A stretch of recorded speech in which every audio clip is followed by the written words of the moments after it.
Ladies and gentlemen, boys, girls, and bees, I hope everyone's having a fantastic evening, afternoon, pre-noon, no matter where you are in the world. I'm Hasan Piker, and this is the HasanAbi broadcast coming to you live from sunny California, Los Angeles. And what a beautiful day it is. And goddamn, I got some good news for you today.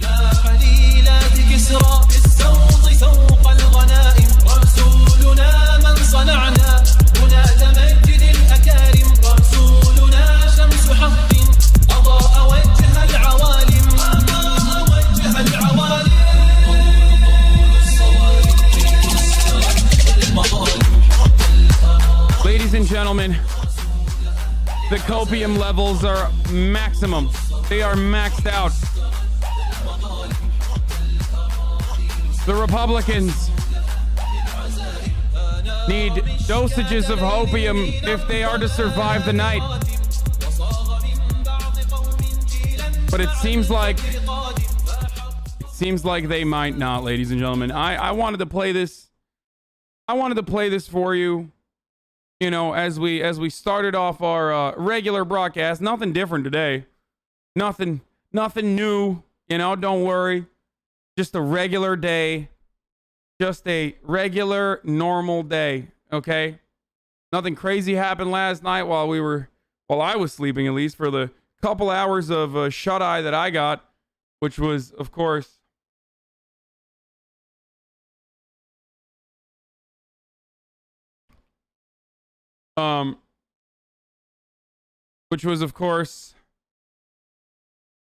not great. I was interrupted, but at least I was interrupted while I was interrupted by my slumber with good news. News that Joseph Robinette Biden had been called as the winner of Georgia, potentially. I was interrupted by news later in the night that Joseph Robinette Biden had started gaining on Donald Trump.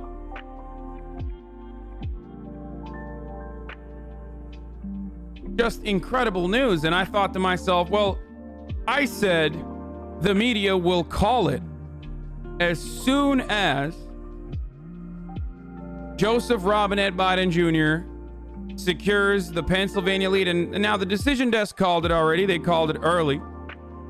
His lead on Donald Trump is only picking up as votes keep coming in. And of course, the way projections are done, there is no reason for these mail-in ballots to all of a sudden have a huge shift of weight in the other direction, and all of a sudden, I don't know, start overwhelmingly favoring Donald Trump, which is, of course, precisely why I believe this election is now done. Now I woke up early this morning. I went to the gym. And I also had a big business deal call. I was doing business deals. Ladies and gentlemen, I had the copy of The Art of the Deal in one hand, laptop in the other, doing business deals, believe me. And while I was doing these business deals, I unfortunately did not pay attention. Has anyone significant called it yet. Has AP called Pennsylvania for Joseph Robinette? Has CNN or anyone else done it? It's just Fox, right? Or not Fox, sorry, Vox. All right, well, we're waiting on that. But yes, for all intents and purposes, this election is now neatly and gently wrapped up. It's Business Insider and Decision Desk that called it, and Vox called it, but Vox! I call him Fox because Fox News is also crooked and socialist. Anyway, so we're going to be tracking what is going on all day. Hopefully they will, I'm sure Trump's going to do some insane shit today. So there's obviously that. And then we can do like an actual celebration. We can do the crab dance as soon as some of these outlets start calling them. I just want to point out that Navidi is now officially one of my least favorite states. It was my favorite state in the primaries when they delivered for Bernie Sanders, and now it's probably one of my least favorite states in the way that they count over there. What are y'all doing? Do you not know how to do this? Do you only know how to do caucuses, which is already fucking weird? Why you gotta do caucus in the primaries and then can't even figure out mail-in ballots in the general? Learn how to count, Nevada. What the fuck? Anyway. That's frustrating, but that's whatever. Nevada's like, yo, we gotta hit the tables, brother. I'm clocking out. What is this counting nonsense? Math? Talking math? Talking numbers?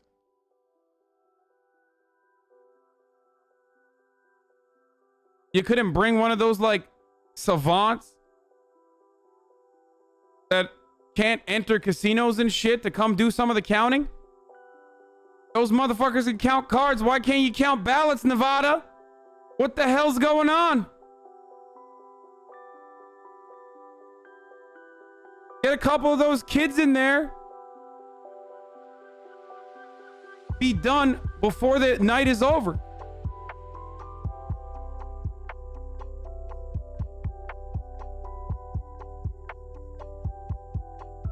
Anyway,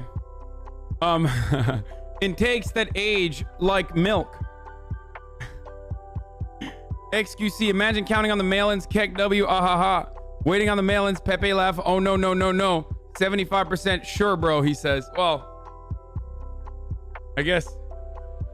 Look, I can't dunk on XQC too much. He's a Twitch streamer. It's normal for him to have a take like that, and half the time he's memeing. But guess what? That's XQC. Why the fuck is the Republican Party, in all of their brain processing power, also coming up with the same conclusion?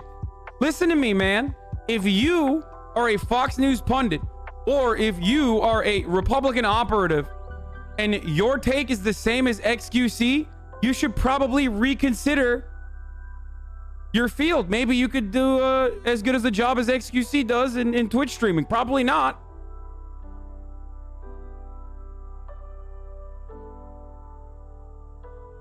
Anyway, speaking of Republican operatives and pundits, obviously we're gonna look at maximum copium today.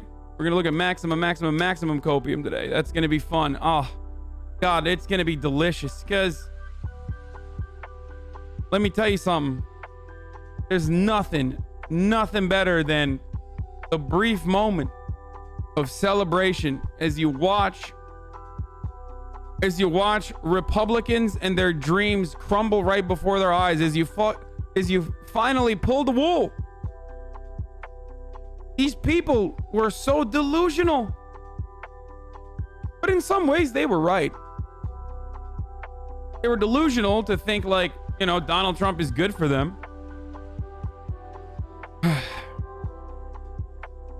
But beyond that,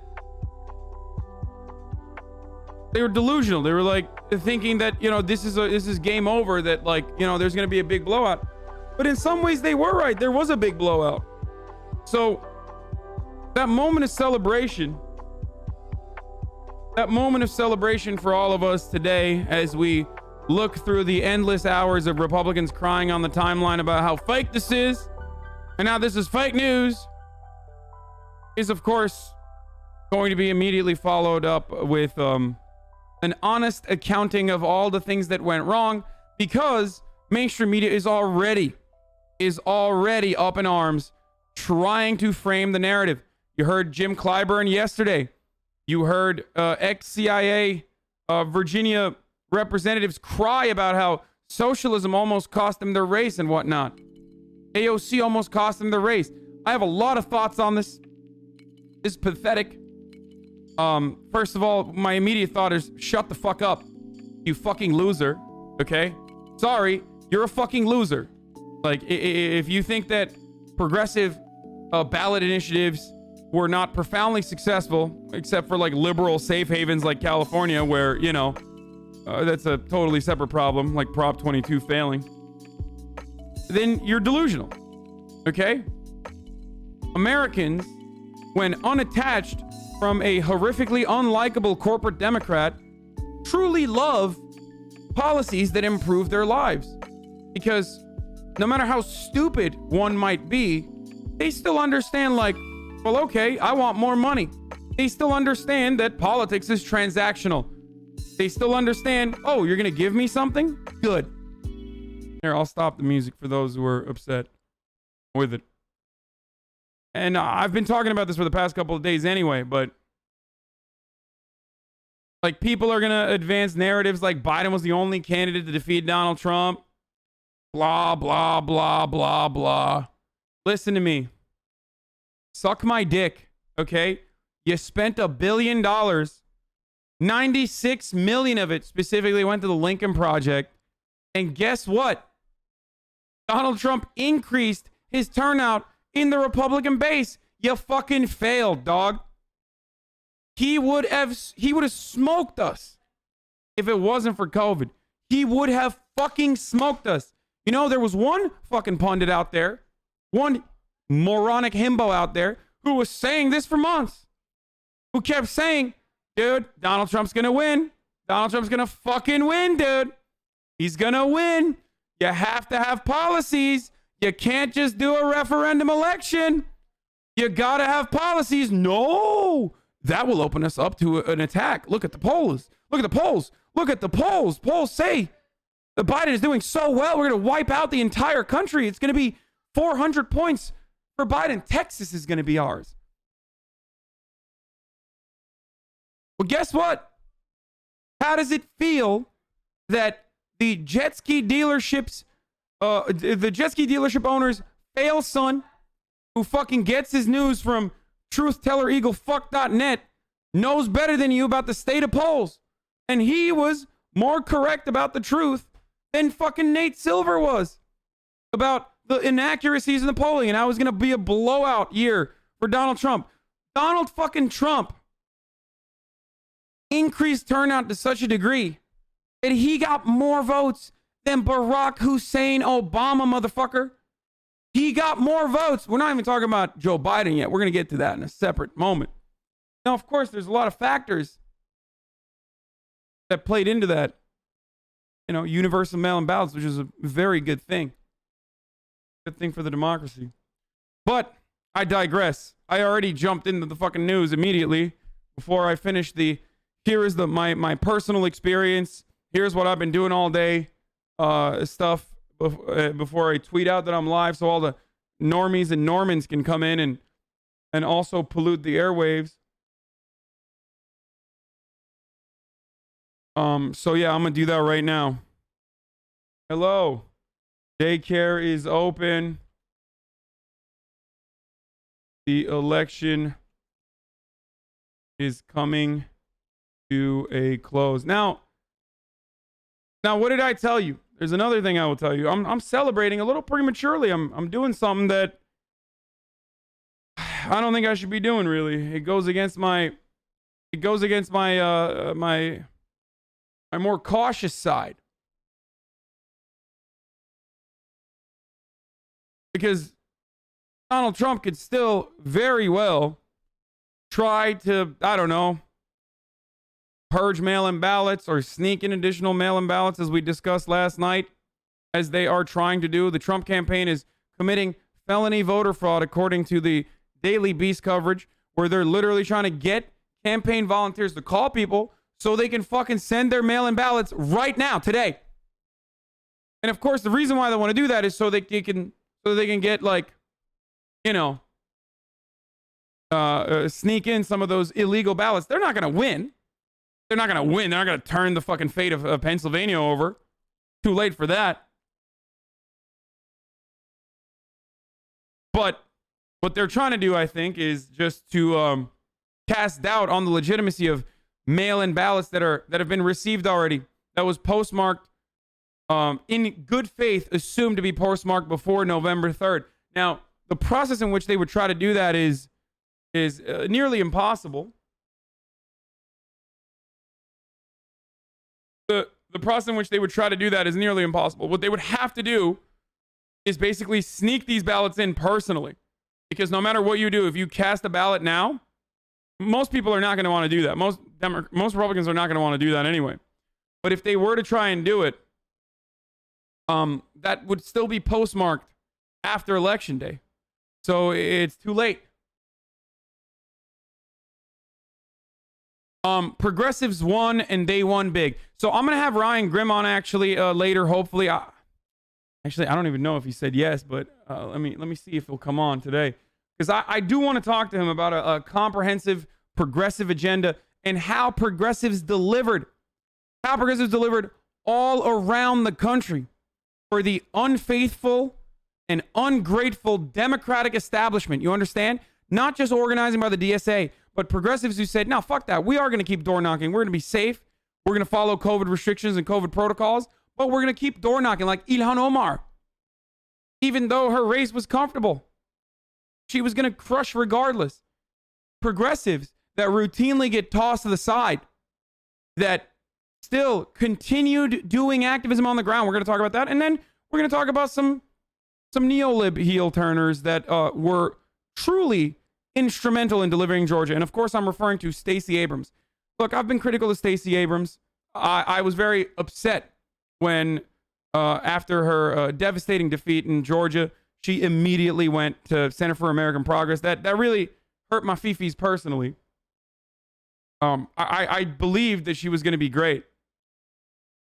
She got millions of dollars from Bloomberg for her voter turnout initiatives, and that was good. Ultimately, that was actually correct and good. I'm glad that Michael Bloomberg did that, and I'm glad Stacey Abrams did that. But she did also low-key kind of defend Michael Bloomberg in the primaries, and that was a little yikes for me. Now, that hurt me. That hurt my fifis. I personally, she doesn't owe me anything. No, fuck that. She's a politician. She owes me everything, actually. She owes me and you everything. She's a politician. If you try to pull this like she's a black woman, she doesn't owe you anything. I don't give a fuck, okay? She's a politician. The moment you become a politician, you owe me everything, okay? You are my representative. I vote you in to office. You have a job because of me, okay? And you, us, we are the ones who fucking vote for you. So shut the fuck up. You owe us everything. Anyway, that's a totally separate point. I'm all over the place. I'm going to talk to Ryan Grimm about progressive victories all around the country and how much they did to push progressive ballot measures that passed, and also to push for even Joe Biden all around the country. Okay? Despite our allegiance being on shaky terms currently, and despite the fact that centrist Democrats like Jim Clyburn immediately going after this theory that it's actually Bernie Sanders is the reason why we lost again.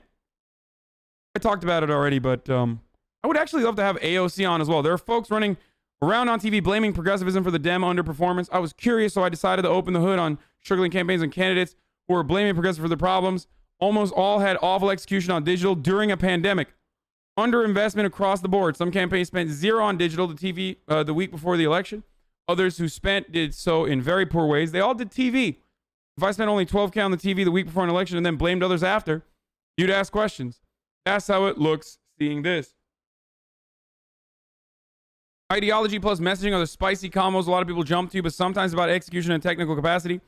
Digital execution was not good. Polls were off. Ironically, DCCC banned the firms who are the best in the country at Facebook because they work with progressives. Also, the decision to stop knocking doors is one people need to grapple with and analyze. Ilhan Omar, Rashida Tlaib never stopped and may very well have helped delivered Biden a presidency because of it. Now, this is something that I talked to Dave Weigel about, I believe 2 days ago. You can find that on my YouTube as well. Like this entire conversation is, I think, available on YouTube, where Dave talked about his coverage. He said he likes to go left when everyone's going right, you know? And he tracked these people that were campaigning regardless. If only there was a fucking, again, dumb himbo who kept saying they should probably be door knocking. I don't know. Who could have foreseen this? Who could have foreseen that there is a significant problem if you're not door knocking when the other side is? Who? Anyway, you said this back in fucking April. I did say it back in April, but I'm an idiot. So of course, I don't know, the big, muscular, wrinkly brain that like fucking Claire McCaskill has on MSNBC. So of course, progressives are to be avoided at all costs because we are socialist and we want to destroy America, and that's why the Democratic Party is losing. Man, the biggest failure year over year has been neoliberalism, both on the policy front and also on the politics front. And these motherfuckers are still pushing it. And the reason why they're pushing it is because of their ideological disposition. You understand? They benefit from it personally. That's it. It's not just about being lost in the sauce in the media bubble. Anyway, we'll see.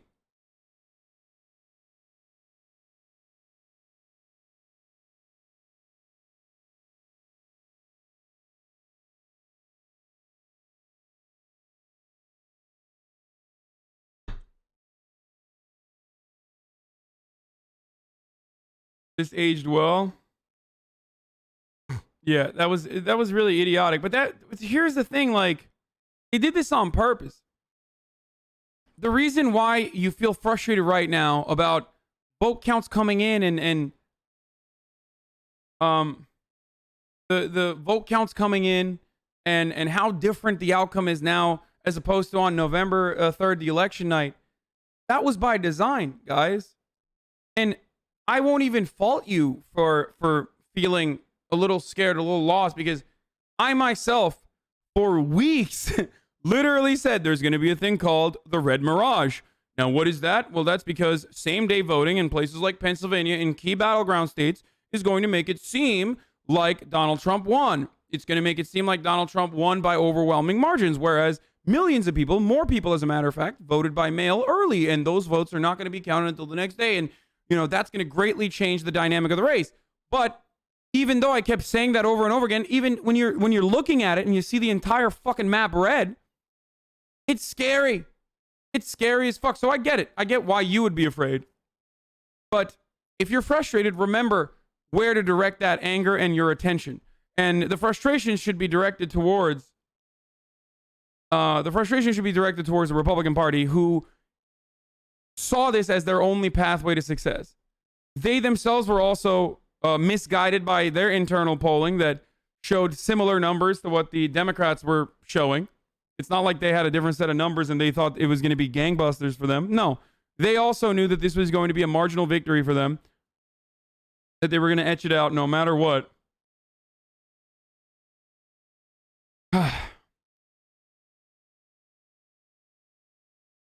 Election forecaster Nate Silver fires back at critics. Fuck you, we did a good job. Yeah, of course he's going to say that, dude.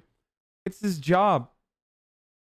Plus, Nate Silver has the benefit of being a neoliberal pundit. If you're a neoliberal pundit, it's like being a Clintonite in the Democratic Party. Like, you will always get paid to lose.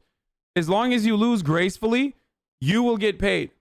And by gracefully, I don't mean like calling Obama or a Muslim or something like that, like the Hillary campaign originally did, or leaked back in 2008 when they sent out questionable footage of Obama wearing a turban. I mean gracefully, like, you know, saying rude things out loud. That's what I mean. Like saying fuck or shit. That's the ungraceful way. So as long as you're a Democrat and you don't like curse and you toe the party line, like you will always find an opportunity for yourself within the party infrastructure. It doesn't matter. It's not about winning, it's about losing gracefully. So regardless,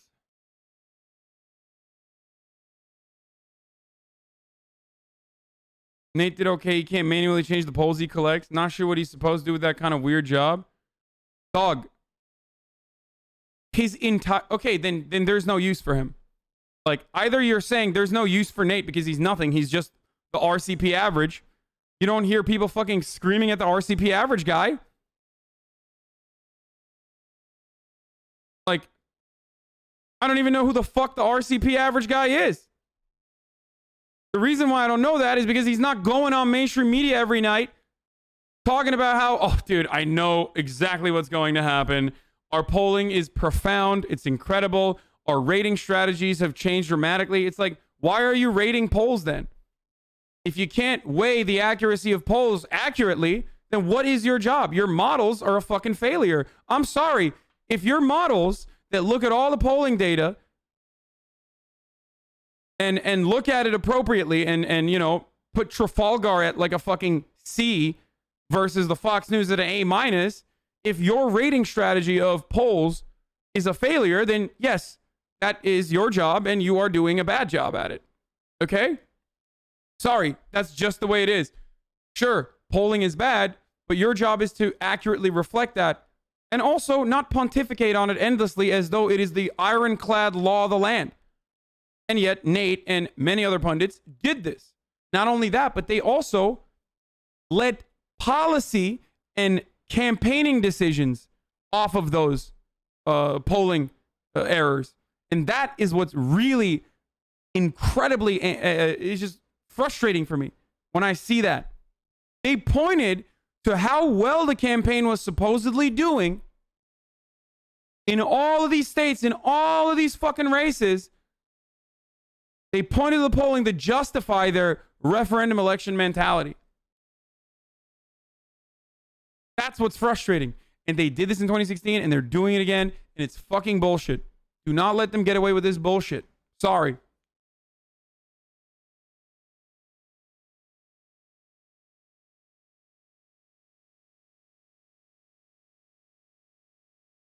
Talk about your latest podcast. Hold on. Oh.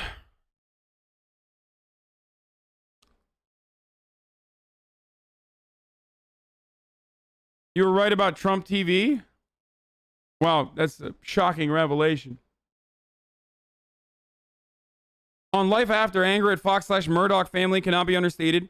Should he lose, Trump wants to destroy Fox. Aides believe that he can steal host Hannity and Carlson. Sources believe Trump will never admit he lost. Should we get there? Instead, stick with rigged, fraud, stolen. Yeah. Of course. Of course, that's where we're going. He sees how successful Roger Ailes was in changing the direction, the outcome, overall, like policy within the Republican Party.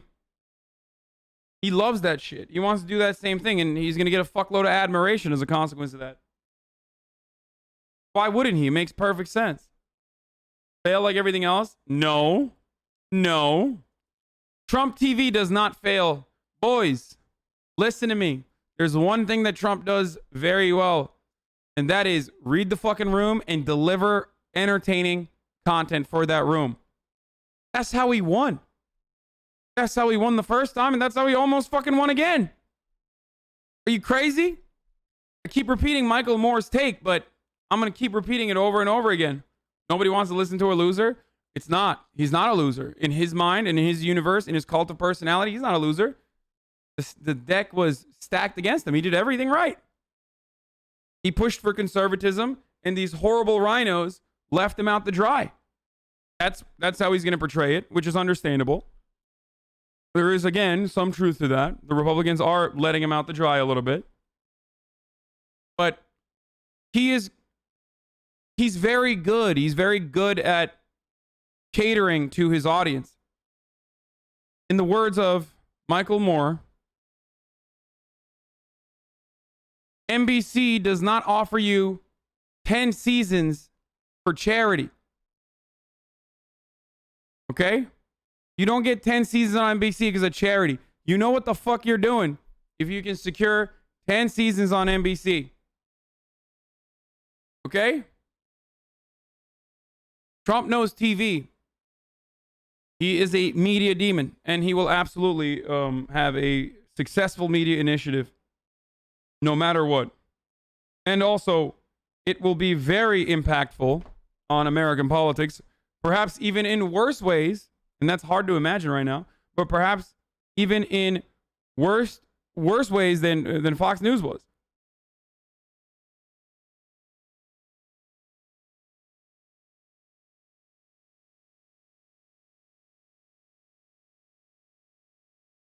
Fox News is instructing his talent not to call Biden the president-elect when the network calls the race, according to the two memos obtained by the Brian Stelter and me. These memos say Fox should stay away from using the description. The memos emphasize that Fox should report moves by Trump's legal teams to challenge the results. We will report both sides until further guidance, one memo said. Yeah, listen. That, my friends, is Fox News moving to the left. That is absolutely Fox News moving to the center right there. It is. In comparison to where they normally would be, this is a sign of like them still being evil as fuck and still being super far right and super reactionary and totally brainwashing people, but doing it in a way that's a little bit more palatable because they understand that Trump's reign is coming to a close, but they also don't know. Maybe the mad lad could pull it off. They also don't want to lose out on the Trump constituency numbers. As you said, a lot of MAGAs saying that the radicalization of the left is what made them vote for Trump. Why do you think that is? Fox News and incredibly successful AM radio and conservative and right-wing broadcasting completely taking over the airwaves everywhere outside of the comfortable neoliberal bubbles that we exist in, especially if we are living in big cities. You go to an old folks home, they're watching Fox News. They're on Facebook. You go to a regular house outside in the fucking outskirts of like some western Pennsylvania town, they're watching Fox News like crazy. They're watching OAN. You go to San Diego. You leave Los Angeles, you leave West Hollywood, people are watching One America News Network on Facebook. They're watching Dan Bongino. They're sharing Dan Bongino videos everywhere. Just picture it bright red. Understand me? That kind of misinformation is, of course, going to have a profoundly devastating impact on people's capacities to try to comprehend what's going on in the Democratic Party.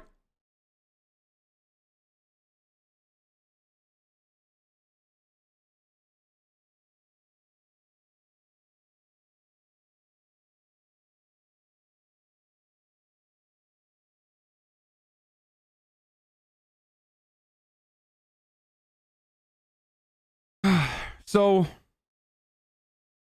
yeah, I went to a small town in Virginia to visit family. Everywhere showed Fox News. They had complete monopoly. It's not just Fox News, though. It's Sinclair Broadcasting. Sinclair Broadcasting is also right-wing. Local news is right-wing. Remember, if you were here during my coverage of the protests, the Black Lives Matter protests, we looked at local news all the time. They didn't talk about why these people were up in arms. They just kept showing the same 14-minute footage of black teenagers looting a sneaker store. Why do you think they did that? Why do you think they had that on loop? Why do you think that instead of, I don't know, giving some of the fucking airtime to the people on the ground and what their demands were or what they were doing, why were they constantly fucking circling the helicopter over the sneaker store on loop? Because That's a fucking stereotype that you can hammer in if you are a racist. Instead of trying to analyze why all of this shit's happening, you have small business owners come up and be like, well, my job is devastated and I'm in harm's way. And by the way, in a lot of instances, those small business owners were in harm's way. Okay? They were.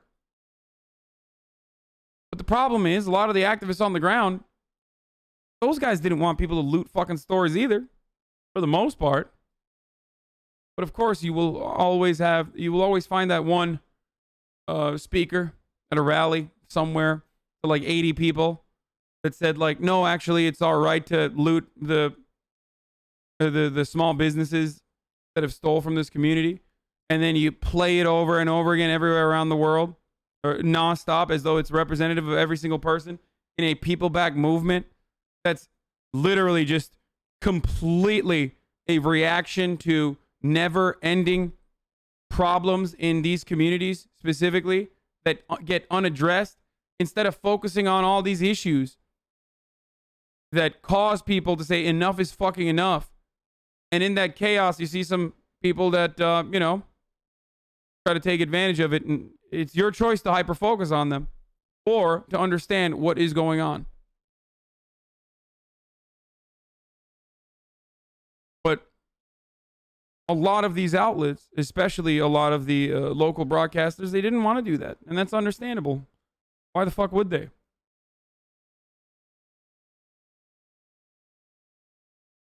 Please just don't ignore that shitty far left messaging. ACAB and defund the police can't possibly have contributed at all to losing moderates. Man, you're a fucking idiot, dude. Seriously. Like, what representative was running around saying defund the police and ACAB? The Democrats literally put a fucking cop as the vice president on the ticket. Like, what are you saying? Joe Biden is one of the most reactionary politicians in the history of the Democratic Party, or at least the contemporary Democratic Party, in regards to his advocacy for draconian criminal justice measures, bitch. What are you talking about, ACAB? Oh, yeah. So what's the take here? Is Kamala Harris actually a radical Marxist? Is that the take here?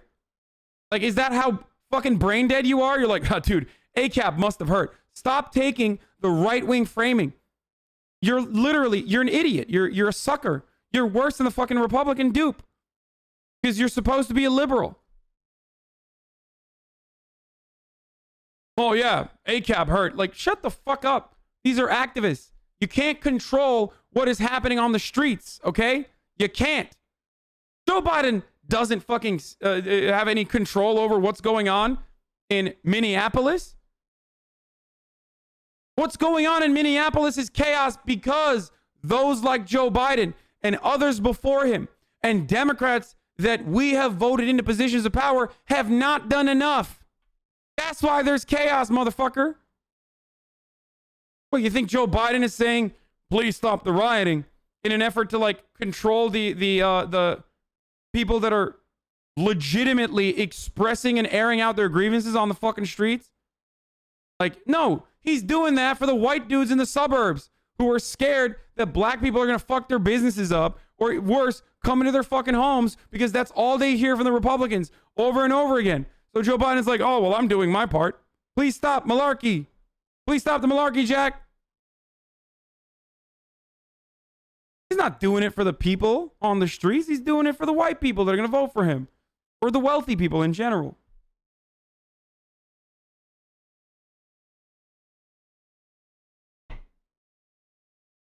I got to sit down.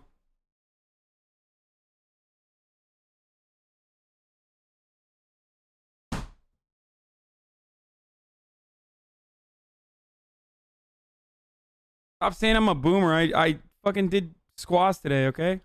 I did legs earlier.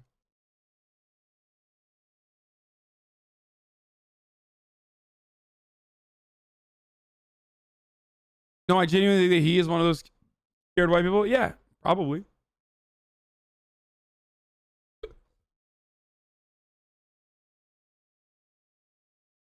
Why do you think Georgia ended up swinging blue? Stacey motherfucking Abrams. That's it. Georgia swung blue because of Atlanta and because of Stacey Abrams. That's it. If your strategy to secure the state of Georgia, well, it's not just Stacey Abrams, but if your strategy to secure the state of Georgia revolves around suppressing the black vote, then as long as you fucking open up the floodgates of the black vote and increase voter turnout, especially from like poor areas too, get people registered. Yeah, she registered 800,000 voters, man. It's a wrap. Yeah, Killer Mike, Stacey Abrams, John Lewis. These are people that did a really, really incredible job. That's it. And then also on top of that, there was a lot of people coming into Georgia. So here's the other part of it. There are a lot of, when you open up industries, like for example, if you allow Hollywood to come to your backyard, you're going to have a lot of liberals that come and live in the state of Georgia when they're working. When you have opportunities in tech, you're going to have a lot of liberals that move into your backyard. So Georgia's suburban demographics were shifting, while also Stacey Abrams did an incredible job getting people to turn out and getting people to register to vote, as far as I have seen. So I do think that was that is the reason why it's such a close race.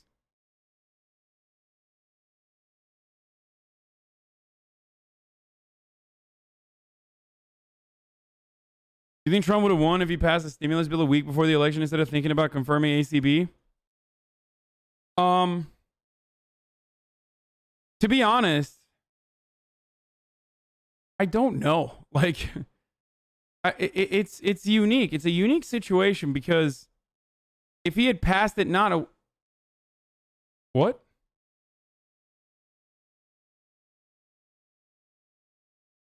What the fuck was that?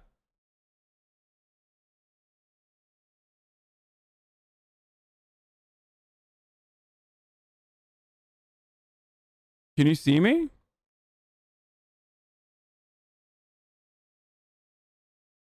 Uh-oh. Uh-oh. What is going on?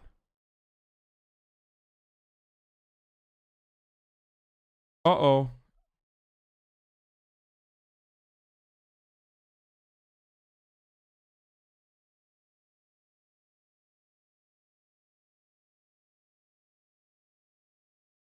I might actually be getting hacked. Like not a DDoS, but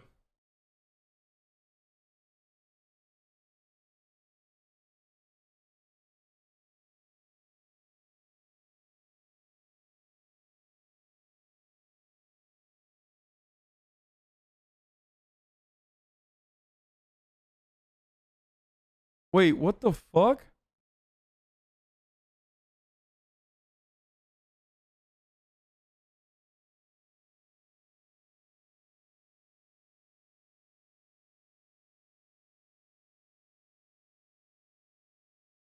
No, I think I am. I think I might be. Guys, this is not a DDoS. I think I'm like actually, I might be getting hacked right now, or something.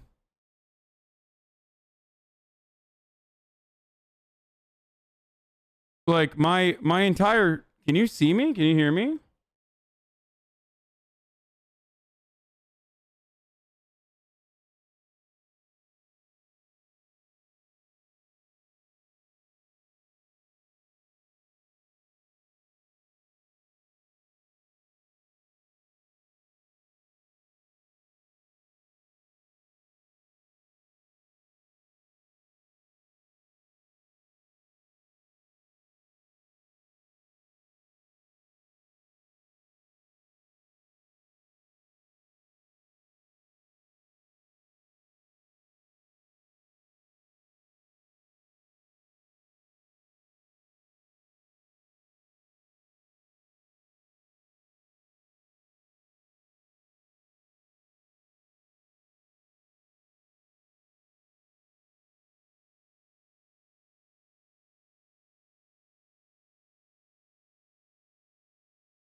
Hello.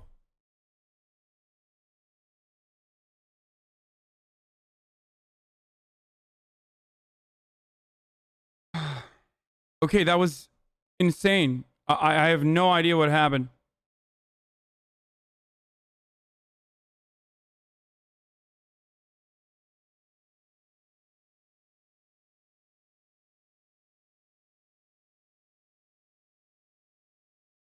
But we're back. Okay, so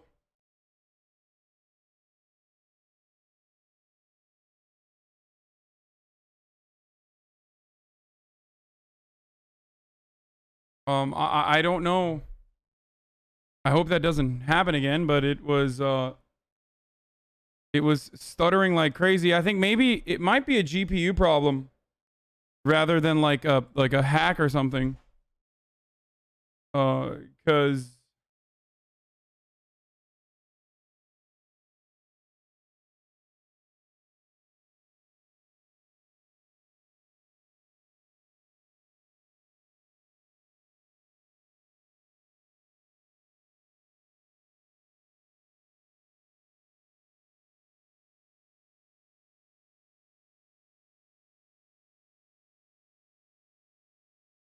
because not only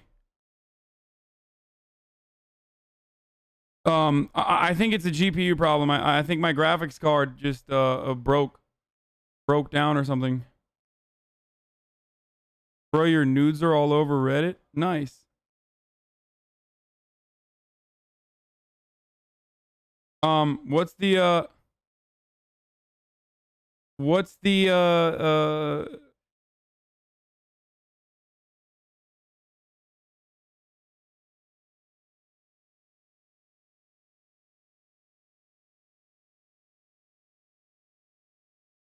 no, I don't think it was a I think it was my graphics drivers because it literally like it just shit the bed entirely. Like it just my computer was stuttering and then my monitors disconnected.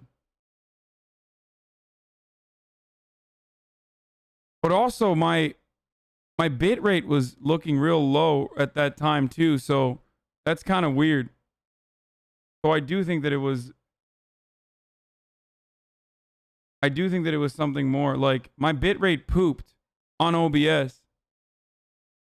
And while that was happening,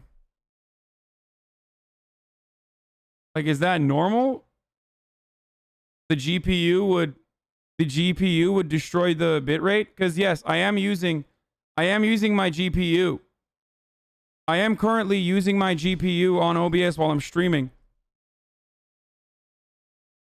How do you check temperatures again? I have that one application. What's it called? It's like it's a third-party app.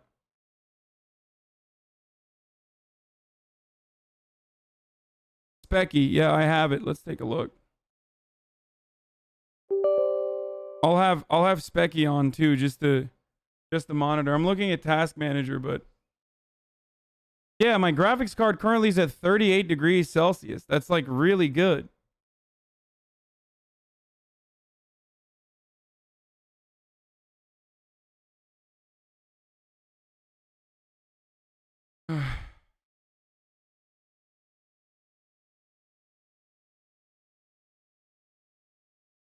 It has been a minute since I updated my... It's certainly been a minute since I updated my graphics drivers. My graphics card driver. Wait a minute. This is fucking weird.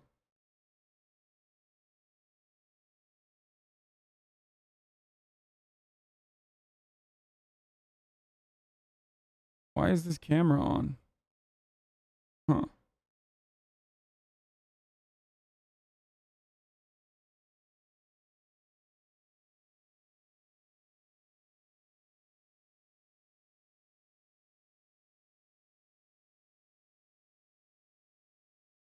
Okay, it's off now.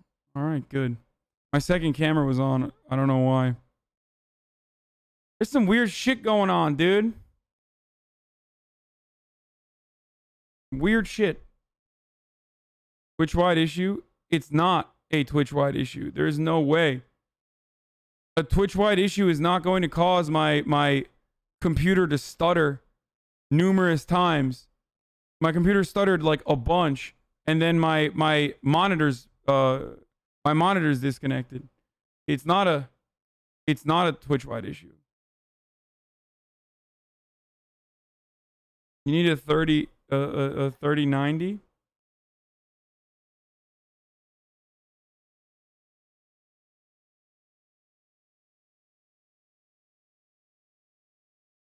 Okay, anyway.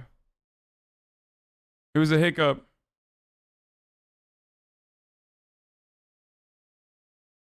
Here, I'll tweet it out so you guys can amplify it. God damn, dude, that sucks. What a way to destroy momentum. All the normies are like, well, I guess the stream is over, and they leave. Here you go. Amplify this.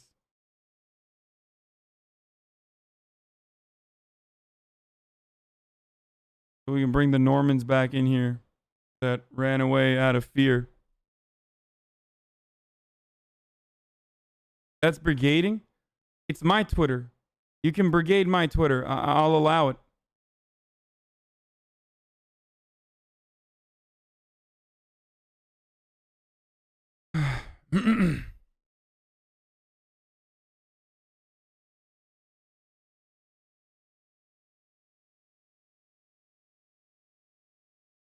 Here, we're going to go to the state of Georgia right now with the Georgia Secretary of State. And these are the different states a provisional can be in. It can be for curing your voter ID. There's two different versions of that. There's a general voter ID, like you forgot it was a first-time voter ID, but didn't have a good voter ID on file. Then there's the provisional not registered, which they couldn't prove your registration at the time, but you can come back and cure that. Extended hours. As y'all may know, we had a handful of precincts around the state that were extended past the 7 o'clock hour under law. All those votes are provisional until just in case a court adjudicates that they shouldn't have been open, but they will all get counted. Then you have out of precinct, which I was describing before, where you can be in the right county, but you're in the wrong precinct. Not a citizen, pretty self-explanatory. And then we have what we call incomplete registrations, where they have a partial registration in the system, but they don't have enough information to identify the voter. They have the opportunity to come back and cure those. We will again try to work on getting a breakdown of those out to y'all. But the biggest one is going to be the, the out of precinct voters, and that's going to be column G. So we'll see how many of those there are.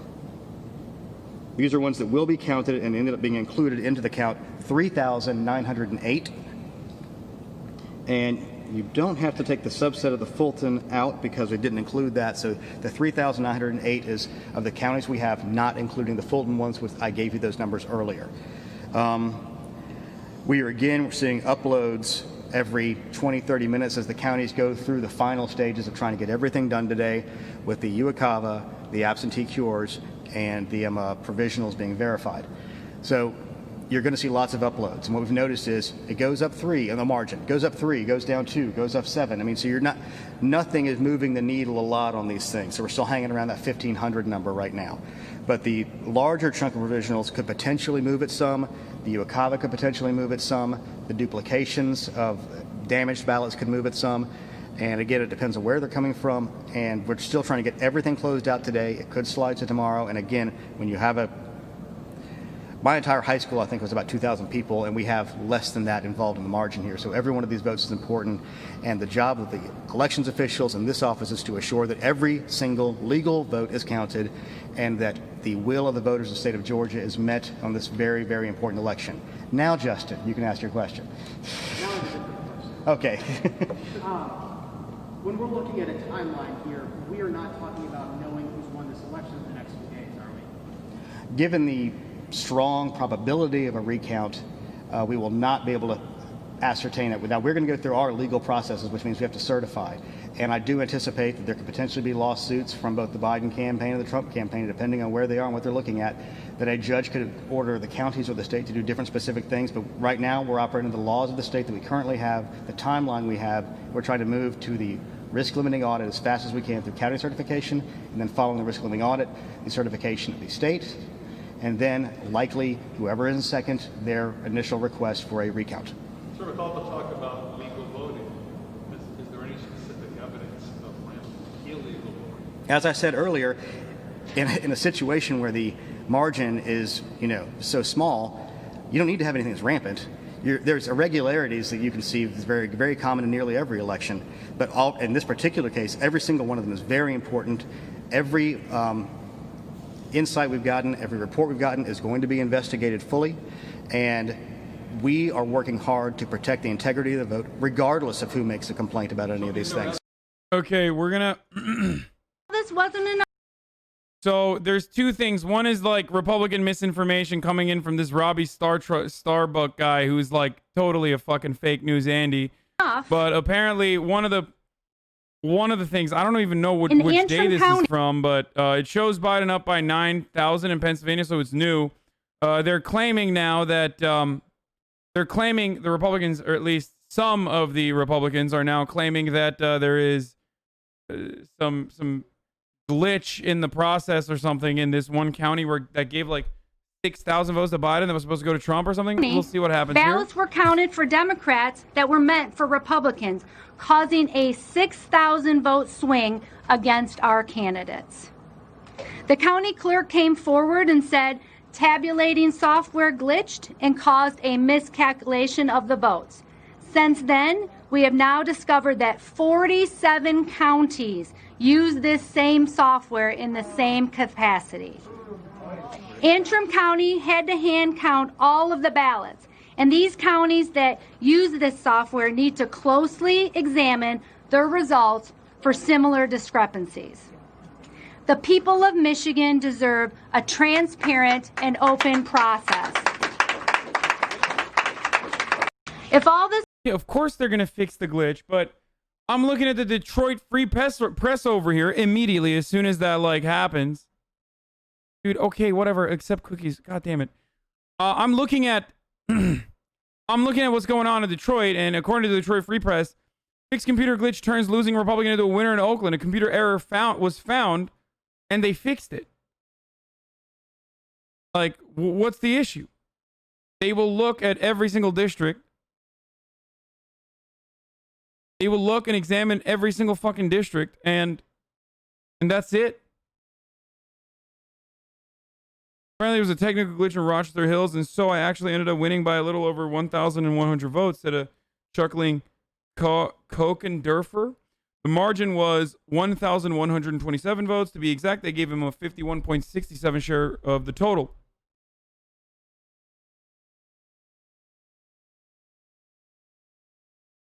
They didn't fix it. They gave 30K more to Trump.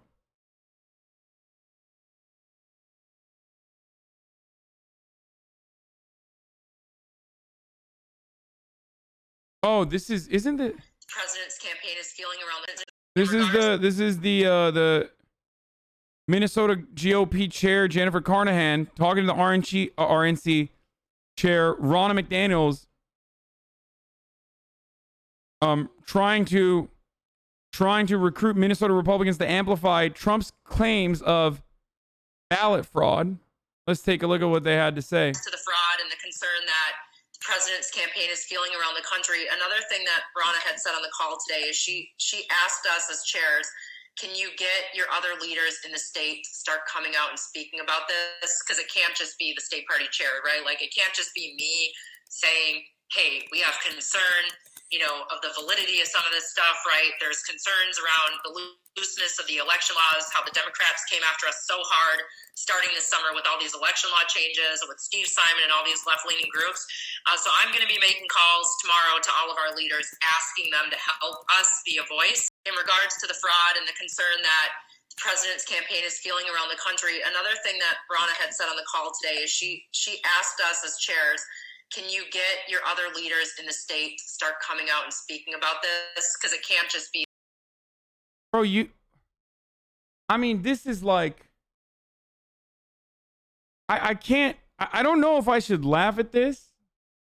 I don't know if I should get excited about how funny this is or get angry about how transparent they are about, like, cheating. You know what I mean? Like, this is... Like, I wanna laugh at how fucking silly and pathetic these attempts are, but I also think about how, like, horrifying the consequences are, that they're so willing and so able to go to depths, to sink the depths that they haven't before. Now, they have always cast aspersions, made it seem like there's some cheating or it's rigged a little bit. This is a part of the Republican strategy. I talked about this last night extensively. Like, Paul Ryan himself has even gone so far as to say the California ballot process, California counting process is very suspicious, that sort of thing.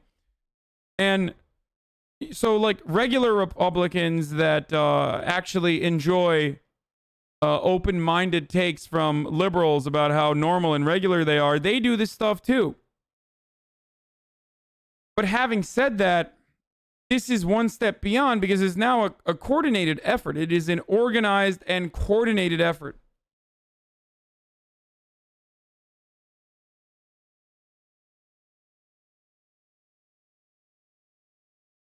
Is anyone archiving this Trump sycophants when they try to downplay or deny the complicity in the future?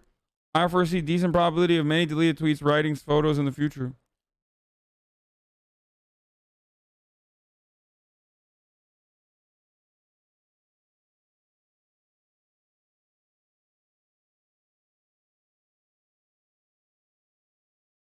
Oh yeah, the Los Angeles DA Jackie Lacey just conceded the progressive challenger George Gascon.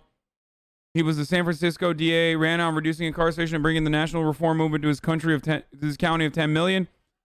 Major activist energy around the office.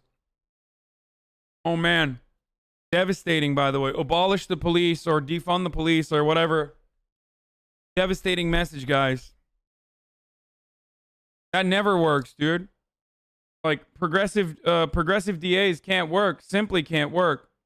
They're not popular. Yeah, they're not. Listen. They're not popular in your circles. What happened?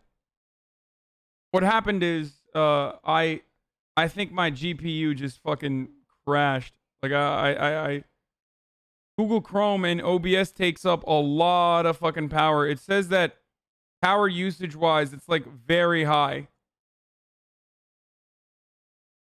The CPU, disk, and GPU impact on consumption is always very high for both Google Chrome and also for,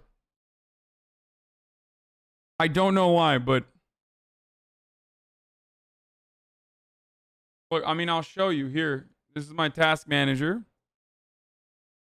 That up there is, I think one of them is Google Chrome and the other one is OBS. Both OBS and Google Chrome are very high. But guys, I have a fucking, I mean, people joke and say 10K pre-built or 10K PC, but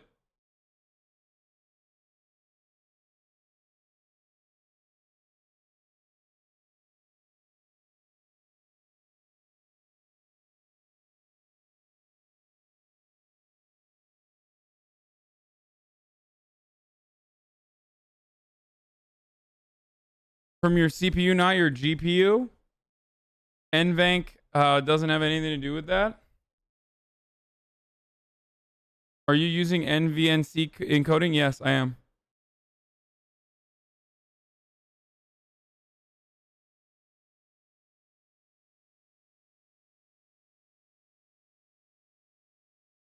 If your computer began to stutter, monitors shut off and crashed, it may be your GPU and PSU, most commonly caused by too much porn. I think that's what it was.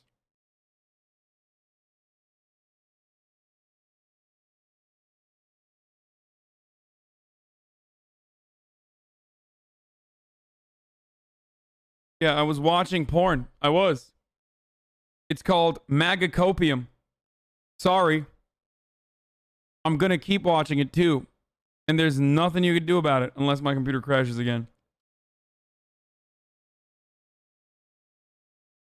It is my porn. My sweet, sweet porn. My sweet pornographic material.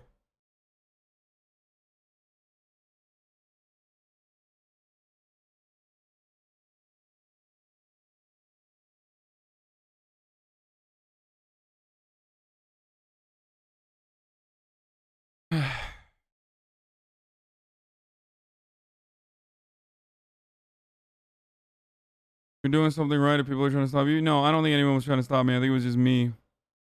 I think it was me trying to stop me. You feel me? I think it was my boomerism. Dude, I really want to have AOC on to talk about this stuff.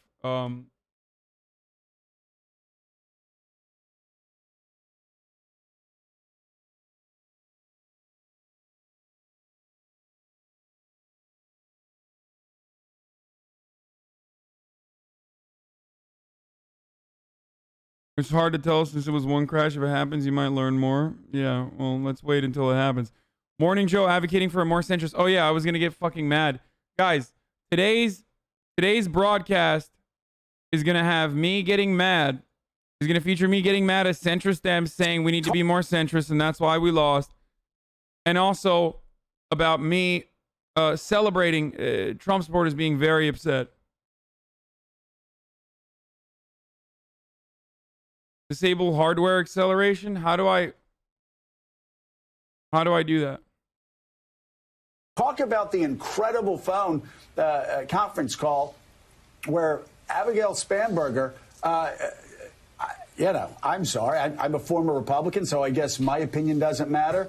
She told it like it was. Stop talking about socialism.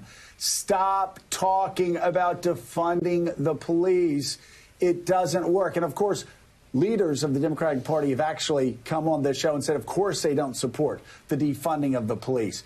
But she was very angry, believes that what's happened to the Democratic Party's brand has been shattered, and they need to fight back. This is what she said. We need to not ever use the word socialist or socialism again. We lost good members because of that, she said heatedly. If we are classifying Tuesdays as a success, we will get blanking torn apart in 2022. And I've already, when I was saying I'm talking to the smartest data people alive, that basically told me that the numbers were a mirage in Florida and across the upper Midwest, those same people say that the Republicans are going to have a huge year in 2022. Just looking at this data, looking at our exit polls, if they don't correct course, if the Democrats don't correct course, Casey. How do you look at the exit polls and think that, like, how do you look at any exit polls? Like, are they, is this guy getting exit polls from somewhere else that I'm getting? Even Fox News' own exit polls showed, like, that the base of support is there for progressive causes. Like, it's entirely the opposite of what this dude is representing it as. Like, the one thing that the exit polls don't say is, like, we just want socialism by name, okay? But it goes super far as like, we want bigger government, we want government to take action. He is a former Republican, but he's also always been very kind to Bernie too.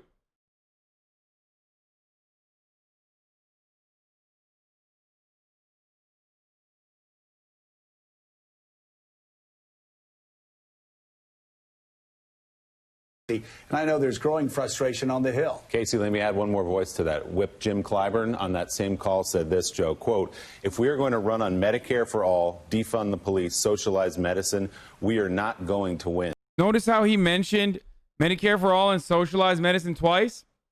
Perhaps the $1 million fucking dollars that he's gotten from big pharma and the insurance industry has to do something with why Jim Clyburn feels that way. He doubled down on it. Like, he didn't even just say, Medicare for all, defund the police, climate change. He went Medicare for all, defund the police, socialized medicine. Dude, I'm sorry. This is why I fucking hate Jim Clyburn, okay?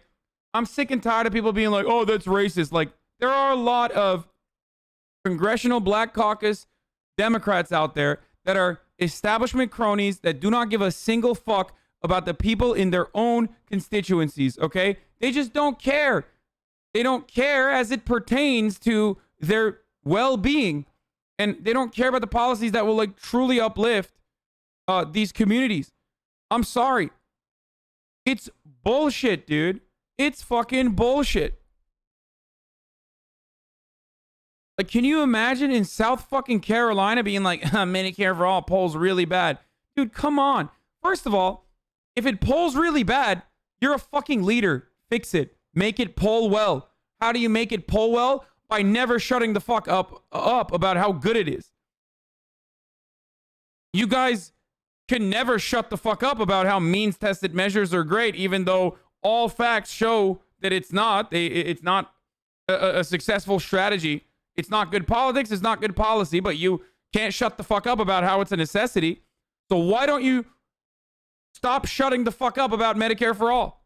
If something polls poorly, it's because leadership has failed. I'm tired of this narrative that, like, you know, there is some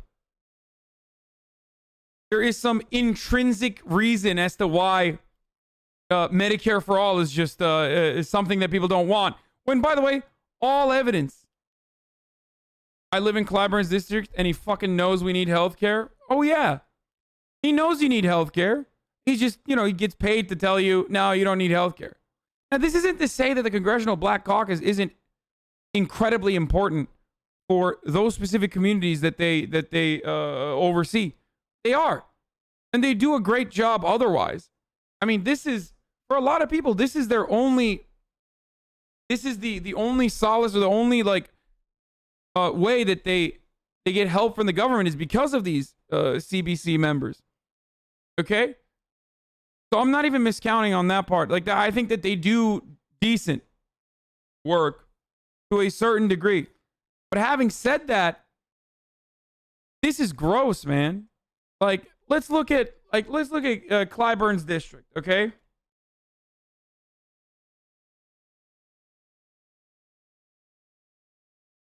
So it's DSC 6th District, South Carolina 6th District. Let's pull it up. Wait, what the fuck is going on? Not Democratic Party. How do I get to his district? Here. South Carolina's 6th Congressional District. Got Allendale, Bamberg, Clarendon, Colleton, Hampton, Jasper, Williamsburg, whatever, blah, blah, blah, blah, blah, Calhoun, Charleston, who cares? So the district is 57% black. The median income in the district is $35,000. Okay? $35,000. Now, in South Carolina, $35,000 goes a long way in comparison to, I don't know, Los Angeles. But that's still horrible. Okay? That's not good. You think that the people of South Carolina that make a little bit over, a little bit under, but overall around $35,000 would not benefit tremendously from pre-socialized medicine? Really? That's what you're telling me?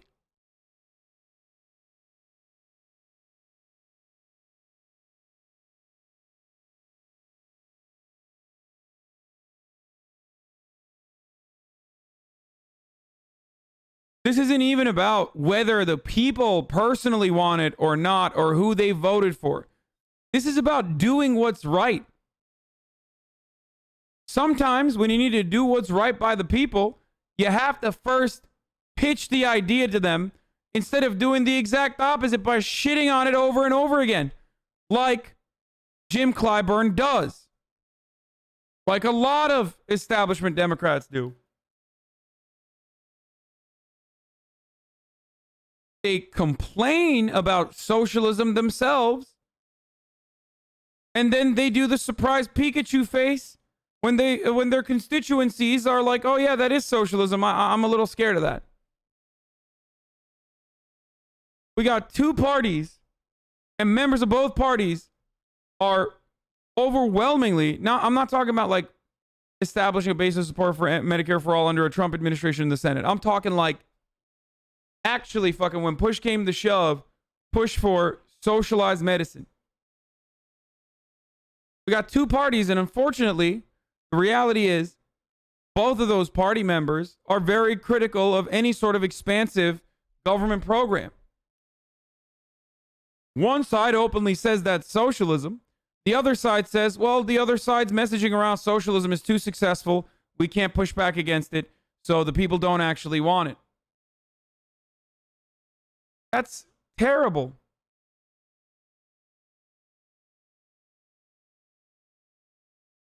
Is it stuttering again? Power usage says very high. Google Chrome, power usage very high. On the CPU, it's only 4.8 and 4.5 to like 1.6%. But on the GPU, OBS is running at like 55%, 54%. I feel like that's really high.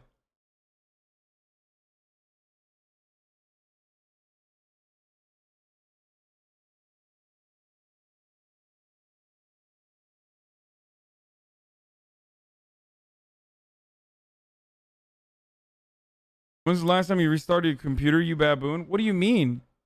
I turn off my computer every night. I turn it on in the morning.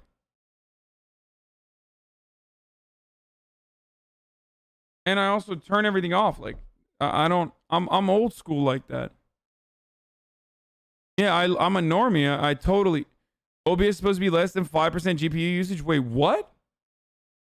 My OBS is like around 36 to 50.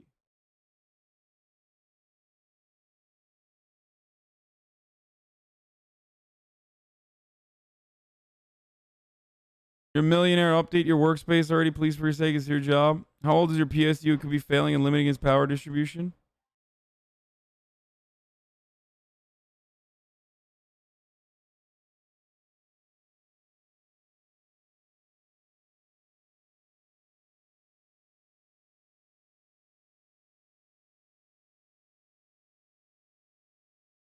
Yeah, I am checking temperatures with Specky, and it says 38 degrees Celsius for my GPU, and the motherboard is at 43 degrees.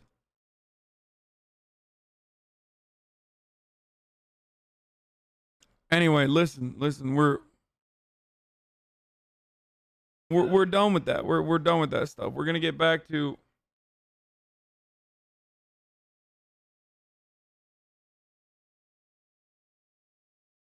why encode with a GPU when you have a high core CPU? Because when I'm playing video games, it's like the CPU can't handle that and streaming, no matter how sick it is. So you're gonna stop complaining, or are you gonna run for office? Man, I can't run for office. Are you fucking crazy?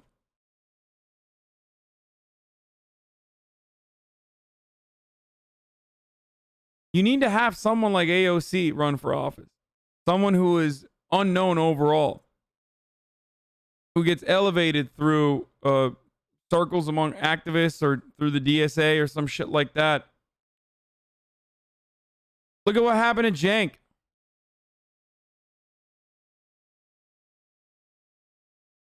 And I knew what was going to happen to Cenk was going to happen to Cenk eventually. I told him at the time, I even told you guys when he first ran, that he was going to get fucking mercilessly ripped apart by the media. Mercilessly get ripped apart by the media and by the Democratic Party machine overall. Like, dude, Jake Tapper demanded I apologize to every woman working at CNN.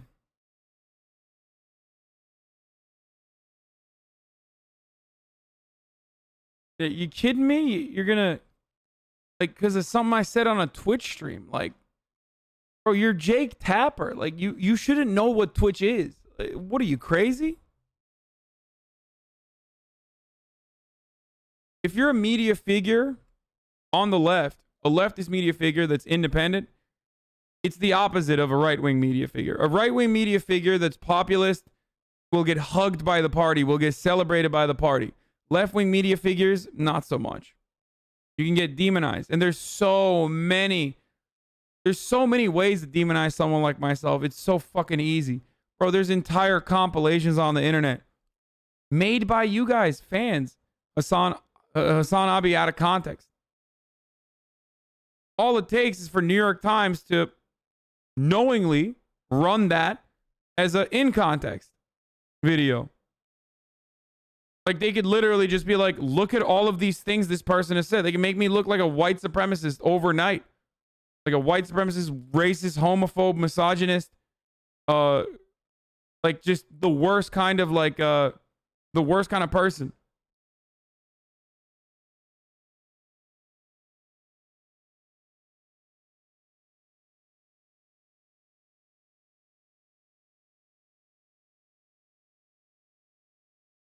Maybe populism is bad. Ever think of that? No, it's not, man. Republicans win because of populism. Right-wing populism is bad. Left-wing populism is not.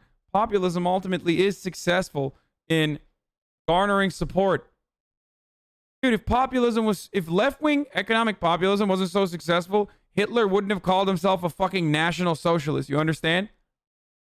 If it wasn't so good at like bringing a broad base of support together, then why is Tucker Carlson talking about how much he hates Amazon every night? No, these people know. The thing is, they know something that Democratic operatives purposefully refuse to admit.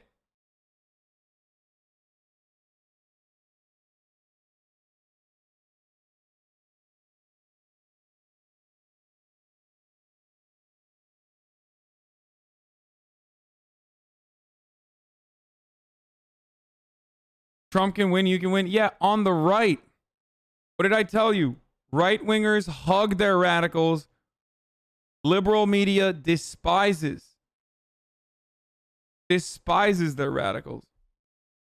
And I don't even think I'm a radical. I think I'm a normal person, depending on what part of the world you're looking at me from. If you're watching me from Europe, you're like, why the fuck do they call this guy a radical?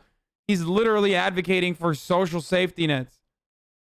Like he's advocating for, like, I'm a Labor Party person in most other countries. I want Social Security to be beefed up. I want our social safety nets to be better. I want labor unions all around the country in every single industry. I want there to be better workplace safety regulations. I want more regulation overall. These aren't things that radical people believe. It's just radical if you're radical in the worst way possible. An American radical. An American radical. If you are so unlikable, then why the fuck 70,000 people watching you? I don't know. Maybe because they're all hate watching, I guess. Now, I think we need to go beyond that. I think, of course, we need to go beyond just social safety nets. I don't think that social democracy in the near future is good, but it's not far enough, certainly. But we'll fucking cross that bridge when we get there. Like that's not even manageable in the short run. Like that's not even manageable at all. That's unforeseeable. Easier to imagine the end of the world than to imagine the end of capitalism. I didn't come up with that, of course. I think was it Mark Fisher who said that?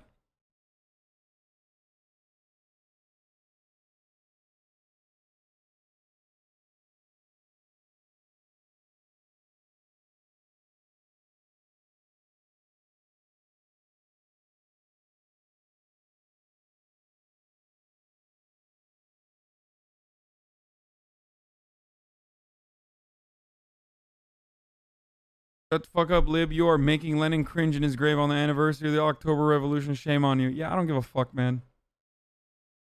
I was on a call earlier with some execs. And I was so close to dropping a line that I talk about from time to time. I don't want to reveal too much information.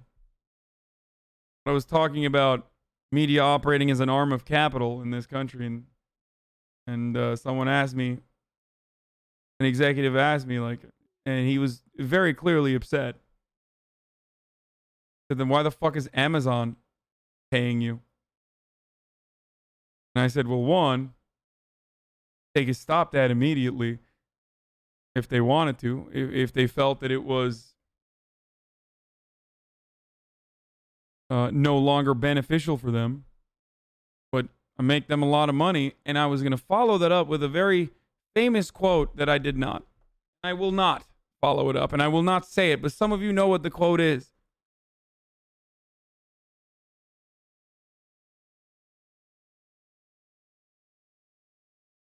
Actually, I don't even know if it's a Lenin quote. I think it's.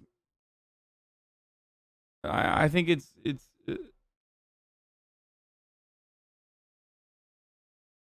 it's probably falsely attributed to Lenin. 14 words? No, it's capitalists will sell us the rope that that we hang them with is a famous line. Now, obviously, no one should be killed. I'm expressly anti-murder. I don't even fucking want our disgusting criminal justice system to have a capital punishment. But that is a demonstration used by revolutionaries of the past to talk about how, like, even in the end, no, guys, it's a fucking historic quote that showcases the interest that that those who own capital have in the depths that they will go to, even if it's self-defeating to a certain degree, as long as profits are being made. Like, I repeat myself off and on here, but I'm 100% anti-murder. Like, I'm anti-violence and anti-murder. Okay? I talk about it quite frequently.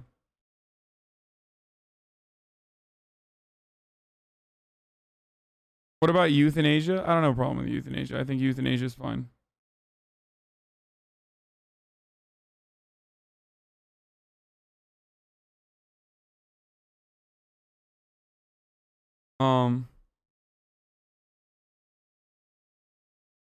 Anti-violence keg W and a Marxist keg W. Yeah.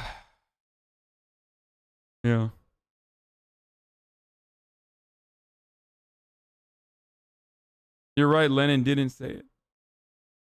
Yeah, it's a quote that, yeah, I'm a patriot, brother. That's what I am. I think if there's one area that I even go so far as to agree with, like Li Fong and others, and this is going to trigger some anarchists and some people, while I believe in internationalism, I think that we should redefine patriotism and take it away from neoliberals and liberals in general. I think patriotism should be about helping everyone. Patriotism should be about helping others, your fellow men and women in this country. Eliminating poverty. Creating social safety nets for those who are marginalized. Paying your fucking taxes. Getting the wealthy to pay their taxes. I find it self-defeating. Patriotism should be about not sending the military overseas to destroy countries and destabilize regions, but about making sure that we can help. This is the actual Lenin quote, which became that later quote. They, the capitalists, will furnish credits which will serve us for the support of the Communist Party in the countries, and by supplying us materials and technical equipment which we lack, will restore our military industry necessary for our future attacks against our suppliers. To put in other words, they will work on the preparation of their own suicide. That's the Lenin quote. That doesn't mean I'm interested in doing that, for the record. But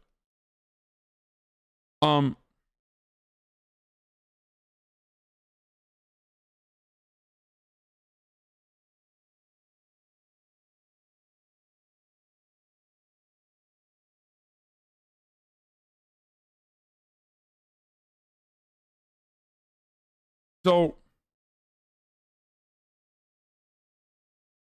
put that in the compilation. Yeah, I know. That's the fucking insane part, is that, like, that is actually truly frustrating. Okay? That's truly frustrating when you consider, like, even the mere mention of a quote from Lenin to be likened to, like, Hitler. Now, I understand Stalin. Okay? But like, this motherfucker wrote a lot of books. And he was fairly accurate, especially when it came to imperialism, necessitated by capitalism. Like, that shit is... It's wild to liken that. It's absolutely wild to fucking liken that to Hitler. Anyway, whatever. And I'm not a Marxist-Leninist anyway. It doesn't matter. But it really is frustrating whenever... Why would you support failed ideologies that will force you to finish Dark Souls? Exactly. I don't. I think in order not to repeat the mistakes of the past, you have to learn from even revolutionaries that have found success and also failed, demonstrably failed. But the ultimate goal, if the ultimate goal is emancipation, that's entirely different than the ultimate goal being an ultra-nationalist movement that revolves around exclusion of specific groups. That number constantly getting smaller and smaller. One is fascism. The other one is with the ultimate goal of emancipation, the dictatorship of the proletariat.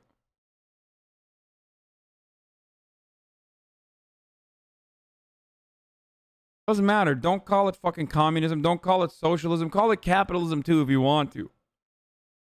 But regardless of whatever you fucking call it, if you do not solve the inherent contradictions between those who work in the working class and those who own capital, if you do not find a way to solve these contradictions, these problems are always going to persist. And it's a balance that neoliberals, or at least liberal capitalist states, have struck for a very long time, a delicate balance. Starve you just enough that you're too tired to rise up, but also don't starve you so much that you recognize your oppression.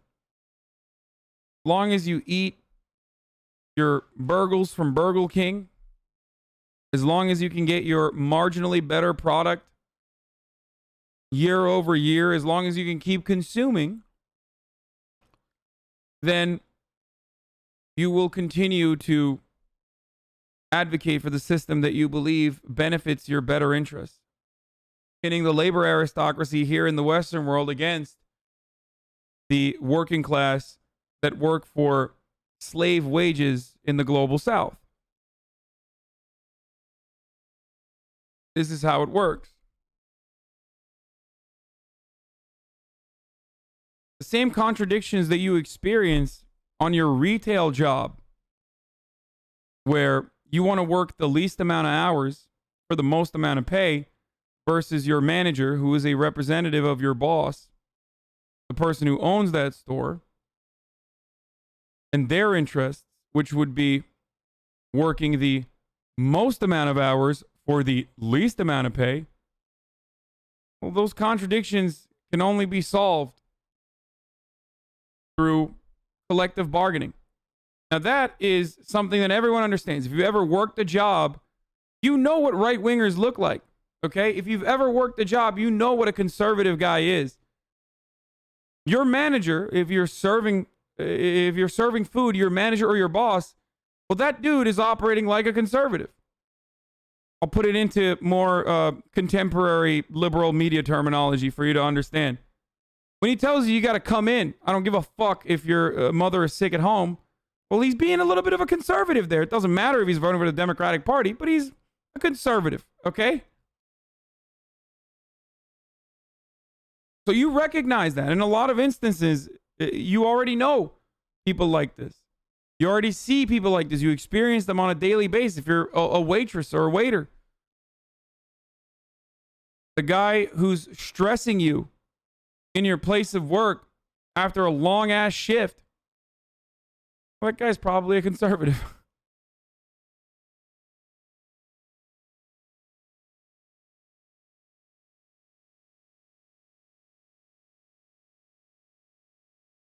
The point is, we experience these contradictions on a daily basis.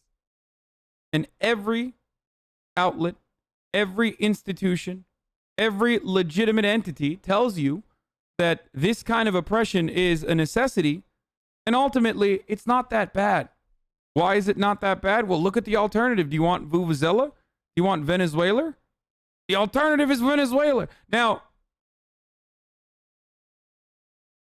there is certainly many failed ideologies or many failed executions of revolutionary Marxism of the past. Certainly, the USSR, I think, is a good example. There's benefits and positives to like being able to collectivize and make up for the 400 years of oppression, colonization, and profound amount of cruelty that the Western world pushed on the entire continent of Africa and the global South in an effort to accelerate their advancement over the course of 400 years.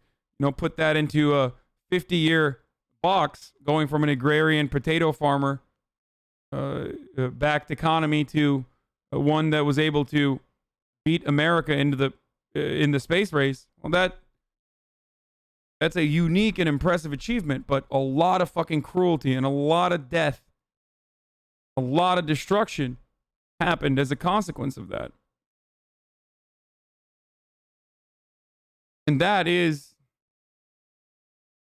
certainly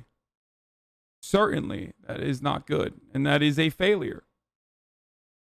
Anyway, I don't want to get too much into theory. My point is, these are long-term conversations to have later down the line. When you go from an agrarian country and an industrialized... yeah, shut up. Yeah, I already said that. I already said that before you, okay? It doesn't matter. Like, we criticize Western countries all the fucking time for that death and destruction and imperialism and slavery. But then what? Like, similar conditions occur as a consequence of it occurring over the course of a really short period of time, hyper-focused on a specific geographic location, and all of a sudden that's okay? No, it's not okay. I'm sorry, guys. It's just not. And you're delusional. You sound like annoying capitalists who say, no, America was truly great at some point when, you know, we had more labor unions and stuff. Or America was truly great when in the 60s and when the top marginal tax rate was 91% for the wealthiest in this country. It's like, oh, America still wasn't exactly great back then either. A little bit better, I guess, on certain issues.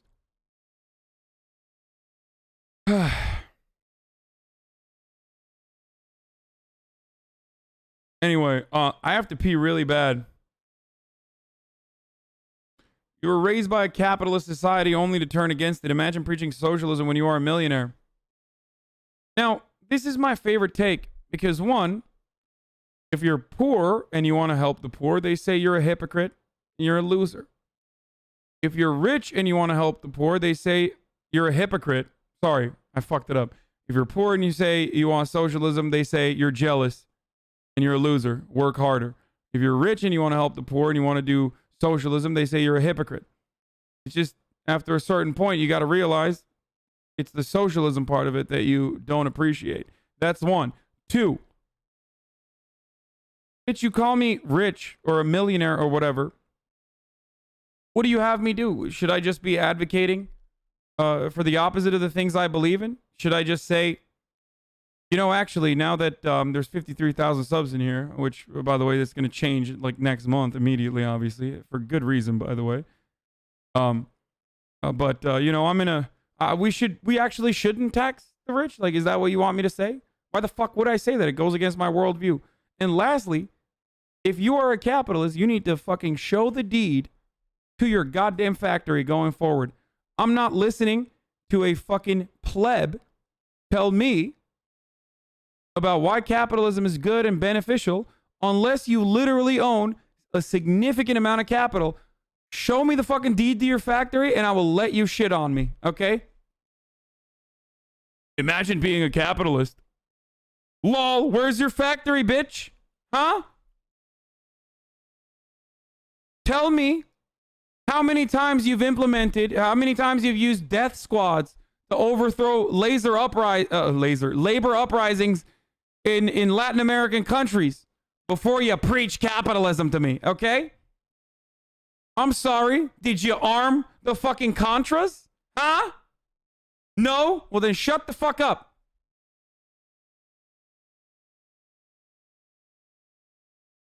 When capitalism fails, it's because the whole approach is bad. But when communism fails, insert excuse here. Yeah, no, I agree with that mentality. I get very frustrated at people who are not more critical of previous revolutionary movements and the implementation of what they chose, what they saw as socialism or capitalism.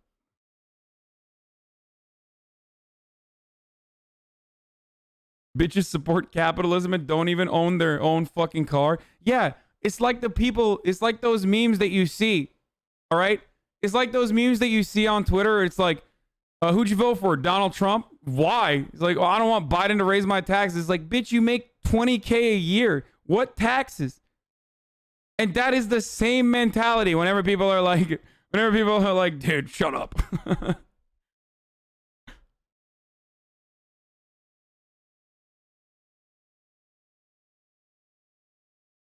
Anyway, speaking of capitalism, top of the hour every hour. I can't believe we got here from fucking Jim Clyburn, by the way.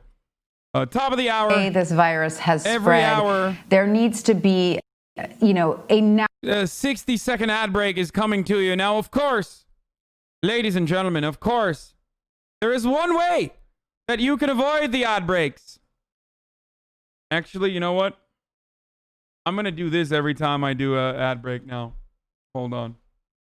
Oh, I have to pee so bad. Oh, my God.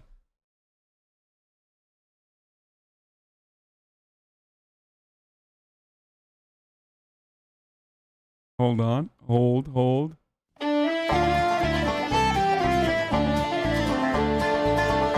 Ladies and gentlemen, I was born on a Dublin street where the top of the hour, every hour, 60-second ad break coming to you, ladies and gentlemen. Now, you might be thinking, how do I avoid these ads and how do I get a ad-free broadcasting experience? Well, the answer is Twitch Prime. If you connect your Amazon Prime account to your Twitch account, you can have one free subscription. It's like taking money away from Jeff Bezos. Or you can do a $5 subscription. There's, of course, other ways that you can avoid the ads altogether. But those ways can also disrupt your streaming experience in meaningful ways. Twitch is working real hard around the clock. Ensure that you can't watch the stream over 480p if you're using a U-Block. Anyway, here's the ad coming to you now.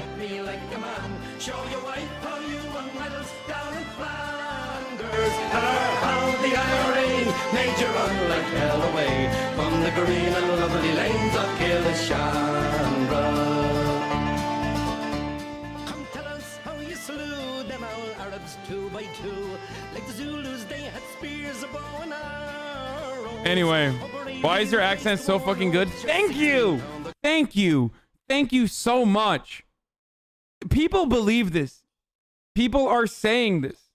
Many people are saying this. Wait, Kernakis says PA is premature. What the fuck? Comes to calling Pennsylvania, despite what so seems to be a very clear trajectory here. If you'll indulge me, this might take a minute, but I think it might be worth it. I would love to, yes. Okay. Let's take this in two categories here. So first of all, there are the outstanding mail ballots. We've been talking about this quite a bit. In Philadelphia, we think there are about 23,000 outstanding mail ballots in Philadelphia. In Allegheny County, Pittsburgh, there are about 35,000 uncounted mail-in ballots. Let's see here. In Bucks County, we think this is right up here. We think there are about 4,000. These are the big spots for it. But overall, you know, you're still looking at something in the neighborhood of 100,000 uncounted mail ballots. Okay, about 100,000 uncounted mail ballots, according to the state right now. Now we look at that and we say, well, Biden's winning the mail ballots at a 75% rate. Should net about 50,000 votes from that total. Here's the first piece of complexity. it's far from clear at this point that all 100,000 of those mail ballots, of those uncounted mail ballots, will in fact be counted.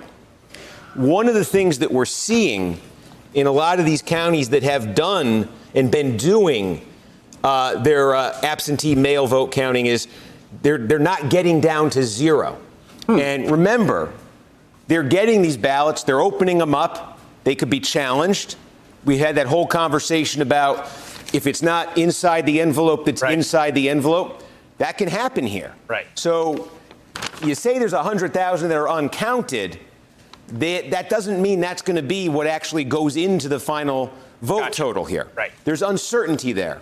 And if that came down 25,000, 30,000, now this is just, to give you a sense of it, then Biden's not getting as much out of that as I think people would assume. Right. That's one possibility here, okay? So there's no dispute right now that the mail ballots that are outstanding that do get counted will overwhelmingly favor Biden.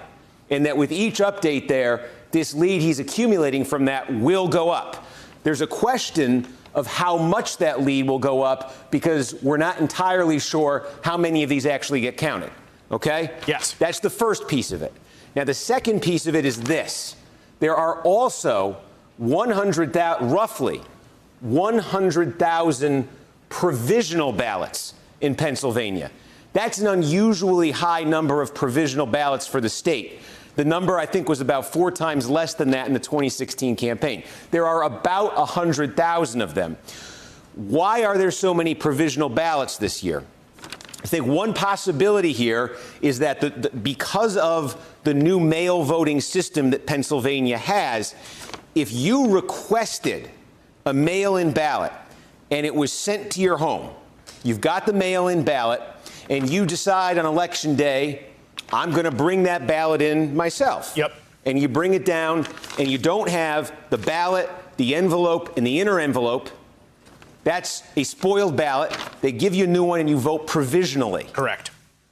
Also, if you just decided, if you're home and you have a ballot, and you just decided to go in and vote, and you didn't bring the ballot at all, provisional ballot. There are a lot more provisional ballots than normal in some Republican areas. And the provisional ballots have been counted in a few Republican-friendly places. And unlike the mail ballots that we've been seeing come in those places, they're not favoring Biden. They're favoring Trump. So we don't have a lot of information on this yet because we don't have a lot of these counts yet. How dare you? So I'm open-minded but not super persuaded by this. There are a handful of counties to have counted provisional ballots so far, and those ballots indeed went for Trump, but they came from counties when the rest of the when they came from the counties where the rest of the vote was even stronger for Trump. Yeah, everybody's talking about male ballots, but why is nobody talking about female ballots? Okay, I officially DM'd AOC to ask if she would want to come on and talk about progressive causes and progressive like down ballot races against all of the attacks that are being launched against some of the more progressive members. We'll see if she wants to come on and talk about it at some point. I'm really timid and really shy to to have her on, but I think that would be really good. I think it would be really good and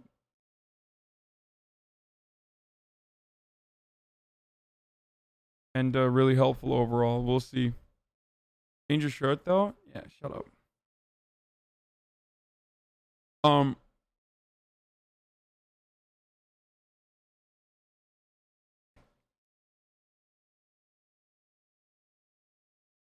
Probably won't work, but we'll see.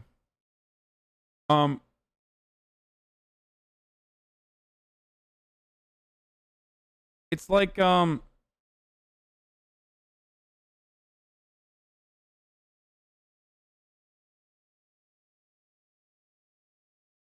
Are you scared of what the media would say if she talks to you? No, we've broadcasted together before. It's not that. No, I'm not afraid of that.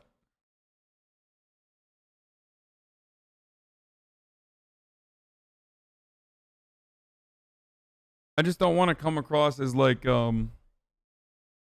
annoying and too overzealous. Yet. But it just raises a possibility, and it raises a question. We're used to thinking of the provisional ballots in any given state in a sort of normal pre-COVID election. We say provisional ballots is almost always a Democratic-leaning vote. So you see a provisional ballot here, if that's your assumption, we need some evidence that that's the case here.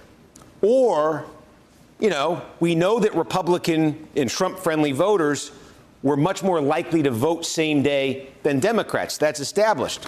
Were these Trump voters who had requested mail-in ballots at one point, but then maybe because of the politicization of mail ballots, so I'm not voting mail, I'm going in person?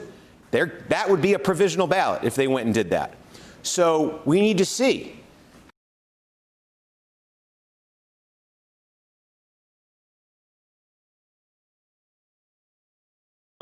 Let's take a look at the conservative infighting now. Okay, so I oftentimes find myself siding more with Steve Kornacki and Nate Cohn over Nate Silver on these sorts of things, but Nate Cohn and Nate Silver are in agreement about Pennsylvania numbers coming in, and I also think that Pennsylvania is a lock, but it's weird that he would say this. It's weird that he would say this. I don't know. I think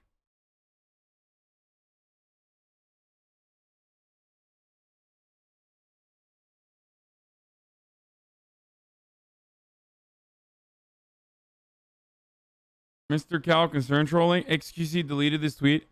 Yeah, I know. He said something like, look, man. He said something like, wow, you've really outdone yourself this time, because I was saying like fuck you to the Republican guy who was literally crying. So here, I mean, I'll where is it?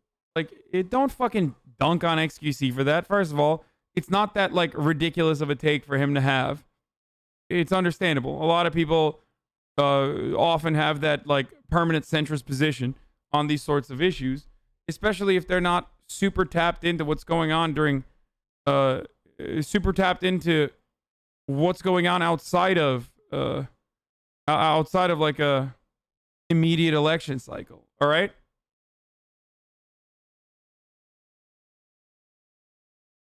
But where is it?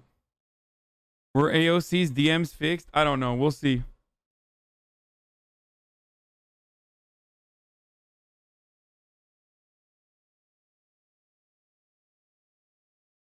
Were you and Felix beefing? No. Stop defending XG and Train when they shit on you and they're on their stream consistently. Man, you know what? I am going to keep defending them. As long as they're not like saying something fucked up or reactionary as shit. I think both XQC and Train, and I've said this before and I will repeat myself over and over again, they've gotten a lot better with their politics personally.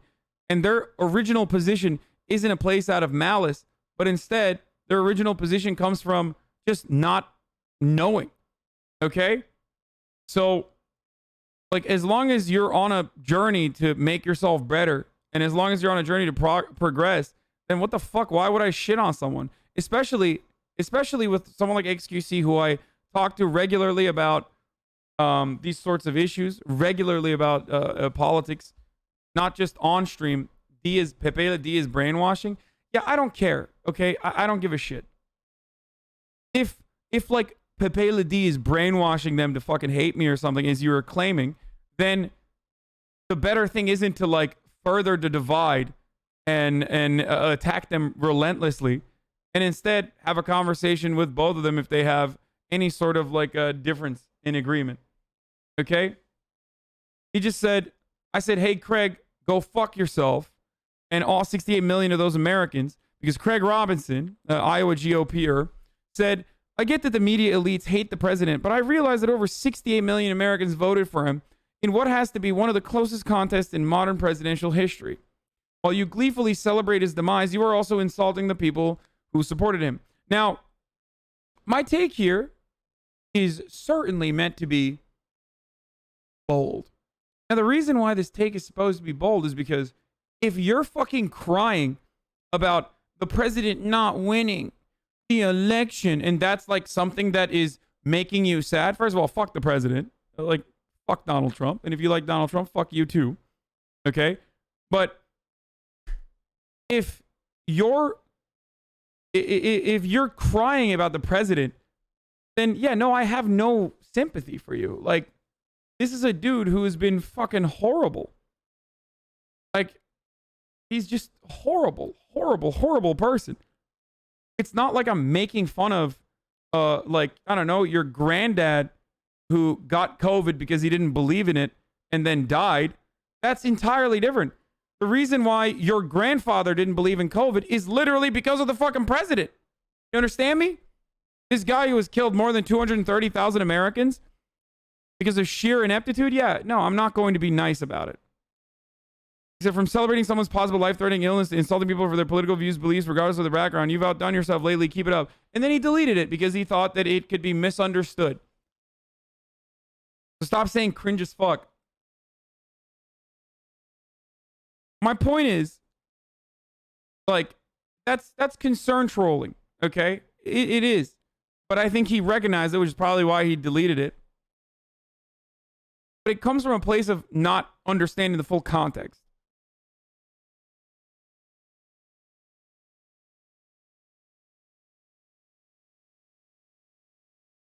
Misunderstood. Stop coping for XG. Look, if you want me to shit on people who I know for a fact he's malding because you make fun of people who cry about taxes, okay. Look, this dude is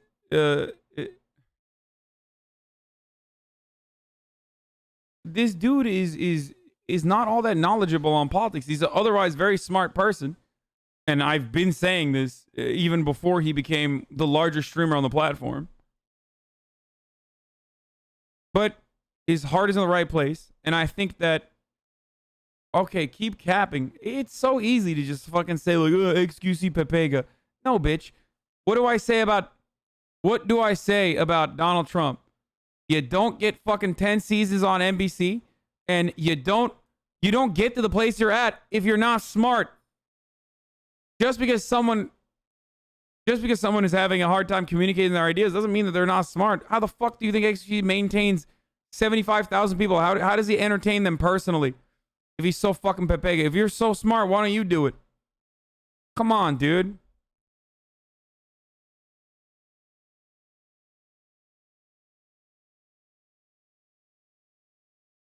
I think people expect to dunk like you would on a chatter with the same take. Yeah, but I don't know the fucking chatter. I don't know the chatter's background. But I know Felix. That's the difference.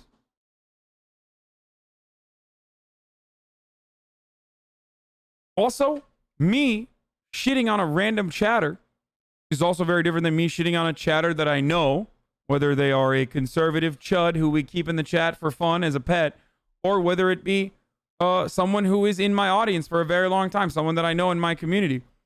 And for those of you who are new here, I do usually know people that I talk to back and forth all the time in my own community. But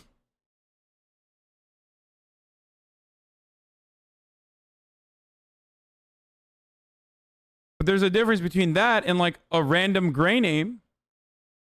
And also the consequences of like dunking on a random gray name are minimal in the negative column. That person might be offended or upset and never come back, but that's entirely different than like shitting on a dude instead of trying to have a private conversation with them when you know that their heart oftentimes is in the right place. You're shitting on them publicly and like donking on them. You're not doing anything good. You're not doing anything positive. So listen, throughout time, even in my community, I have a lot of progressive people in here. Throughout time, people have told me over and over again, like, Hasan, You're too welcoming to bigotry. You need to like shut it immediately as soon as it starts. Or, you know, you're just not like shutting down bigotry hard enough or whatever. And people fucking get mad at me for allowing like a little bit of intolerance in here. Obviously there are lines I don't let cross ever, right? Well, guess what, dude? I mean, look at this fucking community. I don't think people would turn around and say this is a bad community full of bad people with bad ideas. And we're now, as a consequence of this election cycle, at 85,000 strong, even fucking 5 days out of the election. A place where so many people can come and get their news and hear from other like-minded individuals. Like, that's not happening if I'm constantly fucking making myself incredibly unlikable and woke scolding people nonstop, especially if I have access to be able to talk to them personally. So in every single circumstance, if I have the opportunity to understand someone's perspective and maybe even change their minds by talking to them personally, rather than fucking yelling at them on the timeline to get an easy dunk, I'm going to take the first option. Because one, I think that's the genuine thing to do. Okay? And I don't give a fuck how much they quote unquote shit on me in videos that you've seen, in clips and shit that you've seen. I don't care. It seems like I'm doing all right.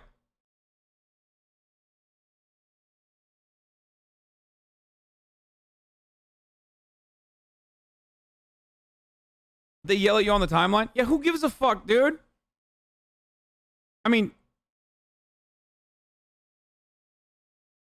he called you out for judging people on their politics. Meanwhile, he does it all the time. I mean, yeah, he also said like politics sucks or whatever. But also he was covering the debates. And I thought that it was an overall good thing that he was. Just like I thought it was a good thing that Train was covering the debates. More people getting interested in politics is a good thing. Anyway. But something that you guys have to remember is that, like, you got to stop shitting on people immediately, okay? Especially if you have the opportunity to reach out to them and have a conversation with them. Like, it's incredibly unhelpful and incredibly unproductive to just do that sort of thing. Especially I, as a broadcaster with a relatively sizable audience doing that, is going to turn so many people that only hear what I have to say for a brief moment and like fucking launch attacks.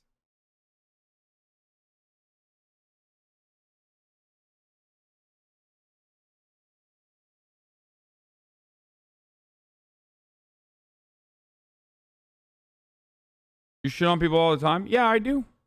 It's entertaining.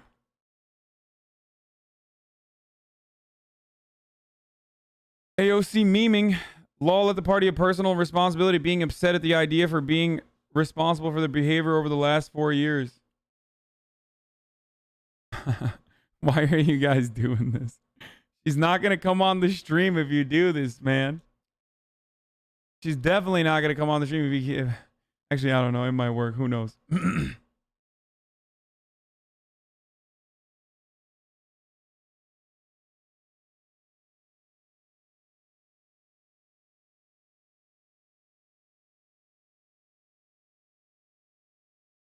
Daycare is spilling out.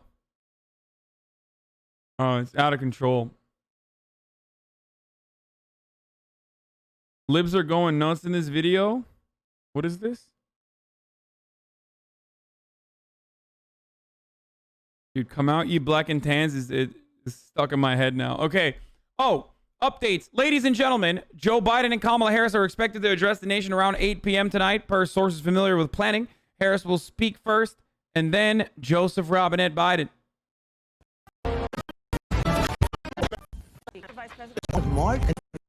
Yeah, I'm not watching this Avengers shit, dude. You crazy? That is kind of cringe. I heard Twitch staff is going to prohibit streamers. An SJW Christmas says, I heard Twitch staff is going to prohibit streamers from displaying mistletoes on their stream because they represent patriarchy and rape culture. Thoughts? Thinking. Oh, the fucking state of Gamergate Andes, dude. Look at this. Look at this. Look at this. Look at this. The state of anti-SJWs on the internet. It's so pathetic. 4 years of Donald Trump. 4 years of Donald Trump does that to a person. When you recognize that, when you recognize that the cultural grievances that you fucking latched onto to make it seem like these, hysterical SJWs are controlling our society. It's it's postmodernist neo-Marxism. It turns out that, no, they weren't controlling shit, and they still aren't, and they still won't, no matter what the fuck happens. A lot of those things that you get upset about, they didn't really change.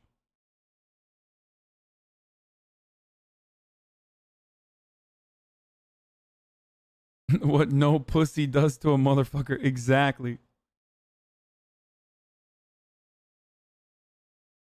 Hello, Hasan. Hello, Mr. Pecker. I am AOC's PR person. Thank you for your interview request. However, we must politely decline. Have a great day, Mr. Pecker. Smile. Thumbs up.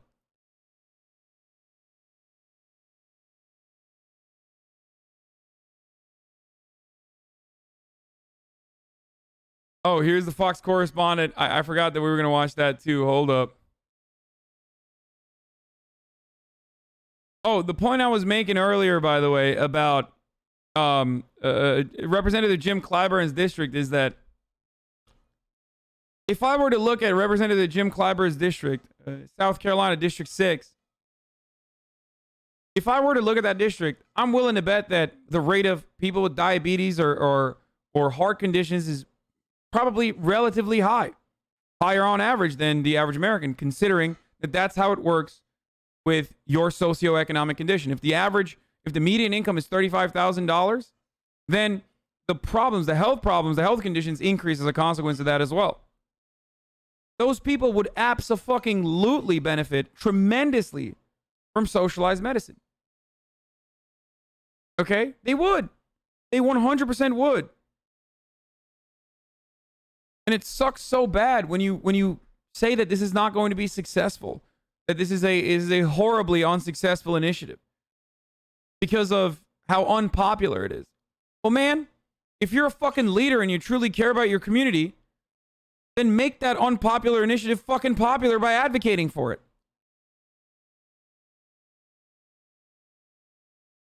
That's it. That's my take.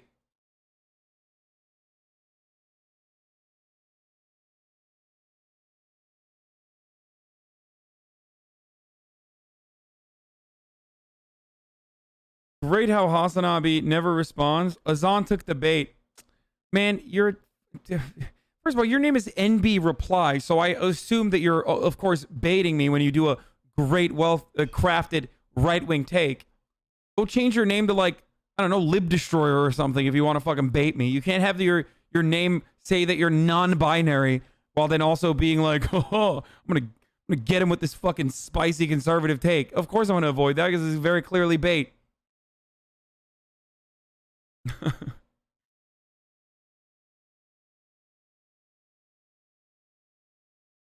I think Sargon got banned.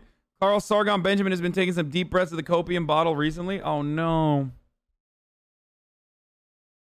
R.I.P. RNC, new Dan Bongino song. Oh, this is this is Nick's, my favorite song of Nick's is the I want to be at the RNC with Dan Bongino. Actually, do you have the original? I want to watch the original first because it's such a good song. I want to show you guys. I want to show you guys a Jamborini. It is very good. It's a very good song.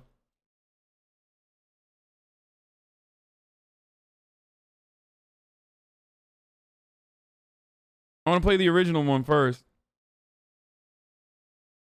Please, it's going to be stuck in my head for days. Yep. It's going to be stuck, but it's a good reason. I want to scream for the GOP. I want to sit with Dan Bongino. I want to show the American flag. Eggs behind the toilet in grandma's basement. I want to ask if he'll be my dad. I want to change my name to Nick Bongino. I want to tell him about the man in the stairs. He kind of looks like Dan Bongino. Grandma tries to tell me not to go down there. Bongino. I wanna be at the RNC. I wanna be like Dan Bongino. I wanna be at the RNC. I wanna be like Dan Bongino. So that's Nick's original song that popped the fuck off because it's a Jamborini, if we're being real. And also on top of that, it had a really good heartwarming message, which is I want to be at the RNC with Dan Bongino. When I heard it the first time, I was like, oh, this is it. This describes me perfectly. This is exactly what I want to do in my existence. Ever since Dan Bongino blocked me on Twitter because I asked him to leak his steroid regimen king. Those words. Ever since he blocked me on Twitter and said he was going to sue me for slander because I dare declare that he maybe is using steroids, my life has not been the same. So when I saw the song, I was like, this represents my interest perfectly.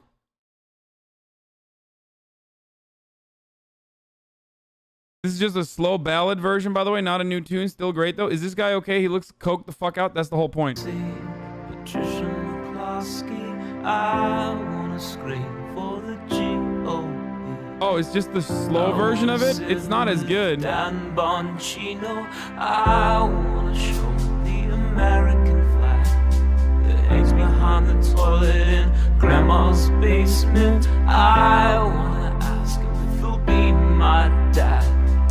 I wanna change my name to Nick Bongino. I wanna tell him about the man in the stairs. He kinda looks like Dan Bongino. Grandma tries to tell me not to go down there, but I would be safe. I've been seeing explain 3 reasons why you voted for Biden without saying Trump all over Facebook today. It's actually pretty funny because good luck with that. I have asked that numerous times. I have asked that same question numerous times in my audience to the liberals that keep yelling at me whenever I fucking criticize, Joe Biden. I dared disrespect Joe Biden this way by criticizing him. And there's no answers for it. You really can't. I mean, how can you? What is it? You just wanted like,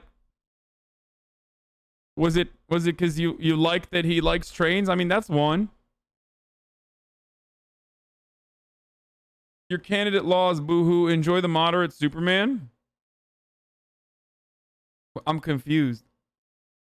Like, I think a lot of people that say stuff like, oh, Bernie lost, get over it, don't understand. Like, I don't give a fuck about Bernie Sanders as a personal individual. Like, I don't care. Like, I hope he does well in his life. I wish him the best because I think he's a nice person. But,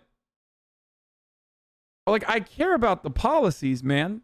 Like, I care about the things that he was advocating for. So, for me, like, when you say something like, when I hear you say something like, your candidate lost, get over it, I am reminded that the only reason why you advocate for a particular candidate is just team sports.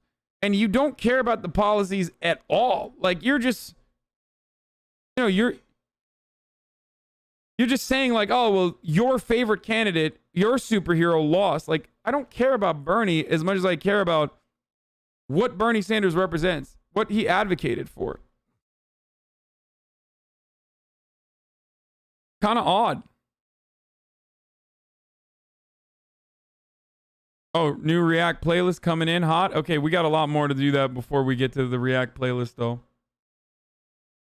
And that's Jim Clyburn. By the way, not talking about 2022, talking about these runoffs in the state of Georgia this year. Yeah, and it's Jim Clyburn is the one who really helped Joe Biden get this nomination as well. I mean, Joe, you're absolutely right. And the House, you know, set the Senate aside for a second. These House numbers, I mean, we went into the night and, you know, and I certainly was saying what my sources were telling me going into election night, which was that they were going to pick up at least 5 to 7 Democratic seats. Potentially they were going to pick up 10 to 12. Instead, it's the opposite. Republicans won seats. And as Abigail Spanberger pointed out, they lost some of these members. And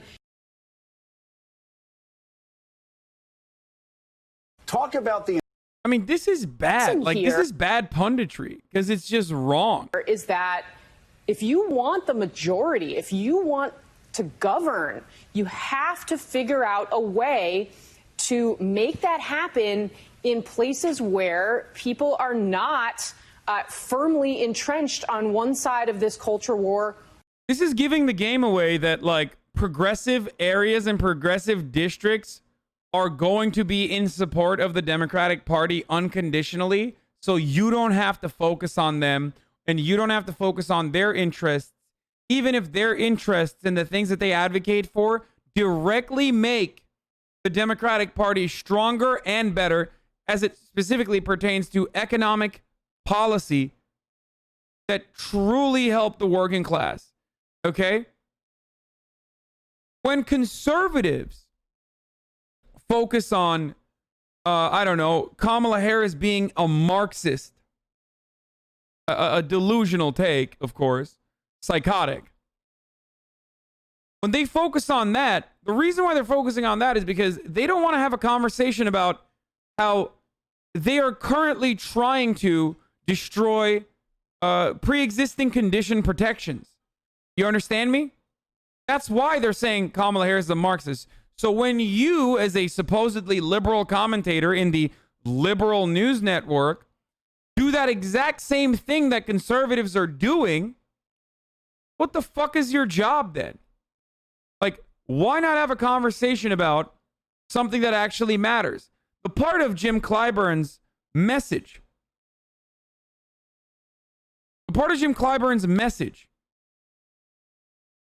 that I'm mostly frustrated by is not the defund the police part, but the Medicare for All part. Because defund the police was not adopted by the National Democratic Party. Defund the police is something that activists on the ground came up with. That was their advocacy. And I wish that there was better messaging around it from the Democrats that adopted it, but they didn't. Of course they didn't. Not only did they not do that, but the guy who wrote the crime control bill then also ended up picking a actual cop as vice president. So, like, very clearly they were not going to do that. What I'm frustrated by is the Medicare for All take that Jim Clyburn is demonstrating there, which, when he's like, oh, Medicare for All doesn't work around these parts. It's like, dude,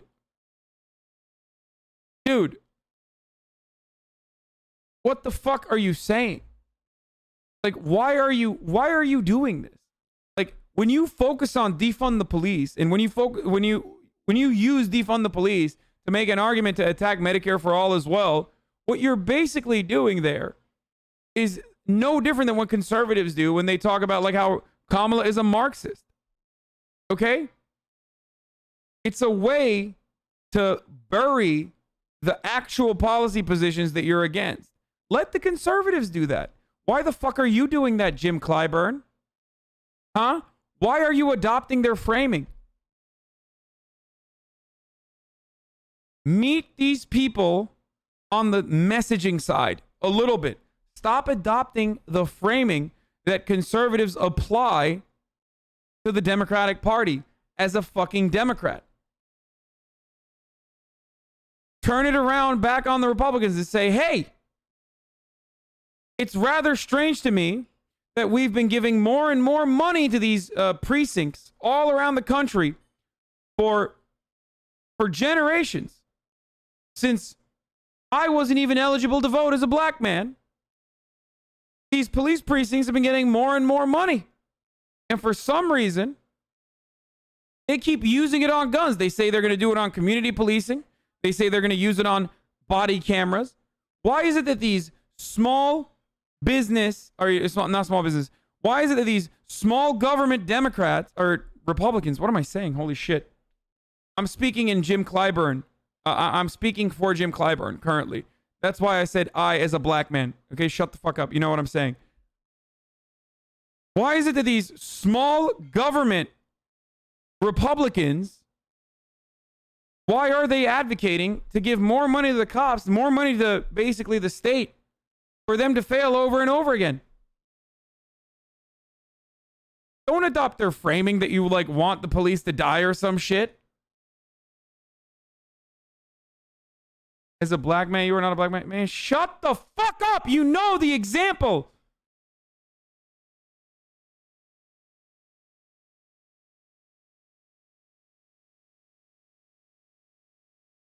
You know what I'm doing there when I say this.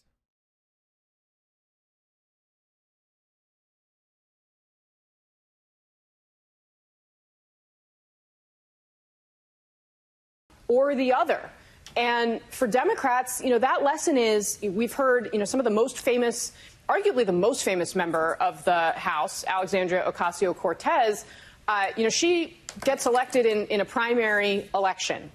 And she is someone who is speaking to the left of the party.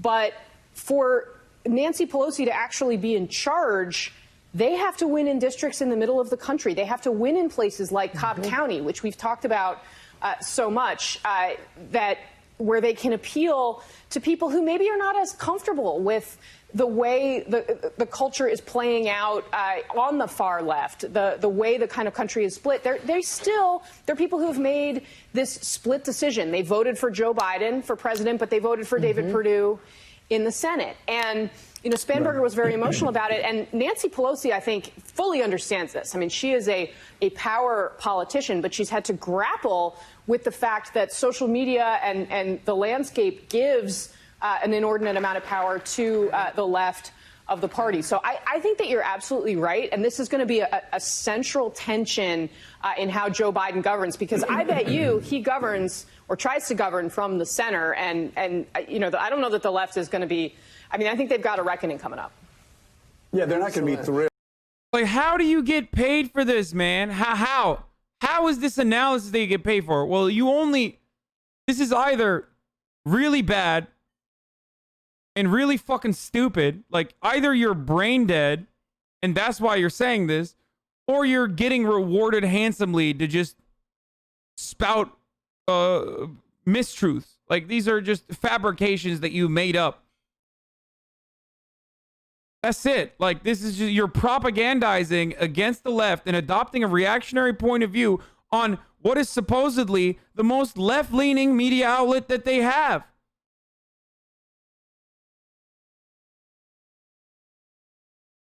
This is nuts, dude. Of course, it's not an accident that these people who spout this sort of shit then turn around and offer a tremendous amount of coverage to Never Trump Republicans, who we now know was bullshit.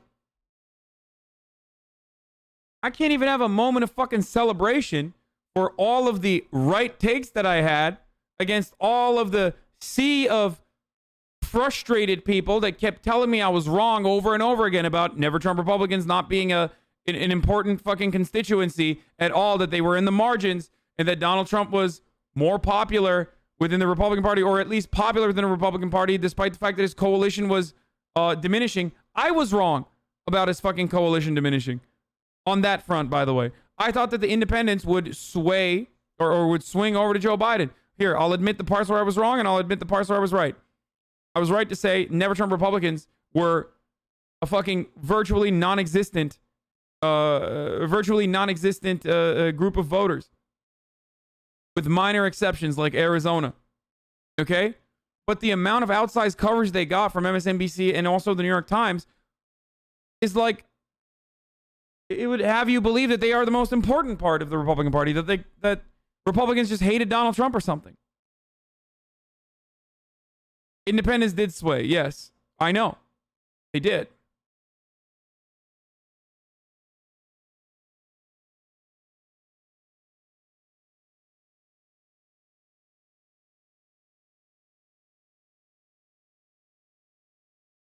It's wild that, like, Biden isn't even officially the president yet.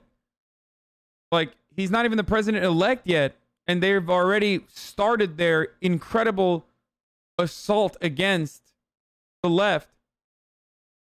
And it's a complete lie, too. It's, like, built around it's built on top of nonsense. Like, there's no evidence for any of this shit. Like, especially at a time when progressives actually did remarkably fucking well.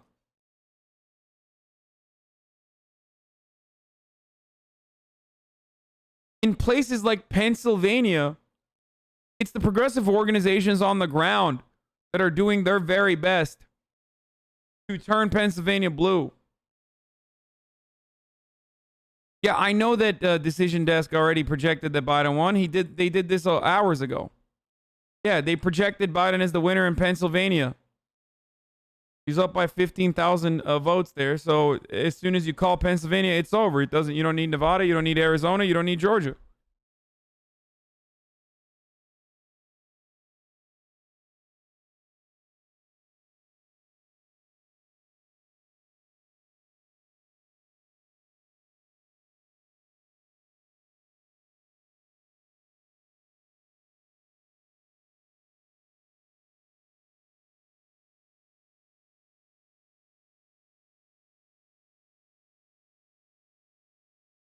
I'm going to die. I'm going to die. Senate committee talk from Graham. If we keep the Senate, which I think we will, and I become budget chairman, I would like to create a dialogue about how we can finally begin to address the debt. I'm going to die. I'm going to literally fucking evaporate. Okay? I'm going to spontaneously combust. Literally, I wish I was wrong. I wish everything that I said was going to happen was the exact opposite of the things that were happening right now. Like, oh, God. And I think that Biden is going to fucking concede on that, too. They're going to be fucking fiscally responsible Democrats. Oh, my God. Oh, my God. Oh, my God. Oh, my God. Oh, my God. This is so bad. This is so bad. There is no moment to fucking celebrate, dude.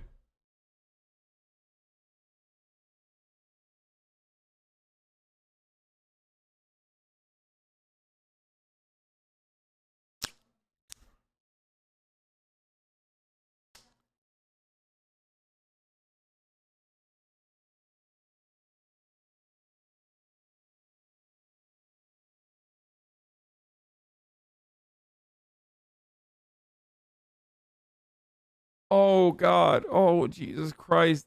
Dude. Hey, let's go trillions into debt. And also, what is the debt for? That's what you have to ask. We're trillions of dollars in debt, but what is the debt for? The debt comes as a consequence of tax cuts for the wealthy. Okay? If this conversation begins, and the conversation doesn't end with Joe Biden saying, fuck off, Jack. We're raising the top marginal tax rate back to where it was in March, Jack. If they don't say that, if you want to fucking fix the debt, we raise tax on the wealthy and corporations, and we start truly fixing our economy from the bottom up, not the top-down approach, because the trickle-down economics has failed and it has not worked. It is demonstrably a fucking failure. That's the reason why our infrastructure is dog shit now. That's the reason why public education is dog shit in this country. If this conversation doesn't turn around and turn into advocacy for a tax hike on the wealthy and also on corporations, I will fucking lose my mind. And it's not going to happen. Of course it's not going to happen.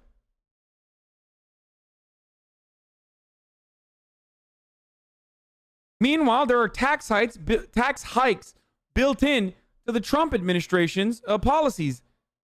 The tax cuts for the middle class are not permanent. They were there for a little bit. They're coming back, and they're coming back soon. But the tax cuts for the wealthiest, well, that's permanent, of course. That's done. It's the opposite of what George W. Bush did. I love that, dude. I love that. Cut debt during growth, take debt during recession, aka now. But no, Trump didn't do that for 4 years. Exactly. Because he wanted to because me online, no, insisting that Beto and Harris should endorse a Green New Deal does not make me part of the Putin posse. Normal Democrats, wow, this is like the Avengers.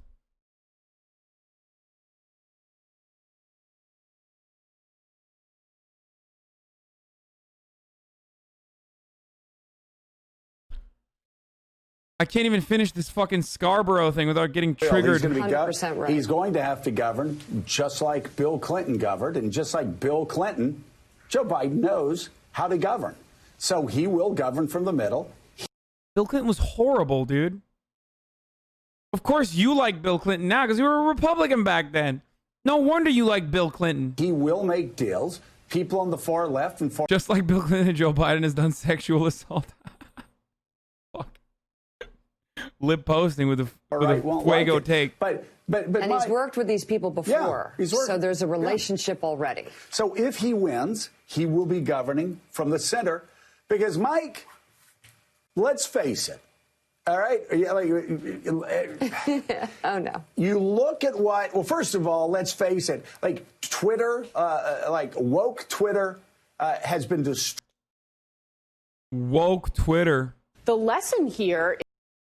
The funniest part about it is that, like, if you ask Scarborough, like, I'm woke Twitter, you know what I mean? And I'm the sleepiest motherfucker on the planet when it comes to, like, woke shit, okay? It's like they launder accurate criticisms, or not accurate criticisms, rather. They deflect away from accurate criticisms by laundering it alongside reactionary talking points like woke Twitter. You're a fucking adult. You have a nationally syndicated news show. You don't say woke Twitter like you're Ben Shabino. I can say it because I'm a fucking himbo. You can't. Okay? Just because you got the morning show and you sometimes wear your ugly ass sweater over your fucking button-up shirt doesn't mean you get to run around and say woke Twitter. What kind of casual nonsense is this? Fucking insane, dude. Woke Twitter. Woke Twitter is so mad. Oh, let's hear what fucking woke Twitter is mad about. Throughout the 2020 election process, woke Twitter was destroyed when Joe Biden got the nomination, when the same Jim... Okay, he's actually kind of right about that. Never mind. I was wrong. They did. They did. The woke Twitter was destroyed when Joe Biden got the nomination. Like, this whole notion that, like, you have to always have perfect rhetoric and perfect messaging that applies to every single, that applies and always is understanding to, like, every single individual point of marginalization is gone. Liberals on woke Twitter, people like people that watch MSNBC and his colleagues, Scarborough's colleagues, are very much a part of that. People who weaponize actual legitimate grievances within social justice causes against whoever they perceive to be their opponents are totally owned into oblivion as a consequence of Joe Biden coming out and being like, yeah, I got hairy legs, Jack. What are you going to do? You don't vote for me?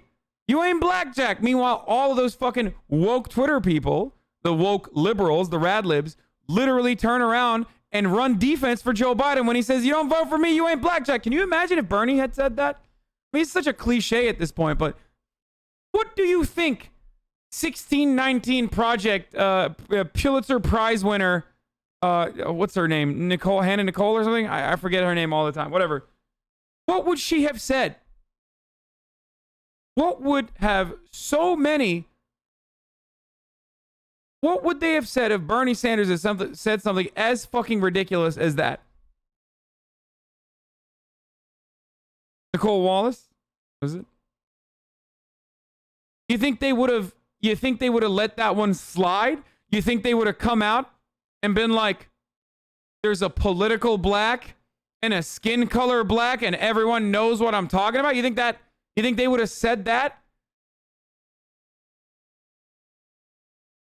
Nicole Hannah-Jones? No. Bro. Yeah, it's Nicole Hannah-Jones. You think Nicole Hannah-Jones, Pulitzer Prize winner Nicole Hannah-Jones, one of the authors or investigative reporters involved in the 1619 Project, you think she would expend her social capital to defend Bernie Sanders if Bernie had said something like that? No. No, they wouldn't. No, the fuck they would not. They absolutely would not. These are the same people that certainly apply the same kind of tactics that they understandably utilize against the right, because the right is, more often than not, horrifically reactionary against the left and progressive policies. It's fucking bullshit. That's why I always say I hate people who weaponize social justice. Like, if you're not being honest about it, then fuck you. Now, I have another take on top of that.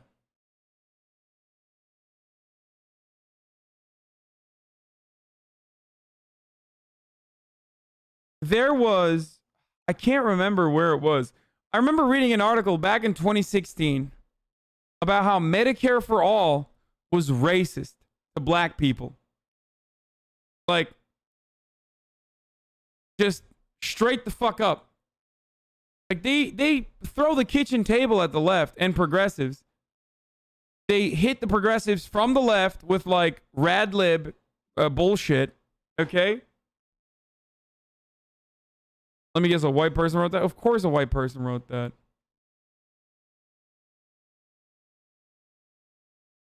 Or free college for all is racist too. They'll do that.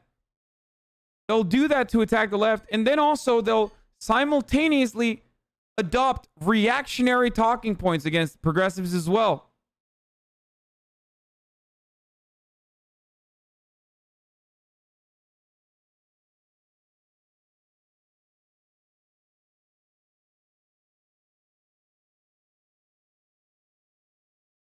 AOC's been popping off on the timeline, dude. There are folks running around TV blaming progressivism for the Dem underperformance. I was curious, so I decided, we talked about this earlier. I'm not going to watch that fucking stupid Avengers video, man. Stop. Stop. Stop sending me that shit. I don't want to do that.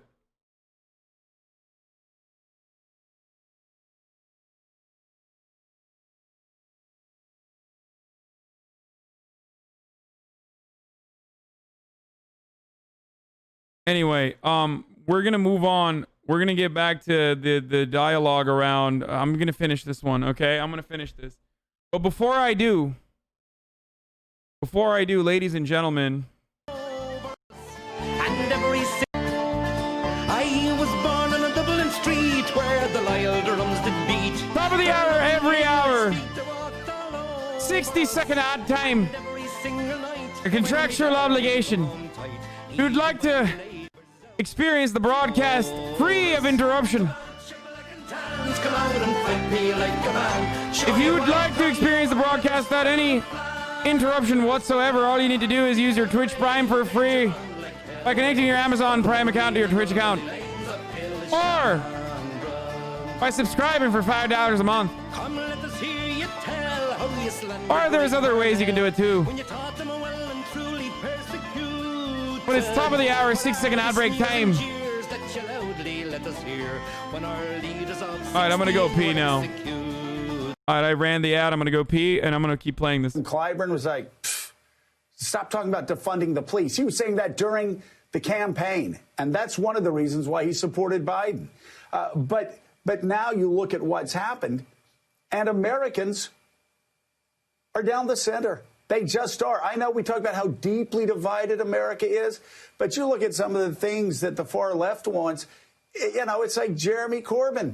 We all predicted that Jeremy Corbyn was going to lose because he was out of touch with the majority of British voters, and sure enough, it happened.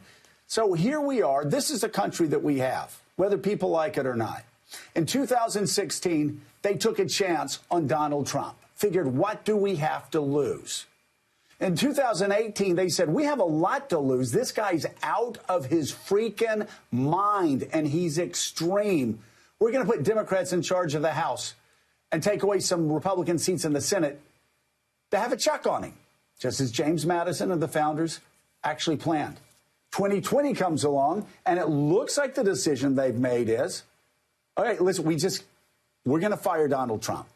We can't take this chaos anymore. But we want to keep the Republicans in control of the Senate, and we want to do that because we don't trust turning the whole thing over to the Democratic Party, because to tell you the truth, some of the things we hear. Did this guy die? Like, what happened? Did his internet cut out? And Scarborough's just fucking spitting? Hot fire? Or rather, hot garbage, dude?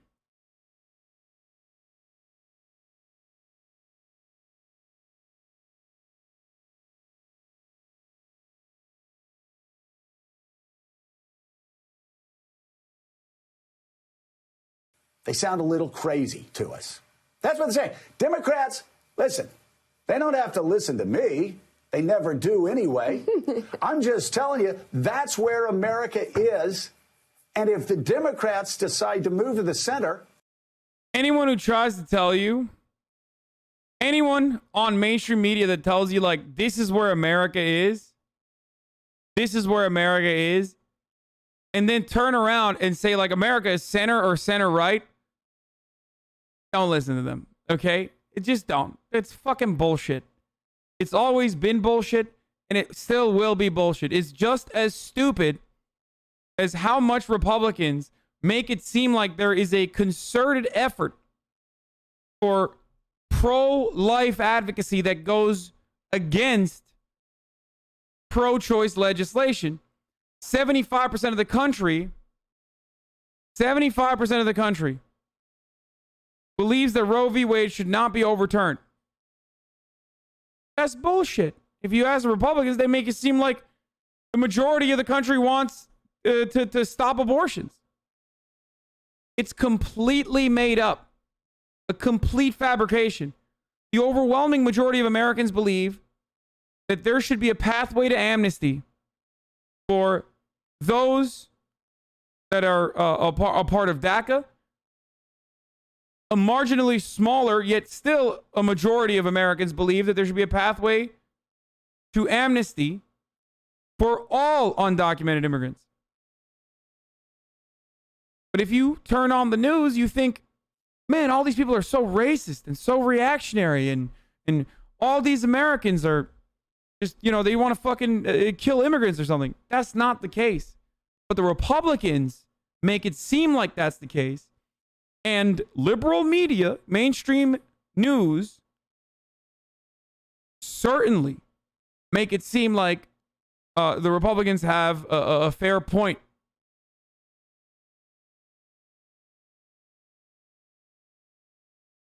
They don't. Update on Georgia from the decision desk. Joe Biden has increased lead by 4,000 votes.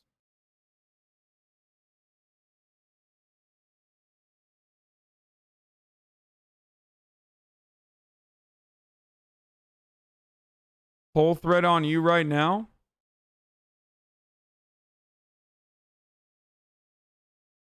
Why the fuck would you want amnesty for immigrants? Oh, fuck. First of all, you're just basically exposing your own fucking idiotic tendencies here. You know what? I'll unban you. I'll let you fucking make a case. How about that?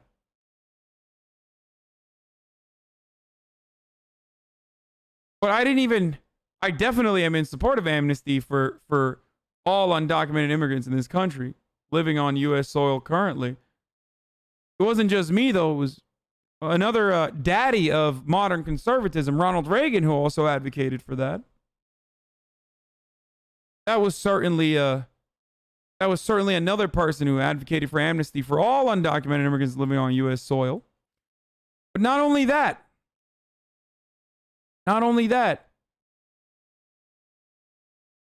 But the conversation we're having right now is whether Americans want it or not. And Americans do want it.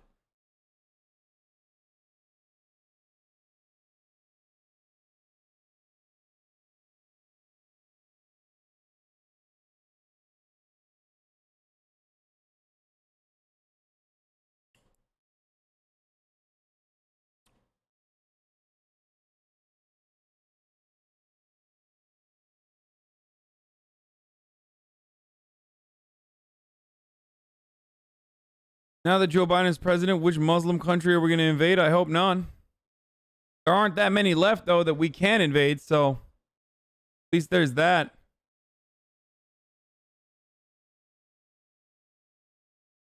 Everyone should know to not listen to the media to understand who Americans vote for twice after predicting Trump turned out wrong twice. Yeah. And get behind Joe Biden if he's elected president. They're going to have the sort of success they had under Bill Clinton. If they have civil wars over the next 4 years, it's going to get ugly. It's going to get ugly fast. And by the way, AOC, guess what?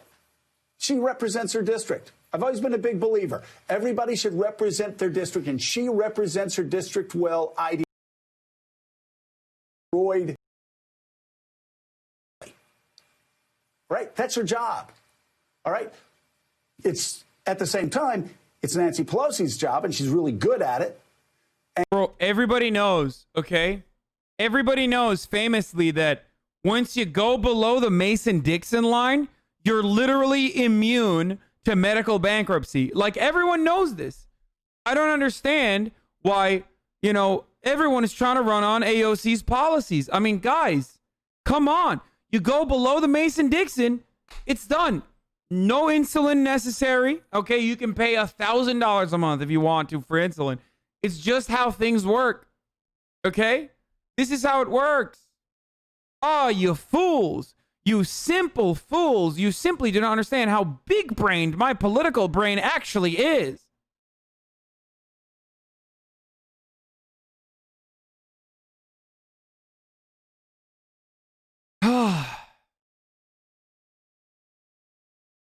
And it will be Joe Biden's job, and he's going to be really good at it, in charting a middle course.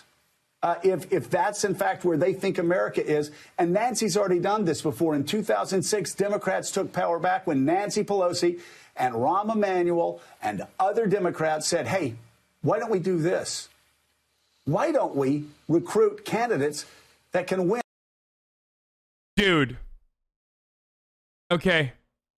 Give me... Oh, my God. Come on. Okay, I'm done. I'm retiring, dude. I'm fucking retiring, dude. Come on. Come on.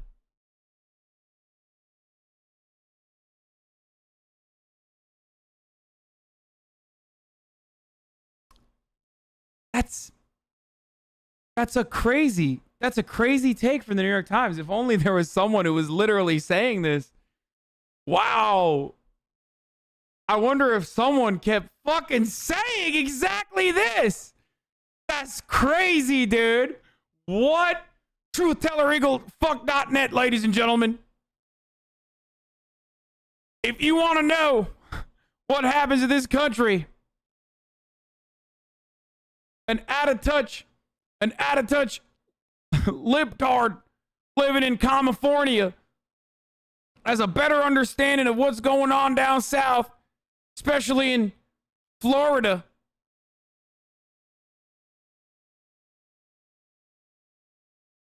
What are you saying? That's basically the silent Trump voter you kept crying did not exist? Are you stupid enough to think that QAnon supporters are silent? You fucking dingus? You absolute donkey?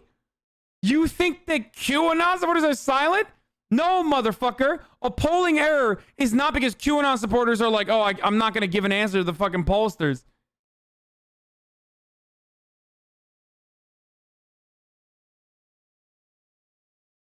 Bro, there's a literal Q sign that he's holding up in the photo.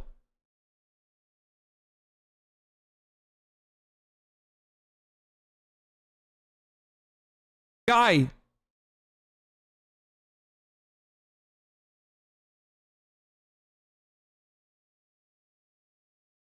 I told you that areas where QAnon was explosive were areas where turnout was going to be much higher for Donald Trump. These misinformation networks have been overtaken by grifters. Early results study by University of Southern California goes about pollsters and may not have captured support for Mr. Trump among followers of QAnon conspiracy theory. Researchers identified a strong statistical correlation between state polls that underestimate Mr. Trump's chances and a higher than average volume of QAnon activity in those states, including Wisconsin, Michigan, and Ohio. The higher the support for QAnon in these states, the more the polls underestimated the support for Trump. The study draws on an analysis of 240 million election-related tweets from July through September. This is not even proving that QAnon supporters were like lying to pollsters. It just shows exactly what I said, which is areas where there is QAnon and misinformation that's running rampant, they're 100% avowed Donald Trump supporters as a consequence of that misinformation that they has rotted their goddamn brains. Mr. Ferrara suggests that QAnon believers were not properly captured by these polls because such conspiracy theorists tend to distrust mainstream media organizations like 538 or the New York Times. If you distrust institutions, he said, you are less likely to participate in polls.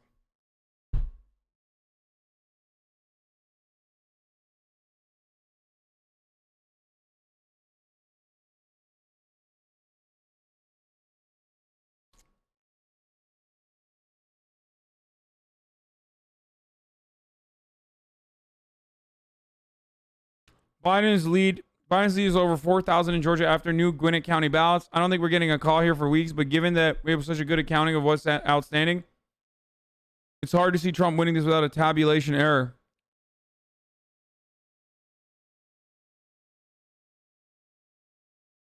Why are you ignoring all the cheating being done by Biden at the polls? Because I don't consider voting in a completely legal manner by casting a fucking ballot early and by mail to be cheating. I think that's just the regular process. I also don't think, unfortunately for you, that random live streams of like people counting ballots where they look suspicious, woo, because they looked around and crossed the fucking ballot or filled the ballot in so that it's read appropriately is cheating. It's just you not understanding how this process works. And instead of doing some fucking research, you know, the key word that conspiratorial minds often go to, I did my own research and I found out that they're cheating, brother. It's like, well, do a little bit more research and figure out exactly how this fucking process works. Why is someone with a pen writing on a ballot? What could they be doing?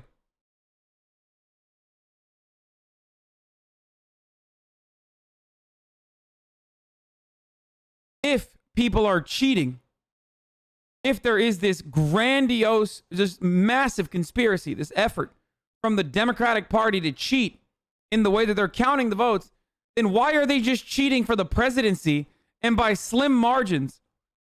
Why would they fucking functionally create a process in which they're not even going to have control over the Senate?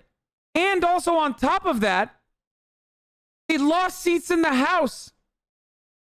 No part of this makes sense. If it was a massive blowout, at least on that front, it would have made sense a little bit for you to be like, oh man, it's a massive blowout.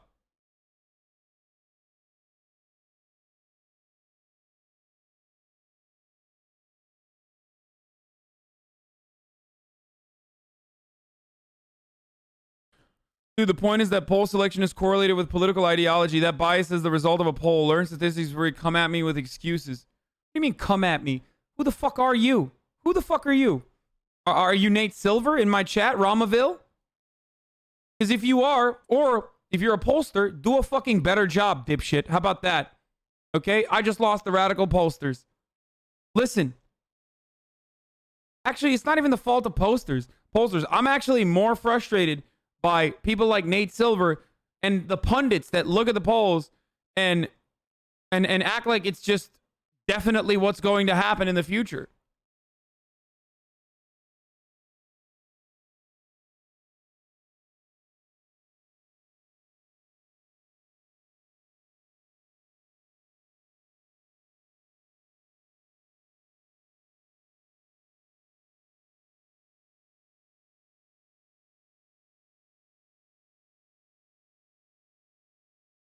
Joe Biden took the lead earlier. Why is PA taking so long?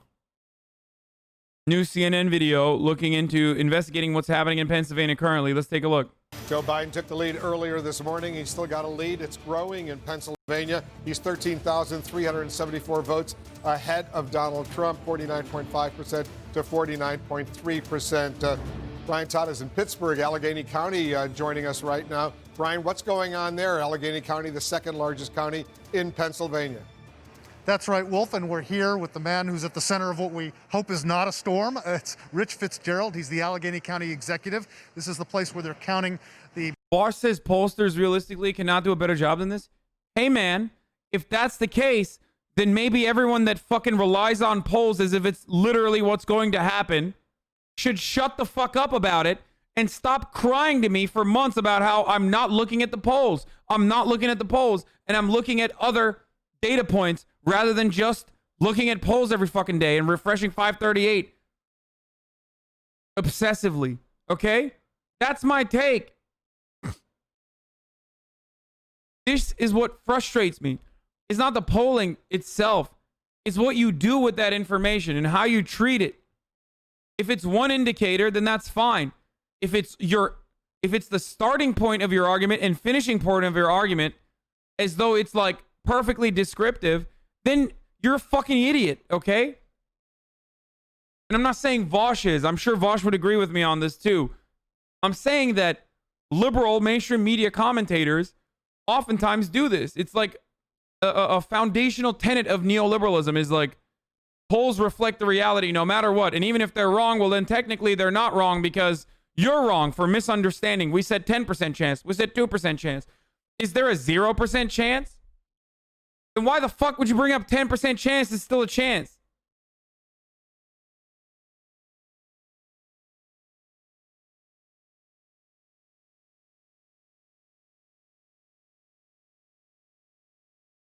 So many people kept telling me that I was fucking wrong over and over again. Because look at the polls. Look at the polls. Like, if that's the beginning and end point of your fucking argument, then your argument sucks dick.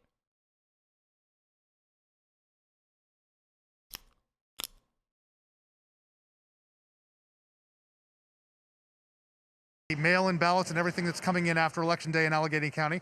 First, sir, I know that the return board here was counting ballots that were damaged earlier, and they're starting to count ballots from military and overseas. Yes. Do you have any results for us? We don't have any results yet. They won't be posting them probably for a few more hours, but we got about 3,000 ballots that are being processed. The traditional, regular mail-in ballots that come from throughout Allegheny County. And then it looks like about 3,500 or so military ballots. So I'm told that maybe by 5, a little after 5, we may be posting those 6,500 or so ballots. 35,000 plus, though, total mail-ins and other ballots that came in on or after Election Day. How long do you think it'll take to get through all of those and count them? Well, these are all before Election Day. Correct. I'm sorry. I just want to make sure. There's 28,000 that they'll begin looking at after 5 o'clock tonight. They still probably have another 3,000 or 4,000 that they're going through, making sure about the secrecy envelope, the signatures, the dates, all those different kind of things. So they'll work through the night. They haven't taken a break. They didn't even take a break for lunch, and they're going to keep moving on it. Have your observers here reported any problems? Have they complained about anything? No. As a matter of fact, when we swore in the election board this morning, we had the Republican chair as well as myself who were talking and basically thanking the workers. They're doing it in a good way. They've been doing it with observation. The press is here to watch it. There's cameras everywhere. So this is a very, very transparent process. It's a question that many people ask, not just here in Pennsylvania, but in Arizona, where they're still counting votes, and elsewhere. And it's a question many Americans have for places like Pennsylvania. And you have the answers, and it's logical, of course, but can you tell people why it does take so long after Election Day to get through these ballots? Because we were not permitted to begin this process until Election Day. That should change. I know Florida and some other... If that changed, universal mail-in ballot is so good. Like, universal mail-in ballots and early voting is so fucking good, dude. It is disgusting to me. Disgusting that you would not advocate for it. You just hate democracy. Other states, they pre-canvass, meaning days before they start taking open the envelopes. We weren't allowed to do anything with envelopes, secrecy envelopes, until Election Day. That delays the process. We could have had this done and given results on Tuesday night. We didn't have to go through this 3-4 day process if we were allowed to pre-canvass. So I hope our legislature, our state legislature, changes that. You're frustrated. Are there any other frustrations that you have with this? I mean, No, that's a frustration, and we warned everybody. And the governor tried to get this done. Governor Wolf did everything he could. Twice they came to him, the Republican legislature came to him and said, if you do this, we'll give it to you, Governor. And he said yes. And then they still said no. They couldn't take yes for an answer. Thank you, Mr. Fitzgerald. Good luck with the count. We're going to be here. We're going to be monitoring it. We'll get the results when we can. Thanks, Brian. Thank you very much. So, guys, there you have it. No results yet, but they're going to start to count 29,000 ballots that are coming in after Election Day, starting at 5 o'clock Eastern Time today. And it won't take much longer to upload those and get those results to you. We hope to have them by tonight. And maybe some of the bulk of the vote in this county will be resolved. Wolf. Good to know. Brian Todd in Pittsburgh for us, Allegheny County. So what do you make of all these developments? Before we get to Allegheny County, this is so funny. If you give money to the Trump recount post-election litigation efforts, half of that money will go towards retiring his campaign debt instead. 50% of each contribution up to a maximum of $2,800 or $5,000 to be designated towards Donald Trump TFP 2020 general election account for general election debt retirement until such debt is retired. 50% of each contribution. Only 50% of your money goes to... Dude, that's so awesome.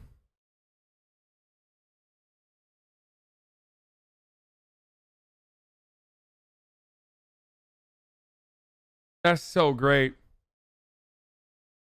That's just great, brother. Really is. They kind of, I mean, they deserve to get fucking clowned on a little bit, dude. If you're dumb enough to pay into this scam, then you deserve to get scammed a little bit. Said the second largest county in Pennsylvania. Well, the process and the delay in the process, because as the gentleman just explained, state law says you can't touch them. You can't touch them. The delay in that process is slowing down what we believe to be inevitable. You see Joe Biden up 13,374 votes. That has been increasing steadily, not by huge numbers. But if you just mention where Brian is standing right here, it's 10%, Allegheny County, about 10% of the votes statewide. They're talking about, 35, 40,000 ballots they're trying to count. Well, okay, Joe Biden has, he's getting 60% just shy of that here. We know in these mail-in ballots he's getting even higher. So then you drop out and you're Joe Biden and you would like to see that lead grow. Guess what? When they count those ballots, it is going to grow. It's a Democratic stronghold. Joe Biden has been running very high in the mail-in ballots, but they can't touch them until later. And again, we saw how quickly Florida counted on election night, right? Because as the gentleman just explained, they're allowed to take the mail-in ballots, check the signatures, take them out of the envelopes, do everything you have to do to verify them, and then on election day you put them in the scanner. In Pennsylvania, because of state law, they can't. It's arcane. You mentioned earlier people are getting a geography lesson, learning about hundreds of different counties across the country. We're also learning different states do it in different ways. And because of that, we're waiting on votes in the state that is likely to decide the next president of the United States. It's a process we have to go through. There is no question to where the math is heading. Joe Biden continues to methodically. The classes take most Trump supporters are poor and uneducated. You're ignoring those material conditions. When the fuck did I say the Trump supporters are poor and uneducated? I mean, there are certainly a lot of poor and uneducated people within Trump's base of support. But there's plenty of fucking dipshit small business owners who are just tyrants and fascists within their own little enclaves that love Donald Trump. Like, that's... The people that are maxing out the Donald Trump aren't like West Virginians. Okay? They are the enclave Republicans, the ones that like have 3 jet skis, all of which have those like ugly ass Donald Trump flags on them. The ones that go out and get a fucking dune buggy. You know? The ones that have disposable income. Fuck them. Those people deserve to be scammed.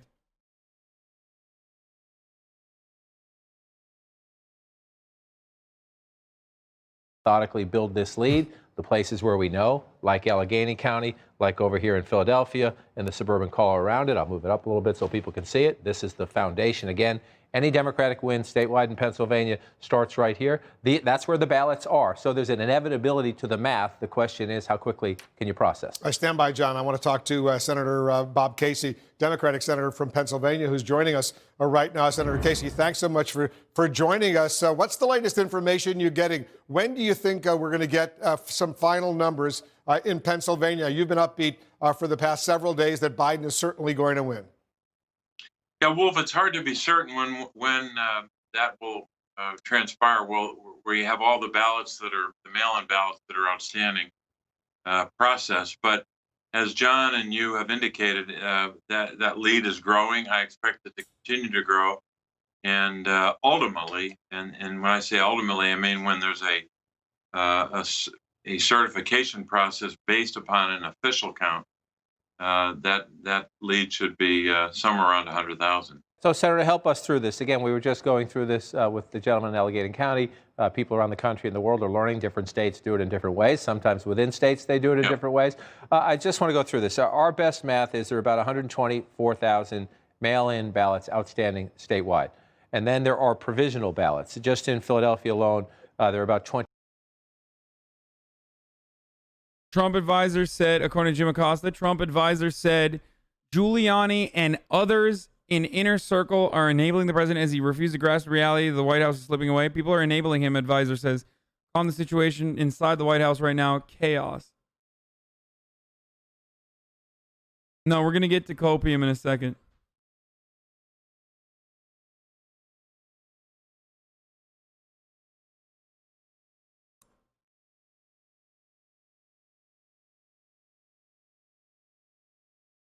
Watch how fast the conspiracy is born. During a protest in Maricopa County Election Center, some people are convinced news vans parked in media spots are sneaking in ballots. We tried to explain it's just camera equipment. They weren't having it. Watch. This is irreparable, okay? This is harm that every single Republican contributed to. You understand me? This is not going away. And then we go back to this.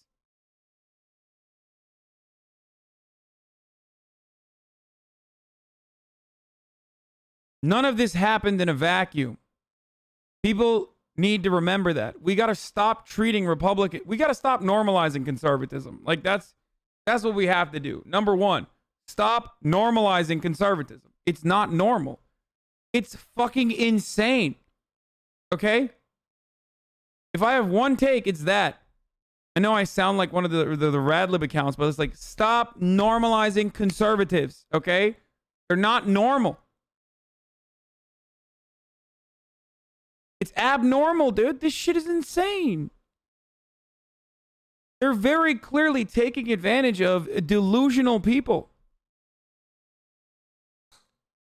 They're moving ballots, and we watched all of it. That's where the media parks. These are all the media trucks.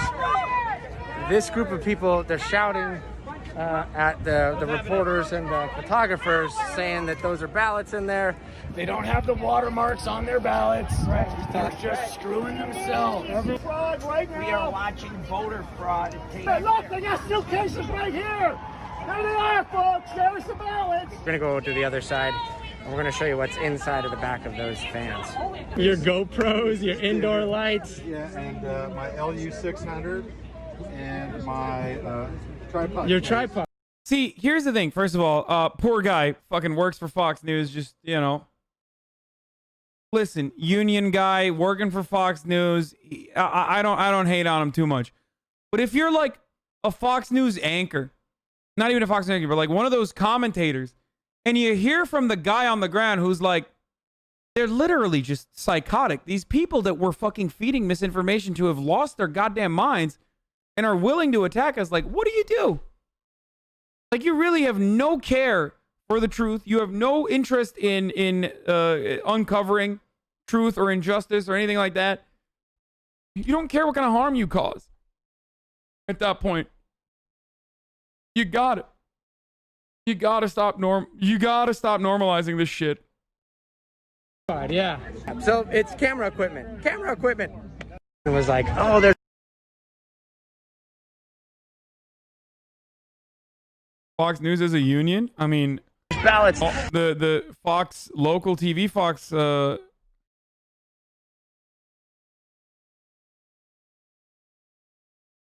local Fox affiliate channel I go to, everyone is unionized. Yeah, like all the Los Angeles, but no, they're just playing team sports, trying to steal the fucking rival's mascot. What do you mean?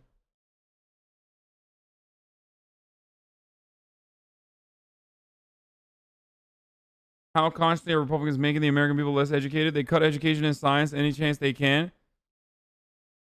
Yeah, I'm going to get to that in 1 second. There is something that I want to talk about. I don't know if he's in here right now, but the dude who is a sound designer for Naughty Dog just followed me on Twitter. I just got a notification for it. And I remember talking about how much I like the sound design in Naughty Dog in the Last of Us 2. So good job, brother. If you're in here right now. I like randomly clicked on a notification on accident with my big meaty thumbs and saw that. The second video. And said 50 things Donald Trump said that were wrong or that were horrible. And I said, really? I heard a beautiful speech. But that's what they do. So imagine if they can do that to the president, they're going to do it to you. Yeah. Don't let them make a mockery of you. The only answers you have is we want a fair and honest election. God is the greatest, and we're fighting for our democracy. And we are here to protect the United States of America. When you give them those three answers, watch what they do. You're giving them no reason. And I said this last night. In order to become what we're trying to become, to make America great again, right? And so in order to keep it great, we need to be the change we wish to see in the world, okay? You need to be the role model that you want your children to be, okay?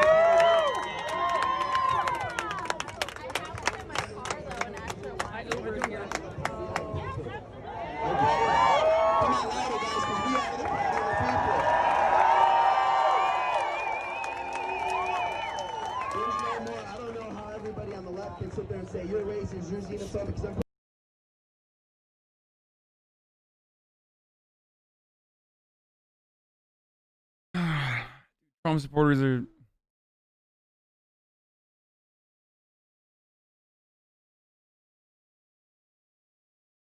It's incredible how easy it is to brainwash people. I mean, it's not that easy. It's just that, like, direct contradiction to Morning Joe's take about progressives. Here's the Dem vote margin for the 24 vulnerable Democratic House candidates compared to their GovTrack ideology score. There's, of course, a million caveats here, but in the aggregate, the more conservative their record in Congress, the worse they fared at the polls.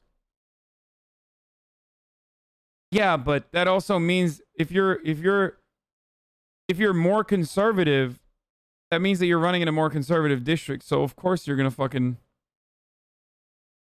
have a harder time winning. The real interesting part is this one, and this is the correct take here. 6 sponsors of Medicare for All won re-election in swing districts, okay? That's the take. This is the actual fucking take that I've been, like, screaming on the rooftops that Mike from PA talked about yesterday, too, in Pennsylvania, for example. Maybe we should consider the possibility that Democrats' down-ballot losses were less of the fault of Medicare for All and defund the police and more the fault of the party's brand being poisoned in places where the policies they support are well-liked.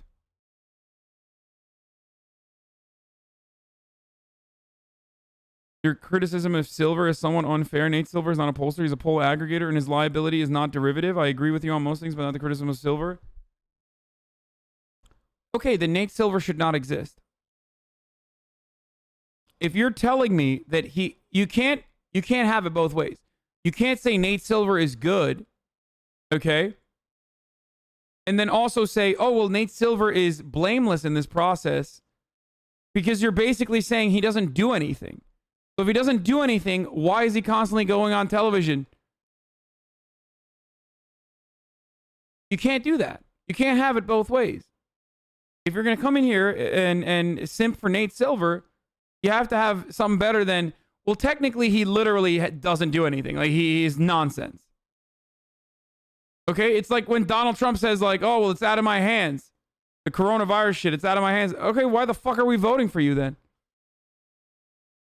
If it's out of your hands, like, why would anybody vote for you? Like, if you're the president and the president doesn't do anything, then why are we voting for the president at all?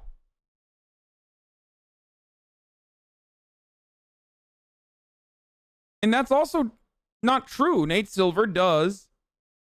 He's not like an aggregator, doesn't just look at the polling data and go, all right, this is the poll, these are the polls. No, he ranks the polls. Like, is there no reason to rank polls then? And why is fucking Trafalgar or Rasmussen getting low scoring on his aggregate model versus, I don't know, Emerson.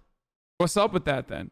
That's something he's doing, right? That's clearly, I assume, is not fucking made up.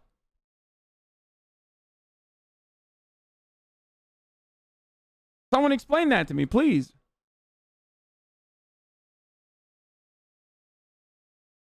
He is doing something. What he's doing is not only working on poor polls, like working on the problems with polls, working with the full knowledge that polls are wrong, but then convincing everybody, yo, can you hit this, mods, can you nuke this shit for like 10 minutes? At least, if they try to do that, spam. His model performs better than the average. Okay, so what? So what if his model performs better than the average? Your model is still wrong.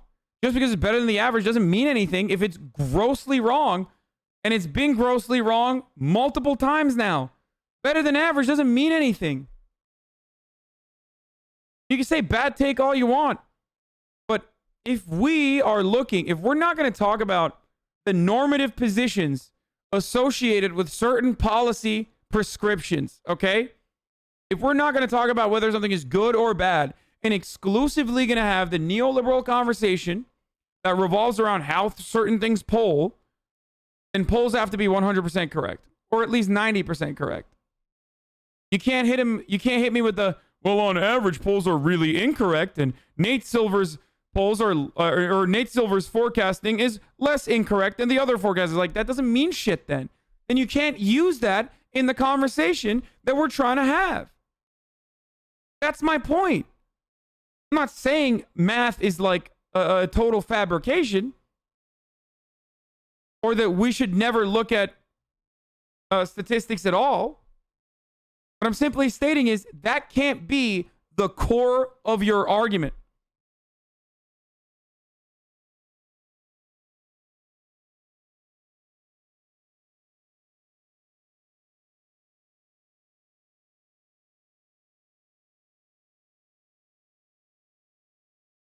And the worst part about Nate Silver, no, see, this is it. Yet you will use polls to support Medicare for all?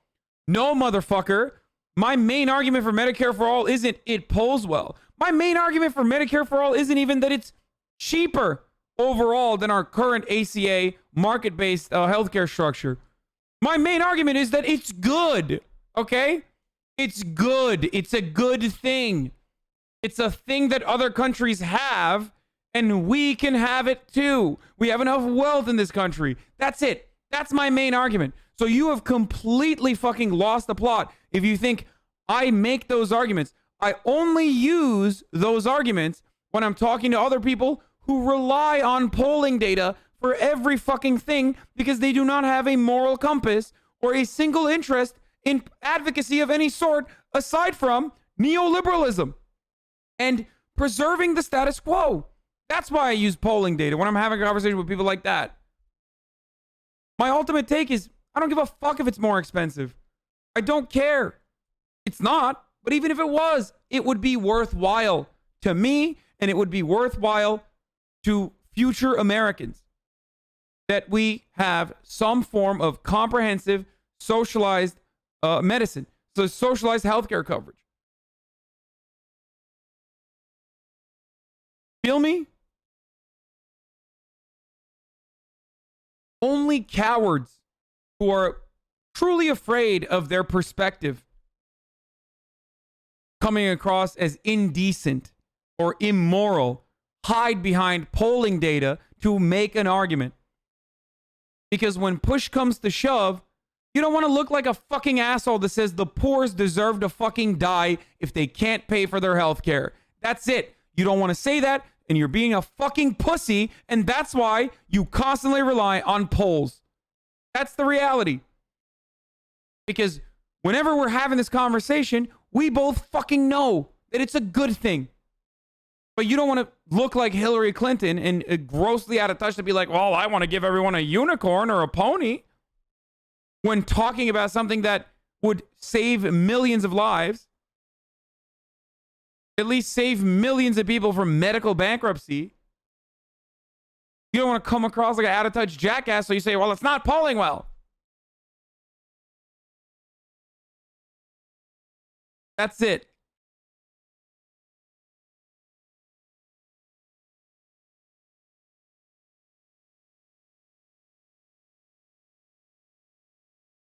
He was consistently right before 2016, so that gave him cred. Now that he's been wrong twice, he and polling in general should be rightfully criticized, but I don't think he deserves to be a part of some neoliberal conspiracy. It's not a neoliberal conspiracy. It's just like, it's the pre-established normative position that we have, okay? That's just like, it's what we exist in. It's the current organization of the economy is neoliberal capitalism. Like the current political structure is neoliberalism, and the current economic organization of society is capitalism. So of course, if your position is, well, things are good right now and a lot better than before, like your advocacy is going to seem like coming from the default position. It's an analogy similar to how people say, oh, this game is political if it features a black protagonist or a female protagonist, because the normative position, the default character is a white dude. It's only political if it's not a white dude. Just like it's just empirical evidence. If you're looking at polling data instead of doing advocacy, or rather using polling data exclusively for your advocacy, you're basically relying on the pre-existing position as being the default. You're couching your agenda or your ideology, whether you recognize it or not. And a lot of people that drink the Kool-Aid don't even fucking recognize it, obviously. They don't even personally recognize it. They don't make a deliberate effort to like be like, I'm going to promote neoliberalism, you know? But if that's the status quo and the status quo is unjust, and you use the status quo as a defensible position against people who are trying to make progress, and you utilize like, oh, well, here's the empirical evidence, which is inconsistent and also oftentimes false, then basically you're caping for neoliberalism. It's not a conspiracy. Thank you, Bad Martian, who said, this is actually a really good take. I've never been able to articulate it like this. Sometimes I spit bars.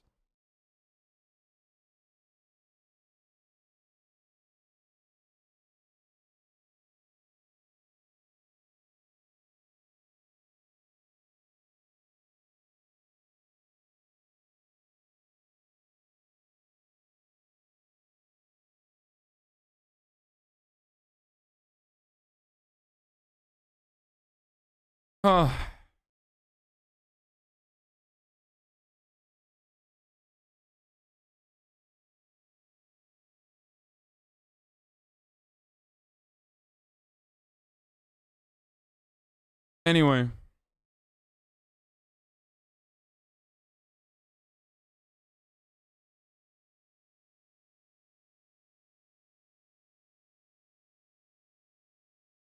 If I, with my limited brain processing power, and I'm not a big brain pollster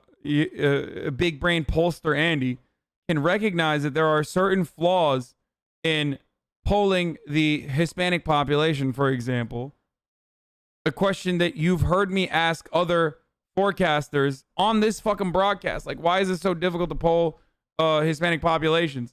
If I can see the failure there, then maybe someone with a much larger brain than me should be able to accurately factor that in.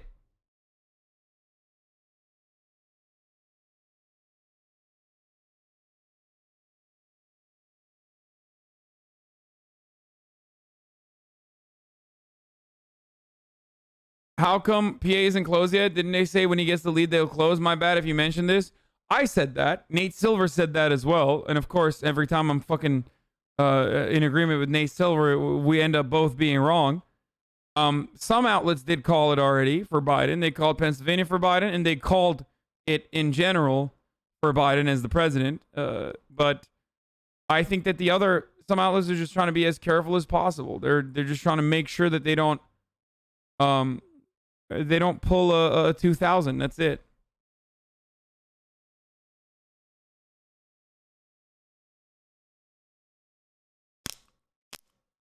Your thoughts at this hour as, again, we wait to hear from those officials. Time for some fucking copium, ladies and gentlemen. I think it's time. Let's look at that delicious, juicy copium. Officials in Pennsylvania as Joe Biden takes the lead there. My thoughts are that I am still upset that we had universal voting, that the coronavirus was used in that manner in order to use universal voting where all ballots are sent out to everybody on the voter rolls, when we know that is ripe for corruption and abuse. And we know that Donald Trump and also AG Barr back in September in a heated debate on CNN talking about how there is a great history of corruption and abuse of this kind. Oh, interesting. That's Fox News, by the way. That's really cool. That's really cool of Fox News to do this. This is great. Just lie, you know, if you can't fucking figure it out. If you can't come to if you can't figure out why you're losing, just lie. Kind of a system. It's foolproof, and really. that it was new, and that the states were not prepared to do this and to handle the kind of corruption that can happen with it. So I don't think that Joe Biden winning potentially, as Mo says, 270 votes is going to quell the concern that so many Americans have that their votes were nullified by this kind of abuse. And also, I'd like to ask Mo what he thinks about Democrats telling, basically defying a court order, telling them that they need to allow Republicans in to look and observe the count. How does he defend that as a Democrat? Mo? Well, I'd be very concerned about it if there was truth to it. The truth is, what do you mean there is and this truth has been to it? debunked time and time Let him again. answer, Mo, There's go. time. Rachel, don't interrupt me. Don't interrupt me. Go, Mo. Time and time again, all of these baseless allegations of fraud have been proven to be baseless. The bottom line is Republicans were in the room. Okay. Right? In some of these states. Whoa! Why is she cutting him off? Why is she cutting him off, dude? Where people were turned away was because too many were sent in. But they were an equal number of Democrats and Republicans watching these election returns. Hold on. And you can lie all you want about it, but it doesn't make it true. I'm not lying. I can't believe this guy who's reporting live from Asmongold's room is spreading such facts, spitting such truth and knowledge. It is a lie. It's just a lie. Like, there is no way to have this conversation with someone. And there have been plenty of people that have come into my chat throughout the day, coming in and out of my chat, like, yo, so what's up with the fucking people not being let into the polling locations? Like, well, I don't know what's up with that because it's not true. Like, your premise is a false one. I can't live in your world because it would require me to believe a falsehood. Something that is not happening. It would require me to believe that so I could like accurately assess it.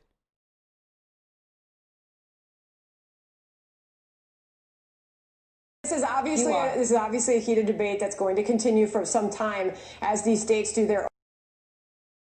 Wait, is that the same as this person is getting fired? Oh, there's Eric, another can one. I ask you, though, about the fact that the Trump campaign has said that they wanted to have their poll watchers there, and that I guess they're being asked to provide evidence for something that they say they weren't able to even participate in or to be able to see. And so that's, I think, where they would say that needs to be rectified, if it could be. That's not true. It's not true. It's just not true. The election poll watchers, they are called canvass watchers. Republicans have been in this room, in that room, where they're supposed to be, standing alongside with the Democrats. There is a specific segregated, penned-off area for the Democratic watchers and the Republican watchers. So the claim from the Trump campaign and the president about that is not true. Like, what are you going to do there? Like, what do you do there?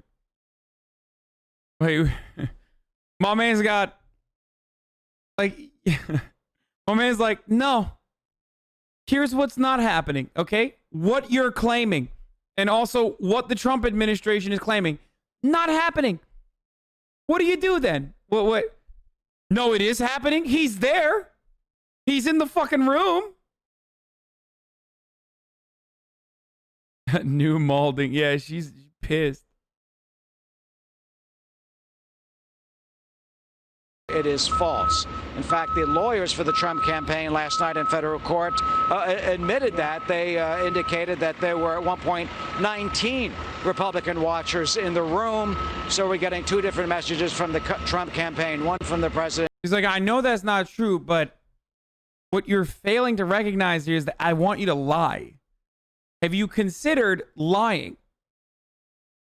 It's pretty easy. Look at me. I do it all the time. As a matter of fact, I just did it when I was asking you a question that I assumed was rhetorical. Or one that I thought you would answer in the positive.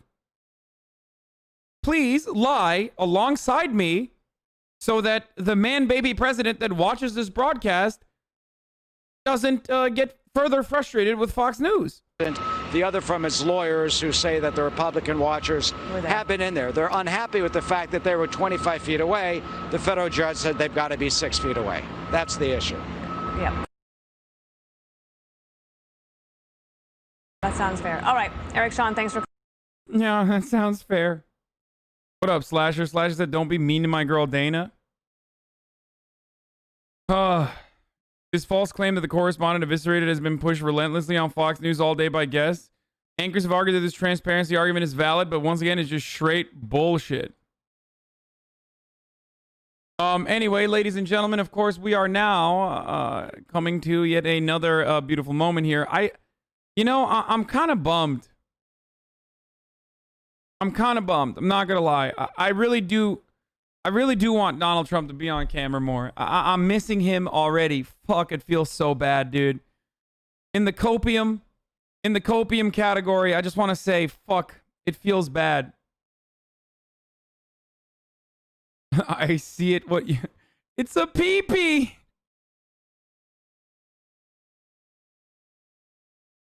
Oh, Jesus. It's sad. It makes me sad seeing the president so distraught. I mean, he's a hero for the American people. He's a hero for the conservative movement. And yet, here he is, cold, alone, lonely, no one around him, no one to help him out. AIDS not letting him go on television. Doesn't even know where he could go on. He doesn't even have the comfort. The bosom of Fox News is no longer as welcome for the one true conservative. So all he can do is just tweet away. Joe Biden should not wrongfully claim the office of the president. I could make that claim also. Legal proceedings are just now beginning.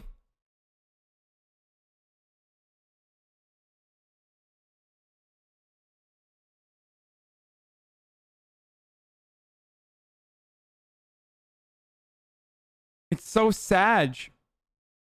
Now, another funny part about this, of course, is like, this is the person that these delusional Republicans consider to be... This is the person that these delusional Republicans consider to be like the macho man. You know what I mean? He is like this working class hero. He's the guy who defends working class interests. And you know, he's a macho guy, you know? He's just got machismo. It's like he's literally just cry tweeting. Like, this is Lena Dunham shit. You know what I mean? This is like this is what I expect from Lena Dunham, you know?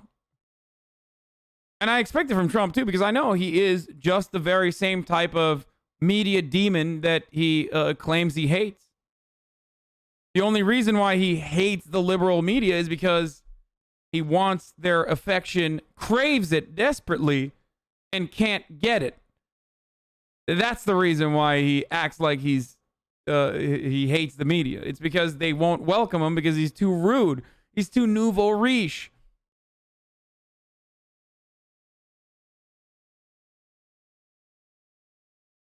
But for, you know, the salt of the earth Ex-coal miner Andy.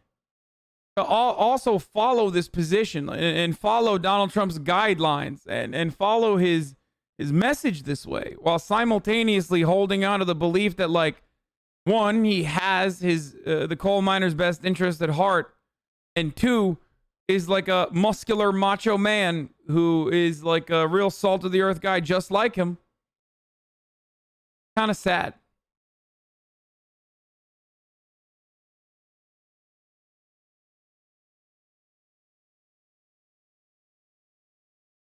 Hey, Greg Douchette, looks like Texas is chock full of lawyers. This Texas lawyer is trying to fly into Philadelphia this morning to link up with a team of attorneys from across the country to fight.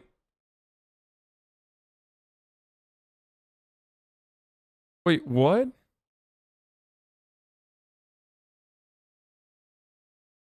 A fair and honest election in Pennsylvania? Wait, I don't get it.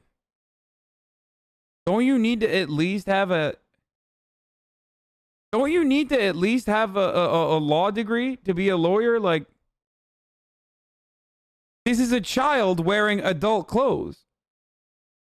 This is literally a child that dressed up like an adult thinking that they could go out and buy beer. Like, I will not be convinced otherwise. I'm sorry. This is a 14-year-old who's trying to buy alcohol right now without getting ID, and it's not going to happen. People in the chat are saying Misgive. Misgive has a way more accelerated hairline than this dude. This is 2 children in one big trench coat.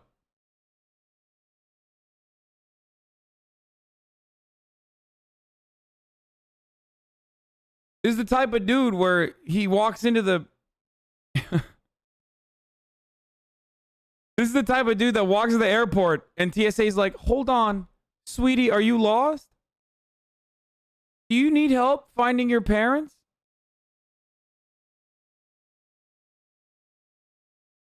He's like, no! Look at my big cowboy hat! Aw, sweetie. Don't worry, we're gonna get you to a legal guardian immediately, okay? My dude, how do you travel by yourself, guy? I feel like they're gonna put him in the foster care system.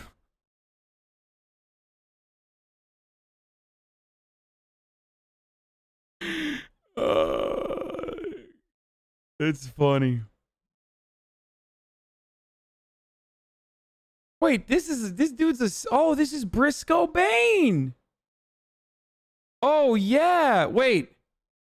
Isn't this like wasn't this like a gay dude who got conversion therapy or something? Am I making this up? I totally remember this guy now. Wait, hold up. Yeah, dude, this is him. Oh my God, wait. Brisk cocaine.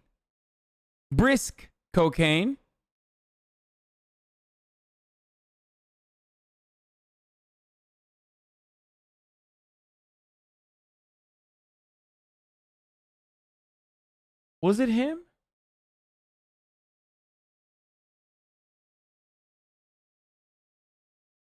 Yeah, dude, I found it. Holy shit, this is absolute madness. The Texas AR-15 guy, the AR-15 guy is a gay dude who hates trans people. Everyone read this thread now. Sorry, formerly gay. He went through gay conversion therapy and now has a gorgeous wife, as he declares on his Twitter bio. Just imagine how nice life could be for him if he could just live free instead of causing further pain for other marginalized people. My AR is ready for you, Robert Francis. So Briscoe is a tiny far-right legislator known for a variety of bigotries, notably his anti-transgender views, of course. When Briscoe ran for his seat a few years ago, the Republican primary that was almost entirely focused on transgender bathroom panic, every candidate was trying to be tough on bathrooms. Briscoe was no exception. But near the end of his campaign, Briscoe's opponent sent a mail piece with pictures of Briscoe when he was living a different lifestyle. What's really weird is that Briscoe's opponent, an old guard GOP doofus named Wayne Smith, denied sending the mailer. Smith's campaign manager claimed it was actually Briscoe circulating the mailer. Nobody knows for sure what happened. The mailer has campaign disclosure for Smith on it. Why in the world would you put your name on a rat fucking mailer? You make up a disposable pack for that. There are sympathetic articles in the paper, which was probably seen by more people than the mailer. Briscoe cried foul at his opponents using pictures from when he was younger. The rumor is that the pics were about to leak and Briscoe was trying to preempt that. Who knows? It's also weird. It's also weird because it wasn't really a secret. Everyone who knew Briscoe in Deer Park knew he was gay. He wasn't exactly closeted about it. He was a high school cheerleader in Deer Park, Texas. Houston voters want to keep men out of... By the way, this is like insanely homophobic. Like, we're laughing at the situation because, you know, it's kind of sad. But, like, this is what self-hating, internalized homophobia does to someone. Like,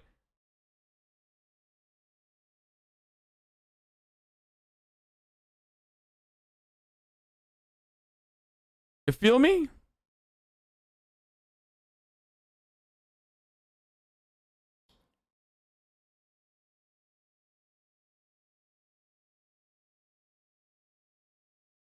Red Arizona. Maybe the provisionals, which should mostly... Wait, what?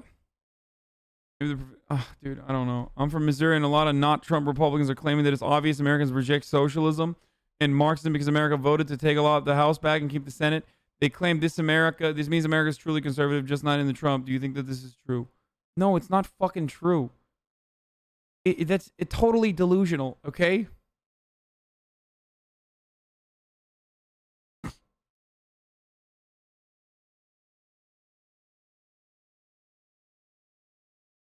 I can fix them? No, the fuck you can't. What did I tell you? Listen to me. Listen, to all the radical gays in my chat, do not fuck these Republicans. What are you doing? They don't deserve good pussy. They don't deserve good liberal pussy and good liberal dick. What the fuck is wrong with you? You horny fucks. Keep it in your goddamn pants, okay? Bullshit. Bullshit, dude. No, stop hitting the, oh, I can fix them mentality. Okay? You just lost the radical gays.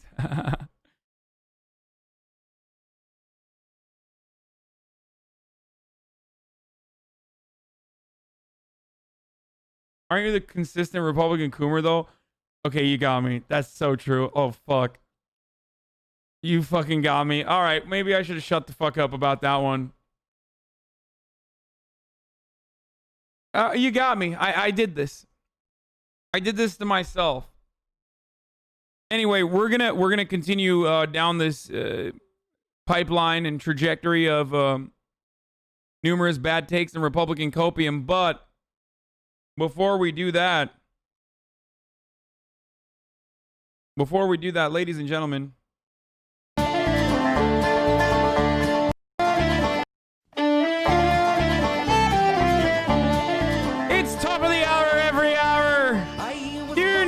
Fuck that means, ladies and gentlemen. It means it's time for a 60-second ad break.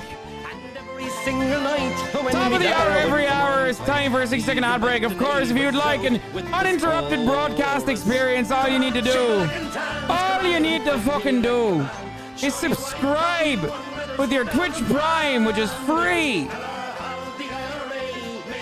By connecting your Amazon Prime account to your Twitch Prime account.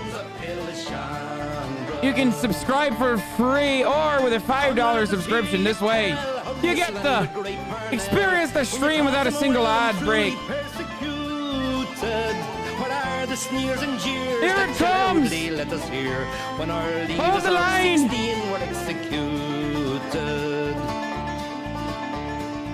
Ship like in towns, come out and fight me like a man. Show your wife how you won medals down in Flanders. Show your wife how you done. Show your wife how you won medals down in Flanders. Tell her how the IRA made you run like hell away. The ethical thing to do would be reverse the horrible practice of pray the gay away therapy, surely. The radical Coomer gays in the chat trying to justify having sex with conservatives by saying, "Oh, dude, come on." It's just like reverse conversion, reverse gay conversion therapy with the good dick. I see you. I hear you. And guess what? Sometimes I myself am weak. Okay, I succumb to my personal desires, but it's not effective. It's ineffective. It just does not work, you know? To smooth over tensions and to this is getting help crazy, start by the the way. process for All right, a I gotta peaceful pee. transfer of power. Candidates usually concede, I'll be but back in 1 second. ultimately they don't have to. What matters here is Article 2 of the Constitution, which says that state electors meet on December 14th. The new Congress, when it comes in on January 6th, ratifies the results, and that's it. And I've talked to constitutional scholars about this. We've been reporting on this for several months, whether a president has to concede, and scholars agree that by January 20th, that is Inauguration Day, at noon, the new president or whoever is inaugurated as president, the Secret Service has jurisdiction, and whoever remains in the White House is a guest at that point and not a president. As one put it to me, if that person doesn't leave and isn't wanted there, it's an unwanted guest and could become an arrested guest. So there are parameters in place to ensure a peaceful transition of power that doesn't hinge on a candidate conceding. Well, Zeke, I wonder on a national level, are Republicans largely sticking with the president? Are they defending or amplifying his claims? Or are some disagreeing with him? You know, we're really starting to see the beginnings of a Republican reckoning right here over not just Donald Trump, but Trumpism more broadly. You know, there are obviously a number of Republicans in Washington who have been fairly vocal in criticism of the president for his public comments regarding the vote, 2024 trying to undermine yes. and spread baseless allegations about voter fraud and misconduct, when in fact this electoral process, even given the pandemic and everything around, and the novel ways of voting that Greg talked about in other states, has gone. Listen, you pray to God or whoever, whatever you believe in, to see Donald Trump get arrested, right? And that's totally reasonable. I would fucking cream my pants, okay? It would be the thickest of ropes that I lay down if Donald Trump were to get arrested. But let's be real, it's probably not going to happen because there isn't just... I just never believe that Democrats are going to do anything that would be good and awesome and very cool and even, like, might help them in the long run. Like, because it kind of legitimizes all of the frustrations and fears that they have talked about, right? Like, if you keep saying he's a fascist or if he's in the pocket of big Vladimir Putin or whatever kind of fucking shit you believe in with Donald Trump, some true, some ridiculous, then why don't you arrest him? Like, you can't say he fucking sucks and he's a crook and a criminal and a phony and is destroying the country and a fascist and then be like, but we're also not going to arrest him. So what are you? You're a fucking fascist enabler then. And Glenn Greenwald brings this point up a lot, actually, despite my obvious criticism of Glenn as well. This is a correct point.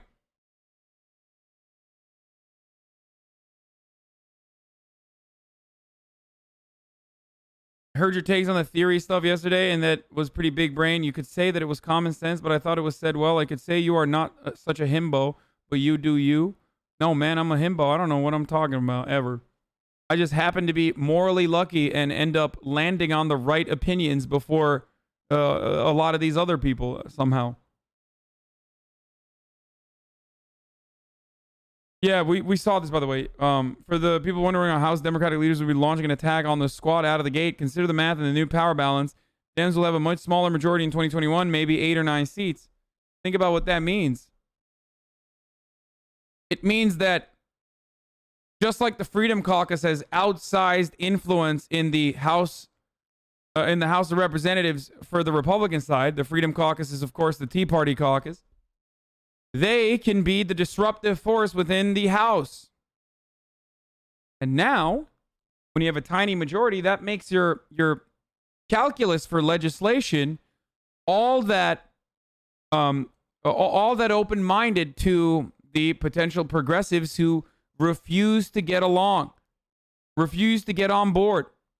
Now, of course, I think these psychos would rather fucking get the votes from the Republicans, like make up a majority by getting the votes from the Republicans that are necessary, instead of cutting a deal with progressives. But that is why you got to put progressives in seats, okay? We got to fill those seats with some progressive asses, ladies and gentlemen.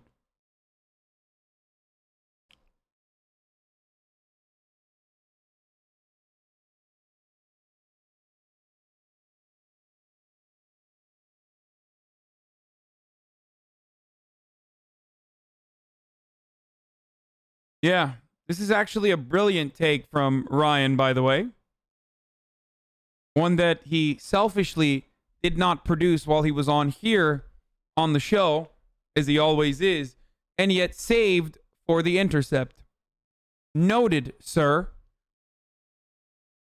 Noted, Mr. Ryan Grimm. Saving the best selfishly for your column. I see how it is.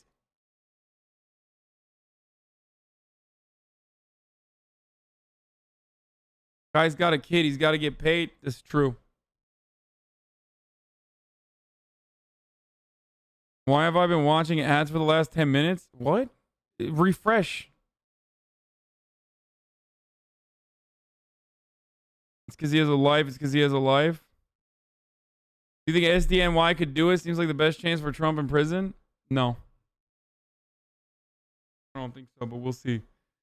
Nate Cohn, the ballots from AZ tonight aren't looking great for Trump. Biden just led Yuma's update, where Trump led the count so far as the first post-election ballot done, where he's outran the tabulated vote count, at least that I remember, if he holds that Maricopa wave. So, can someone explain to me why the fuck CNN? I think CNN is just waiting for the night.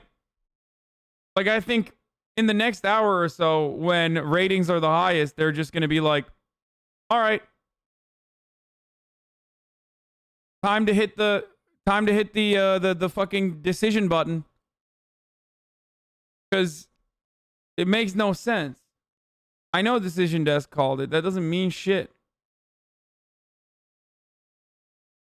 They had to do it at prime time, right? I think that's what's going on. Within the hour, there's new PA ballots. I guess maybe they're waiting on. I think they're probably waiting on additional. They're waiting on like the lead to be a little bit larger, maybe. I would assume that would be part of the reason, so they don't look too partial. Maybe I don't even fucking know. You called it for Virginia earlier. But do you think it was premature? At least one network and the AP as well called your state already for a candidate for Biden. Do you think that was a little premature? Well, I have a little experience with that.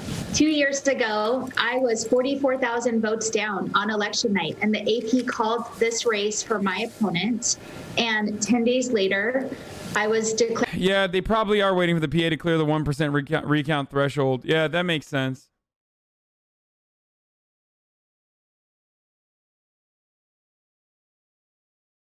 If no networks call PA, what does it mean for Biden's address? I don't see why he would speak then, right? I assume he would fucking speak regardless. Maybe they did the math and they see that like PA is gonna go above the 1% threshold, maybe? How many more votes is necessary in Pennsylvania for it to go above 1%? I mean, it has gone over 1% here. Or no, it hasn't. What the fuck am I talking about? Sorry, it's 49 to 49. It's 6.6 million votes counted. Okay. It's at 0.5 still, which is in the recount, which is basically in the recount area. 0.5 is recount. Once you go above it, no longer a good enough reason for a recount. However, there's probably, they set some confidence threshold where they were wrong, 1 in 100K or 100,000 times not before. I would assume they have an incentive to call it first while minimizing the volatility. Yeah, true.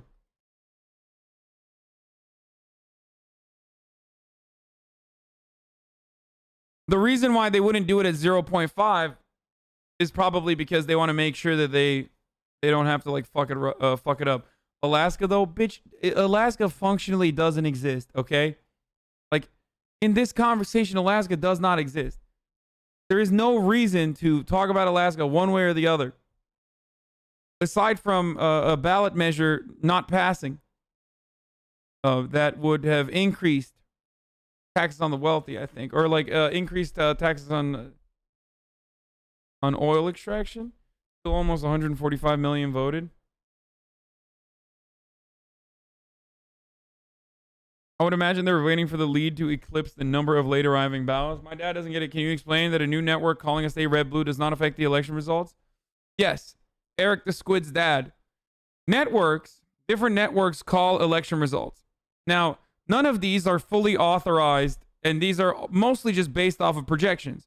The way to look at projections is by exit polling data and previous years' performance in specific districts, in every single district. They are oftentimes, when they're calling a state, they're just comfortable, they're confident that that state is absolutely going to go to the particular representative or the president, so they call it. That doesn't mean that that's official. As a matter of fact, networks have gotten it wrong in the past, most famously in 2000, where I believe NBC's decision desk called Florida for Al Gore, and then later on in the night said that it was back to a toss-up, and then Fox News ended the night with a call for George W. Bush. No, it was NBC's decision desk that called it first, and then took it back to a toss-up when more ballots started getting counted, and George W. Bush was seemingly leading. And then Fox News, basically in the afternoon, in the evening, called it for George W. Bush, and then every other network followed Fox News' lead. They're not doing that this time around, and the reason why they're not doing that this time around is because they don't want to they don't want to have that same problem in 2000.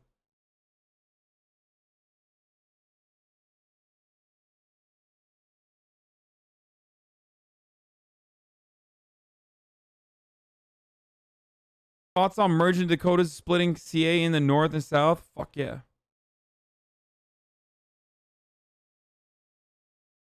LMAO fucking snowflake, you can't accept the rigging because you're pissed. Tulsi. Who the fuck is Tulsi Gabbard? Tulsi Gibbard. CNN Fox called California within 10 minutes of the polls closing, I believe, due to the obvious. Yeah, they call obvious locks. There's no reason. Same with Virginia. They were confident that Virginia was done. Even though Donald Trump had seemingly 1 million extra votes or something. Not 1 million, but Donald Trump was leading by an insane margin in Virginia. And everyone in my chat was freaking the fuck out. And I was like, guys, doesn't matter. Vote by mail. They already know. It just doesn't matter. Virginia is definitely a lock.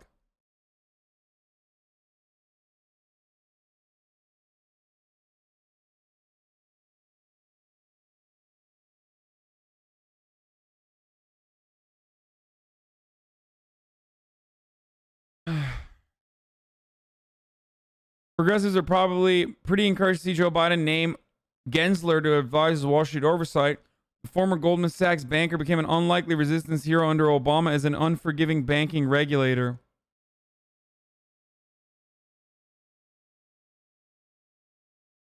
I'm going to be honest with you guys. I don't really know this too well. I have to read into it more. I don't know. I don't remember him at all. I don't know.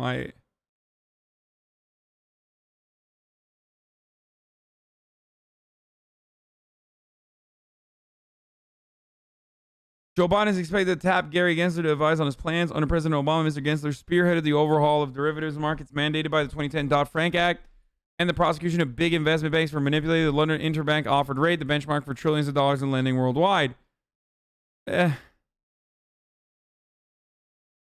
I don't think Obama era regulation was far enough And beyond that, not only was it not far enough, but it was like bureaucratic burdens and red tape for like a lot of lower rung financial analysts and not necessarily the wide sweeping change that we needed.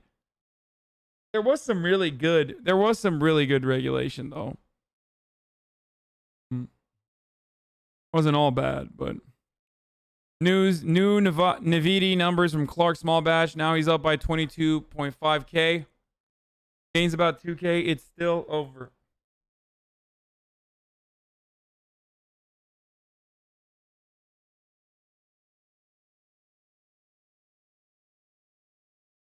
This is good. They would have done more if there wasn't a red Congress. Come on, man. What the fuck do you mean? I mean, it's good. It's better than fucking like. Let's see where Jamie Dimon sits on that fucking cabinet, okay? And then we'll have another conversation.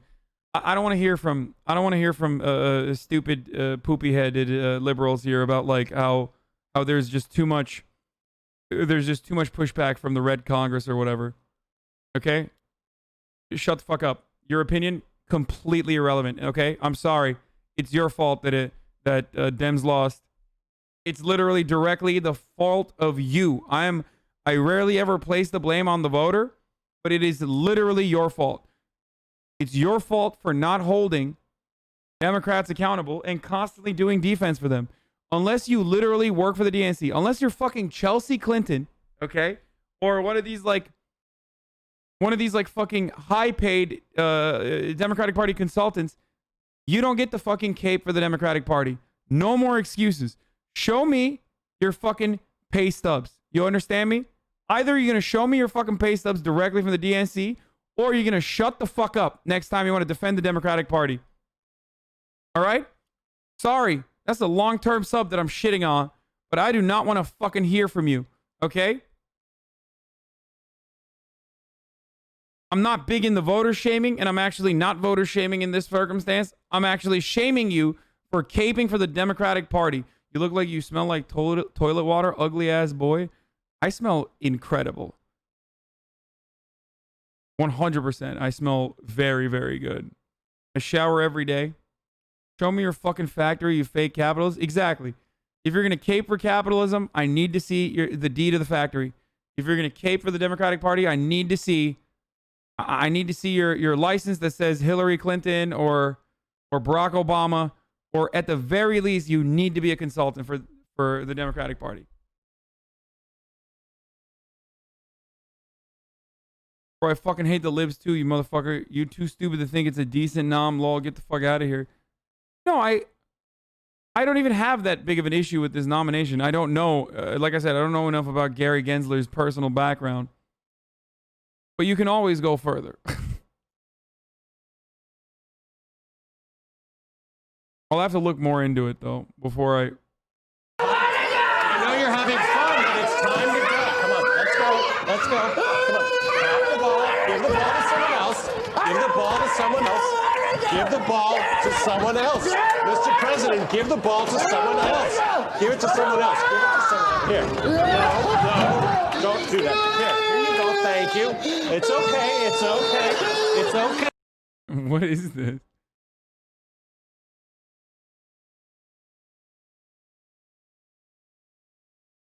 It's actually pretty funny. Real talk, do you think there's any chance of criminal charges against Trump? No. Okay, let me repeat why there's not going to be criminal chances, or there's no chance of like criminal prosecution against Donald Trump. Because people ask this question a lot. Okay.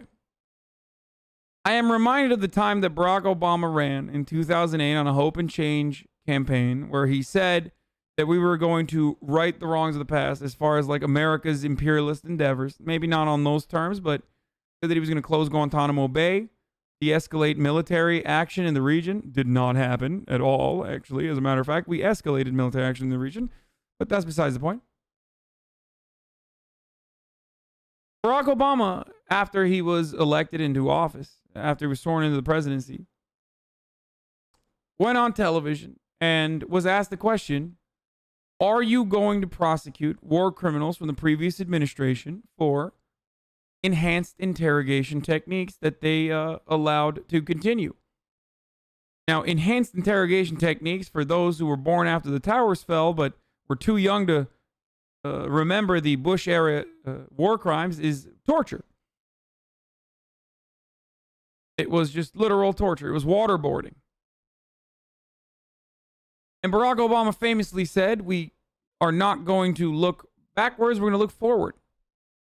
And he did not pursue any criminal charges against a single member of the previous administration because of their criminal practices. I'll take it one step further. He also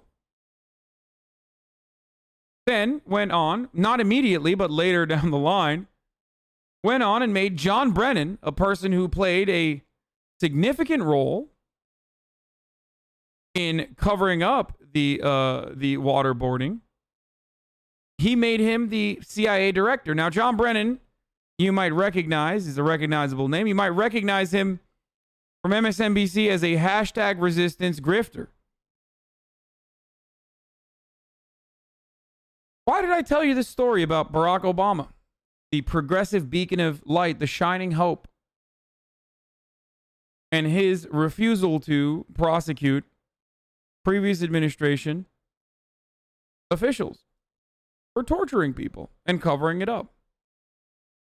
Well, that's because every single person that sits on the throne of American empire is a war criminal by default, because America does a lot of war crimes. And if one president were to prosecute the previous administration, that would look like a partisan move out of blind loyalty to your party and vengeance, rather than actually trying to enact justice for all the victims of the Bush administration. But most importantly, that would also set a dangerous, in the eyes of these neoliberal establishment figures, a dangerous precedent. Because what would stop Donald Trump from criminally prosecuting Barack Obama? Nothing. And that's the reason why these people demonstrate class interests regularly. They demonstrate class solidarity regularly, very openly in front of your eyes. And that's why they cape for one another. And that's why they even go so far as to rehabilitate people like George W. Bush. And are now rehabilitating all these war criminals that should literally be rotting under the Hague as hashtag resistance heroes who play a fundamental role in the Lincoln Project grift machine.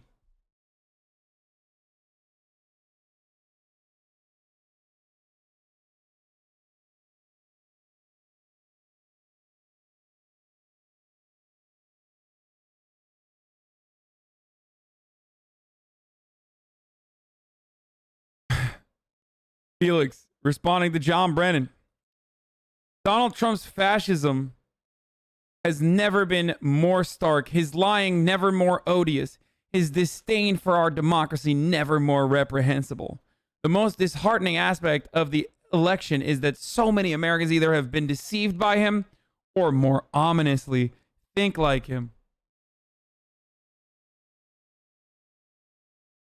Felix says, you are one of the most fascist public figures of my entire life. Your people hacked into the computers of lawmakers investigating your criminal agency. In a moral country, you'd be in a fucking cell. Now, Felix here is referencing the CIA literally hacking in to the computers of lawmakers that were looking into the exact same thing that I was talking about. Waterboarding. Torture.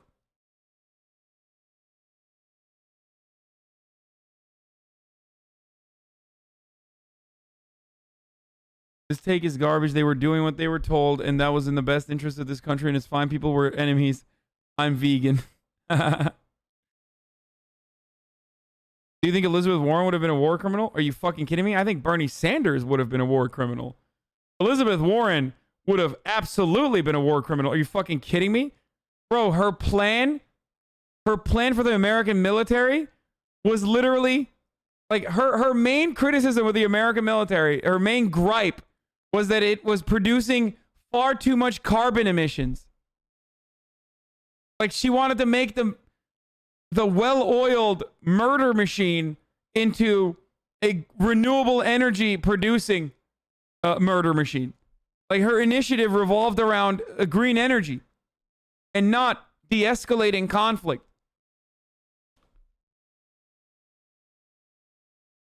It's basically like the IDF doing the whole like, yeah, we're killing Palestinians, but we're gay. Look at our rainbow flag shit. It's the same mentality.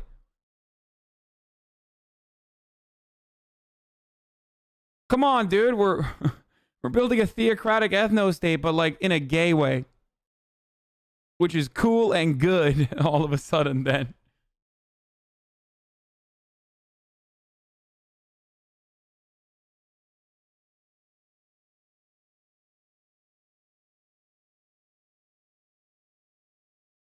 You really think Bernie would be like that? Man, I'm not delusional. Like, of course Bernie would be like that. What, you think one fucking president is going to be able to, like, roll back the American military machine, dude? No. These are our military-industrial complex. Since even before Eisenhower, but especially after, has been one of our main industries. Like, it's a key... It's so profoundly important. Not for American national security, of course, quite the opposite, as a matter of fact. I think the American military-industrial complex is literally the biggest reason for why there are so many national security risks all around the world. But yeah, no, even Bernie Sanders wasn't going to be able to roll that back. Or significantly even. It's super difficult. Millions and millions and millions of people rely on it. What? Oh, they will soon be calling me Mr. Brexit? Okay, dude, that's from 2016.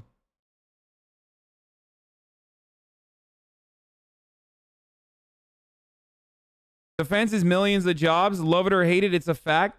Look, my take on this is pretty simple. The American military is the world's largest, and I would go so far as to say most successful jobs program. Okay? Our Defense Department hires more people than any other agency, and this even includes the Chinese military. Okay? The Pentagon is the largest jobs program in the entire planet. All of those people, I am certain, and there are a fuckload of veterans in my audience and a fuckload of active duty service members right now in here. I'm sure that most of them would be way happier if their jobs didn't revolve around running around in desolate places, waving fucking guns around, and instead were helping build bridges and shit. Okay?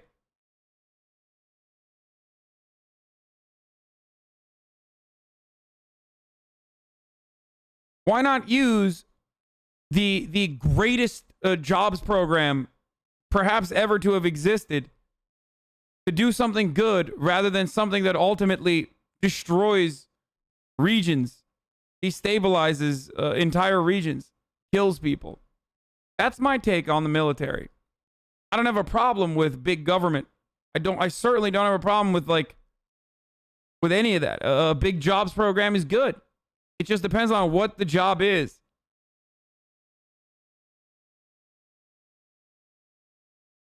So make the Army a construction company? Unironically, yes. I think if we turned around and made the Army into basically a fucking construction, like a engineer corps pretty much, there would be less death and destruction in the world overall. Violence begets more violence.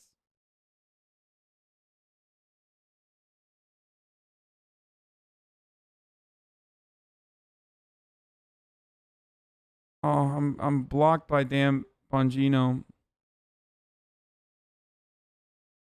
We're launching a Trump accountability project to make sure anyone who took a paycheck to help Trump undermine American democracy is held responsible for what they did. Join us in. What? It seems like a grift, dude. I'm sorry. Yeah, it's just like, it really does seem like a grift. Chris Hedges criticized Sanders for his weak attack on the military. That's the guy who practices what he preaches, man.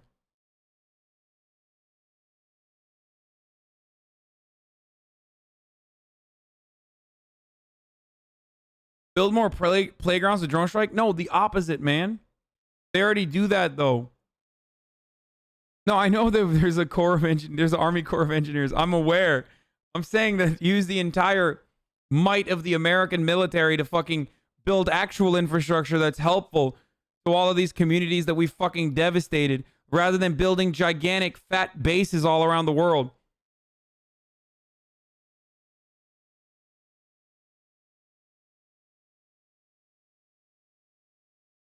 Violence begets more violence unless it's violence against those who can't defend, fight back, then violence is cool. Hey, Bow. Hey, Bow. How about you shut the fuck up with your vegan takes? We got guests, okay? I can't be yelling at you for like 3.5 hours, which will actually turn this conversation into like a reactionary take against vegans. You know that full well.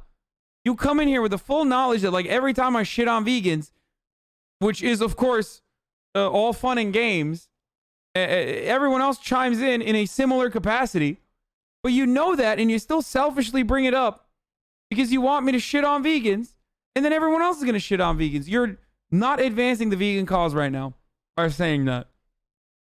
You're an op for the vegans.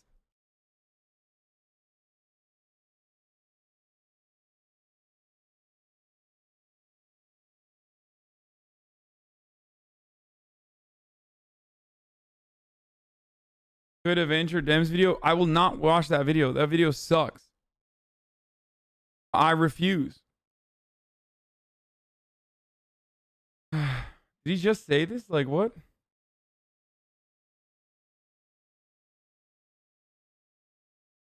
$325, November 6th. I had such a big lead in all these states late into election night, only to see these leads miraculously disappear as the days went by.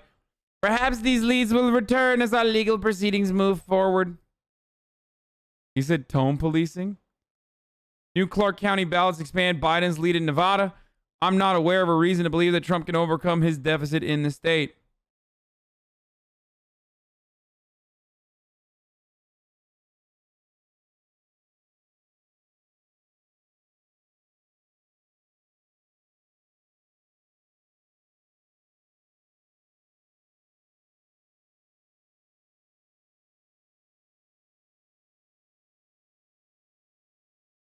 This is the Hunter Biden paper.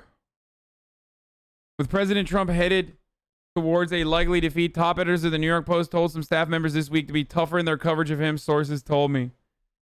Wow, when you lose the radical New York Post, it's done.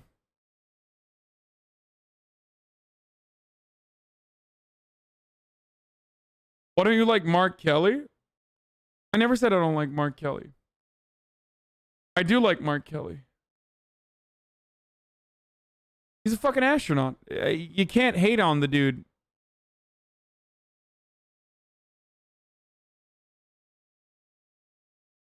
Maybe it's because of my brother, though. My brother simps for him hardcore. Stop sending me the Avengers link from Reddit and from Twitter. I've been avoiding it all day on purpose. And you need to give me the fucking... Like, you want to give me eyeball cancer, dude? I don't want to watch it. It's so gnarly and gross. It's too cringe. You are the same people that yell at me every Sunday morning for watching fucking Saturday Night Live. Make up your goddamn minds, you fools.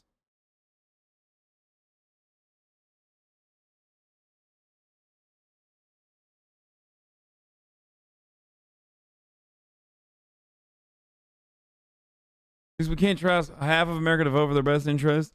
What if we took away the voting and gave them health care and education? What? No.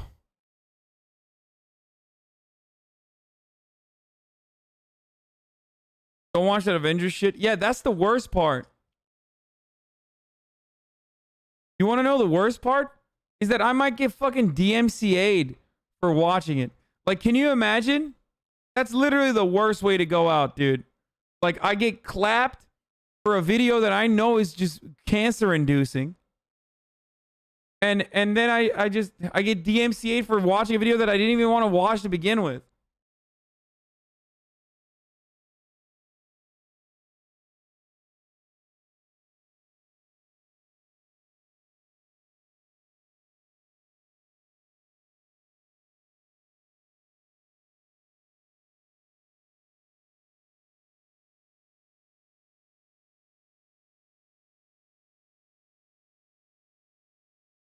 Osita posted it, so watch it. No, I don't care. I don't care that Osita posted it.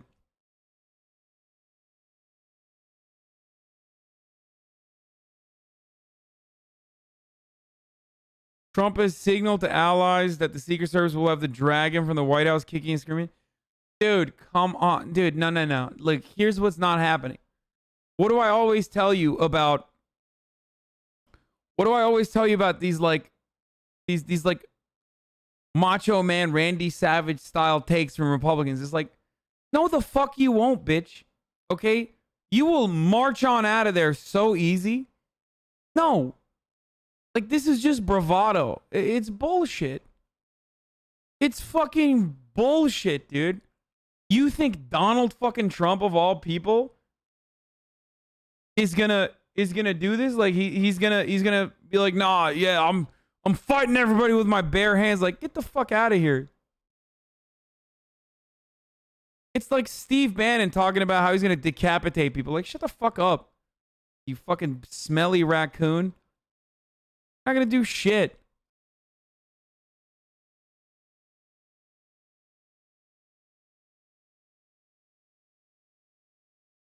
What is happening? Thrive and help others. Tree, thank you. I hope we can check in with you again. All right, my man? Awesome. Thank you so much.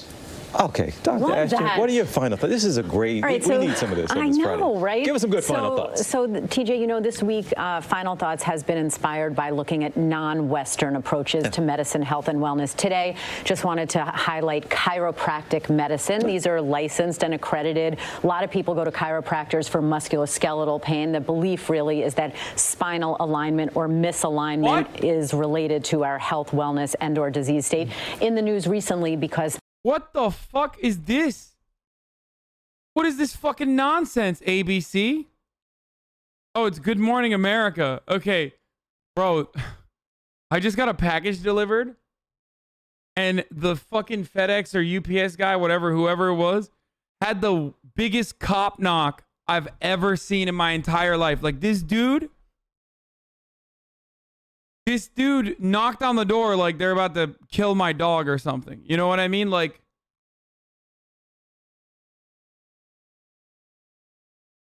it was just the ultimate cop knock. It scared the shit out of me. I mean, I played it cool because I'm cool as a cucumber. You know this. But yeah, that was why I freaked the fuck out and jumped out. Anyway, let's go to fucking CNN. I'm sick of these. Let's go over to John King. I think when we started earlier today, 7 a.m., we were on the air. Biden took the lead in Pennsylvania, but it was, 1,000 votes or something like that. It's now up to 17,000. Right. When the sun rose, it was around 1,000. At 9 a.m., it was 5,500. Now you see it at 17,000. And again, we're talking about these methodical building as these mail-in ballots come in. And let's show you 3 places where we just got some ballots. Philadelphia County, you see they're up to 95% now. You also see Joe Biden is getting 80% of the vote, 81% of the vote when the vote comes in. So let's pull up the note board again, and let's just go through this math. We'll start in Philadelphia. This latest batch of votes came in, and it was 1,000. Gotta keep going. Gotta keep moving. Gotta keep touching the Joe Biden. Gotta keep touching 384 for the President of the United States. You're looking at 82%, right? 82%. It tracks what you're doing there. So number one, Joe Biden is getting more votes and he's stretching his lead. Number two, it matches what you've been seeing. So you're not seeing any disruption in the force, if you will. This is progressing as you go. So more important votes for Joe Biden out of Philadelphia. That's one, right? So let's move this up here. Let's move this out and we'll come up here. So Philadelphia, more votes for Joe Biden. Just as important up here, we're going to move up here to Northampton County. This was a county that voted twice for Barack Obama, then flipped and voted for Donald Trump. So it's one of the places I study, pivot counties we call them, 200 of them across the country, places that twice voted for Obama, Biden, then decided to flip for Donald Trump. Right now, look at it, 50 to 49, still incredibly competitive, right? So we get some mail-in ballots in Northampton. What do we get here? Again, 744 to 282. So again, in a place. God damn it. They clapped the stream.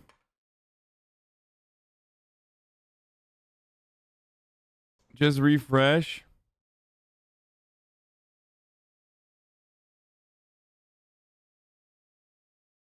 Try it.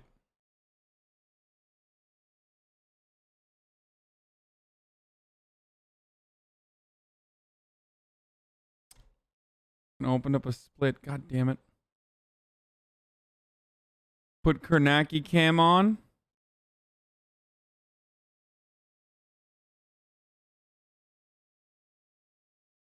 What do you say about journalists putting in dead people info and saying they voted? Some dumb chud I know brought it up.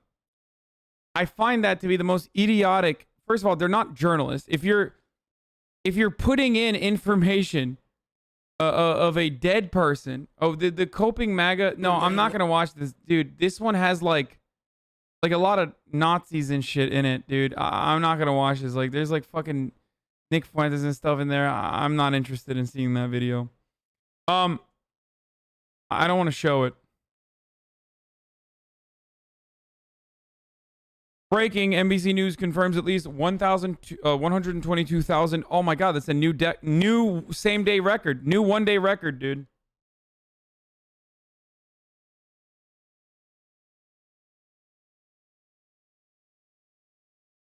Yeah. Erie County flip. Oh shit, look at that.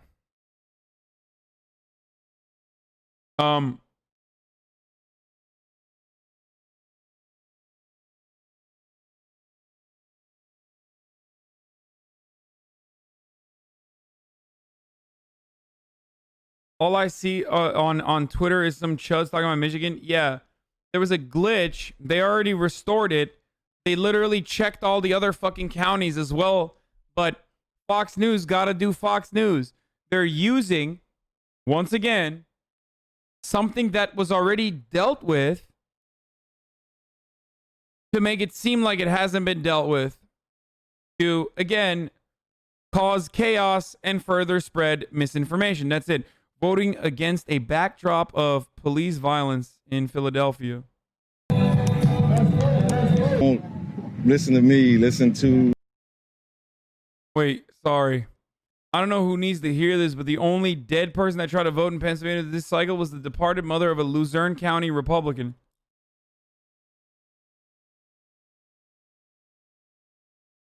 You know, that's really funny. Republicans always say dead people are voting and there's so much voter fraud. Meanwhile, like, there's hella Republicans that actually do it. You guys remember in 2016? Or like one of the most high profile cases of voting fraud was this like lady who tried to vote twice.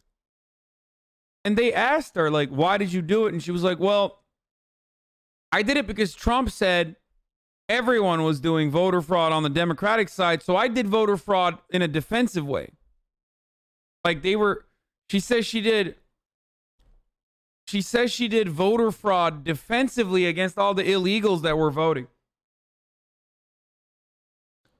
And I mean, that person's an idiot, obviously, but yeah, like if you're doing voter fraud, it's kind of easy to clap your cheeks. What's actually more nefarious and more pervasive, more prevalent is election fraud, voter suppression. They do that all the time. Republicans do it all the time. It's just funny, man. They're really like virtually everything they fucking cry about, they themselves do. Or like Trump talked about stealing, like Democrats fucking stealing votes, and then told the California GOP. We talked about this before. Like, if you watch me every day, you're already familiar with this, so I apologize.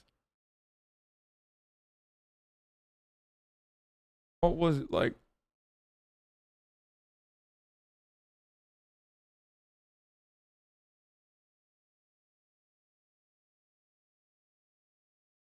Yeah, here it is. So in the state of California, the California Republicans went and made these ballot boxes that are fake, that look like real ballot boxes. They even had the word official on it. And they were caught. Okay, they were caught because top California officials sent the party a cease and desist and ordered them to remove the unofficial ballot drop boxes. And the appearance of the boxes prompted Governor Gavin Newsom to accuse California Republicans of being willing to lie, cheat, and threaten our democracy for the sake of gaining power. And Trump was just like, oh, yeah, so only Democrats are allowed to do this? But haven't the Dems been doing this for years? See you in court, fight hard Republicans. Like he told his voters to vote twice in North Carolina and then said, I'm just kidding. He told the California GOP to just, go off kings.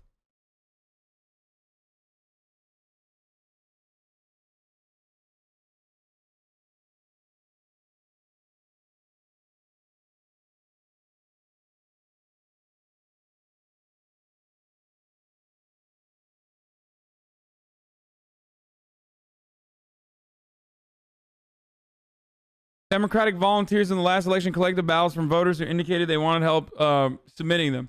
So here's the thing. Ballot harvesting under California law, or i.e. third-party collection of ballots, is legal as long as the voter formally authorizes another person to return their ballot for them. So if you're like in a fucking old folks home or something and you're like, we can't go, you can have someone pick it up and send it in on your behalf. Now, a bunch of states have this. The problem here is that Republicans love implied consent, both in the bedroom and also in the ballot box. So they were just like, well, I mean, you willingly are dropping it in our official ballot box. It's like, well, bitch, why did you put authorized and official on it? You made it seem like this is done by the state itself. Insane stuff. So, once again, it's pure projection.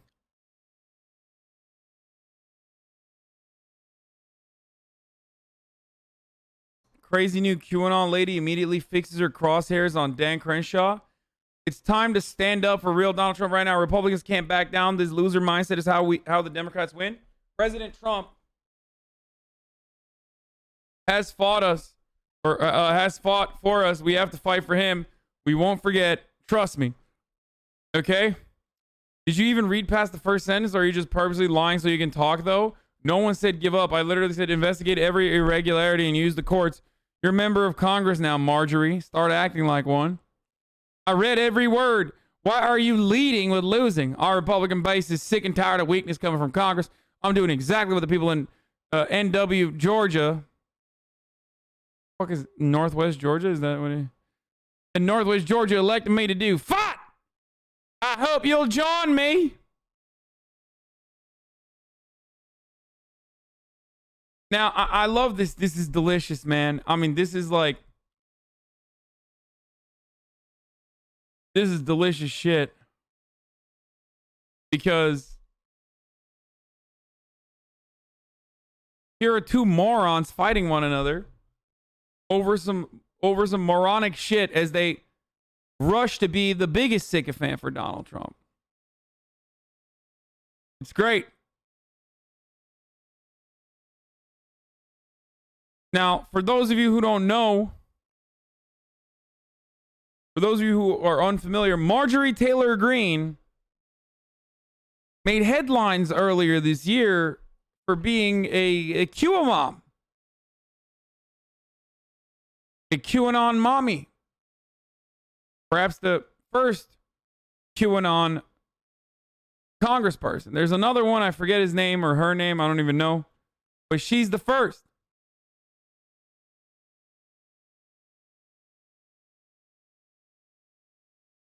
You gave her accent far too much intellect. A Q imam.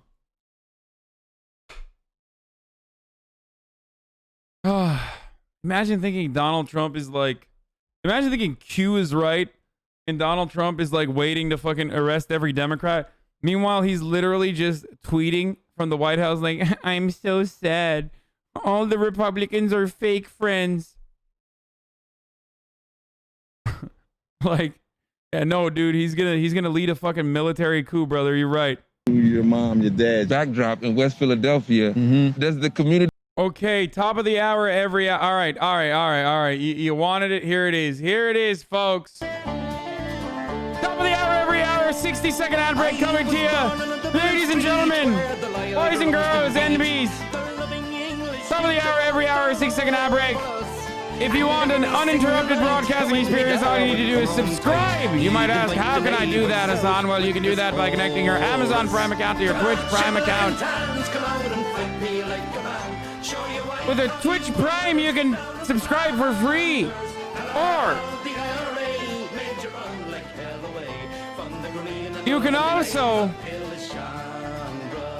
subscribe with a $5 subscription. You'll also get all the emos that you see in the chat. It's that time!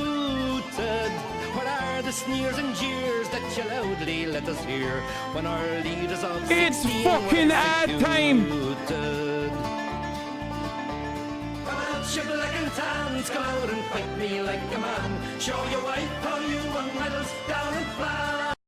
I doubt that I'll get DMCA'd for this.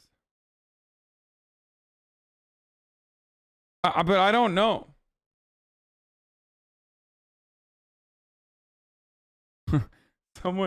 Someone in the comments said, go ahead, call the British. What are they going to do? Unbomb the car?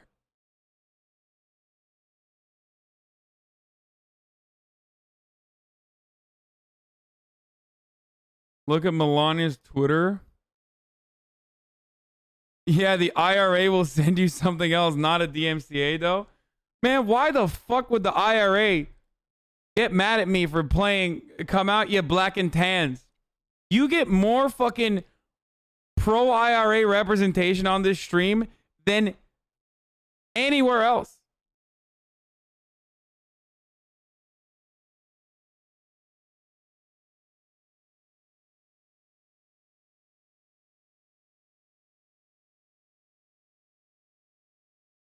That's why I can start my car tomorrow and every day after that as well without a single worry.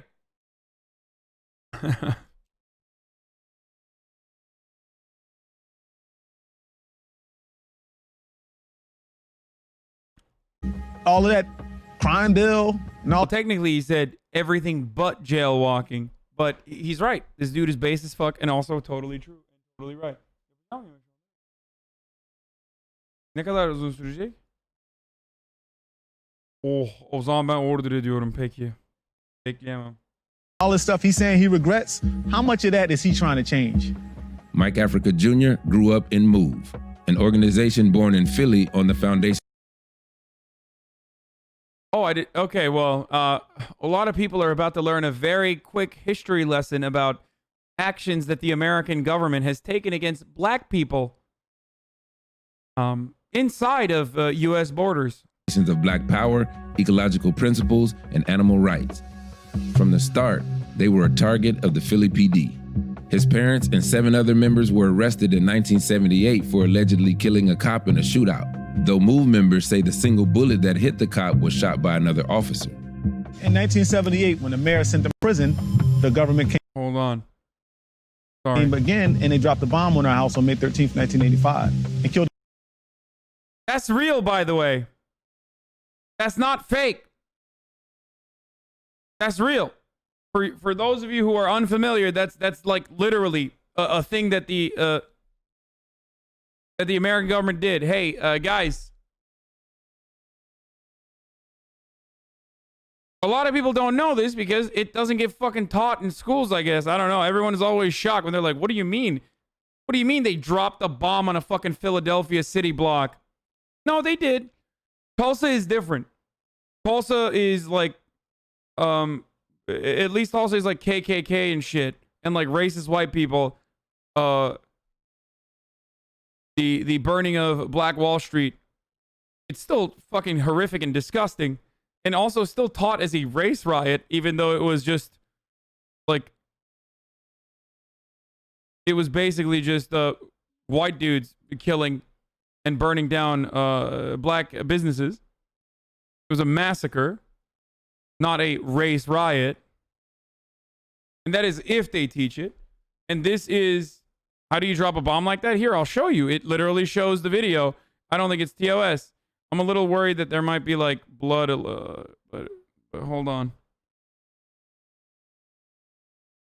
Okay, actually, I don't think there's any blood there. Hold on. That's why that dude is based as fuck, by the way. I was wondering. I was like, where is he coming from with these fucking hot takes? Look. Minimum of 40 years. And then when we were fighting to get those people out of prison, the government came again and they dropped a bomb on our house on May 13th, 1985.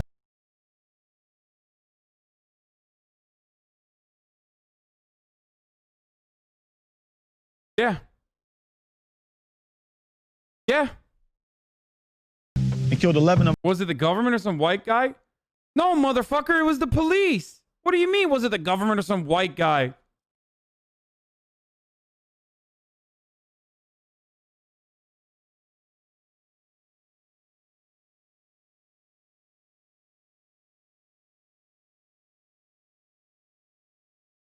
By the way, people saying random white guy with heli bombs, well, they did do that in the Tulsa Massacre.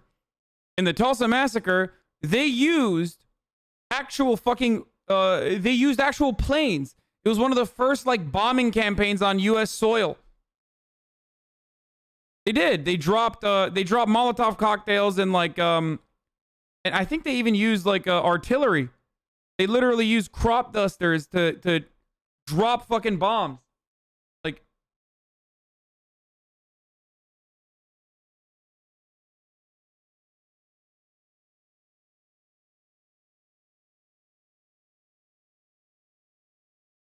The Watchmen, yeah, this is the block.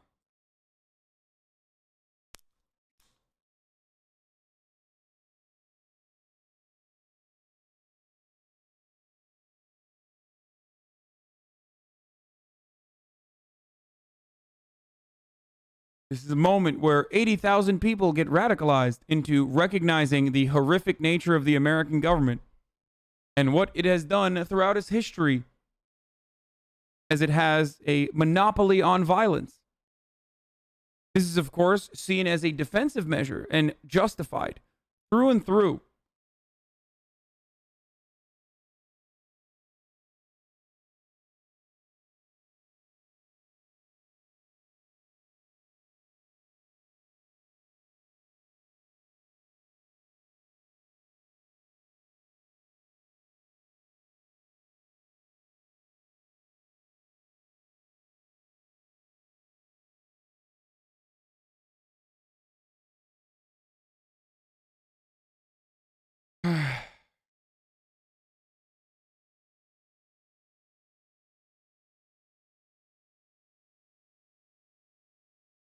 For the crime of being a part of a black liberation group that refused to leave the block,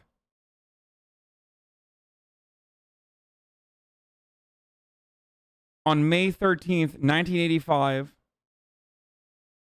Frank Powell, a Philadelphia police officer who was the chief of the city's bomb disposal squad, was given an army-style green satchel contaminating a bomb made of C4 plastic explosives of the sort widely deployed in Vietnam.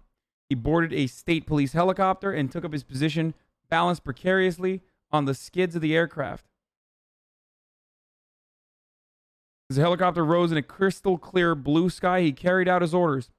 Flying over a largely African-American residential neighborhood of West Philadelphia, he lined up his sights, lit the 45-second fuse with a military igniter, and followed his orders.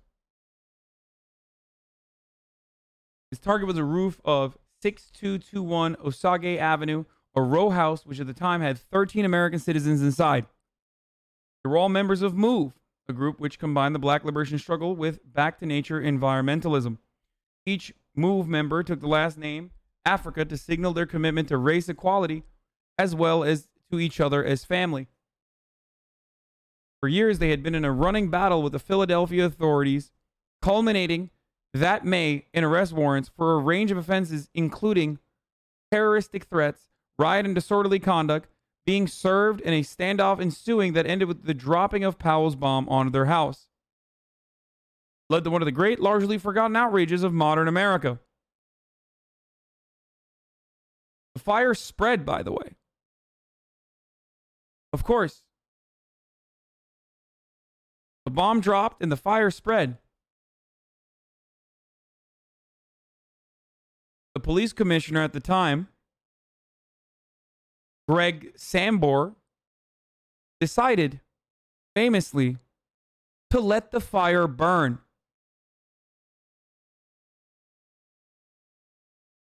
Do you understand?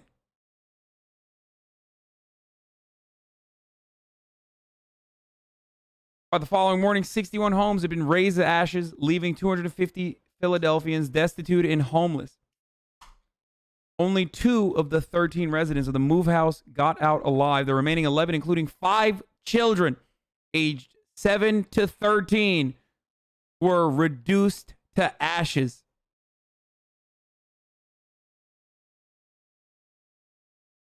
Five fucking children.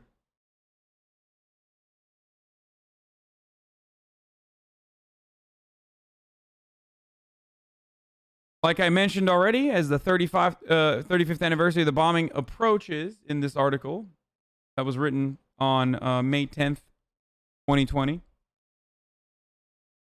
efforts were underway to raise public awareness because this is one of the rare times in U.S. history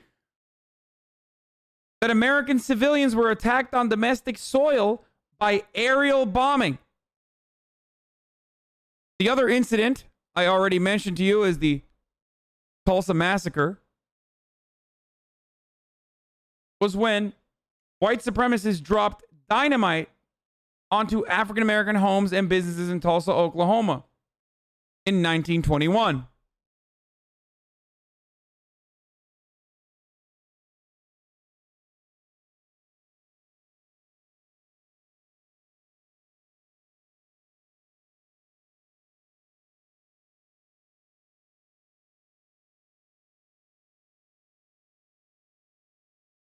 For the record, there was never a formal apology from the city. And not a single person that played a role, including the fucking dude who dropped the bomb, eviscerating fucking 5 kids, were ever prosecuted. Not a single one of them. No charges, no prosecution whatsoever.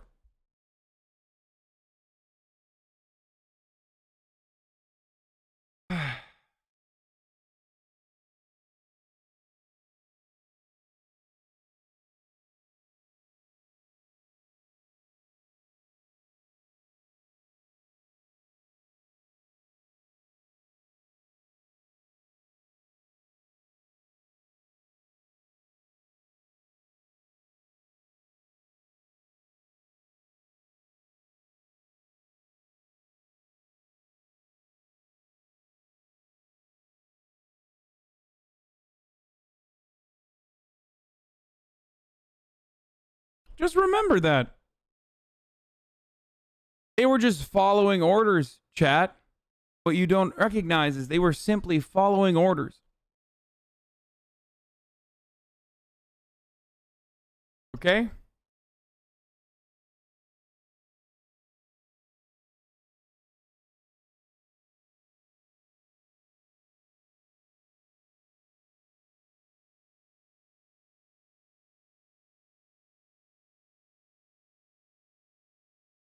Let's get back to the story, though. This person is related to them. Of our family members. No police officer has ever been charged for any wrongdoing. They've never spent any jail time. I read a bit of your story, and it's heavy. You were born. You got somebody at a challenge qualified. The person in the chat be like, sweaty.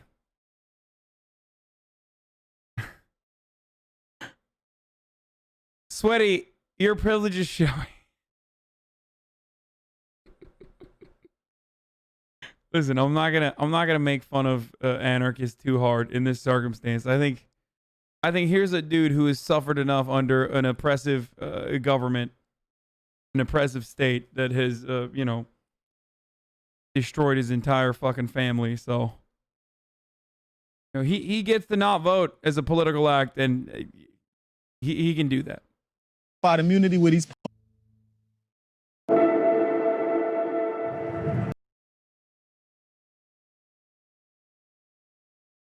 Mind if I chat with you while you do this? Yes, sure. Guys, Decision Desk called Pennsylvania like hours ago. You're new. Okay? We know. It doesn't mean anything. It's Decision Desk and Vox, okay? We're not running on Decision Desk and Vox here.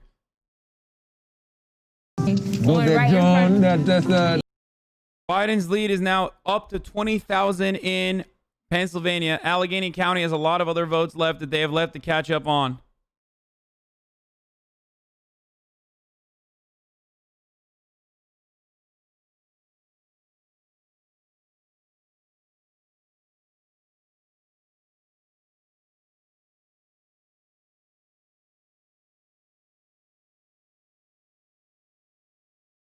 I just want him to call it, dude. I fucking want him to call it so bad. Breaking news out of Navidi. Breaking, a federal judge rejects an injunction of the GOP touted lawsuit alleging shaking claims of the voter irregularity in Navidi. I don't think the plaintiffs have demonstrated a likelihood of success.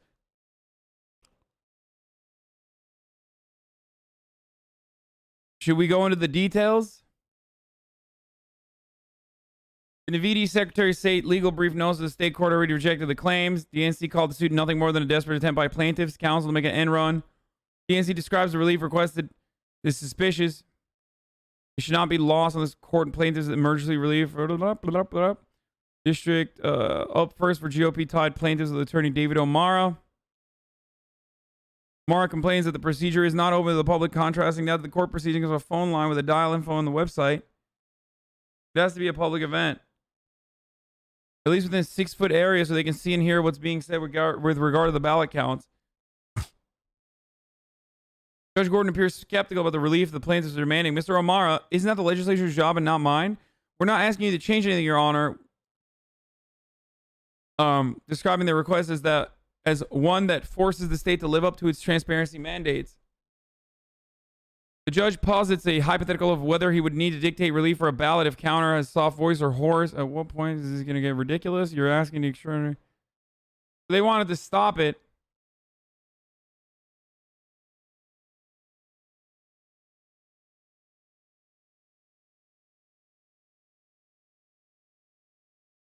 But if they call it, you will lose half your viewers.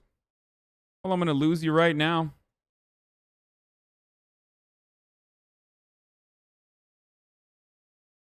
Hey, what do I always say, man? Let me worry about my own shit, okay? You deal with your own shit, and I'll deal with mine. All right? It just like, it tilts me so much when you're like, dude, you're gonna fucking lose all your viewers, dude. It's like, okay. I know that. I know that a lot of people are in here just waiting for the results to be called. I don't give a fuck. I want to see the results too, okay?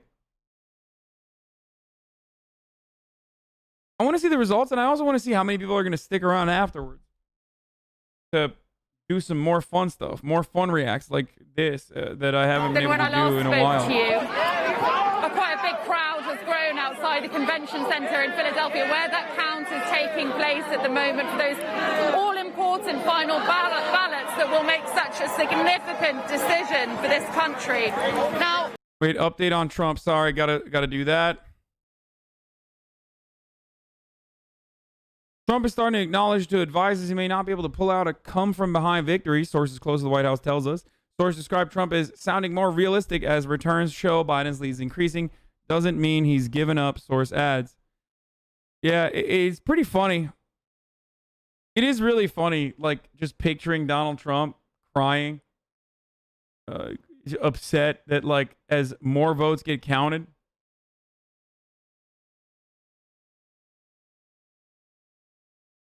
As more votes get counted, he just, like, remembers that he's going to be a one-term president, which is another instance where he is, again, another instance where he's, like, doing a first. You know, not a first, but, like, it is. He's one of the few presidents that's ever been impeached, and he's one of the few presidents that's ever been a first-term president. Well, actually, in recent years, one-term president. Stay with friends. He's afraid to drive his car because the information about his car and his license plate, having to leave his house and go stay with friends. He's afraid to drive his car because the information about his car and his license plate is out there. The release of the video and its caption led viewers to believe the worker was agitated, which resulted in the worker crumbling and discarding a ballot. However, one thing that you need to know is that those ballots are 8.5 by 19 inches long.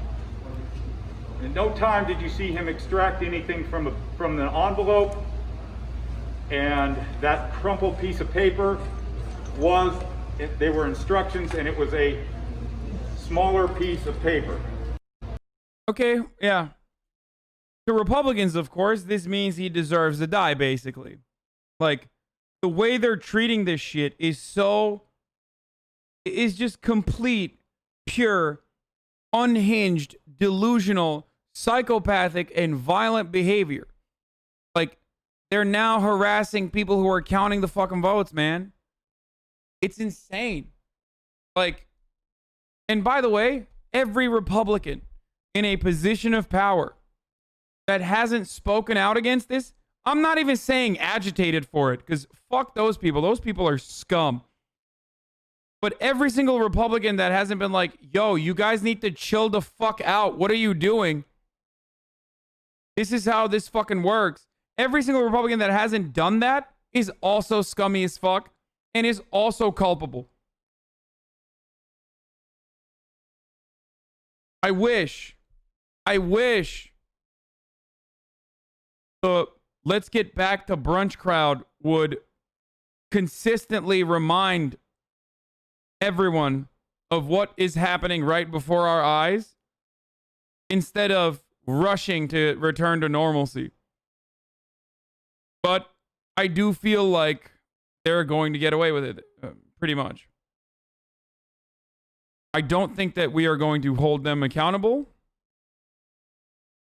I don't think that we are going to... What is this? Melania Twitter? What is she saying? What?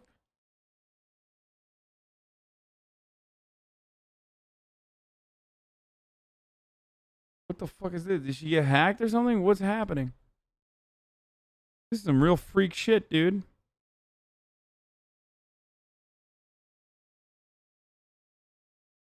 Even from 2015, it's still fucking weird.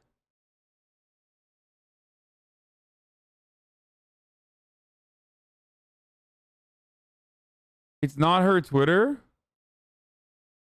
Not even her Twitter. It is her Twitter.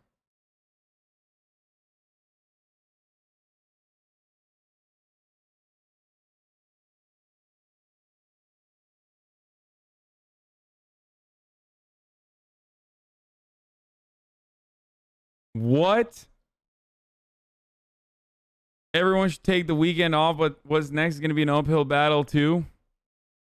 The next 4 years might end up being just one long campaign for Florida. Nominating Republicans to the cabinet will be the latest in a series of steps Biden has taken to extend an olive branch across the aisle. Fucking No. No. No. Why?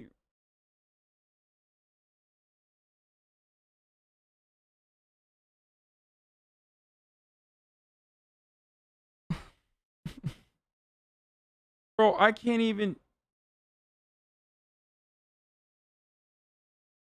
Man, I can't even enjoy.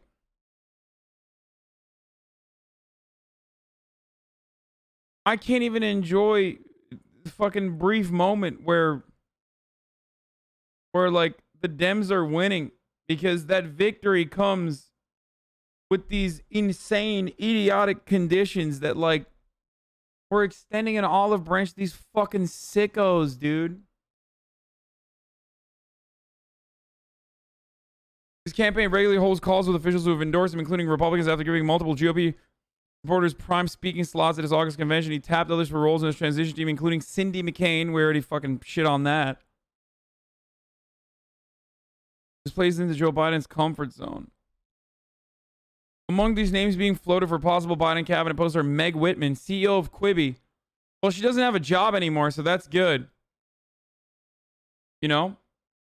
Why doesn't she have a job anymore? Oh, because Quibi went under immediately.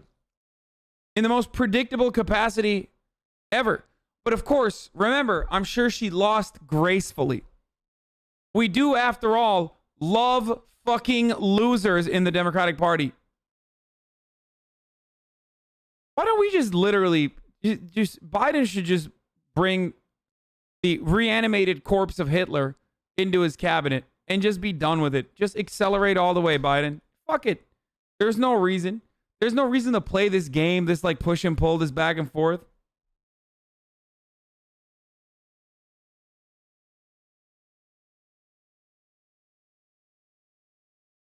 Just fucking go full fast, dude. Yeah. Zomber Hitler. Let him take over the party. You know, in the interest of outflanking the Republicans on civility, on the civility metrics, and outflanking Republicans on being more right-wing than they are in an effort to win over like 3 right-wing votes,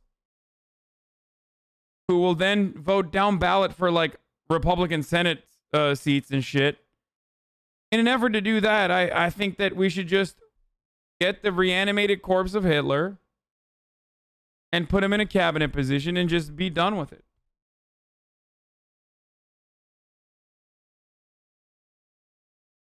It's great.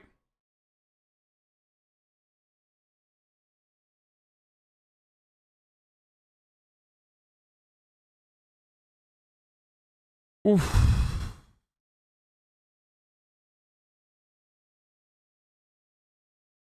Joe Biden is thinking about nominating Jeff Flake, registered lobbyist for apartheid South Africa, for a cabinet position. That's easily understood.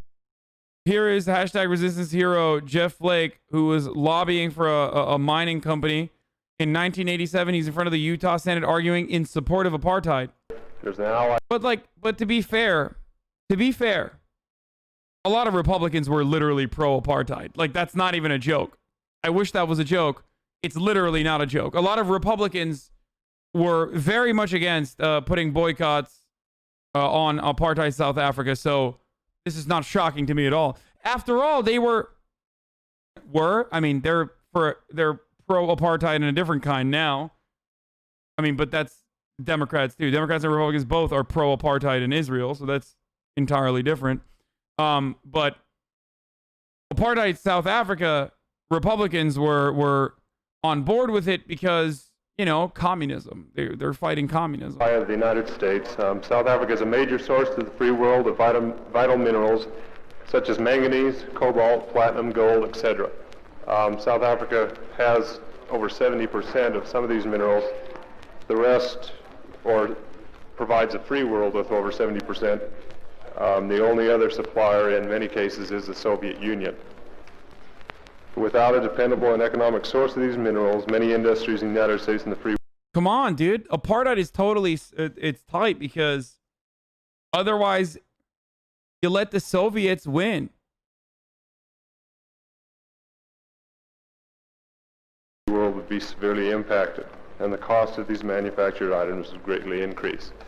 I think that's pretty well known.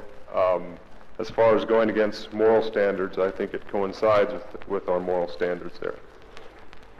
If the government of South Africa falls, it depends on how it falls if it did fall. If it fell to radical elements from the left, then this could happen, and that is a fear of many people.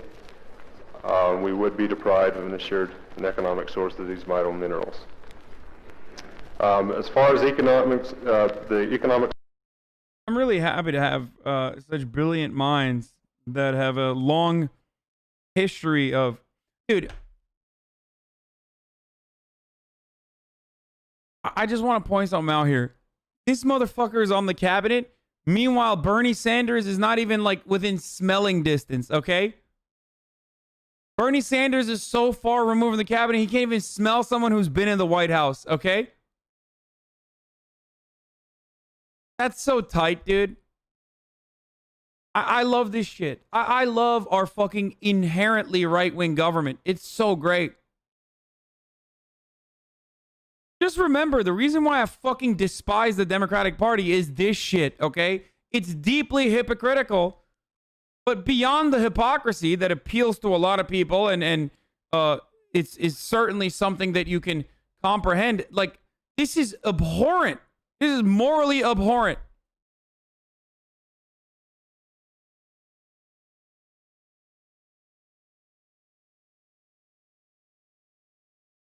Can you explain apartheid in basics? Yeah. White people, people. Black people, not people. There you go. That's the best way to describe it. What do you mean? Can you explain what the apartheid is? It's like putting the Jim Crow South to shame, basically. Anyway, I shouldn't be dunking on you. You probably are, unfortunately, someone who learned, or rather did not learn history in America, so it's not your fault, and you're just asking in a nice way. So I apologize for coming across cross.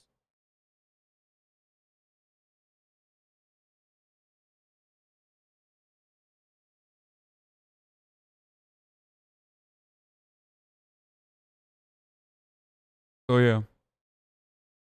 My bad for being a meanie bobini there. Sanctions having a direct impact on the a more direct impact on the black community. Over here we tend to think of every black South African as a radical stone-throwing protester who will stop at nothing until the government is overthrown. There are moderate elements there. There have been a lot of polls taken both ways. Most of them come out with about that there are more moderates considered moderate than there are radicals. Now, those are funny terms, and most of them aren't moderate. They just don't care one way or the other, or don't know about the situation. It has had a dramatic impact on the black population. The biggest impact is that the companies pulling out, the American companies pulling out, who have abided by the Sullivan principles, did much good for the black population there. This is nearly identical to what happens everywhere around the world when, for example, countries decide to nationalize their extraction industries. Just like what was happening in South Africa. The reason why the South Africa one is a really good example, and like, for example, Venezuela isn't, is because there's apartheid there. You can understand it on American terms and like black and white. But this is precisely what happens. Foreign capital has to pull out, and unfortunately, we're just going to have to put sanctions on the country, and therefore end up hurting the country. We just don't want to, but we simply can't work with these other kinds of governments. I mean, especially if it impacts our bottom line. Oh, well. I had no idea Jeff Flake was this shitty. Man, that's every Republican. That's like half the Democrats, too.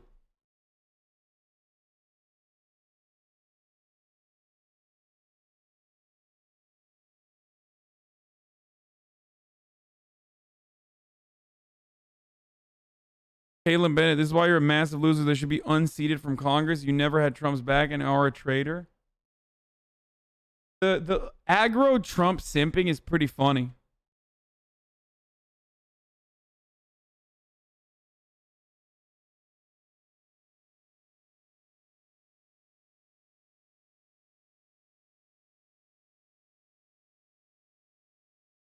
Joe Biden on the apartheid regime? Disturbs me more than the policy that you call a policy is the rationale for the policy. This made me ride with Biden a little harder. Hope you enjoy. The rationale for the policy. You set out 4 principles that you adhere to, and then you and I. Joe Biden was never a pro-apartheid. I mean, he lied about getting arrested on his way to meet. He lied about getting arrested on his way to meet Nelson Mandela, but he wasn't. I don't think he was pro-apartheid. I will go over them in a moment. Then you say on page 14, we must not become part of South Africa's problem. We must remain part of their solution. We must not aim to impose ourselves, our solutions, our favorites in South Africa. Damn it, we have favorites in South Africa. The favorites in South Africa are the people who are being repressed by that ugly white regime. We have favorites. Our loyalty is not to South Africa, it's to South Africans. And the South Africans are majority black, and they are being excoriated. That's pretty good. It is not to some stupid puppet government over there. It is not to the Afrikaner regime. We have no loyalty to them. We have no loyalty to South Africa. Interesting to see how hard Joe Biden ended up fucking African Americans, like literally during this time while he was preaching to end the apartheid regime in South Africa, but to South Africans. And the fact of the matter is I listen to this rationale first of all. It is the leaders of South Africa and their people, black and white, who have the majority responsibility. They must rise to it. Well, they are rising to it. They're rising to it. The only thing left available to do with that repulsive, repugnant regime of Afrikaners there. And it's the only way they have. They've tried everything for the last 20 years. God damn, he was so fucking bald, dude. He got hair transplants, but like, holy shit. I forgot how bald he was back in the day. They begged, they borrowed, they crawled. And now they're taking up arms. The second thing, progress toward peace requires a timetable. Timetable, elimination of apartheid. What's our timetable? What are we saying to that repugnant regime? These people are being crushed. And we're sitting here with the same kind of rhetoric. The same thing we heard. Senator, let me say that I hate to hear a senator of the United States calling for violence. I'm not calling. Yo, Republicans literally been doing the same shtick, dude. Can you imagine? Okay, first of all, this is George Shultz, U.S. Secretary of State under the Reagan administration. Like one of the most horrific monsters in a monstrous regime saying civility is key, sir. How dare thee? Next time someone tells you civility, next time someone tries to pull the civility card in your fucking face as they literally advocate for apartheid or justify genocide, you can tell them to suck your dick or clit or whatever you got going on. Okay? Sir, how dare you? Thing we heard. Senator, let me say that I hate to hear a senator of the United States calling for violence. I'm not calling That's for violence. what you're doing. I hate to hear. Exactly what you're doing. I hate to hear an administration and a Secretary of State refusing to act on a morally abhorrent point. I hate to hear this country. I'm ashamed that this country puts out a policy like this that says nothing. Nothing. It says continue the same. We put no time. Something cool about Flake. In 2017, he had a 62% disapproval rating. Yeah, because he's a fucking loser. Guess what?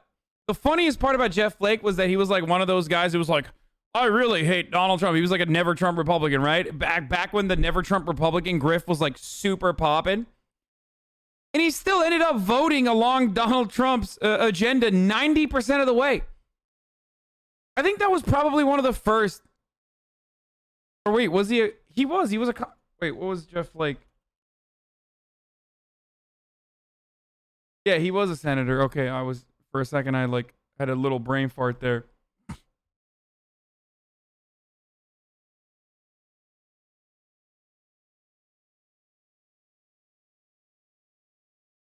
What's with super conservative white women being publicly extremely toxic? Are they hoping to spin off a career with Tommy Lauren? Yeah, sure. Where was that fire in his election? Didn't realize Biden had it in him. He's a clown guy. Well, he's gonna die. Like, he's old as fuck. Back here, this was young Biden. Very different than the Biden of today. So that's why he doesn't have that same pep in his step.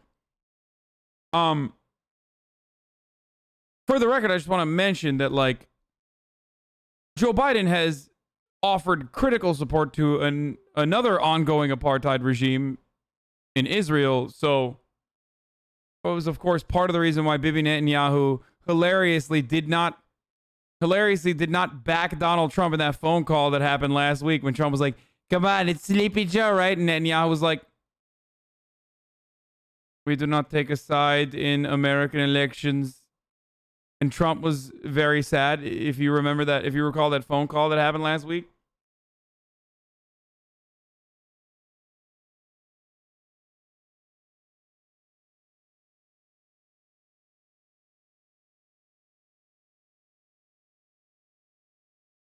As long as it makes DACA recipients a path to citizenship, I'll be happy. No, absolutely. That is like first day shit. Pathway to citizenship for DACA citizens is first. Sorry, I shouldn't say critical support. Unwavering support. Uncritical support.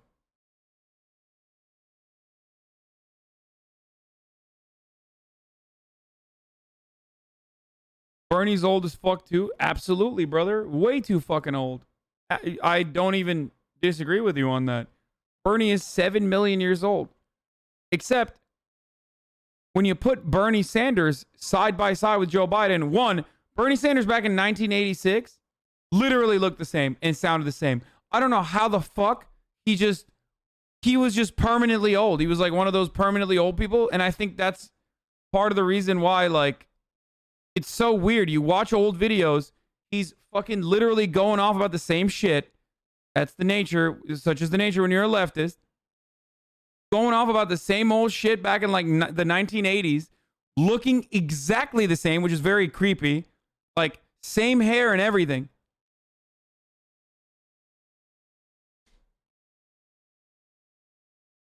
It's wild to consider. And lastly, though, when you compare Bernie Sanders to Joe Biden, Bernie Sanders is insanely fucking energized. If you not, like, put a Joe Biden speech next to a Bernie Sanders speech and compare on your own. I couldn't even fucking keep up with the dude when he was running around. And I say this as someone who thinks he's extremely fucking old. Oh, this is one of my favorite rants of all time. Here. I ask for unanimous consent to address the body for 5 minutes. Without objection. Mr. Speaker, we should make no mistake about it. Today is a tragic day for humanity, for the people of Iraq, for the people of the United States, and for the United Nations as an institution. It is also a tragic day for the future of our planet and for the children. Bro, look at this shit. Look at this. You're going to tell me he looks and sounds different? It's insane, dude. He's been 100 years. He's been 100 years old for like literally 100 years, dude. 30,000 of whom in the third world will starve to death today while we spend billions to wage this war, and 25% of whom live in poverty in our own country because we apparently lack the funds to provide them a minimal standard of living. Mr. Speaker, despite the fact that virtually the entire world has been united against Saddam Hussein, a two-bit vicious dictator who illegally and brutally invaded Kuwait, the President concluded that there was no way of resolving this conflict and achieving our goals other than waging a massive war, perhaps unprecedented in the history of the world, in terms of the death and destruction wrought in its first day as a result of our aerial attacks. I disagree with that assessment. Mr. Speaker, there are three immediate concerns that I have regarding the current tragedy. First, despite the fact that we are now allied with such Middle Eastern governments as Syria, a terrorist dictatorship, Saudi Arabia and Kuwait, feudalistic dictatorships, and Egypt, a one-party state which receives $7 billion in debt forgiveness to wage this war with us, I believe that in the long run, the action unleashed last night will go strongly against our interests in the Middle East. Clearly, the United States and its allies will win this war, but the death and destruction caused will not, in my opinion, soon be forgotten by the Third World in general and by the poor people of the Middle East in particular. I fear very much that what we said yesterday is that war and the enormous destructive power of our armed forces is our preferred manner for dealing with the very complicated and terrible crises in the Middle East. I fear that someday we will regret that decision and that we are in fact laying the groundwork for more and more wars in that region in years to come.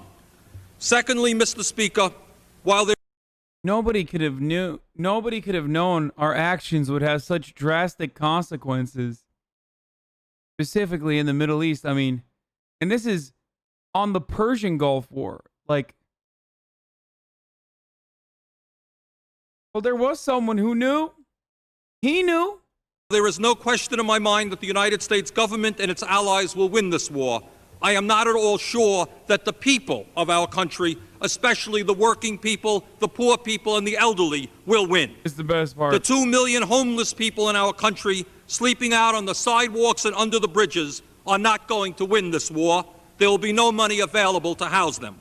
The tens of millions of Americans who cannot afford health care today are not going to win this war. There will be no money available for their needs. The family farmers in Vermont who are today being driven off of their land are not going to win this war, nor will the children or the elderly, who in all probability will see cutbacks in their Social Security and their Medicare checks in order to fund it.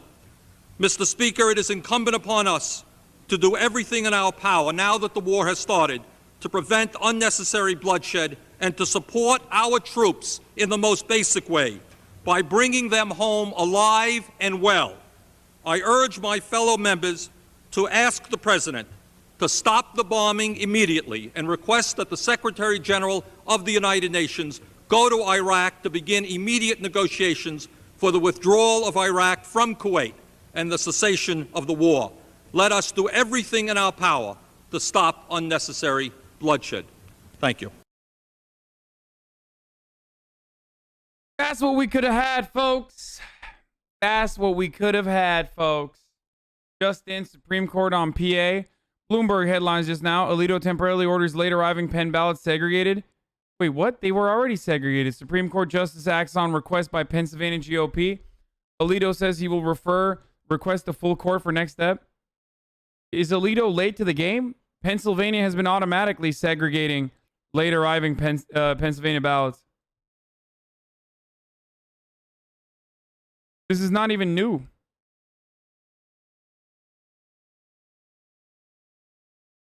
He's temporarily ordered the Pennsylvania counties to segregate late arriving mail ballots, something most or all are already doing. Refers matters to full Supreme Court for next step. Uh-oh. SpaghettiOs.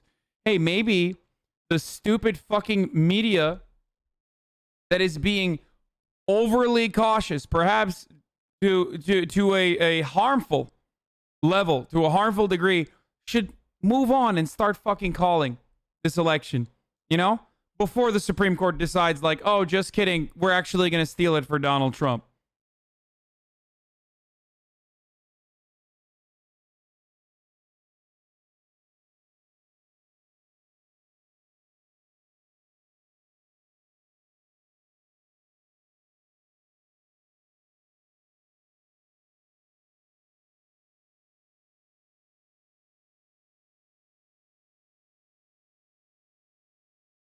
Your uncle said, fuck it. They're calling it. Dude, you could have called this race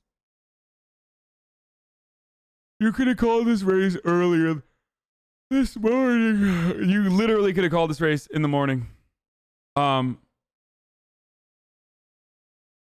am starting to get fucking annoyed with the fact that they haven't yet. Let's see what CNN has to say, though.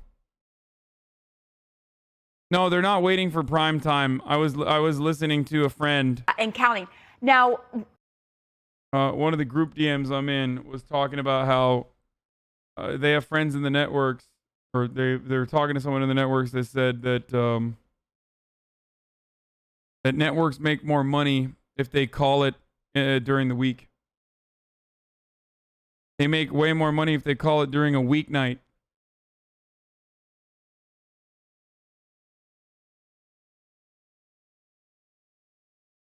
And it's not even about protecting Trump's feelings. arrived are marginal, and we do not believe they would move the needle one way or the other. Jake? All right, Pamela Brown, thanks so much. Let's bring in Republican attorney Ben Ginsberg to discuss this. He's also a CNN contributor. And Ben, you and I have discussed this. This is the one legal action that the Trump team and Republicans have taken that we would not consider to be frivolous. This is based on an actual dispute. The Secretary of State and other officials in Pennsylvania have said. For the people who are saying, isn't it a weeknight? No, it's not. It's officially the weekend. It's Friday night. Day through today be included as long as they're not postmarked after Election Day. Republicans have fought that. The Pennsylvania Supreme Court weighed in and sided with the Secretary of State, saying that it was okay. But now there is this dispute about whether or not this should be taken to the U.S. Supreme Court, whether or not they should weigh in. Do you think this suggests that should these ballots that arrive after Election Day become relevant, that the U.S. Supreme Court will hear arguments about this? I think what Justice Alito's order does is sort of preserve the status quo, the way things are now. In other words, the ballots are still being counted, so the Republican Party lost its attempt to halt the counting. But as Pamela says, this is not an amount that it appears it'll impact the election. So the ballots will be counted but not included in the counts, so that the kind of status quo, all the options will still be on the table with this order. In other words, if it comes out that these ballots that were sent before Election Day or on Election Day, postmarked by Election Day, but arrive after Election Day, these 3 days, if they become relevant to who wins Pennsylvania, then there may be more action. If they make up the margin of victory for one candidate or the other. But if not, then probably not. I think that's the way it'll come out. I mean, importantly, there's really no objection to what Justice Alito did with this order, because it does preserve the current state. Ladies and gentlemen, it's top of the hour every hour. I'm not going to do the fanfare. I'm going to hit you with an ad break right now. A 60-second ad break. If you want to avoid it, and if you want to watch the broadcast uninterrupted, subscribe to their Twitch Prime or with a regular Amazon subscription. Sorry, I'm going to go back immediately to the video now. He's right now.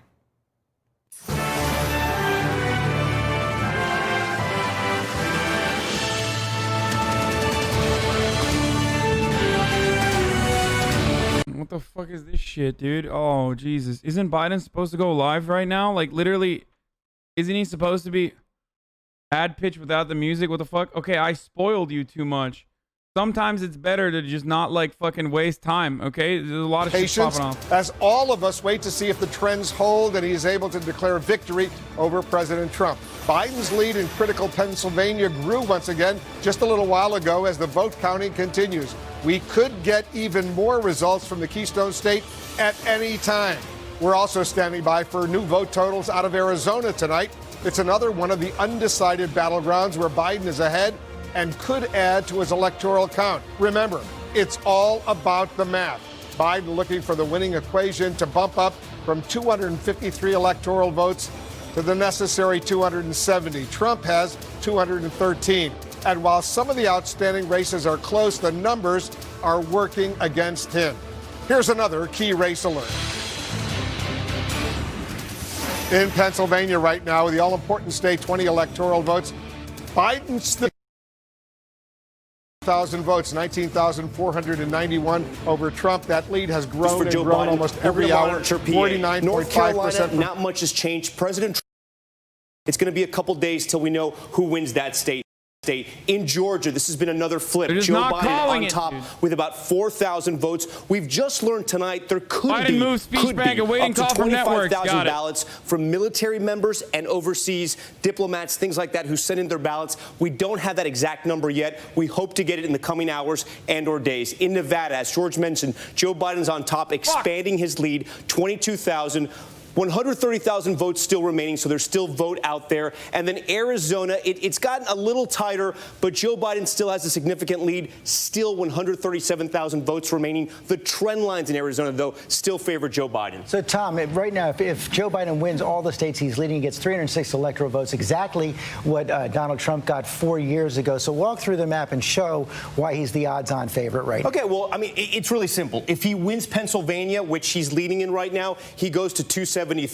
He's up in Georgia right now. He's up in Arizona. He's up in Nevada. He's up everywhere except North Carolina. We had been telling you about the Big Six. He's essentially won all the Big Six except Florida, and now only North Carolina is out, but he would get to 306. It's a lot tougher for President Trump. President Trump would have to win Pennsylvania. He has to win that. He has to win North Carolina. He has to win Georgia. Then he comes out west, and he has to either win Arizona or Nevada, either or. You can see his number at 279. We've been saying this over and over again. The path is just longer and harder for the president. There are still a lot of votes out there. We want to make that point as well, but his path is tougher, George. And he's only ahead in North Carolina. Thanks very much, Tom. Mary Bruce with the Biden campaign. And Mary, the Biden campaign waiting for these projections like everyone else, but we're going to hear from the former vice president either way? George, I am told that we are still expected to hear Joe Biden come out and speak here tonight, but that he is not likely to declare victory until this race has been called. So that means it's possible we could be getting another status update from the former vice president. I suspect in that case, you would hear him continuing to project that growing confidence that we have been hearing over the past several days and continued calls for calm and patience. There's a sense within the Biden campaign tonight that this is really just a matter of when and not if. They are completely confident that Joe Biden will be the next president. But the win of all of this is clearly taking much longer than they had hoped. But, George, they really don't want to get ahead of this. You have heard the vice president over the past several days urging his supporters to keep the faith as all of the votes are counted. And of course, if enough projections do come out tonight, he will embrace the victory. That is the sense that we have, George, that if he comes out, if the race has been called, that he is prepared to declare victory. Okay, Mary Bruce, thanks very much. Cecilia Vega, don't expect to see President Trump tonight. Fucking no, and in fact, I don't think we officially will, given that what's called a lid at the White House has been called. All the journalists that cover the White House that day have been allowed to go home. The Trump team scaled back appearances today compared to yesterday when we saw this flurry of press conferences. They did, though, announce that they tapped longtime conservative activist David Bossie to lead the legal fight going ahead, but really the day's been spent behind the scenes with this legal team trying to figure out this strategy going forward. They are showing no signs of giving up, George. Both the campaign and the president still continuing to fuel this conspiracy theory about the election being stolen from them. The president on Twitter seeming to try to get ahead of any kind of announcement that we may be getting from Joe Biden. He tweeted that he should not wrongfully claim the office of the president. President Trump said, quote, "I could make that claim. Also, legal proceedings are just now beginning." You'll remember that very first night, late into election night, the president did essentially concede, saying that we did win this election. He is continuing to call for an end to counting votes that were cast legally. Those votes that just because they did come in after Election Day does not mean, of course, they were cast illegally. He's right now in the political fight for his life, George. He is hanging on. It seems at times this campaign is grasping at straws to keep this fight going. The president says he wants to take this all the way to the Supreme Court, and you will remember he said not too long ago he's not one who likes to lose. He's not one who wants to admit defeat. Cecilia Vega, thanks very much. David Muir, 4 days into this, I guess a lot of Americans thinking the waiting is the hardest part. Really is, and we tried to prepare Americans for this for really weeks, if not, well, more than a month out, that this could be a very long election, particularly if it's close. It's literally what we were watching play out on night 4. No, it's not, but it's not close. It's not even close. A month into this. It's literally not close. close. Remember, too, that both the Biden campaign and the Trump White House are watching this just as we are. It's it's not as though they have their hands on the numbers, the ballots, before it's released from, Allegheny County and from the county where Philadelphia is and these key areas, particularly in Pennsylvania, since that is the money state. President Trump is looking at the map that Tom Llamas just showed. I don't know if he's looking at our map or a map on another network or what have you, but he knows this is an uphill climb to try to catch up to Joe Biden at this point. He knows that the former vice president is on the cusp of the presidency. And I think the big task now is for Joe Biden. Obviously, he's not going to declare victory unless the networks call it tonight. But if and when he comes out, will he deliver a similar sort of appearance to what we saw the last time he came out? He talked about the pandemic first. He clearly is trying to signal that he's ready to assume the mantle of the presidency. Here, dude, here's he will the food. lead this nation. And, it's Dave's Hot Chicken. An hour or so ago, we were doing World News, and we did a piece also tonight because we can't ignore this, the coronavirus pandemic. More than 140,000 new cases here in the U.S. We've seen this now for several days in a row in this country. It's not getting as much attention as it should simply because we find ourselves in this 4-day presidential election.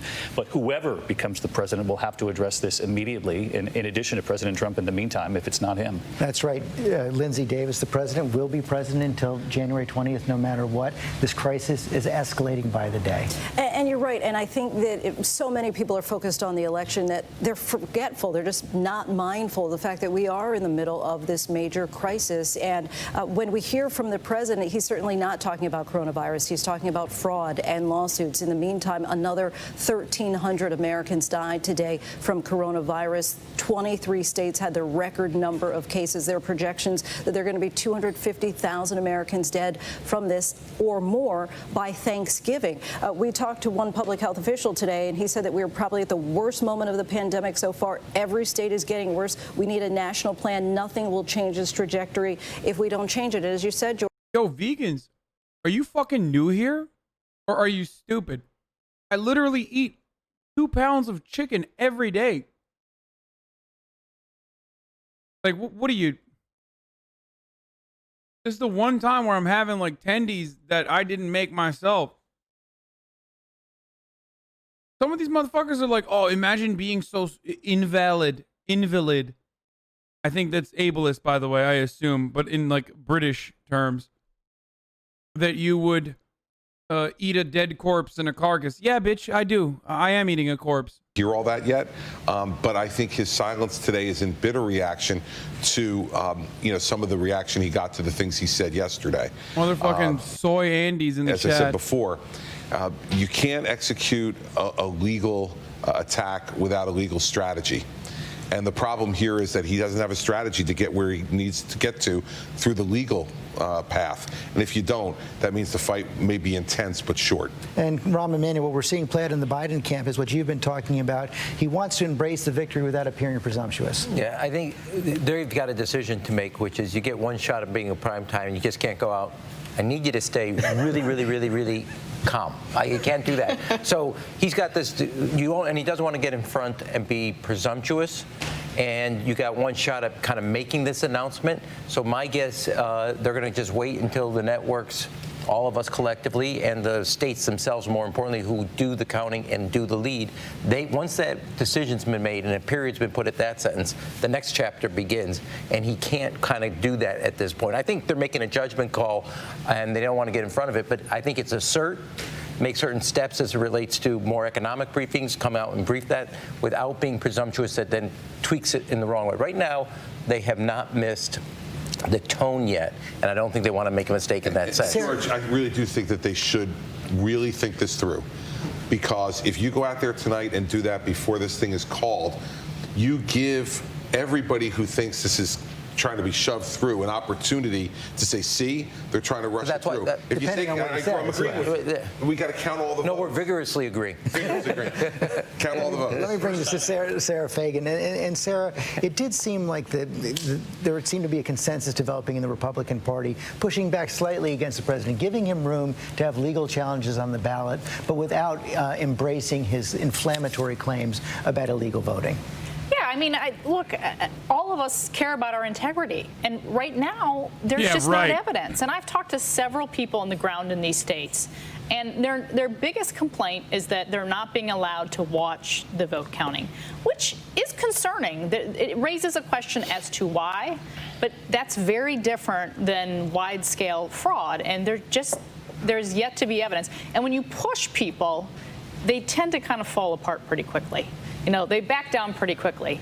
You know, I even said to one friend of mine, give me something. Give me some fact that is useful.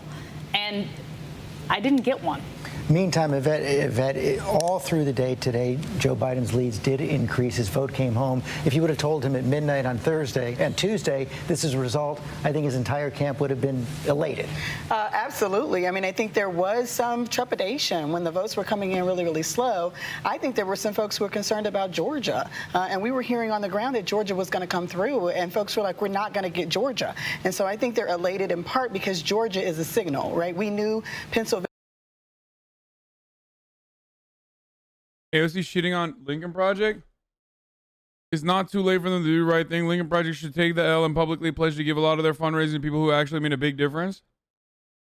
And if they spend it all, yikes, then they should consider using their fundraising juggernaut to give resources to these orgs.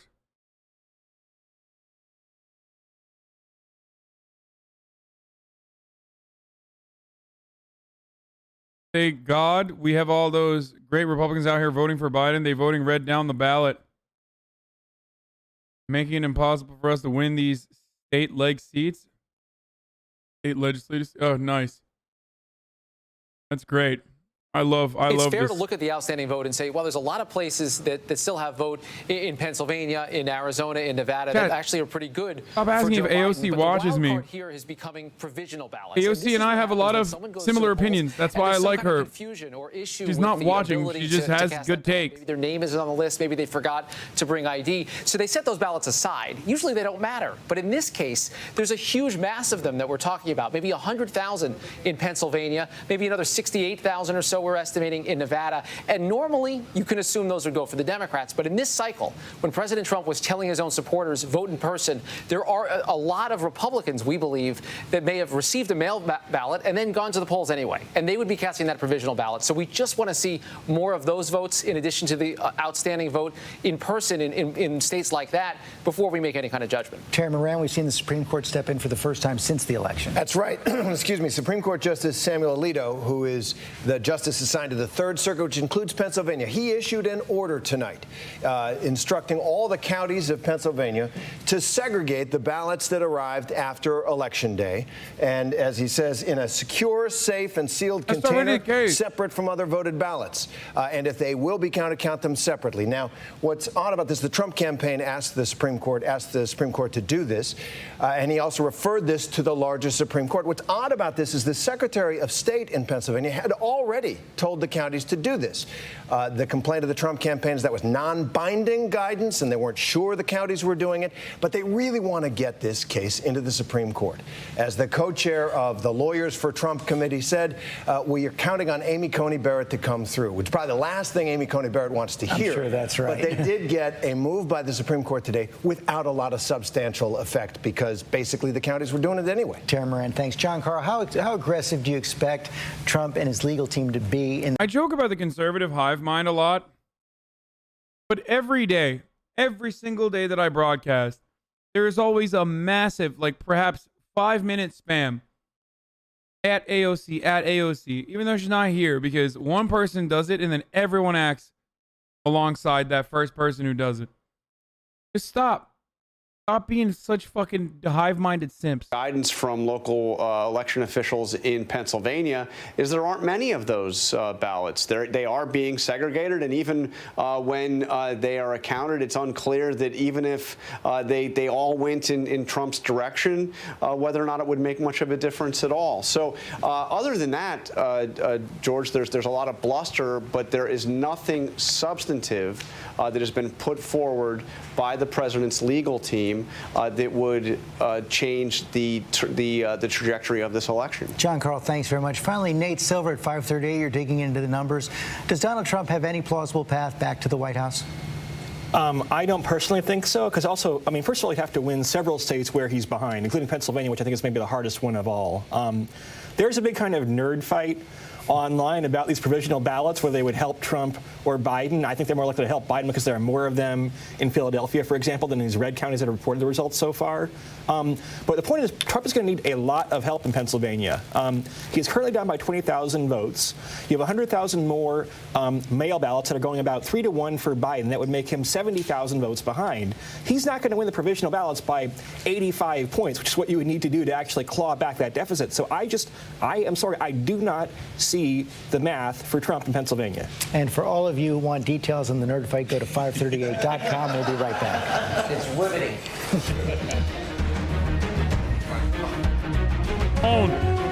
Tuesday morning on the day before the CMA Awards. Wake up for owned.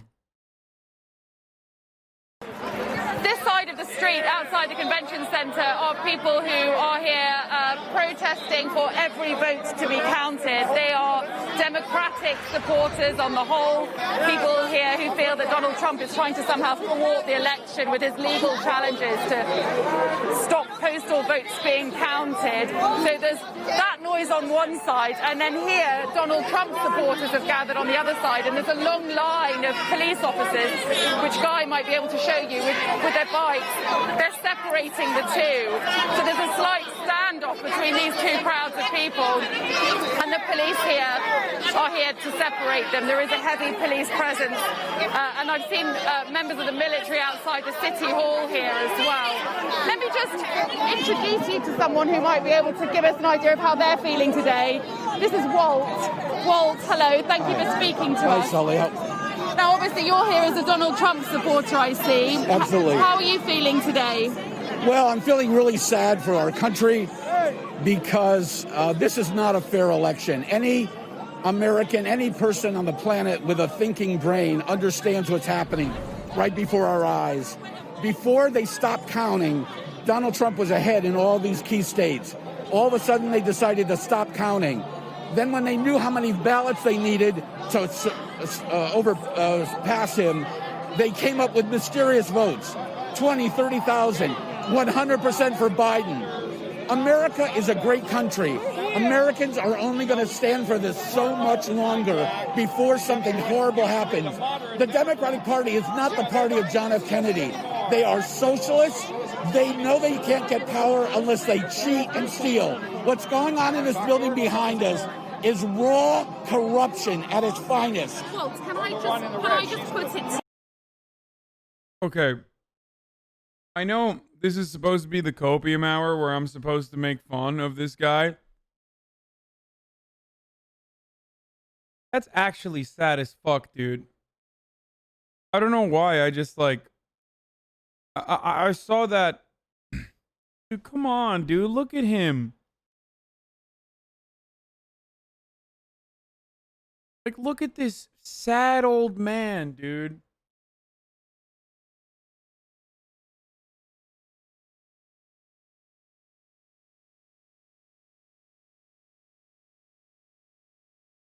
Like, that dude's not even there in bad faith. He literally believes this shit. Dude, that's kind of sad. At some point, you got to remember, like, that's someone's grandpa who's just fucking completely brain dead, who lives the truth, like, in his mind. So brainwashed that, like, he's so fucking brainwashed that he's out there by himself.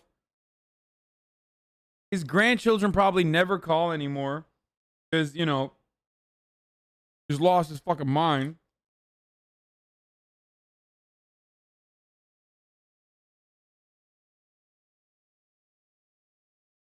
It's so fucking cruel what the Republicans do.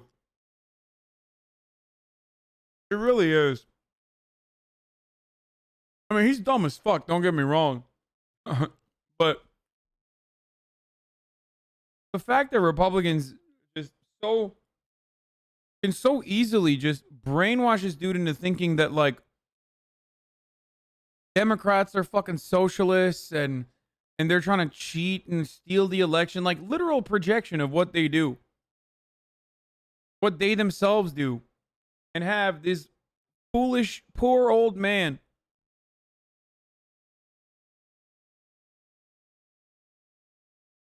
go out there by himself and live out the rest of his sad, pathetic fucking years permanently mauling about a dude who does not give a single fuck about him. Like, Donald Trump did not care about this old dude. He didn't care about anybody. So much so that Donald Trump would have him dead so that the Dow looks a little bit better the next day.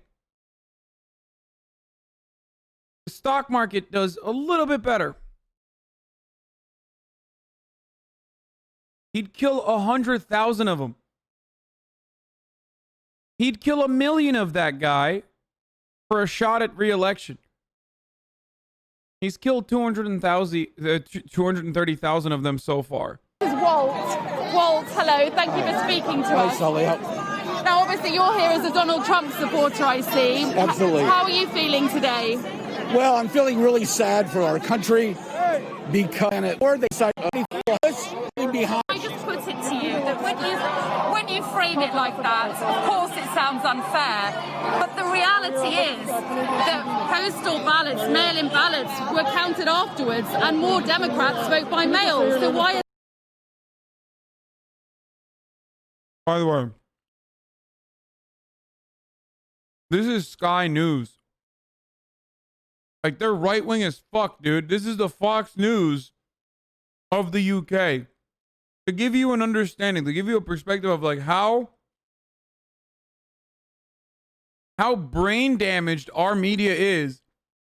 Like, literally owned by Rupert Murdoch, Sky News, and their fucking oi bruv freehead Brit anchors are like actually doing a better job than MSNBC commentators and MSNBC journalists on the ground.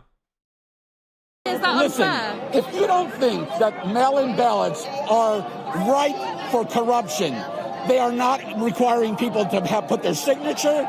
They're not. Just if you look at the fact that right in this Look at how building, mad he they're is. not allowing poll watchers. They're not allowing them. They're putting paper on the window. That's wrong. They have a live stream inside of that window. They have the entire media in there, and they have poll watchers in there. That says... Yeah, I still feel bad for him, dude. This old fuck is gonna die of heart disease in a year, and the last 365 days of his life are gonna be spent wasted on fucking, like, upset about Donald Trump to a degree that his family has probably fucking left him behind. So yeah, it does make me a little sad when I see it. And then I'm reminded of how we got here.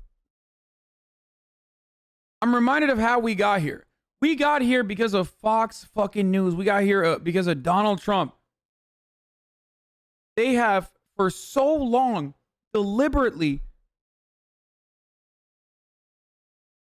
just telegraphed brain cancer directly into the back of these people's domes for years and years and years. And now look at that. Look at that shit. Now, he's an old guy. He'd probably be malding about like the New York Times crossword or something regardless. Like, old people are angry.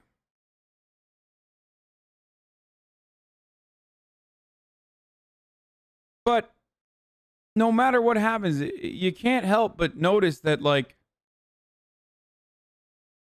this dude is in a way worse place than he would be if his fucking children, like I always tell you, put motherfucking parental controls on his TV. Listen, you ask me all the time, how do I deal with my parents? Put parental controls. Buy your parents' cable subscriptions. Say, look, I'm trying to be nice. I'm trying to do my part. It doesn't matter. If you don't have enough money, don't subscribe to me. Go and get the fucking cable package, okay? And then, boom, clap that shit. No more Fox News. No more OAN.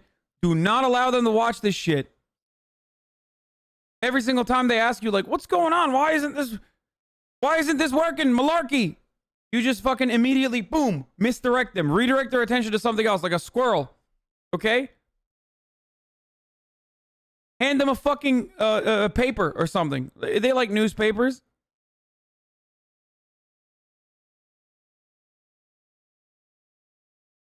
I don't know. Something about this dude made me feel really sad all of a sudden. I don't know why. I make fun of chuds all day, and you probably expect me to dunk on this dude, and I normally would, I think. I don't know, but maybe it's because he kind of looks like my grandfather who passed away, Hasan did it. And he was a very angry man in his final days. I never got to see him when he passed. I was in Miami. So it just like makes me kind of sad to think about like old people who are lonely, away from all of their loved ones that they've pushed away themselves as a consequence of fucking Facebook and Fox News.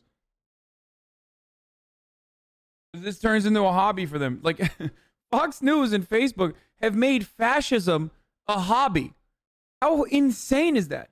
It's literally like, oh, we're just following along, dude, accelerating towards fascism. Pretty cool.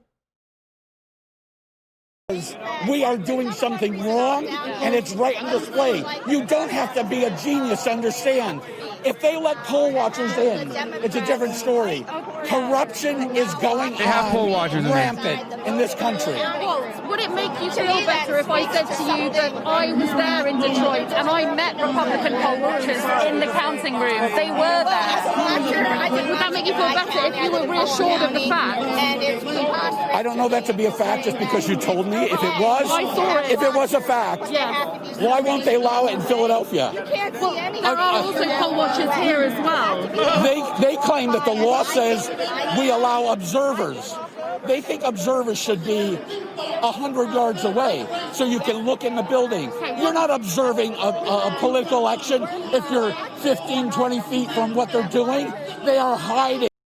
Bro, okay, you old bitch. Just because your eyesight ain't that good doesn't mean we're going to change the fucking rules around you. What the hell is this shit, dude? He's like, no, I can't see from 15 feet away. I need to literally be in spitting distance as I yell at the fucking poor poll worker who's there for 18 hours a goddamn day counting your bitch ass's fucking votes. Okay, it took me not that long to dunk on him. I can't stand it. I feel bad about it, but also shut the fuck up, old man. They're there. They're literally there. Now you're doing the debate lord shit. It's like probably one of the worst parts of unregulated conservatism on the internet, which, by the way, remember, we should stop normalizing conservatism. But one of the worst consequences of like unregulated, unmitigated conservatism just running rampant on the internet and all around is that they give you this like debate lord talking point strategy. Like this old bitch is literally fucking doing the talking points right now. He just did the dialogue tree. He went from, I don't believe you that there are, actual poll watchers. Why aren't they here? She says they are here. He goes, well, they're here, but I'm not close enough. And at that point, you lose me, okay? You lose the radical leftist in that point, old man. You do. Up until that point, I'm like, oh, man, I feel really bad for this guy. And then when I see him go down the talking points, all of a sudden, not good faith. Okay? Just not good faith. You are just there because you want attention. You're continuing this conversation, not in good faith. You have your side. Your battle lines have been drawn. And now you're yelling at some fucking, probably otherwise very conservative British chick who's there just doing her job. And also doing a better job than what American journalists normally do. When you hide something as a human being, that means you're doing something wrong. Okay, one last question. What about Trump's tax returns? Come on, you gotta say that. Oh, that's so good. That's such a good opportunity. I would have fucking destroyed this old man, dude. I'd be like, yeah, I agree, which is why Donald Trump should release his tax returns, don't you think? fucking destroy him, dude. Oh my god, I would have owned him so hard in the marketplace of ideas. Are you fucking kidding me? You could be reassured of the fairness of this election, and the courts were to reassure you that this has been a fair election. There hasn't been widespread fraud. Can you find it in yourself to accept the results and move on? Absolutely. We live in a democracy. But the key fact is there is corruption going on here. There is. So if we were guaranteed it was fair, I don't know how you're... I love that they keep showing the live results over old man QAnon screeching about fucking how there's definitely corruption. Of course, he has no facts, and she does actually have facts on her side. But regardless, like, it doesn't matter because he doesn't believe her set of facts. But all the while this is going on, in the background, they're showing Donald Trump's lead diminish. It's great. Or not even diminish. Donald Trump's or Biden's lead get even larger. That with what's going on, because everything they're doing says we are hiding something, we're doing something wrong. I don't know how you tell Americans all of a sudden that what's going on behind closed doors is fair. Okay, well, thanks for speaking to me. You know, as you've heard there from Walt, there's immense passion on both sides here. It's hard to see how, after this election, that will change. Trump supporters believe every word he says. They adore him. And he is continuing to peddle this narrative that this election has been stolen from him. It has been... Can you imagine? Yeah, I mean, she said both sides, but listen to her words. She's not doing that, like, classic, American journalist language where it's like both sides are the same. No, she's saying like, no, Donald Trump is peddling delusion. Like, straight up. Right wing, by the way. I'm reminded of Andrew Neil, that goddamn vulture destroying Ben Shabibo on BBC. Cheated somehow. There's no evidence to support that, but it is really adding to the challenges here in this country with this democratic process that is still in action right now. Wow, I love you too. I love you too. Around 70 million behind the stereotypes to see where Donald Trump's... False. I don't believe those exit polls. There's no way. One, the election's not even over yet. You don't go from 70% of Donald Trump supporters want to vote for him versus 65 to 70% of Joe Biden supporters voting against Donald Trump to those numbers. That doesn't happen. Nope, that 52 to 42 shit, I don't believe it. Nope. There's no way for months.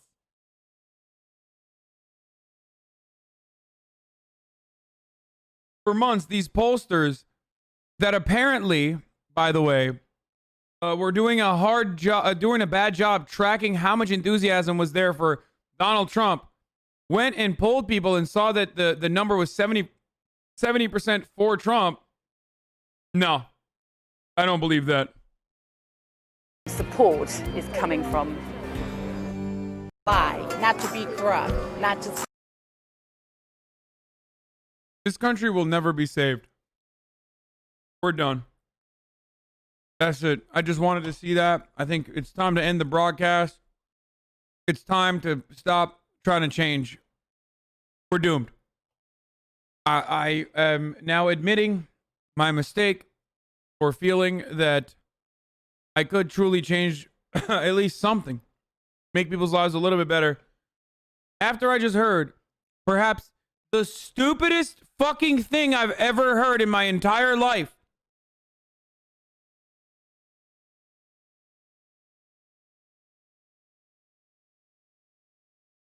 We're done. The black community. Increased number. Hey, wait, you heard him, Sean. Picked up 4 points in the Latino vote. Picked up 4 points in the black vote.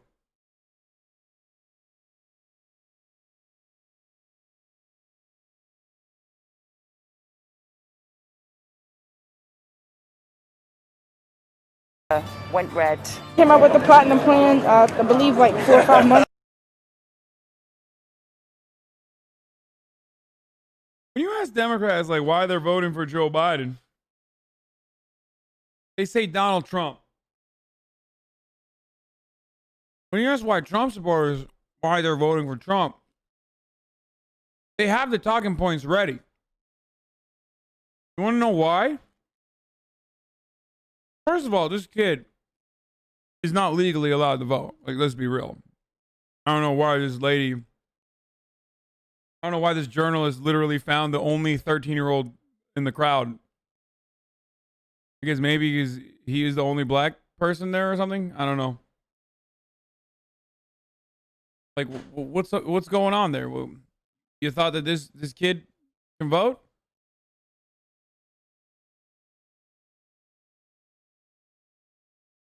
Oh, sheep, my bad. Okay, I can't see anything. Chill out.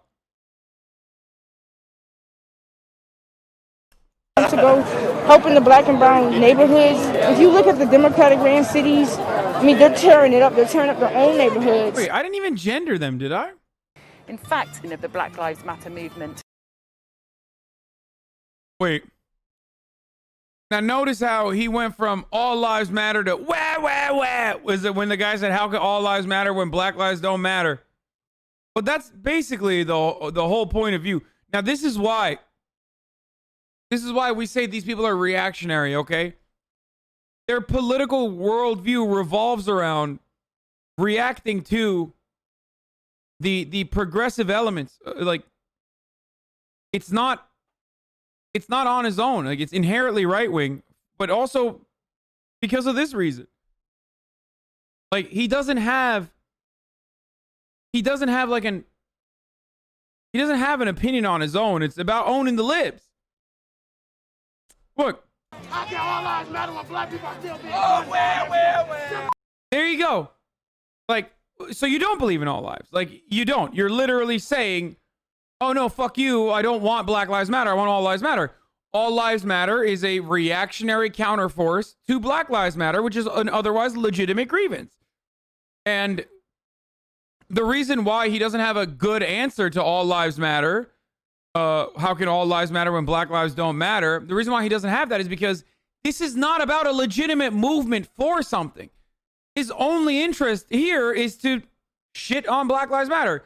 A lot of people ask me, like, where does reactionary come from? This is it. This is a perfect fucking example of it. Do you understand? It's about halting a progressive movement with reactionary conservative politics by reframing the narrative away from Black Lives Matter. That is precisely what he's doing right now. Here we go. Let's listen to Bernie. I'll get back to that video in a second. Has done so well with those people. It is time for us to expose Trump as a fraud and to address the real needs of working families in this country. And when those people stand up and say, you know what? Yeah, I want my kid to be able to get to college. Yeah, I want my mother to have decent health care and to be able to afford prescription drugs. Yeah, I'm a farmer and I know what climate change is doing to my farm and this country. When we address the real needs of the people of this country, they will come around, they will demand that Congress act. Bottom line, are you more exhilarated or relieved tonight? I am very relieved. To be honest with you, I haven't been sleeping so well lately. I was very worried about 4 more years of Trump. It appears that is not going to be the case. So I feel exhilarated, I feel relieved, but I know how much work we have to do, A, to win those 2 seats in Georgia to give Democrats control over the Senate, and B, to move forward an agenda that finally speaks to the needs of working families and not just the very wealthy. Senator Sanders, thanks for your time tonight. Thank you, George. I want to go to Heidi Heitkamp now. You served with Bernie Sanders in the Senate. You come from a different wing of the Democratic Party. What's your response to what you just heard? Well, so much of what you heard from Bernie is where we find commonality in the Democratic Party. You look at the recovery from COVID and you think about, you know, the president says, look, we're coming back, we're coming back. The bottom quartile is not coming back. Those service workers, the gig workers who are driving, you know, Ubers or whatever it is. And Bernie has always spoken so eloquently about the needs of eliminating this huge wealth disparity, income inequality. That is where there's commonality in the Democratic Party. Maybe we have different ideas on how we get there, but our goals are shared. And we believe, as he said, that those goals are shared by so many people in this country and really can be the uniting factor. And so, you know, you may say, oh, Bernie, you know, he's as far away from you and Joe Manchin as he can get. But it's right on these issues where Bernie and Joe and I stand together. Matthew, thank you, Heidi. Matthew Dowd, you worked for George W. Bush. I guess you're more of an independent now. Can Joe Biden find common ground in the country, in the Congress, on some of those issues? Absolutely can find common ground, and he absolutely it needs to do that. I mean, I think one of the things we've seen over the last two cycles is there's a number of voters, when you separate them from their partisan leanings, they vote for higher minimum wage. They vote for expanded Medicare, and in red and blue places. So there is a place for this. The problem for Joe Biden is that the problem is not partisanship. The problem is also messaging alongside partisanship. Republicans just go, oh, $15 minimum wage. Well, that's communism. And also, if, you know, Democrats want to make the minimum wage $15, that's going to mean that your grandparents spontaneously combust. Like, they're just going to evaporate. They're going to explode. They're going to burn alive for no reason. Like, they just make shit up. And it doesn't matter. As soon as that happens, here, all right, listen. Listen to the George W. Bush crook. Okay, here. Republican states who don't want to get too far over their skis. And one thing I'll say about independents in this race, when you look at the exit polls, George, each candidate did better among their party than the last race. So Donald Trump and Joe Biden got 94% of their party's vote. Each of them did. Donald Trump actually expanded his vote among Republicans. The Republicans didn't leave Donald Trump. They coalesced around Donald Trump. And who decided this election in state after state after state, if Joe Biden wins, was that share of independents. It's 10 or 12 or 15%. They broke away from Donald Trump and towards Joe Biden. And in the Senate races and all the places that the Democrats won the Senate races and key races, it was the independents that broke and gave them the victory. And one of the key questions going forward will be, will those independents stay politically engaged? Matt Dowd, thanks very much. We have to take another literally quick break. White people. That's what he's saying.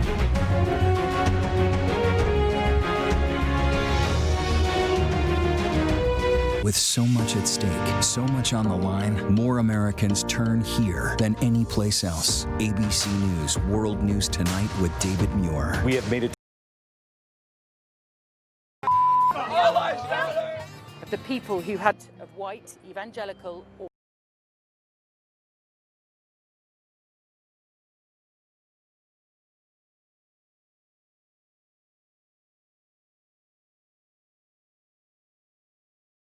dude, it wasn't a fucking earthquake. Dude, I don't know what my mom used to clean, or I think it was me. I don't know. I don't know if it was me wiping the floor or if my mom wiped the floor or something, but it's never been this fucking slippery, dude, ever. I literally, there's one spot back there. I almost fell. It's over here. I almost destroyed everything, Mom.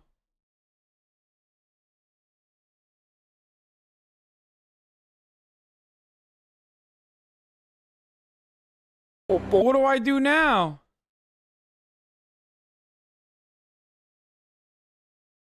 Dude, it's so pray.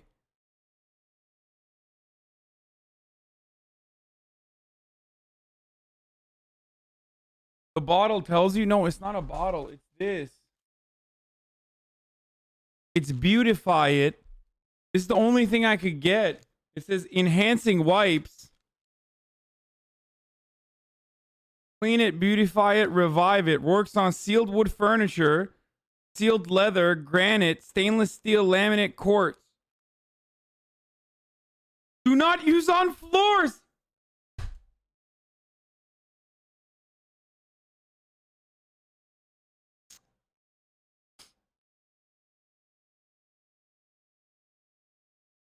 Bro, it says do not use on floor. But all the way in the bottom, dude. Who the fuck reads the... Bro, who the fuck reads the manual, dude? Like a manual for fucking a resealable pouched enhancement wipe. It says amazing shine for wood and more. I thought, well, my floors are wood.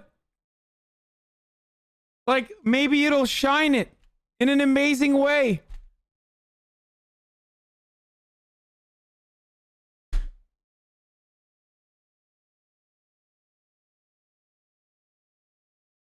Yedim hepsini.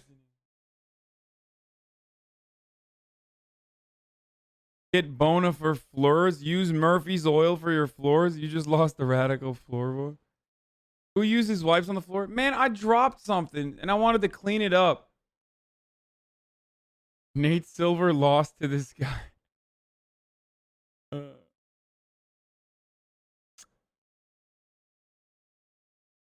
Dude.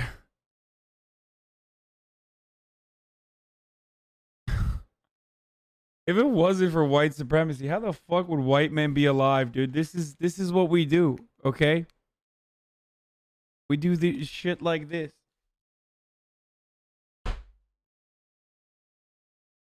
White supremacy is affirmative action, but for black people, or for white people. Yeah, I said we.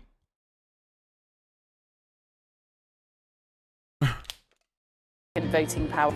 Donald Trump. Yes, I'm Turkish, but I absolutely do benefit from white privilege. I am white passing as shit. Like, I'm not gonna sit here like on a resume. I'm looking on a resume. My name might as well be Muhammad. Okay, I grew up in fucking Turkey. You know, Muslim ass name, but on when you see me face to face, you're not gonna be like, well, that guy's Middle Eastern, or maybe with the beard. I don't know. I'm going to use this moist towelette to try to right the wrongs of the past here. I assume, just like affirmative action, it will be a band-aid on a gaping wound. The situation requires much larger and comprehensive solutions, starting with reparations, which would probably be a dish rag and an actual soap. But I'm going to use this moist towelette instead to see if it fixes the problem. Wait, should I not do that? Is it going to make it worse?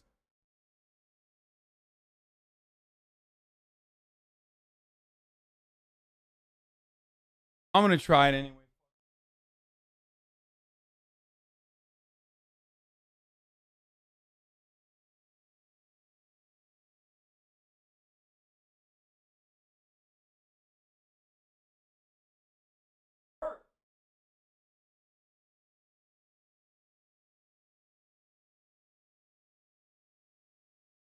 Everybody that watched me do those very smart sounding rants for like the past 5 hours are now like, what the fuck?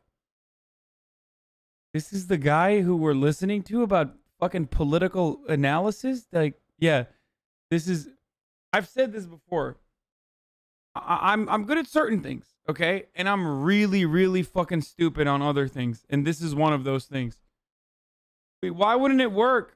The alcohol is going to hurt the floor? Is that what you're saying? Okay, it did not help with the slip. The slippage is still pretty bad. Anti-abortion are evangelical Christians. He believes in God. He trusts in God. You know, evangelicals trust in God and believe the Bible and the Judeo-Christian view of life. And that's what he supports. Made up of the Democratic Party. Yeah, that's what this guy's pretty funny. When I think of violence, I think of the Democratic Party and not like Kyle Rittenhouse, the El Paso white supremacist shooter, the Trump supporter that shot up Parkland. You know, I always think like, you know, one of the biggest lies that for some weird reason just stuck is this notion that like the left is the violent one. Like, why? Because some fucking random unaffiliated like anarchist dude punched a Trump supporter at a rally where the Trump supporter was like Sig Heiling or some shit. Like, just remember all the lies that people told us on the internet and like that Fox News totally just fucking covered as though it was the truth for like the past 4 years. Like, white supremacists would literally kill people. Like, I remember arguing with people about this for the past 4 fucking years. Like, white supremacists would literally go out and kill people, and they'd be like, "Oh no, that's not unaffiliated. That's unaffiliated with us." And then some Antifa guy would like sneeze on a fucking Trump supporter or like stole the hat of a Trump supporter. They would immediately be like, "Oh my God, we're under attack everywhere we go." Do you guys remember this shit? It's fucking wild, dude. It is wild that these little babies were so successful at just like crying all the goddamn time. Ben Shapiro, the college campus hero that everyone's afraid of, Ben Shapiro.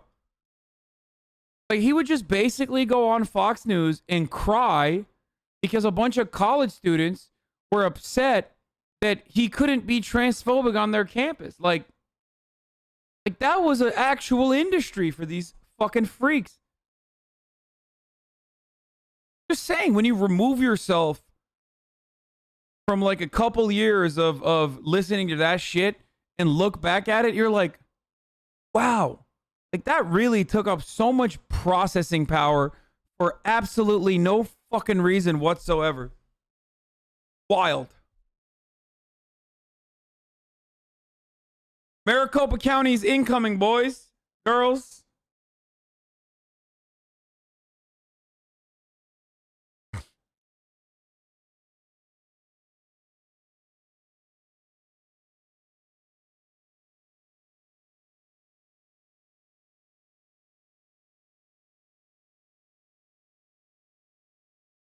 Yeah.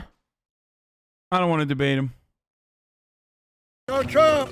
It's going to be annoying. The floor is not slippery anymore.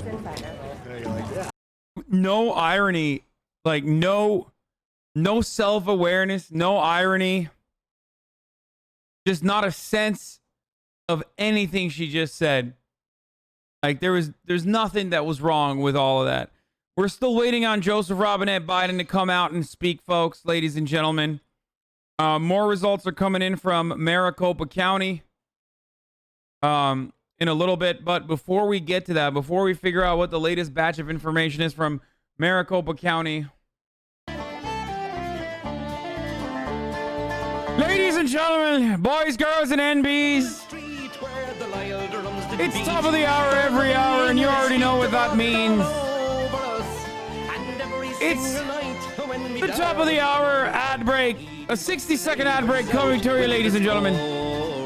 If you would like to experience the broadcast uninterrupted, all you need to do, ladies and gentlemen, is subscribe with your Twitch Primes for free.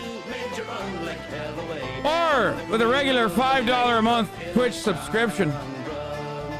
Now, of course, there's some other ways of avoiding the ads as well, but Twitch is constantly battling. Twitch is constantly battling against those other methods.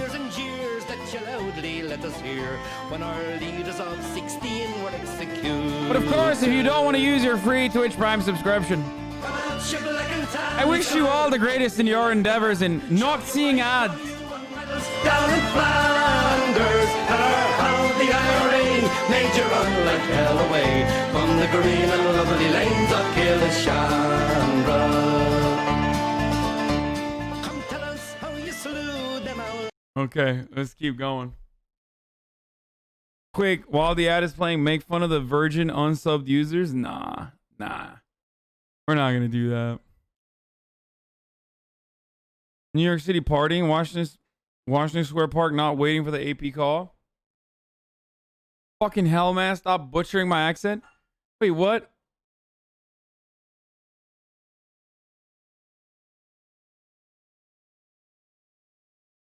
Maricopa County just reported 69,000 ballots. They went for Trump by 10%.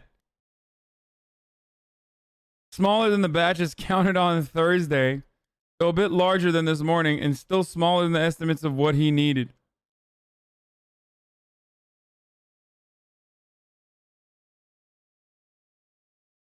That means he got 60% of the vote. But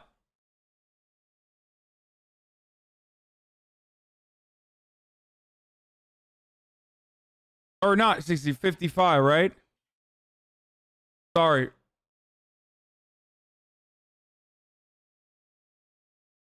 I hate math. This is the other reason why I fucking despise Nate Silver and nerds in general. I can't believe how bad American education is on math that, like, I, a person who has always despised math, was able to get 800 on the SATs on the math and also get an A+. The only A I got in my first year of college was Calc 1. Now, since then, I have never even opened a fucking math book, and I will never, ever. It's over. I don't remember anything. You're going to be speaking Gaelic at this rate in 6 months?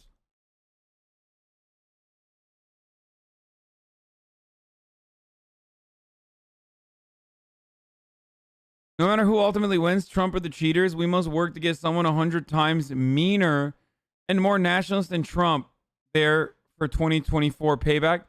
Dude, listen. Yo, that's like a completely fucking irrelevant fascist, okay? Like, this lady used to be a Bernie bro, but then turned Trump grifter, and now she's just like straight the fuck up, like works at Jim Hoft's insane Gateway Pundit conspiracy blog. And now she just fucking openly agitates towards fascism. Who cares? Like, she's so fucking irrelevant, dude. Don't even give her any attention. She's just that's what she's looking for.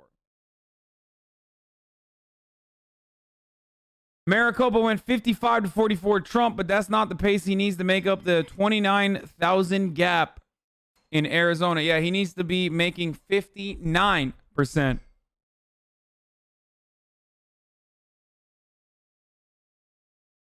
He needs to get 59% of the remaining votes, I think, right?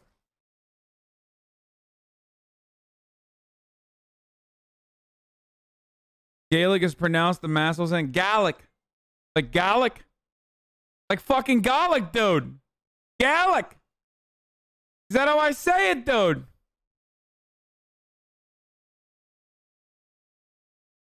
Oh, he needs over 60% now?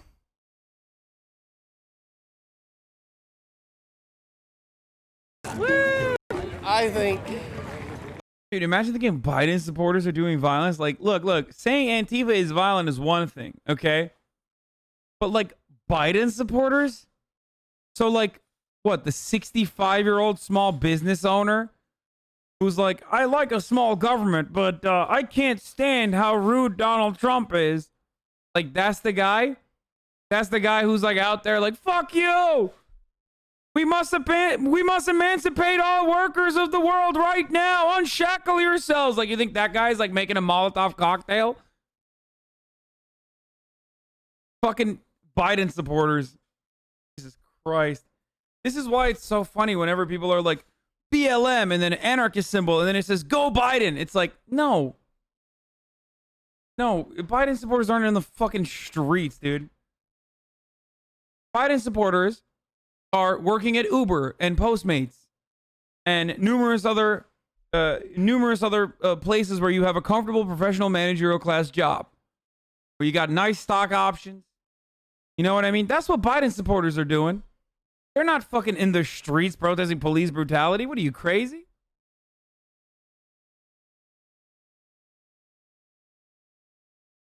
Yeah, anarcho-malarchyists. The left will continue with their destruction of America. Fuck. You know what? I'm going to read it. I'm going to fucking read it. Oh, my nose hairs. But to be fair, I think we should avoid the hyperpartisanship we see in this country. The rhetoric from the radical left is quite intolerable and drives people away from the party, and they really should concede and watch more 90-day fee on say, and we should unify better. You deserve a ban for that. The second meme in the community is that I stopped watching 90 Day Fiancé a while ago, and they constantly fucking try to bait me into reading bad takes they have in the chat so they can get their message across that I am oppressing them and we need to watch 90 Day Fiancé instead. Yeah, with a rock. Bro, you're a grown-ass man, dude. Yo, these people are literally fucking weebs, dude. Yo, just be normal, dude. Like, you're actually a Trump weeb, dude. Why can't any Trump... So this is why it triggers me to no end when people are like, these shy Trump supporters. Bro, I've literally never met a shy Trump supporter. Every fucking Trump freak is a weeb, dude. Like, they are worse than the smelliest, crustiest weeb furry like you can ever imagine. And technically, they're also not weebs for something fun like anime. They're weebs for fascism. It's the worst, most pathetic existence on the planet, dude.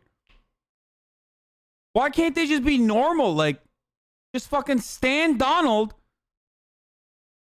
They're K-pop stans and weebs combined. Like, every Trump supporter is just a weeb for Trump on steroids.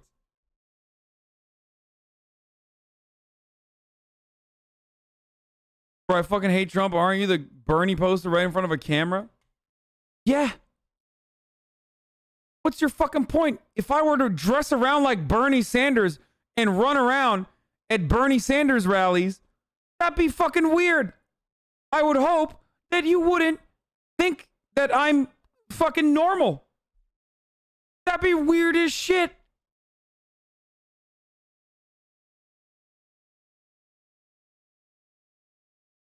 Don't call K-pop stans that they're on our side now. That's true.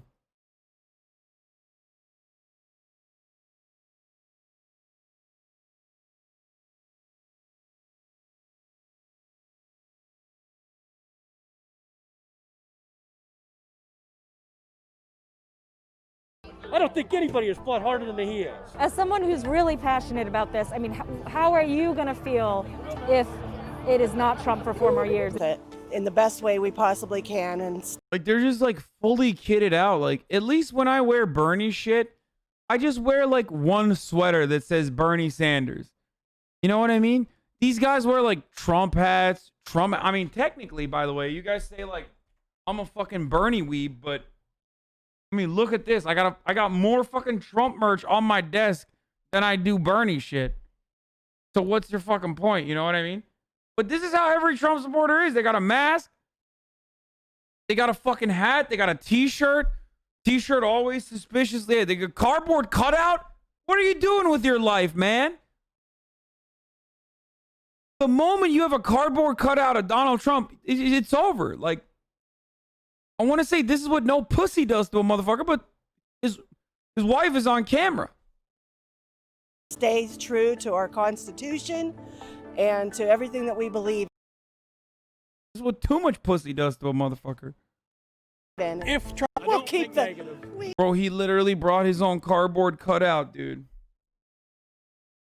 How is this any different than some fucking weeb body pillow, dude?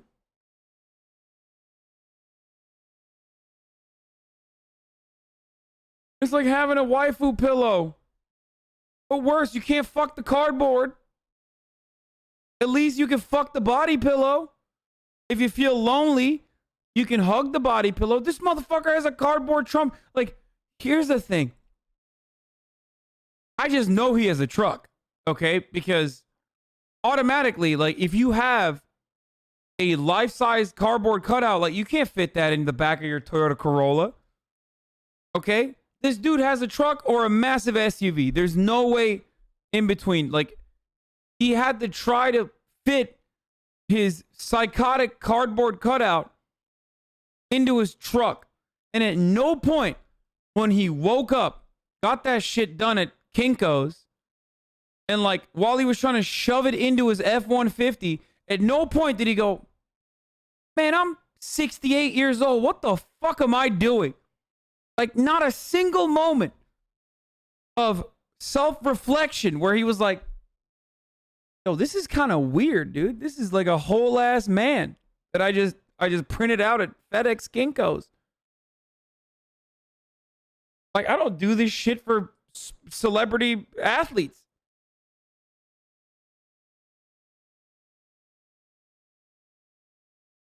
Insane, dude. In fucking sanity. We're keeping the cutout. Well, we got time before we have to go.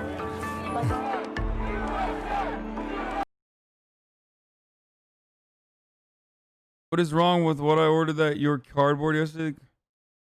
Yeah, the cardboard cutout watches during sex. Don't say it enough, but you don't read everyone all the time. Just want to say thank you for your time. A very welcoming perspective that you share to hundreds of people every day. Thanks for beating Trump. Self-reflection, you just said the one thing 98% of the population of Earth doesn't do. Hasan, I want to be LeBron James Abi. Bro, LeBron James is awesome. I want to be LeBron James is the one person that I would maybe consider changing places with, like trading places and everything with. And it doesn't even have anything to do with like wealth or celebrity status. It's just like, it's purely natural talent and athleticism. Like, that's it. I would just want to be that athletic. Like, it's the dream that I always had that I was never able to achieve. So that's entirely different though. I wouldn't, you can't catch me dead even wearing LeBron merch, let alone a fucking cardboard cutout of LeBron James.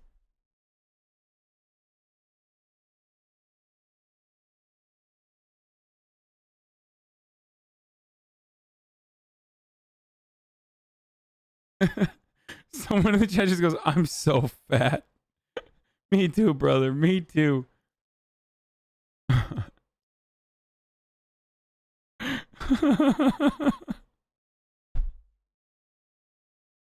Oh, that's funny.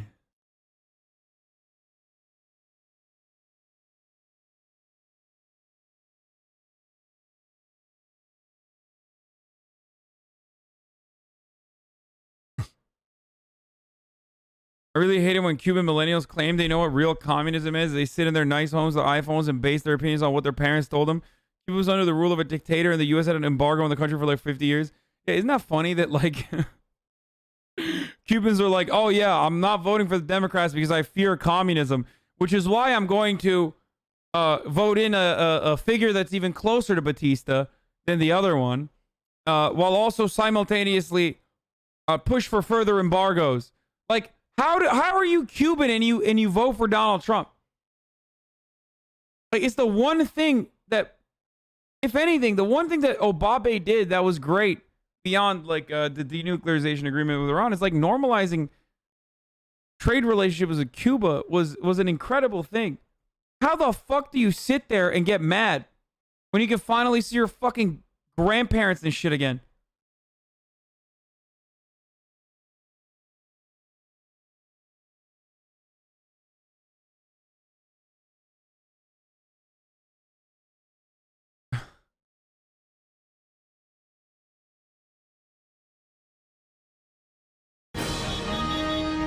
Can anyone give me a lift to Argentina? Dude, I love how much they make fun of Cuck Todd, too. It's so great. It's so good. It's so fucking funny. It's just Chuck Todd is such a permanent loser. They make fun of his hair all the time, too. I mean, the greatest Chuck Todd diss ever came from Will Miniker when he said Chuck Todd's got barcode bangs, but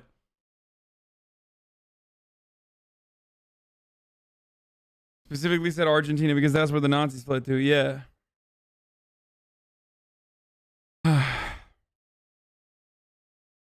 I'm just sitting here. What does this say to you? Look at all this blue, man. Just fucking call it, dude. Just call it, motherfucker.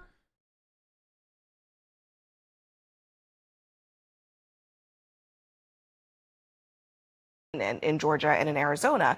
So both of those scenarios, I think, were possible prior to Tuesday, right? Like, I think everybody imagined that there would be some states that were competitive that maybe had not been 4 years ago. But I'm not sure that really sunk in for the Trump campaign team. And even for Jared Kushner, who, Dana, as you know, is the numbers guy. He's the guy. Bro, vegans constantly shit on me, but I've never seen somebody milk this hard, dude. Okay? And we are the fucking cows. You understand me? They're just suckling on our teats. I've never seen something get milked this fucking hard, dude. Just give us the fucking answer. Just say it. Nothing bad's gonna happen. Just say, Pennsylvania, I called it. Donald Trump has at least, Joe Biden has at least 273 electoral college votes, making him the next president of the United States of America. Like, it's done. It's not even fun anymore. It's just not like it lost its appeal. I don't know.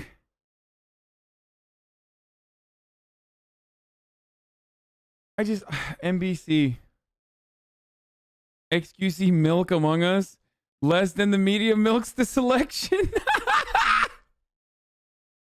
Oh, that's a good one.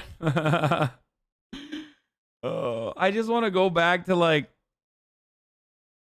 I want to go back to just playing video games and stuff for an hour at the end of my broadcast. That's what I want to get back to.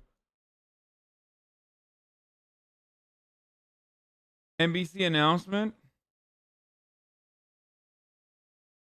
NBC has projected that a candidate has won the race, but the results are close enough that the outcome may depend on a potential recount and or confirmation that the results have been reported are accurate. Bro, are you fucking insane? What are they doing?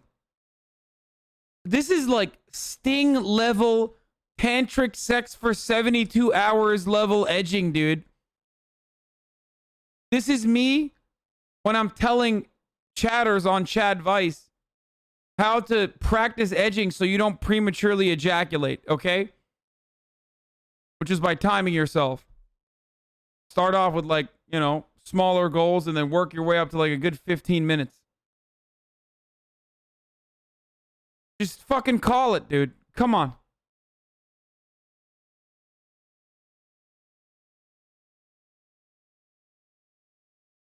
Hasan, be the first to call it. I already called it. I said I did the fucking Dave Wasserman joke. I thought Vox wasn't this dumb, beefing with AOC.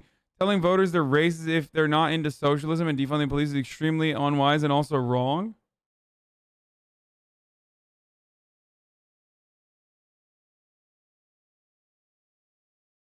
I get the historical point here. I'm simply reading that the tweet the way a great many people will read it, which is bad, but maybe I'm just wrong about that. Good thing I didn't say that.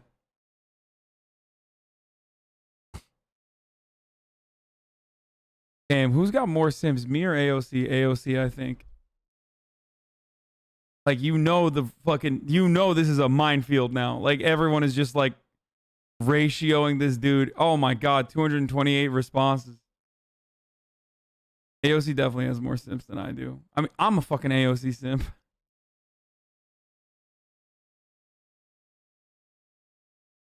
All of your simps are AOC simps.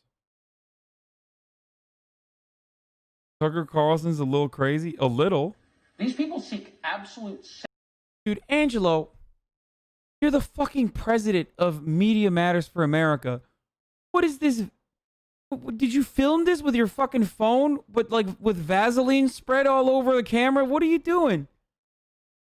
The entire operation is literally...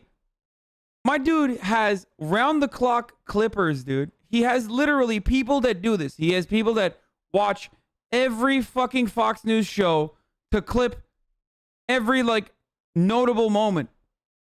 And he just did the leftist video meme, dude. He just... Sameness, total uniformity. You're happy with your corner coffee shop. They want to make you drink Starbucks every day from now until forever, no matter how it tastes. What? What the fuck? Wait, I gotta run that back. I'm sorry. What did he say? These people seek absolute sameness, total uniformity. You're happy with your corner coffee shop. They want to make you drink Starbucks every day from now until forever, no matter how it tastes. That's the future they promise. Everyone doing the same thing. These people seek absolute sameness, total uniformity. You're happy with your corner coffee shop. They want to make you drink Starbucks every day from... Yeah, dude, a foundational tenet of leftism is forcing everybody to drink Starbucks. I get it. He's trying to say uniformity. Of course. Oh, I literally just spat out my fucking gum. Okay. The thing I caught it. I'm wilding out, folks. Folks, it's about that time in the night. I caught it. Don't worry. I got the gum. It's about that time in the night where I'm losing it a little bit because we still haven't. It's in your beard? No, it's not. Shut up. It's in this fucking gum. Or it's in this napkin.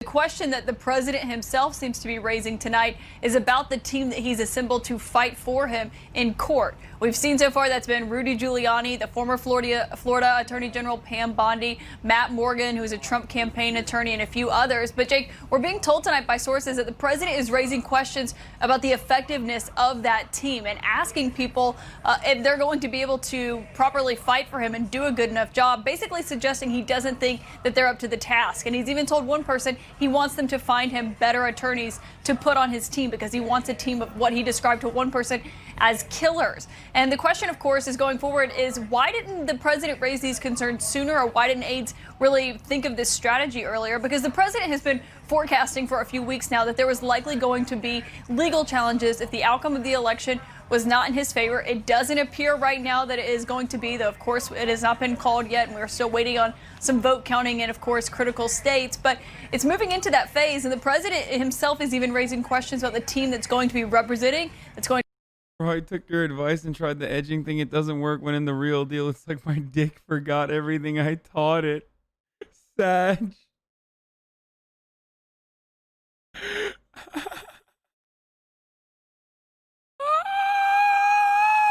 You gotta keep... Dude, okay, just push the time limit to 20 minutes then, instead of 15. What? That's not gum. The gum is in the... What is that? It might have been a piece of chicken or something.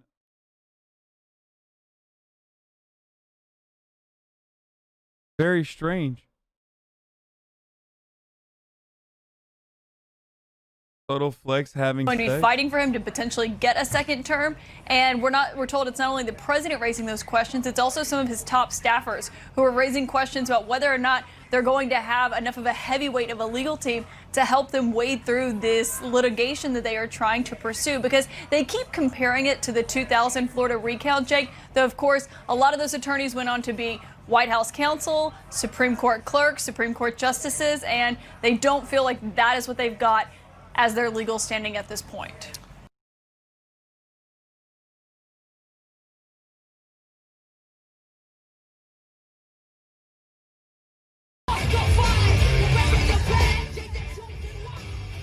Are they listening?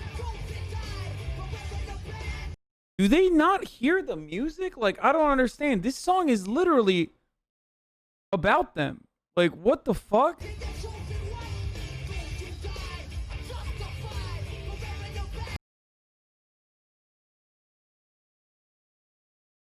Yo, this is, I mean, to be honest, irony is dead.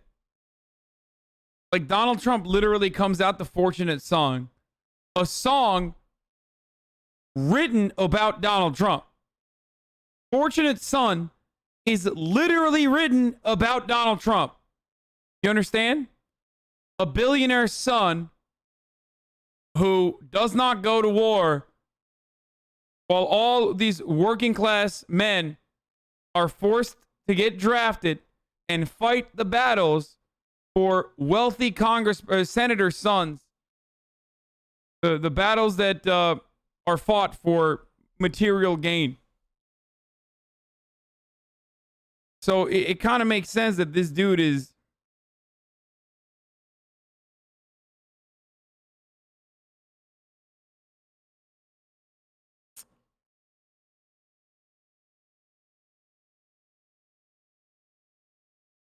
Rage Against the Machine or Paul Ryan's favorite band too. Like, what are they thinking? Like some of those that work forces are also like some of those that burn crosses. Like, what do they think that means? Like, what?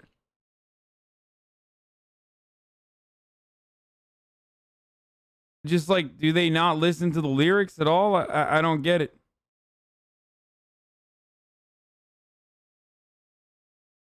Dude, every single moment of every single day. John Fogerty even said Trump is the person he wrote Fortunate Son about. I mean, it's literally him. He describes it. Isn't your president winning, though? I mean, not really. I wouldn't consider... Any chance for AOC to get on the show, or did chat scare her away? Are you ever going to finish DSD? I don't think AOC is going to come on the show. I'm going to be real. I would love for her to come on the show, but I think that it's more likely that we play video games together again, rather than like her straight up come on the show for an interview type situation.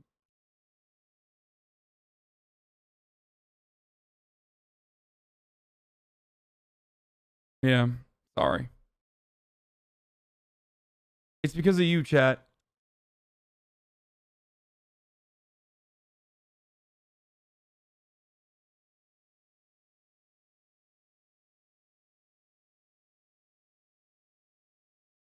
Latest count adds 5,000 to Biden's margin.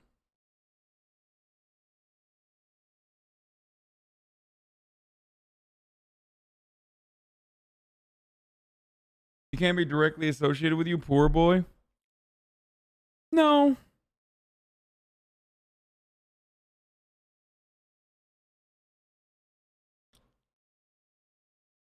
If AOC came on the show, you would never hear the end of it from Fox News? No, I don't think so. I mean, she did. We played video games together.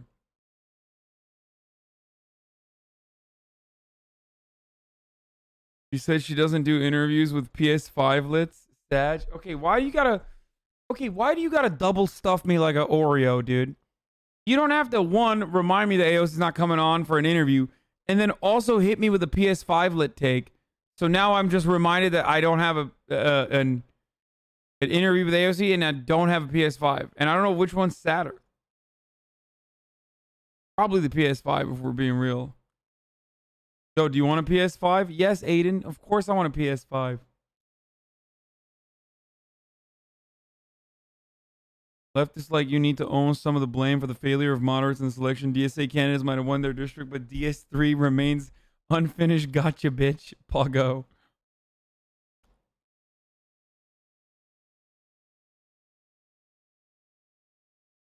Fuck you, man. All right, here's Wolf. Trump to overcome that 27,000 vote advantage. Bob Casey, the senator from Pennsylvania, the Democratic senator from Pennsylvania, is joining us right now. So what do you think, Senator? We did some of the math. It looks like Bob. Wait. This man's favorite band is Rage Against the Machine, and he does shit like this? The son of one new Republican representative may be in trouble after trying to upstage his dad. It happened at a photo op with House Speaker Paul Ryan, of all people. Watch him sneak in the dab while everyone else was focused on the cameras. So do I hold my hand up like yeah, you look at her right there. Okay. All right? This is two. Is my hand? Do you want to put your hand down? Okay. I'll sneeze. You're going to sneeze? Is that it? Yeah. All right. He's sneezing.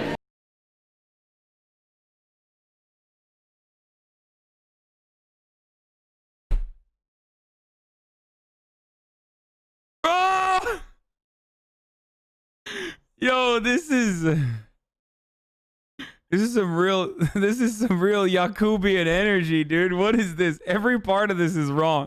Like, I can't even pick a side, dude. This is like a battle between Dan Crenshaw and Poo Poo Bennett. Like, they both are so cringe. Like, Oh, Jesus Christ. Look at this. You all right?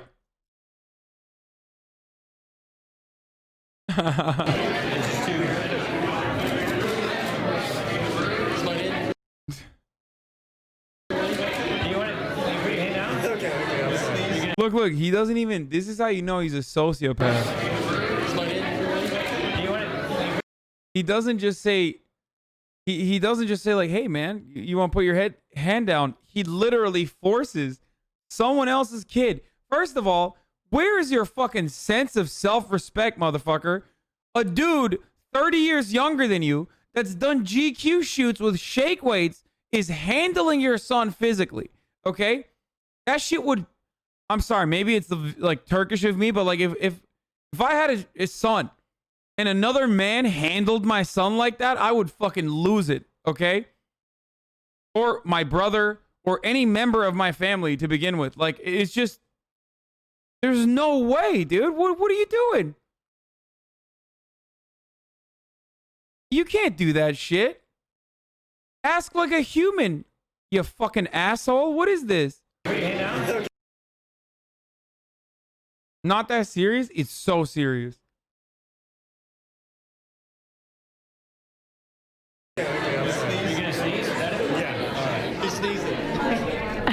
No, gentlemen, that's not what the young man is doing. You have all know, of course, the dab, the dance move featuring a raised arm. It was everywhere in 2016. Rappers, football players, even Hillary Clinton dab. Ugh. Some post-ironic shit. If you don't get it, then you have to be filtered out. You have been filtered out, normie. No, back when he was doing this wasn't post-irony. Dummy. This is in 2017. Hillary Clinton had dabbed.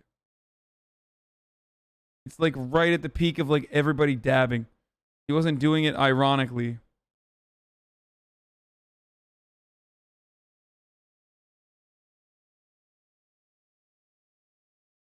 The whole progressivism is bad argument just doesn't have any compelling evidence that I've seen. When it comes to defunding socialism attacks, people need to realize these are racial resentment. Not socialism, but defund the police is racial resentment. I don't know why she says socialism too. I guess it's like a good way to get liberals on board though.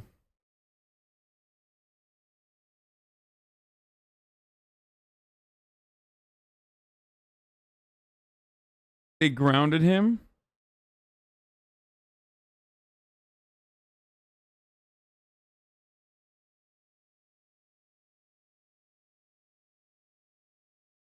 How do you make it less effective? Invest in a year-round deep canvassing. Data shows this kind of work helps blunt the force of racial resentment at the polls. If you're always running away from combos about race and the only people owning it are GOP, you'll lose. And about this hand-wringing, about a slight POC increase for GOP in some areas.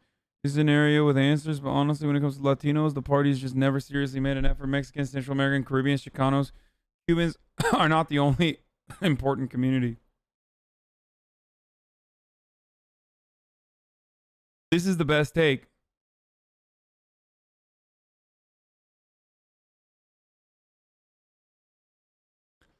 Can you answer this? What do you say to the people who say that affirmative action is racist?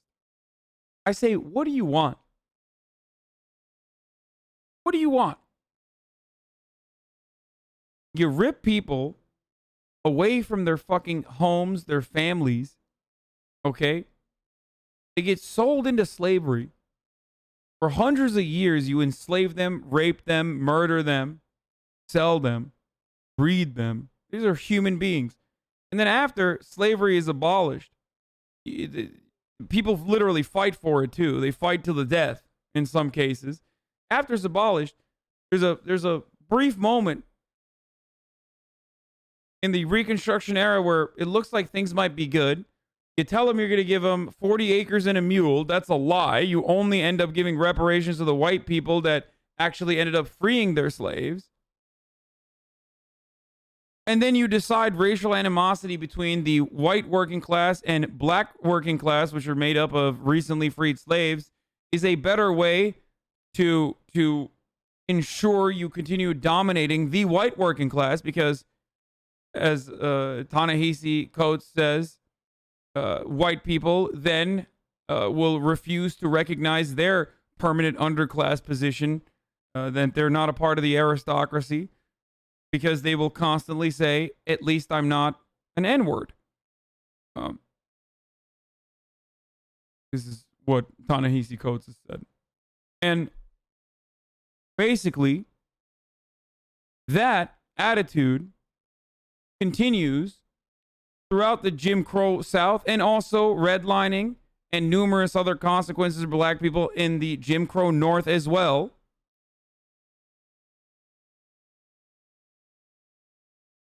Now we've gotten to 100 additional years post-abolition of slavery.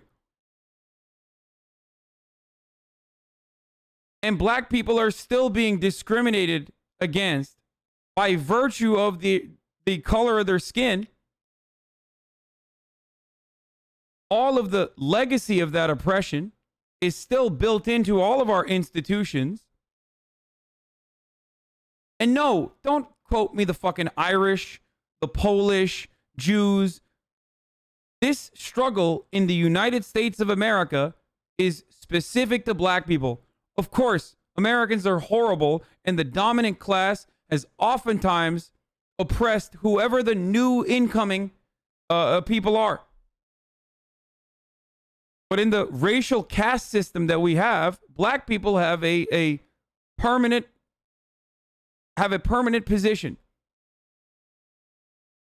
Look no further than the ever-expanding concept of whiteness that is built around purity, right? The one-drop rule.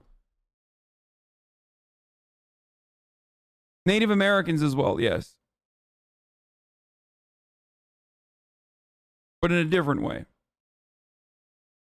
Now, after all of that,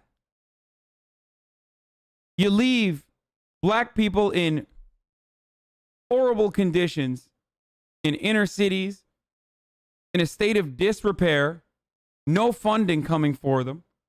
You launch the war on drugs, which is racist inherently, something that people have literally apologized for. It was launched under racist interests. You create a draconian criminal justice system around continuing to subjugate black people into slavery, literal slavery under the 13th Amendment, because it's the one legal way that you can continue enslaving people, robbing them of their freedoms. You get to a point where 1 out of every black child in this country has a parent that's been incarcerated. That number is 1 out of 43 for whites. And then after that, you throw them a fucking bone. After they fought long and hard to get their rights to vote, after they fought long and hard to desegregate schools, which did not even desegregate after Brown v. Board of Education, by the way. Took 10 extra fucking years for that to happen, too, with legislation.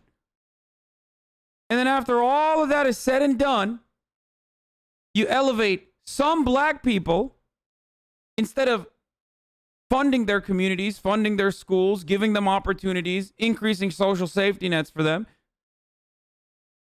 You elevate some black kids to these colleges, and white people are still upset. What the fuck do you want? It's nothing. This is why I get frustrated when people are like, oh my God, I can't believe these black people are burning storefronts. It's like, bitch, you're lucky that they're not killing all of us. You understand? This is insane. Like, what do you expect people to do when you push people over and over and over again? When you put them into this horrible fucking condition, you're mad that the fucking local Jamba Juice's windows got broken? You should be fucking ecstatic that that's the only thing that's been broken. Okay? Don't say beta mindset, motherfucker. You don't know what oppression looks like. Shut the fuck up. Beta mindset. I'm 14 years old. I'm a white boy growing up in Iowa. I've never seen oppression. Sorry, oppression is actually when Lara Croft's titties are smaller in my next batch of AAA video games.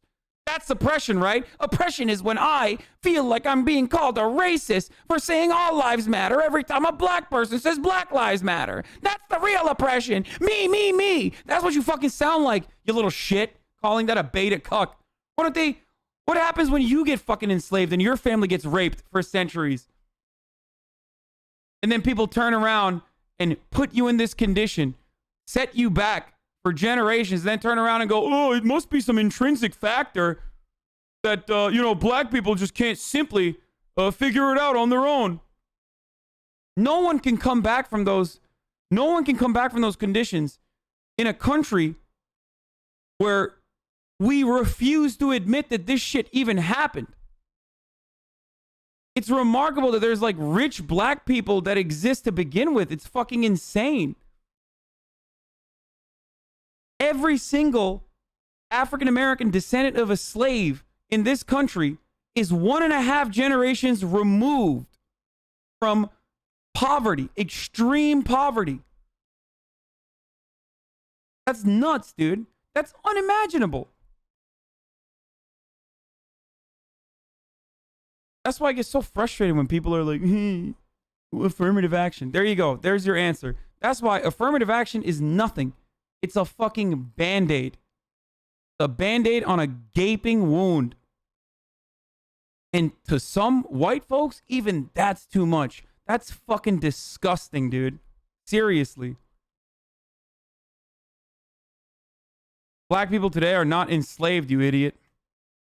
All right, going forward, if you say dumb shit like this, in my future, I will lock you up in jail. I will rob you away from your culture, from your background, to the point that you are so many generations removed from that like you literally build your own culture called black or African American culture because you have no idea what fucking ethnic background you come from, rape your fucking parents for generations, and then throw you back out into the system, the same system that still ends up churning similar results to make sure that you have a permanent underclass status in this country for 200 fucking years. And then I'm going to be like, why can't you get, what do you want? What more do you want? Like, shut the fuck up, bitch. Going forward, like you just say dumb shit like this. We put you in the VR and then we make you experience that for 400 years.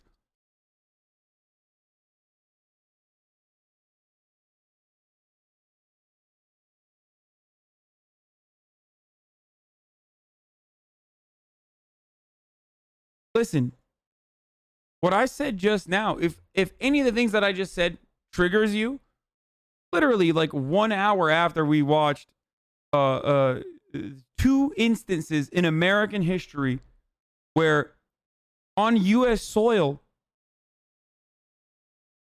aerial bombs have been used on a group of individuals, black people, in Tulsa and in Philadelphia in 1985. And one was the state, like literally cops throwing up a fucking satchel full of C4 and destroying an entire city block in Pennsylvania. An hour after we had that conversation, there's motherfuckers in here still crying because it hurts your fifis. I'm not even saying that you as a white person do not face oppression. It's just a different kind of oppression. An oppression that also compounds when you're black on top of everything else. White people, of course, get oppressed by the crushing boot of capitalism. But white people don't get oppressed by the virtue of the color of their skin. That's it.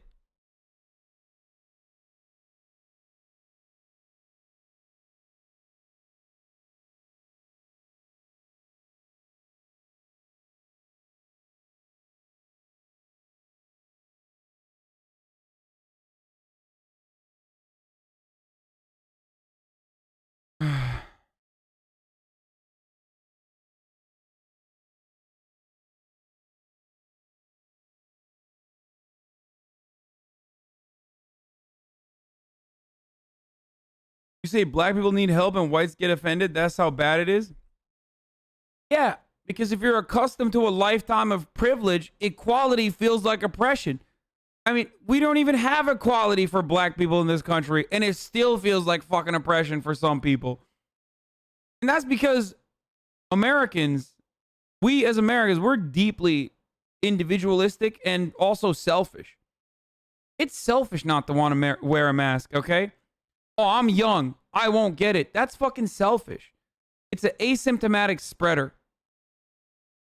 It's not about you getting it and you surviving. It's about you getting it, not knowing you have it, and then potentially giving it to someone who might not survive it. But people can't fucking think like this. Just like a lot of people in this country can't think beyond their own personal grievances. A lot of people are selfish as fuck. And then on top of that, of course, they're socially conditioned, stereotypes, stereotypical imagery through media, and a lack of education on black oppression, that they just have this opinion that, like, well, my life is terrible. All I hear is like black people this, black people that, whatever, dude.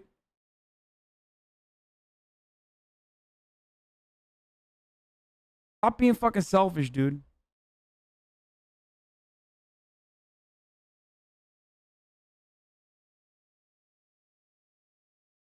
If you want to get racist white people on board with AA, affirmative action, just tell them it helps them in admissions versus Asians. This is true.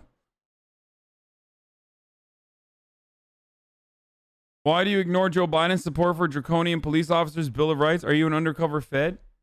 Yeah, me. Famously, I've never talked about Joe Biden's criminal justice proposals.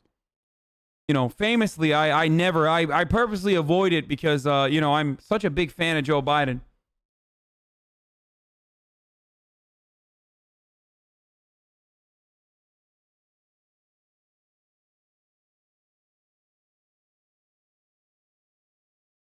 Affirmative action does benefit white women more than black people.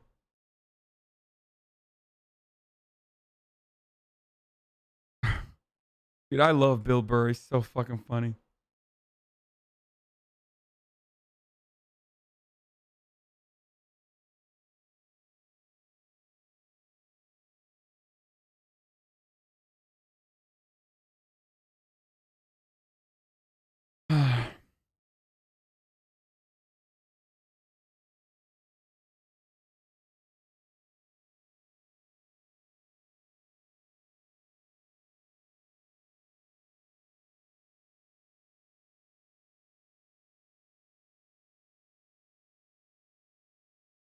So many people seem like they just watched America Is Not Racist by Crowder as though racism just vanished after the Civil Rights Act. Okay, cool. Glad that's over. Yeah, no. People don't want to feel like a bad person. And I'm not here to make you feel like a bad person, okay? Like, I mean, we clown on the performatively woke white people that, like, cry and, like, fucking wash black people's feet and shit. Like, that stuff is insane, dude, okay? It's corny as fuck. Black people look at that and laugh. Like, they don't think that this is, like, payment or anything. Okay? That shit is super corny. You don't have to be, like, apologetic every fucking moment of your life to be like, oh, I'm so sorry for being white. I never do that shit. I'm a beneficiary of white privilege, 100%. You don't see me fucking apologizing for it. It's not up to me. But what you can do is use your privilege for good. And everyone has privilege blind spots. Like, every single person does. So all you can do is just use that privilege for good.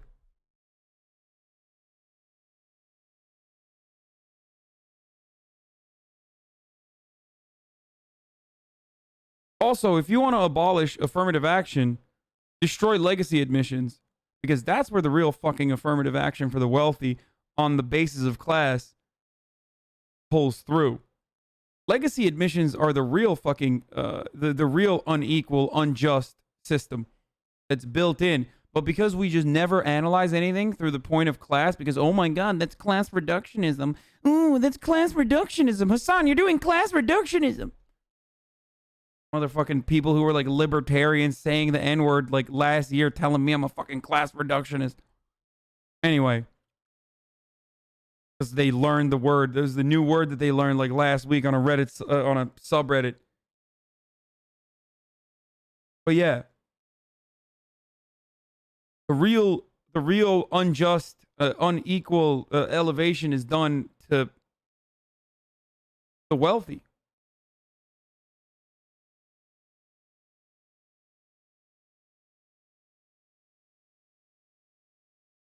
Anyway, after that fucking rant, here it is, ladies and gentlemen. It's top of the hour. Top of the hour, every hour. You already know what it is. It's a 60-second ad break. A contractual obligation. Top of the hour, every hour, 6-second ad break. If you'd like to enjoy this broadcast in an uninterrupted capacity, I suggest you subscribe with your Twitch Primes, which is free. I don't know if you know that. Or with a $5 subscription. But again, Twitch Primes are free. At time. What are the sneers and jeers that you loudly let us hear when our leaders of 16 were executed?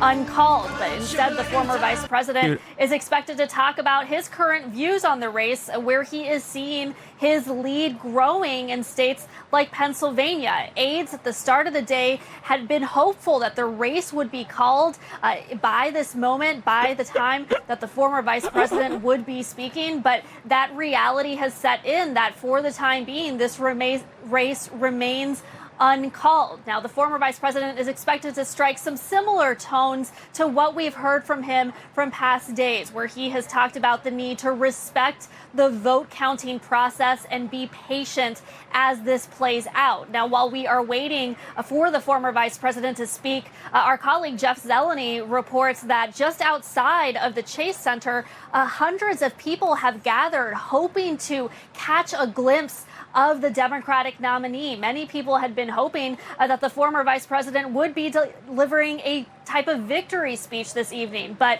here at the Chase Center outside, right here where we are, it is quiet. You're not seeing the cars that were parked here just a few nights ago on election night when the former vice president came out to speak. So for the time being, the Biden campaign remains in this waiting period. They are hoping that the race will be called soon, but Joe Biden has to wait for the time being, for quite a little bit more time at least, to learn whether or not his third run for the White House will be successful. Wolf? Yeah, it's looking very, very good for him. We shall see, and we're anxious to hear what he has to say. Arlette, thank you very, very much. John King is with me. We've been spending a little quality time together lately. John, let's talk about what we anticipate the former vice president might say in his remarks. That's coming up fairly soon. Right, so he has to be careful. He can walk right up to the edge of claiming victory. But he wants to respect the process, as Bro, he this said. shit's so boring. Yo, they're literally, they are straight the fuck up. They're throwing, dude. They're like, they know that they can call it. How many times? How many ways can you fucking act like this is still a race? Like, it's over. Like, they're literally trying to analyze every intricate detail, like, oh, the vice president might actually walk up to the line if he's not careful. Like, what if he makes it seem like he won? It's like, dude, shut the fuck up, dude. The fucking Secret Service called it before anyone else did when they offered him presidential level security, okay? The Secret Service was like, fuck it, I'm saying it. Joe Biden's the next president. And then they fucking gave him presidential level Secret Service.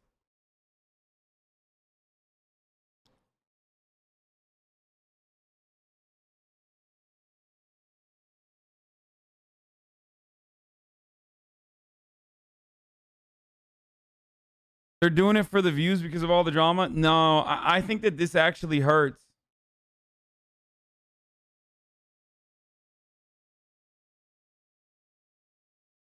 I legit think that this hurts views. Political rhetoric does not change votes, nor should it. So Joe Biden, it's a delicate moment. And it's an amazing moment. Think about it. Joe Biden first ran for president back in 1987 in the 1988 campaign. This is his third try, and he is literally knocking on the door of being the president-elect of the United States and 3 months away from taking office if the math continues. But the math is not final yet, so it's a delicate balance, but he wants to speak. But the math in Pennsylvania right now has improved pretty dramatically during the course of this day and even in the course of the last few minutes. Right. We added about 5,000 votes to that total just a short time ago.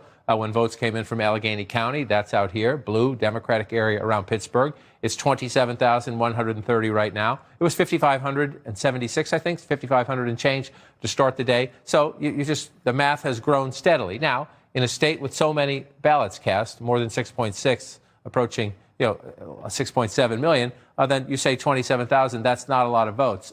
It's a sizable lead, though. It is a sizable lead in a very competitive state. President Trump won it by 44,000, and all expectations are there's still votes being counted right now that Joe Biden's lead will grow, because we know the bulk of the outstanding ballots are in places that are shaded blue on this map, and in some of those places he's getting 80% of the vote or more. And we also know, as they've counted these last ballots, the mail-in ballots, that even in the red counties here, where the president has deep support, Joe Biden tends to be either breaking even or in most cases actually getting more of these votes because Democrats voted by mail in this election. So there is an air of inevitability, even in the Trump White House. I'm going to die. How many ways can you look at... Dude, I have learned county names in Pennsylvania. This is a fact that I never need to know. I am trying desperately to get these names out of my fucking head. Okay? Like, for example, and this is not Pennsylvania, but like Washoe County. I don't need to know a fucking county's name in Nevada, dude. Why the fuck do I need to know this? I don't need to know this. There is never going to be a need for me to know the name of counties. Like Maricopa is one thing. Maricopa is understandable. It's where Phoenix is. Okay? But like, why do I know about Washoe? People from fucking Reno don't know the county that they live in, man.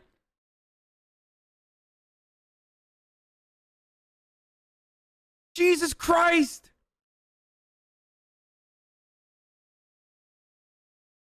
I'm losing my fucking mind, dude.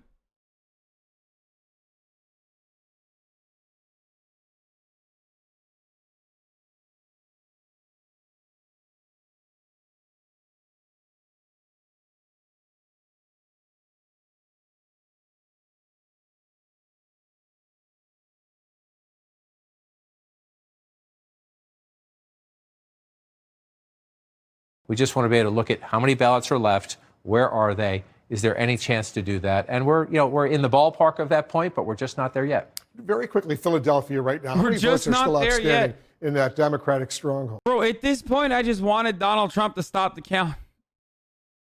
Because if he had at least stopped the count, like, Biden would have still won in Nevada and Arizona. You know what I mean? Like, and we could have gone to bed. Just fucking stop the count, dude.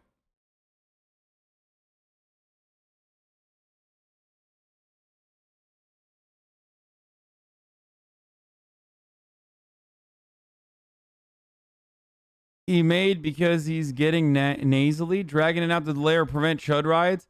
Dude, let me tell you something, okay? The only way you prevent chud riots is not by delaying this process. Like, what are you going to do? Delay it until inauguration? Like, we're like, oh, Clark County still with one extra ballot. That ballot goes to Donald Trump. Like, what are you going to do? Is that how you're going to delay the fucking riots? No, the only way to delay the riots is to get Donald Trump to shut the fuck up, okay? Riots are going to happen no matter what. If Donald Trump is like, this is a fake, this is a phony, like, delaying this process is not actually going to stop Donald Trump from being Donald Trump. He's still Donald Trump. How many votes left in the high wall of Lothric? I'm out here in the street with my stop the count, it's boring now sign. If I didn't know better, I think cable news won't call it because they can't bear the thought of losing their big wet boy. Yeah, I think so too. Noten by Lib Destroyer. What? Not NB.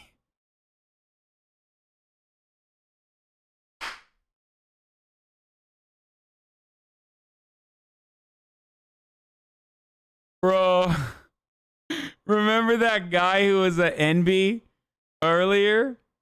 And I was like, hold on, I need to see this fucking shit too. And I told him, like, come back when your username doesn't feature non-binary in it so I know you're actually a chud. So they went back. They went back and... Okay. They went back and got the name not NB Lib Destroyer. Why do you hate the Irish? How do you fool your followers into thinking it's a joke? Hates the Irish, supports Bernie so the left will lose, calls out Boogaloo Boys. Just been baiting me all day. Just tell the truth.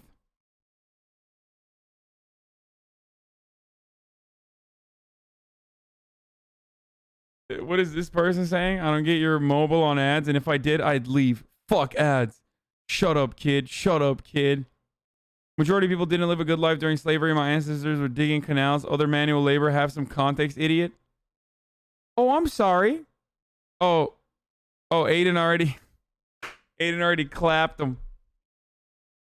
I mean, I was just gonna ban him permanently. You're so short-sighted. Your rant there is exactly what uneducated white Americans are voting for that orange idiot.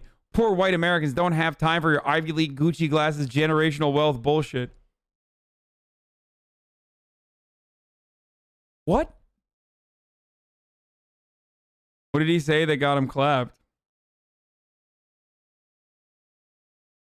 You were telling me off for talking in chat earlier. Why don't you, though? Well, I mean, fuck the timeout. I was going to permanently ban him. Yeah.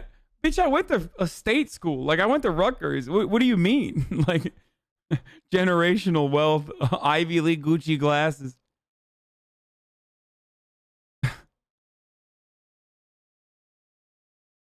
Start communicating and reaching out to people who didn't vote for him. This is what I'm going to do for you. Not just I want to be your president. Mm-hmm. Let's come together. Let's hold hands.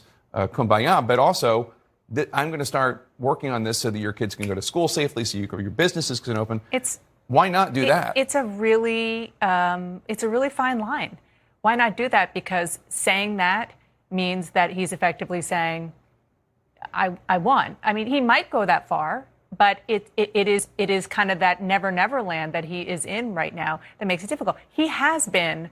I mean, they made a big show of the fact that he went and had a coronavirus briefing yesterday, I think it was. So he has been showing that he is doing things that are not just waiting around for the results. That's not even true. Joe Biden has had coronavirus briefings since the beginning of coronavirus. How are you, dude? Come on, you're a CNN anchor. Like, you're one of the most famous anchors in America, and you're making it seem like this is a relatively new thing. Joe Biden has literally been doing COVID briefings every single fucking week since the beginning of COVID.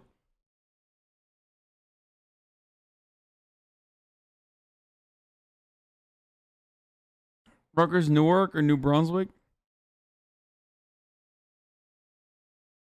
I won't say. How can they edge for so long? The strength of the media is insane. Didn't deny Gucci glasses? No, my glasses aren't Gucci. They're Oliver Peoples. It's still expensive. It's an expensive brand. I was just thinking, like, will I come across like an asshole for saying, like, my glasses aren't Gucci. They're Oliver Peoples. You know what I mean? I was worried. But it's something that people... Jovian Moon, thank you for the $150 dono. Keep telling how it is. Thank you. No, they're not $5,000. I think they were like 100. No, they are prescription glasses, of course. CBC calls it. It doesn't matter.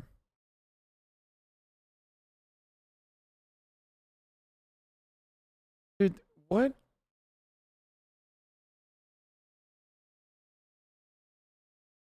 Wait. Who cares what the fucking Canadian call is? If I go to 538.com, we'll be right back. It's riveting. Yo, they're doing a replay again. I hate it when they do this. He's referring to the government briefing Biden, not Biden having a COVID briefing for the public. He's also received some kind of economic briefing as well. Oh, yeah. Yeah, that's true, actually. Okay, my bad. Yeah, I think Biden has started getting, like, I thought VPs already got briefings if they wanted to.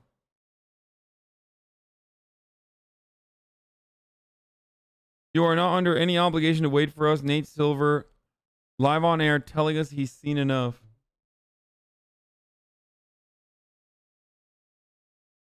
If this makes it to the Supreme Court, Trump would expect Amy Coney Barrett to rule against the same thing she fought for 20 years ago. The irony here is palpable. Yeah, it's not just Amy Coney Barrett. Brett Kavanaugh as well. 3 Supreme Court justices worked in some capacity on the Bush campaign as lawyers. In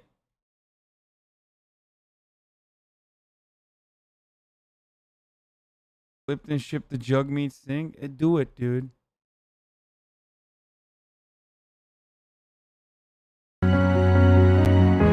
I can't believe how bad this is. Wait, Lester Holt's hairline is that far back?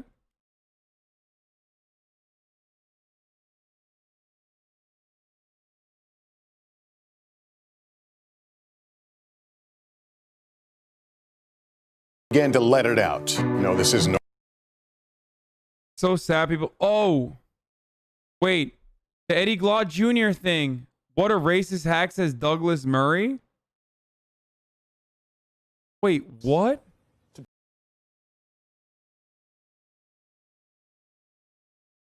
Is this a joke?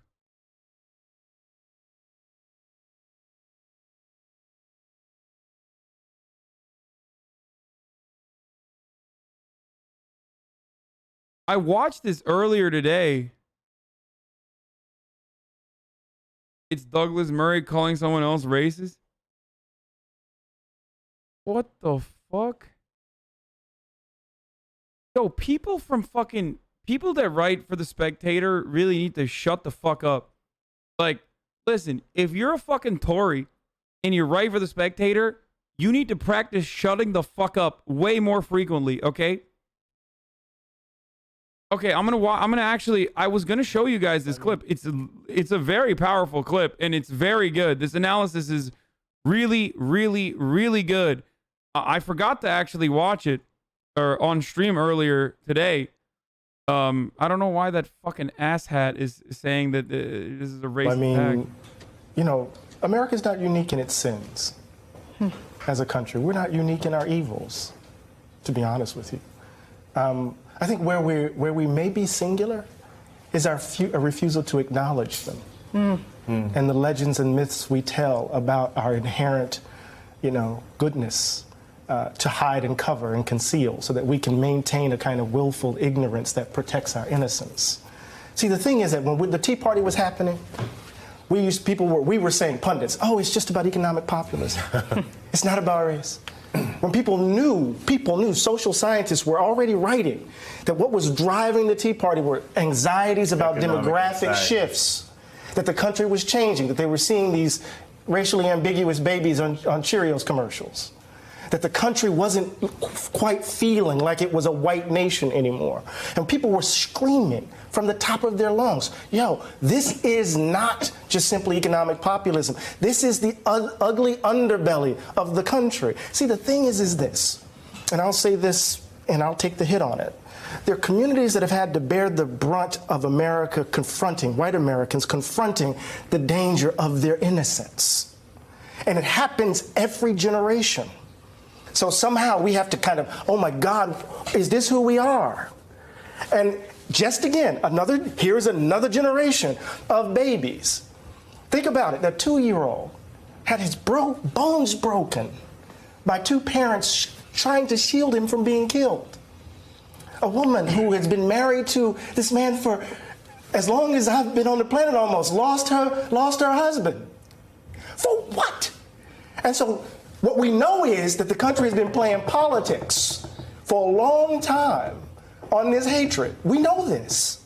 So it's easy for us to place it all on Donald Trump's shoulders. It's easy for us to place Pittsburgh on his shoulders. It's easy for me to place Charlottesville on his shoulders. It's easy for us to place El Paso on his shoulders. This is us. And if we're going to get past this, we can't blame it on him. He's a manifestation of the ugliness that's in us.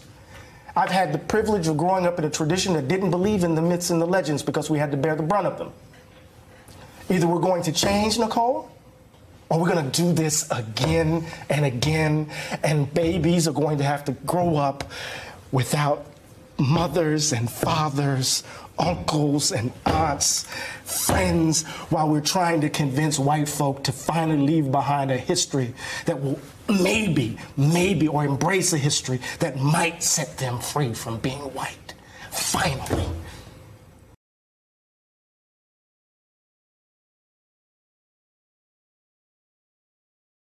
MSNBC NPCs confused. All they know is Orange Man bad.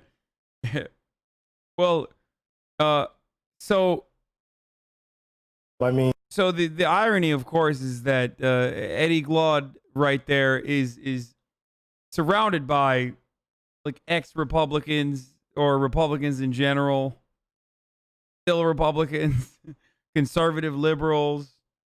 So for them, they're like, what do you mean about this racism thing? I don't understand.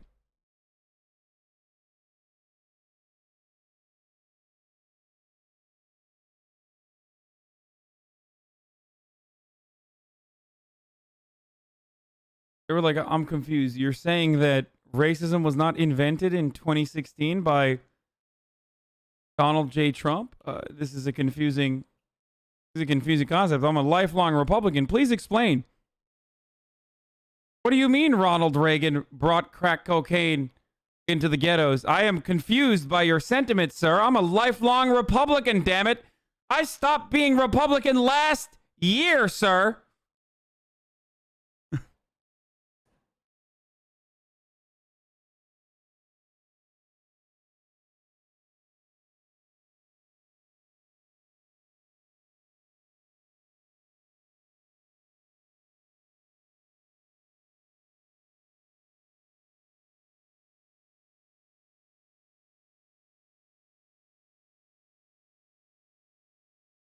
Most people would agree he's being overdramatic.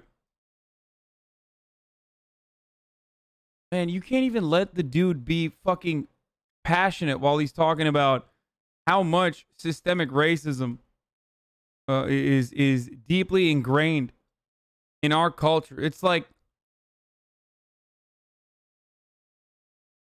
oh, this is the mind of every leftist Omega Law. This is the mind of every leftist Omega Law. Both of you guys scream racist at every corner, bum bitch Omega Law. Conservatives, this is what y'all sound like.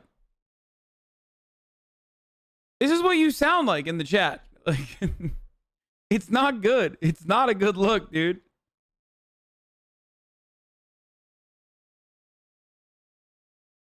What a racist hack.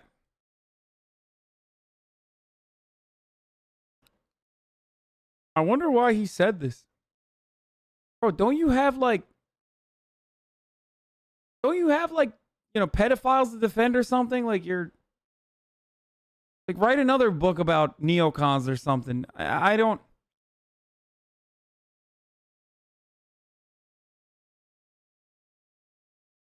Isn't that what Tories do? Isn't that what's? Just go do Tory stuff.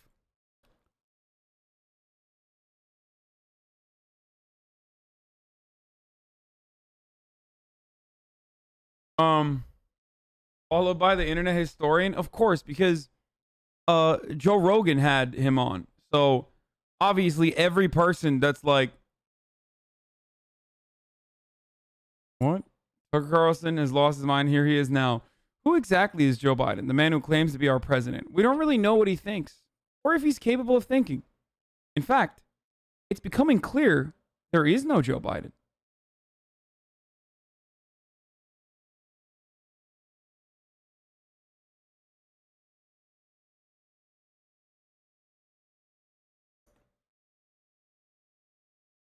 I think one of the biggest problems of the movement is that it labels all whites as racist. I agree that racism is a problem, but the way you deal with it is not by spreading an anti-white message. Man, stop being fragile for like 3.5 seconds. Nobody's saying all whites are racist. I mean, I say I'm white all the goddamn time, bitch. What the fuck do you mean?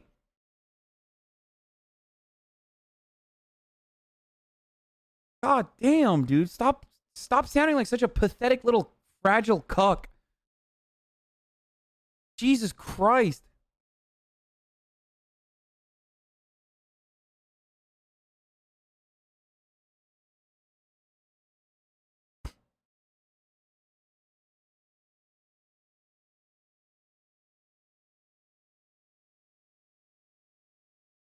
Oh, skirt, skirt.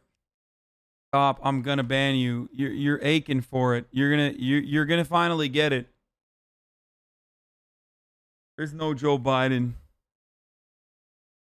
We cover more political theory after the election. Sure. If it's not Joe, it's gonna be Kamala. Which way, Western man? Dude. Aren't you a turkey? I am. I'm Turkish.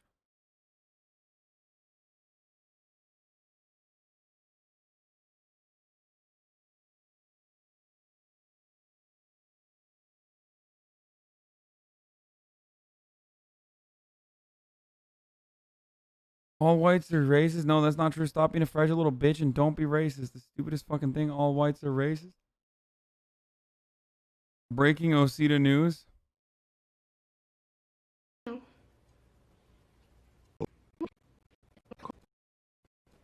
Call it.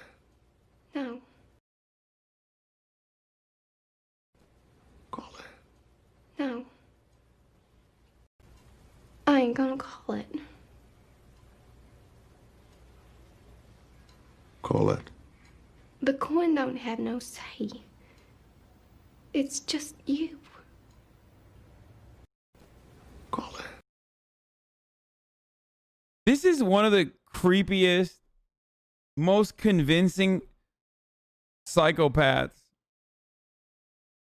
Like, it really freaked me the fuck out in every step of the way. This movie, like, I never read the book. I didn't even know it was a book, but like,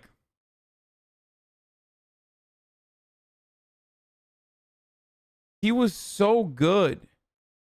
Like, his voice is so thick and shit. Like, even his voice freaked me out. The first time I couldn't even watch it.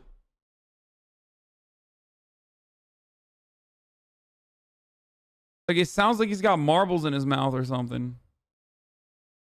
Hasana's anti-book. No, I'm not. It's No Country for Old Men, but here, I mean, I'll show you one of the most famous scenes. Here, you know what? I might watch this after tonight. Who am I kidding, though? I'm probably gonna fucking fall asleep.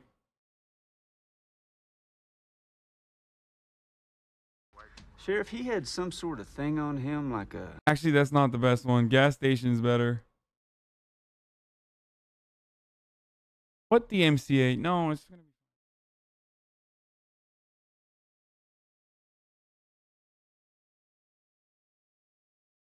No. It's not a spoiler. It's a really good scene, and you will like it. And you'll probably want to watch it after this. Low-key kind of an ad. What's the most you ever lost? Psychologist said he was the most accurate portrayal of a psychopath. Dude, listen. That is... I mean, it's insane. Like, it is... The feeling of hopelessness that you feel for that dude in that moment, especially if you know the background. I'm not going to say anything more. It's such a good movie. It's such a fucking good movie. When you're like so incredibly tense because every single fucking conversation, every single altercation can lead to death. Man who claims to... All right, let's watch my favorite kind of psychopath, Tucker Carlson. A more fun psychopath, you know, on the other side of the TV. Be our president. We probably ought to find out. Put that on the to-do list. The truth is, as of tonight, we don't really know. We have no clue what Joe Biden actually thinks or even if he's capable of thinking. He hasn't told us. No one's made him tell us for a full year now. That's by design. In fact, it's becoming clear there is no Joe Biden. The man you may remember from the 1980s is gone. He no longer exists. What remains is a projection of sorts, a hologram designed to mimic the behavior of a non-threatening political candidate. Relax, Joe Biden's here. He smiles a lot. Everything's fine. That's the message from the vapor candidate. Don't think too much. So who's running the projector here? Well, the first thing you should know is the people behind Joe Biden aren't liberals, though we've often called them that incorrectly on this show. A liberal believes in the right of all Americans to speak freely, to make a living, to worship their God.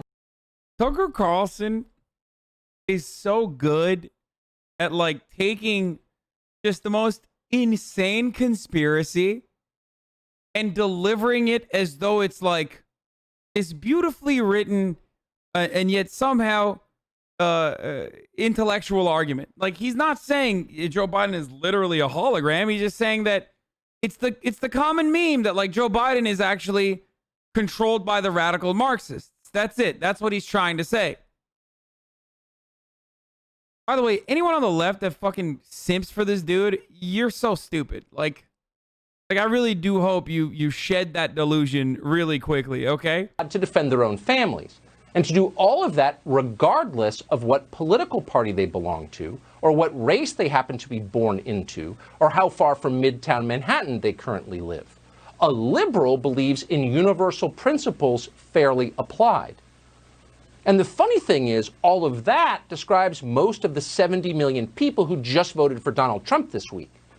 Most of them don't want to hurt or control anyone. They have no interest in silencing the opposition. Kyle Kalinske sims for Tucker? No, the fuck he doesn't, dude. No, the fuck he doesn't. On Facebook or anywhere else. They just want to live their lives in the country they were born in. And it doesn't seem like a lot to ask. So by any traditional definition, they are liberal that way, though our language has become so politicized and so distorted that you would never know it. What you do know for certain is that the people behind Joe Biden are not like that at all. They don't believe in dissent. You think one thing, I think another. That's okay. No, that's not them at all. They demand obedience. Tucker Carlson demanded I get canceled because of my 9/11 comments. Like, don't act like you don't love cancel culture for a difference in opinion, bitch.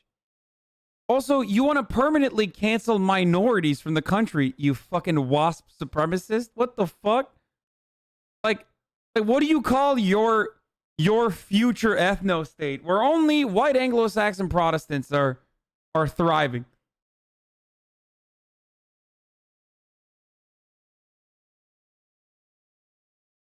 Obedience. Diversity, which is to say legitimate differences between people, is the last thing they want. Diversity? It's a cruel joke. They must mean it ironically. These people seek absolute sameness, total uniformity. You're happy with your corner coffee shop. They want to make you drink Starbucks every day from now until forever. Yeah, dude, liberalism is that, actually. Liberalism is, Starbucks throwing up black fists and shit. But he's saying that these people aren't even liberals. The radical Marxists that are, he can't say radical Marxists because he's like trying to see populist. But he's trying to make it seem like the Marxists are the ones that are beyond liberals. Those are the ones who want you to shove Starbucks down your throat.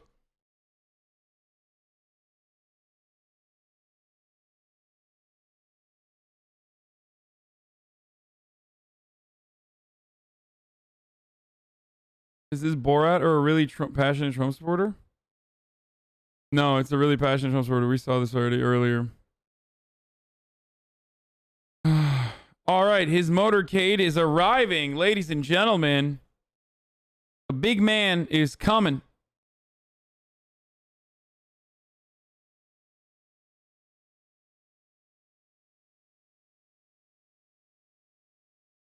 People to make that determination.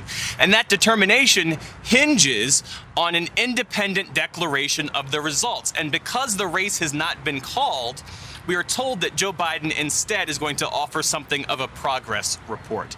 He's going to express confidence in the process, and he's also going to make clear that when all the votes are counted, as he said before, that he is certain, he feels, that he and Senator Harris will emerge victorious from all of this. I have to tell you, we've been on the receiving end of calls and texts from antsy and irritated campaign. Don't you think it's important to watch all news outlets to get a better informed perspective, though?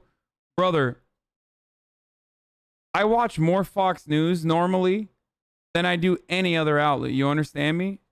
Like, I am, you can ask anyone in this community. I watch more Fox News than your fucking racist dad, okay?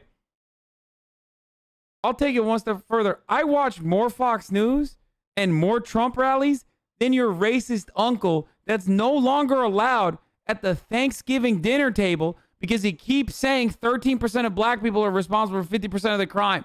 So it's okay to fucking, shoot them or whatever that fucking psychopathic Trump supporters say. That's how much fucking Fox News I watch. The only reason why I know what's going to happen in American politics is because I fucking nonstop consume this garbage.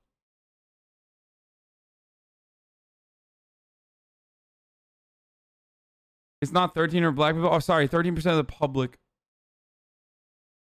Well, they upgraded it. They say it's 6% now.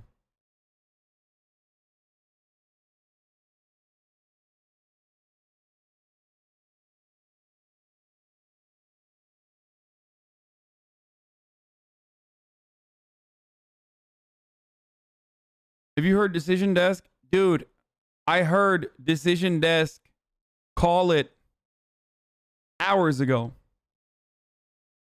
By the way, for the 1350 argument, the easiest counter to that is is young white boys do the overwhelming majority of school shootings, but you don't fucking over police young white boys in schools by the expectation that like they're gonna do school shootings. It doesn't work that way. You're just trying to, in a circular argument, justify your racism by saying like, oh, black people do more crime, dude.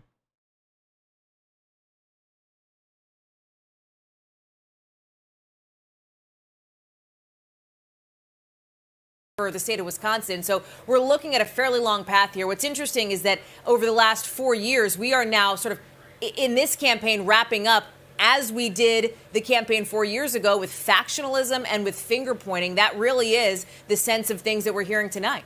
All right. Hallie Jackson, thanks so much. We'll be back with more Decision 2020 election coverage right after this short break.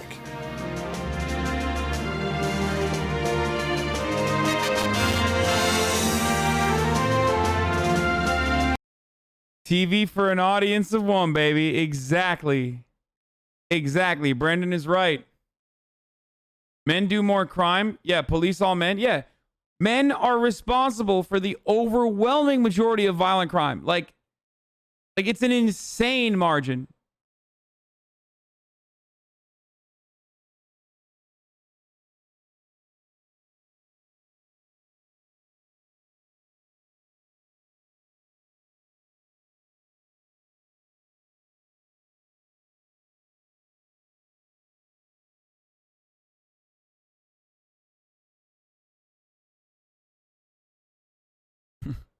Wait. Why aren't they calling? Are they small PP bums? HasanAbi offline chat was watching Fox News before the stream today. I know. I woke up this morning and looked at my offline chat and it was popping. Like it was crazy. There was an insane amount of movement. I'm like, what the fuck's going on? They're like all reacting to the same shit. They were just sitting there watching Fox News live.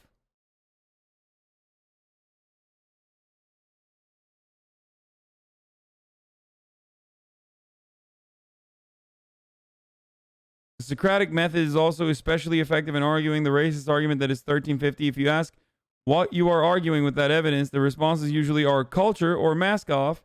It's just black people who are bad, both of which are mask off. Exactly.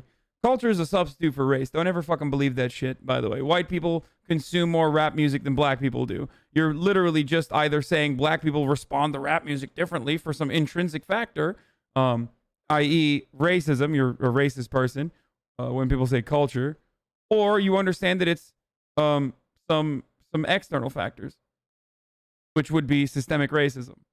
Actually, that's the best way to describe it. Okay?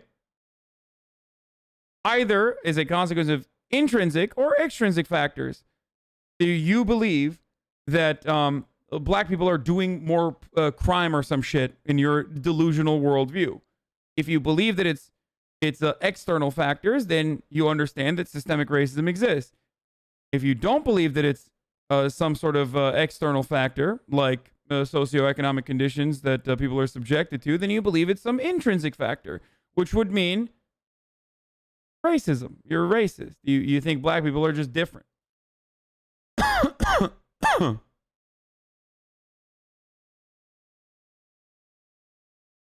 He's not live yet on NBC, at least. Real Housewives of Salt Lake City? What the fuck? What is this? He's a bitch. Go away. Amen. The Real Housewives of Salt Lake City premieres Wednesday at 10, only on Bravo. Set your DVR.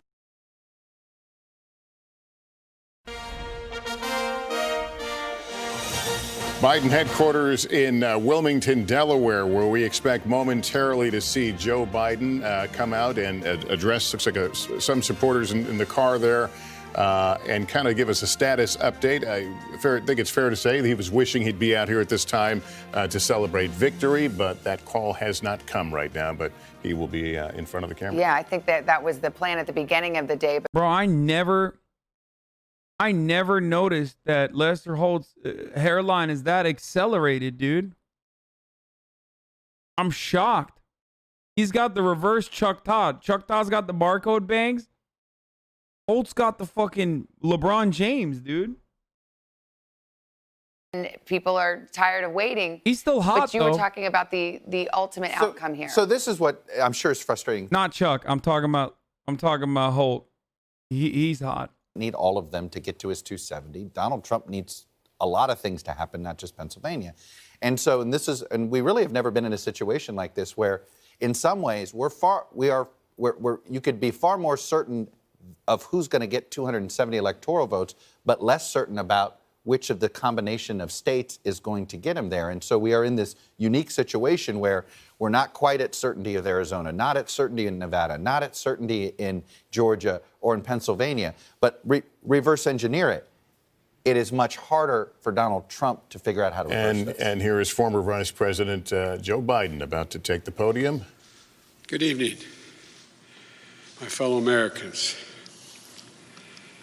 We don't have a final declaration of victory yet, but the numbers tell us it's clear. Tell us a clear and convincing story. We're going to win this race. Just look at what has happened since yesterday. 24 hours, we were behind in Georgia. Now we're ahead, and we're going to win that state. 24 hours ago, we were behind in Pennsylvania, and we are going to win Pennsylvania. And now we're ahead, but we're winning in Arizona. We're in Nevada, and in fact, our lead just doubled in Nevada. We're on track to over 300 electoral college votes. And look at the national numbers. We're going to win this race with a clear majority of the nation behind us. We've gotten over 74 million votes. Let me repeat that, 74 million votes. That's more than any presidential ticket has ever gotten in the history of the United States of America. Jack. And our vote total is still growing. We're beating Donald Trump by over 4 million votes. And that's a margin that's still growing as well. Bro, he looks so One of the things tired. I'm especially proud of is how well we've done across America. And we're going to be the first Democrat to win in Arizona in 24 years. We're going to be the first Democrat to win Georgia in 28 years. And we've rebuilt the blue wall in the middle of the country that crumbled just 4 years ago. Pennsylvania, Michigan, Wisconsin, the heartland of this nation. I know watching these vote tallies on TV moves very slow, and as slow as it goes, it can be numbing. But never forget, the tallies aren't just numbers. They represent votes and voters, men and women who exercise their fundamental right to have their voice heard. And what's becoming clear each hour is that record number of Americans of all races, faiths, religions chose change over more of the same. They've given us a mandate for action on COVID, the economy, climate change, systemic racism. They made it clear they want the country to come together, not continue to pull apart. The people spoke, more than 74 million Americans, and they spoke loudly for our ticket. But while we're waiting for the final results, I want people to know we're not waiting to get the work done and start the process. Yesterday, Senator Harris and I held meetings with groups of experts on public health and the economic crisis this country is facing. The pandemic, as you also know, is getting more worrisome all across the country. Daily cases are skyrocketing, and it's now believed that we could see as many as 200,000 cases in a single day. The death toll is approaching 240,000 lives lost to this virus. That's 240,000 empty chairs, kitchen tables, and dining room tables all across America. We'll never be able to measure all that pain and the loss, the suffering that so many families have experienced. We know something about what it feels like to lose someone. And I want them to know they're not alone. Our hearts break with you. I want everyone to know on day one, we're going to put our plan to control this virus into action. We can't save any of the lives lost, any of those have been lost, but we can save a lot of lives in the months ahead. Senator Harris and I also heard yesterday about how this recovery is slowing because of the failure to get the pandemic under control. More than 20 million people are on unemployment. Millions are worried about making rent and putting food on the table. Our economic plan will put a focus on a path to a strong recovery. Look, we both know tensions are high. They can be high after a tough election, one like we've had. But we need to remember, we have to remain calm, patient.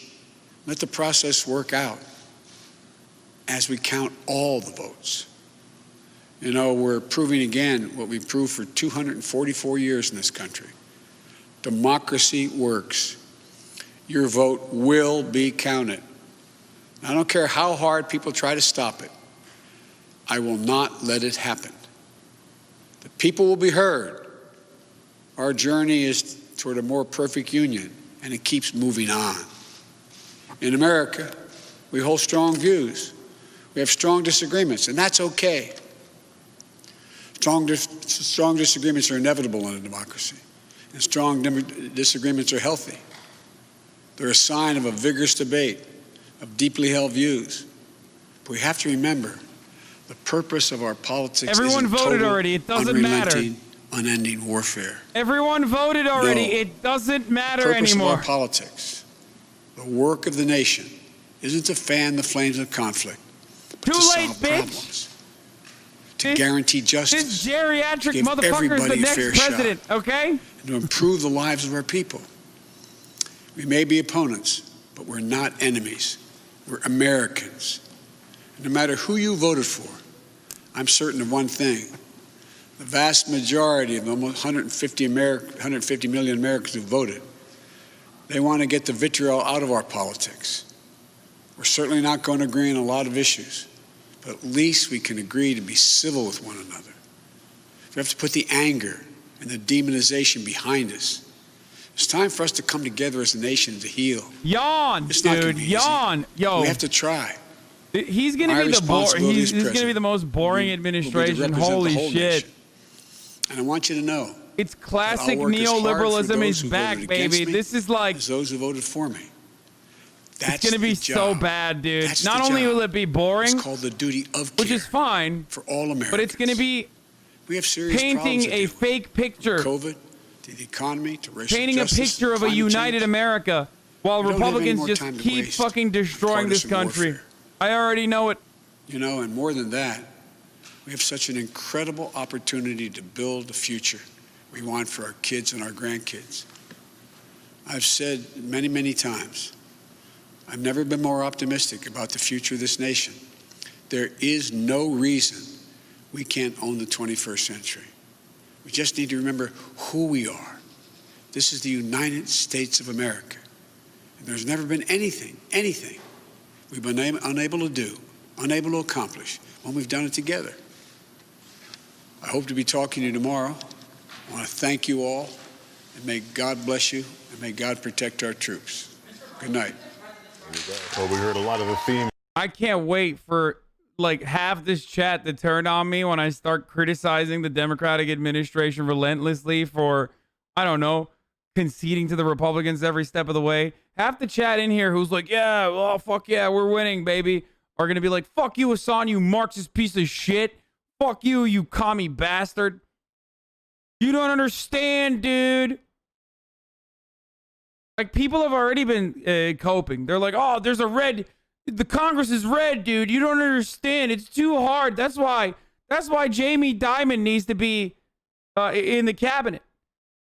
That's why we need Republicans in the Biden cabinet, in positions of power. You don't get it, dude. Like I said, you're going to come in here and fucking cape for the Democratic Party. You need to show me the motherfucking pay stubs, okay? You defend capitalism. I need to see the deed of the factory. You defend the DNC. I need to see your fucking pay stubs that shows that at least you're getting paid for this dog shit. Because if you're doing it for free, you are just as bad as the Republican MAGA simps.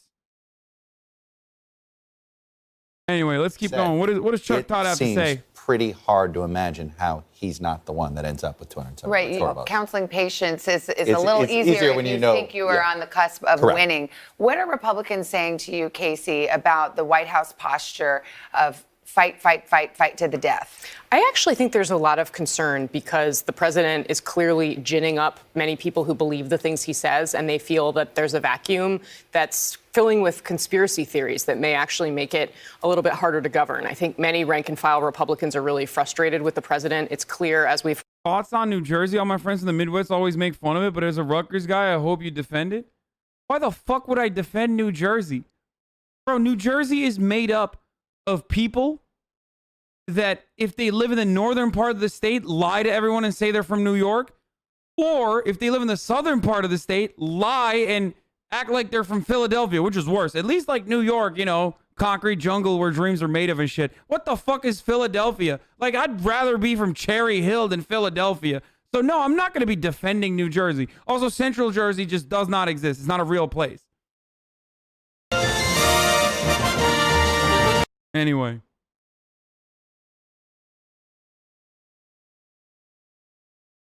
That's my take on New Jersey. It's a state where the biggest argument is whether it should be called Taylor ham or pork roll, man. The counting process and how, in fact, it could be numbing, in his words, but people need to remember that these tallies don't represent just numbers. These represent voters. That's right. I mean, look, he leaned into the fact that he believes he's going to win. He was very specific in the states in which he has pulled ahead: Pennsylvania, Georgia. Wait, hold on. I definitely understand your annoyance with the Biden folding to aggression, but you know we expected this, right? Yeah, of course we expected this. What, so I can't fucking criticize it? Like, I don't get it.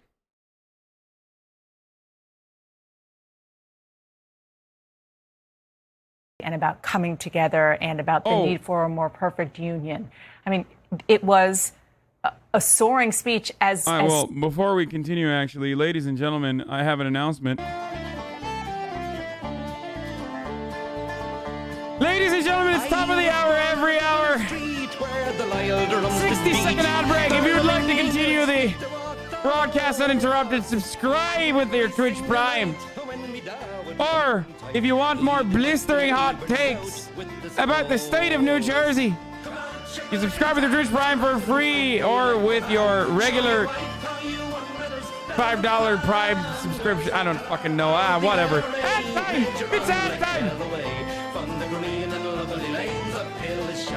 I did think it was also notable, and we were discussing this earlier in the day, you know, Joe Biden is president also because the liberal wing of the party stuck with him. And you heard him refer to that today. He said this was a mandate for action on the coronavirus, on climate, on racism. Those are all big picture priorities for Democrats, the Democratic base, to send a message. And both messages at the same time, which was clearly very intentional, just signaling to people he's going to try to do both things. Yesterday, President Trump, in all caps, issued a press release in which he I'm said, Irish American if and you you're count doing all tropes? the votes, the legal votes. No, if I was doing tropes, I would say that every Irish American is a cop. That would be doing tropes. Me doing an Irish accent to the tune of "Come out, ye black and tans," as I scream at top of the hour, every hour, 60-second ad break is not tropes. Maybe a bit. But he started his remarks immediately with this thing that if he had put it on Twitter, it would have been flagged as false. With just a lie about the election. We didn't hear that tonight. We didn't hear Joe Biden mention Donald Trump. No, there was. It was just about the fact that the voting was happening, the Mark Meadows got counting was COVID. happening. The numbers represent voters, and we're going to get to work. We need to come together as a country. The only slight allusion to the president was, I know how hard people are going to try to stop it, meaning the counting.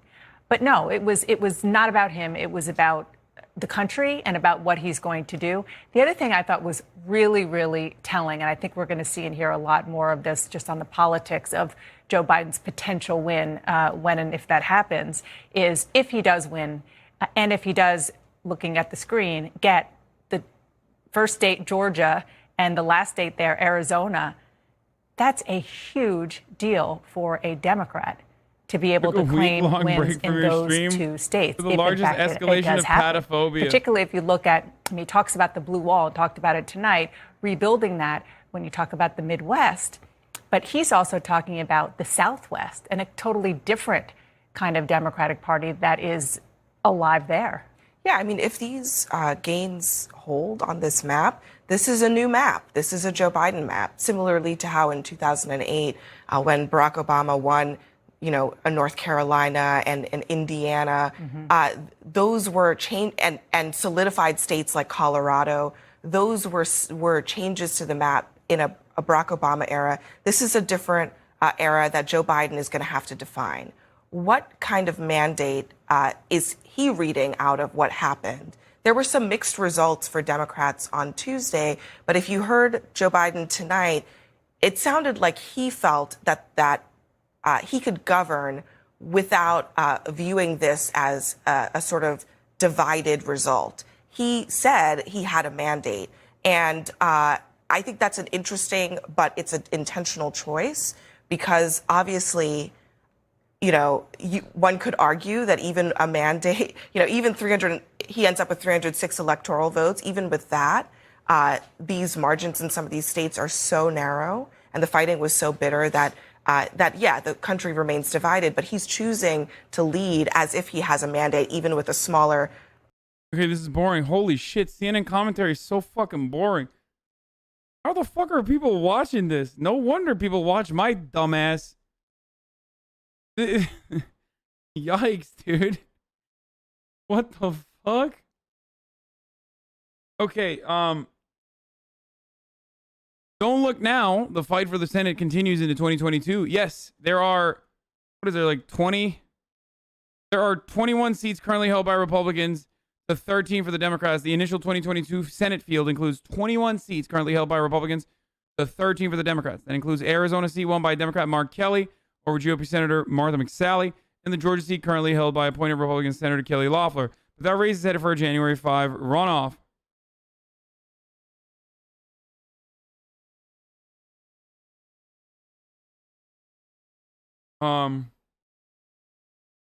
Update.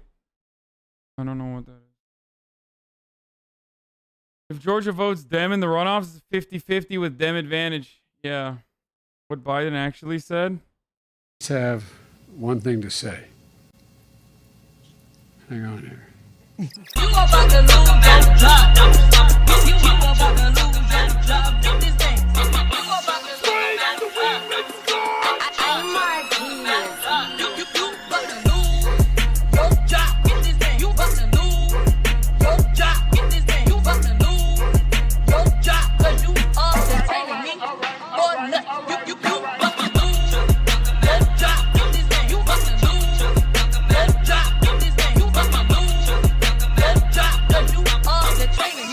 Bro, all of our politicians are just so doo-doo at dancing. But especially Bernie Sanders. Actually, Orb Mom is the only one that was good. Out of all the people that were dancing, Obama had some moves. And Orb Mom was... I mean, I am a bit of a simp for her, so it's different, but... I do love Crystal Girls, so...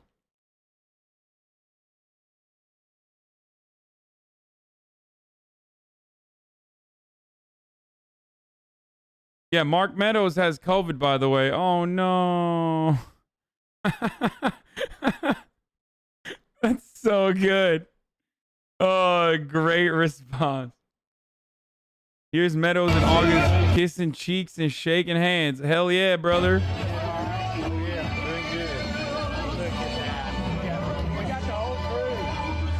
It's God-given right.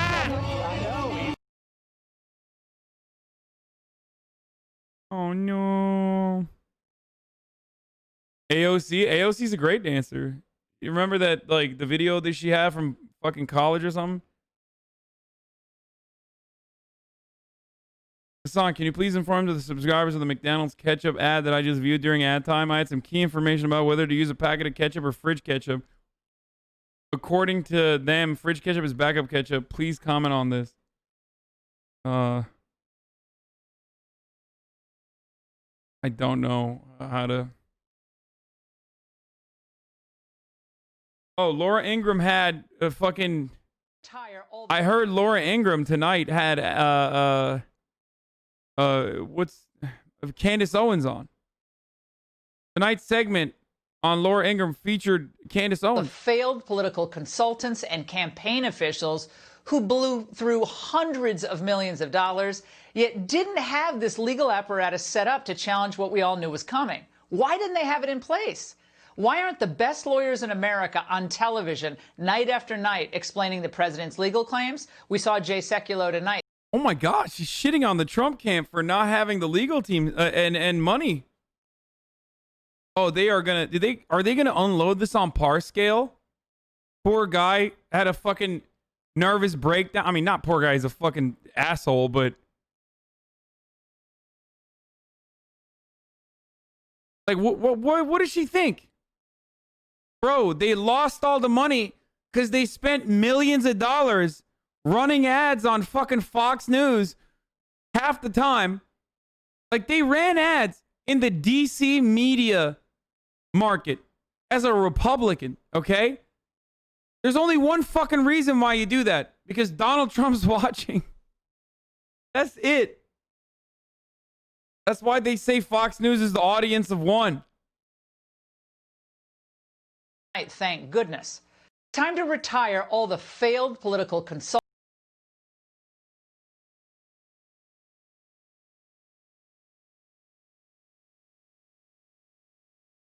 Like, hold on, this is funny. Oh fuck, I caught a chud one. I caught a chud in the...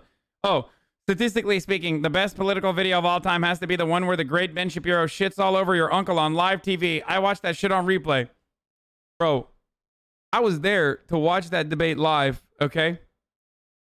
Ben Shapiro literally said, healthcare shopping is like furniture.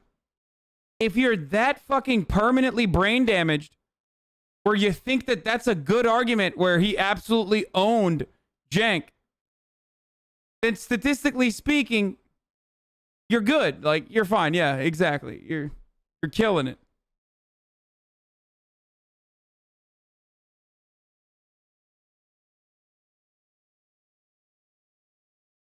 Does anyone else have any good Fox copium or what? Your mods are out of control. He needs to stop acting like his dancing is any better. I mean, he's right. My dancing is cheeks too.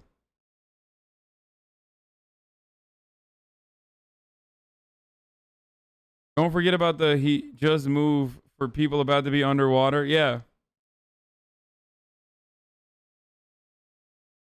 Fox News is fine with Trump losing. You get a +10 bonus for being the opposition.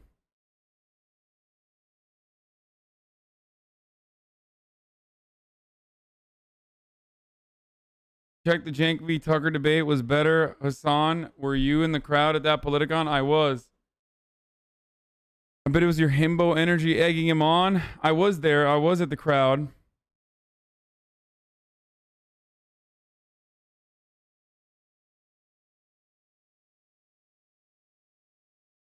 CDHQ shows more people in Utah voted for Kanye than Biden. Wait, really? Shut the fuck up. Are you serious?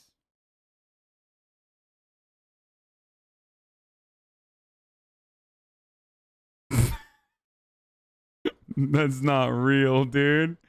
That's gotta be an issue with the... No way, dude. The What? West Wing, he's been around the president, he's been around campaign officials, and so it not only raises questions about him obviously self-isolating, but if any other people he came in contact with are now going to have to self-isolate or self-quarantine, I should say, since they came into contact with someone who has tested positive for coronavirus. And of course, we should note... What the fuck? Wait.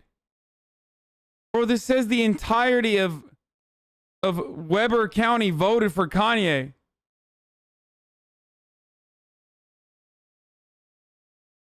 And there's 510. Okay, it's a bug. Here's why I know it's a bug. Because there's not a single county in the entire state of Utah that has 510,000 people in it. There's just no fucking way. Like maybe Salt Lake.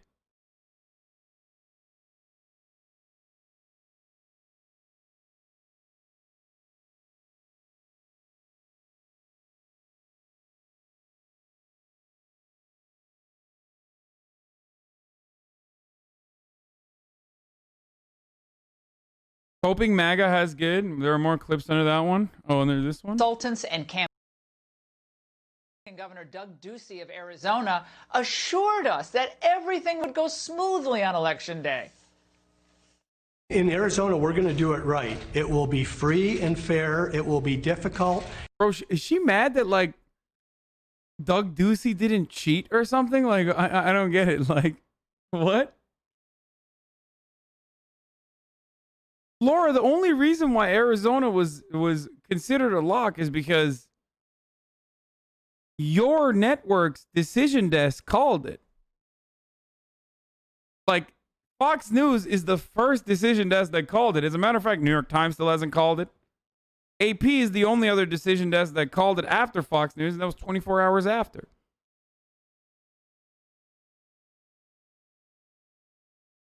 So, like, what kind of strange world are we living in where she's mad that, like, what, Doug Ducey was supposed to stop Fox News or something from calling it? Like, it's so weird.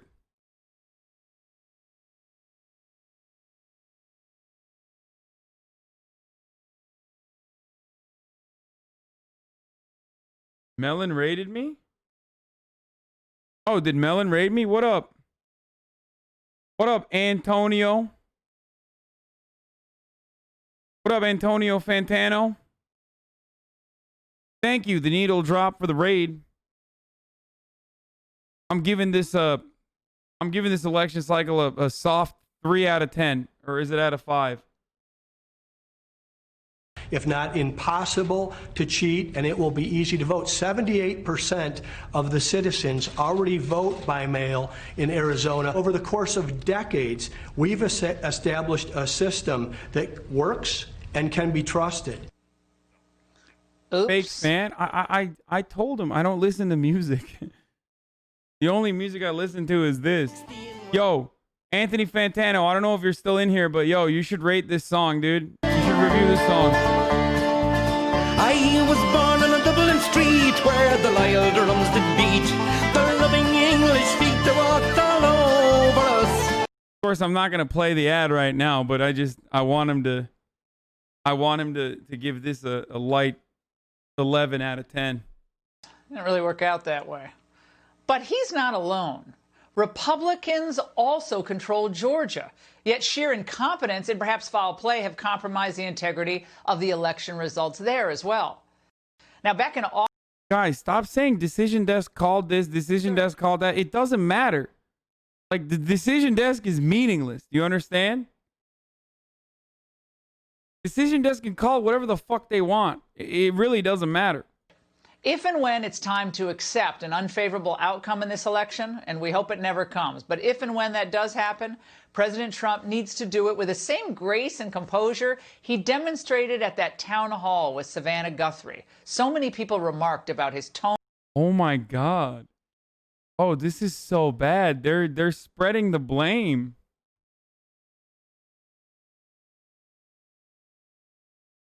They're trying to, oh, she's just like deflecting criticism away from Donald Trump while simultaneously pleading that he gracefully lose. In presence, exactly what he needs. Now, losing, especially when you believe the process wasn't fair, it's a gut punch. And I'm not conceding anything tonight, by the way, but losing, if that's what happens, it's awful. But President Trump's legacy will only become more significant if he focuses on moving the country forward. And then the love and respect his supporters feel for him, it's only going to grow stronger. And his legacy, more historically significant. The media knows he'll be a GOP kingmaker for 2022 and 2024, no doubt. This is actually true. So let me just say a couple things. First of all, Republicans are fake friends, okay?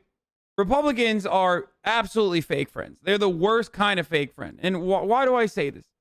Obviously not the voters. The voters are loyalists. They're crazy. They're the fucking fedayeen for Donald Trump. Like, MAGA is the Islamic royal guard for Donald Trump, okay? They're ready to die for him. Very clearly. Some do. But Republican politicians are fake and phony bitches, okay?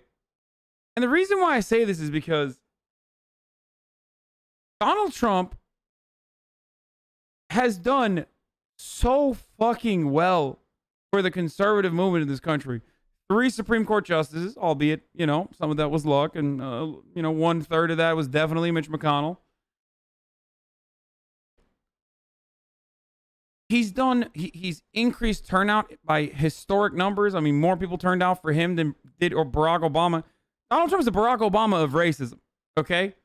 Like, he turned out an insane amount. Like, his white rural voter turnout strategy is remarkable.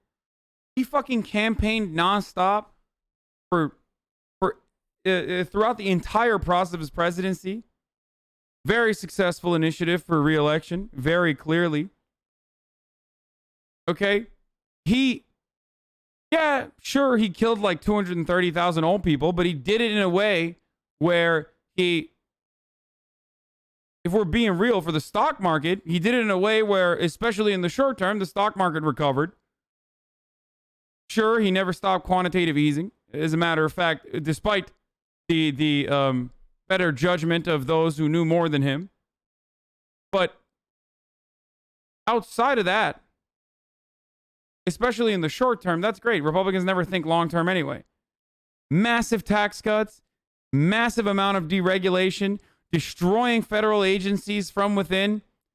That's starving the beast, brother. That's Reaganomics through and through. And for that reason, I do believe that Republicans will regard him as a Ronald Reagan, like a Ronald Reagan 2.0 for sure. Because his long-lasting consequences on American society as our empire crumbles and we are in the death throes of fascism, Donald Trump and Ronald Reagan will have made a lasting mark, accelerating our inevitable demise. And of course, that kind of attitude is certainly something that Republicans love. That's why they celebrate people like this. I mean, they don't love that America's empire is dying. They just love the people and the policies that end up causing this demise. So in the years that come, the next 4 years, when everyone's talking about austerity and the budget, and everyone's deficit hawking on both sides, both the Democrats and also the Republicans, remember that that's the consequence of what Donald Trump did.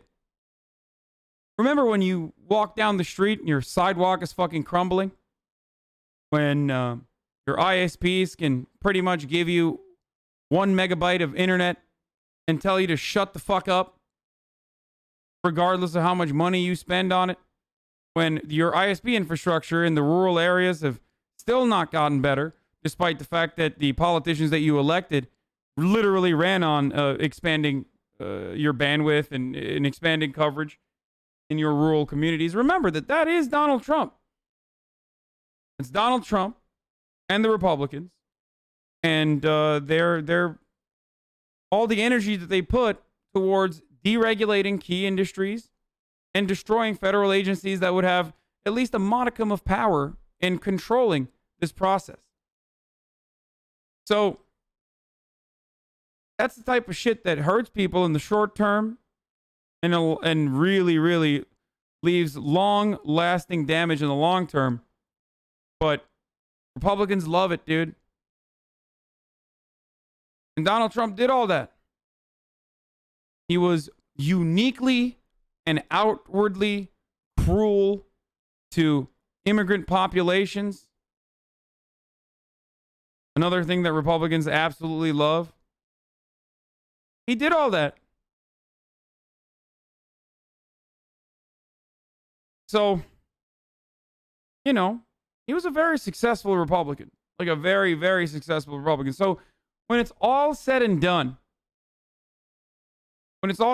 for these cowards to not back him as he tries to steal the election, kind of fucked up. I mean, I'm glad that at least they didn't have any backbone and they didn't defend his insane efforts. Some of them did because they're ridiculous.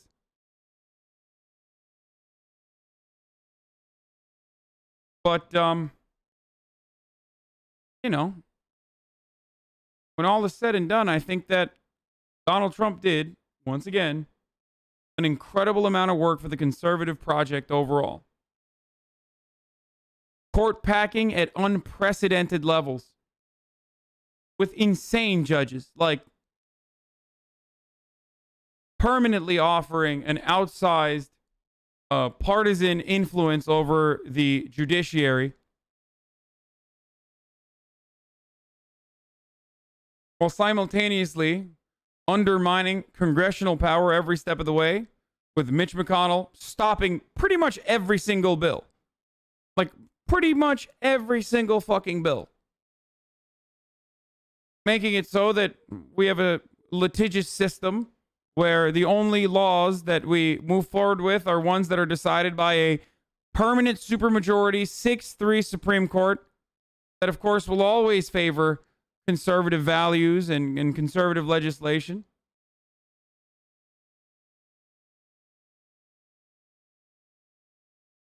So it's great. It's not great. We're fucked. We're super fucked. Meanwhile, the Democrats have already rushed to shift the blame. Not dissimilar to Donald Trump with COVID, actually. Democrats in positions of power have already abdicated responsibility and shift the blame back to the radical left-wing part of their party. That's why they lost so many House seats. I mean, they literally used to say down ballot races are going to suffer big time. If Bernie Sanders is on the ticket, down ballot races are going to suffer. We're going to lose seats in the House. But thank God we had the centrist dragon of Delaware, the mountain of a man, Joseph Robinette Biden. Thank God he was going to deliver a crushing, devastating defeat to Donald Trump. 400 plus electoral college votes, they said. Florida up by 6 points, they said. Supreme Court majority by 2 seats, they said. Increasing the marginal majority that the Democrats had in the House, they said. All turned out to be a lie. It all turned out to be a farce. And when it never happened, when their promises, when their lies did not work out, they had a long caucus call where every single establishment Democrat dipshit turned around and fucking blamed the radical left. They abandoned the principles of the people on the streets, the principles that they espouse, like caring about the activists, caring about progressive causes. They said, everyone's saying defund the police, defund the police, when virtually no one was saying defund the police, even though we should.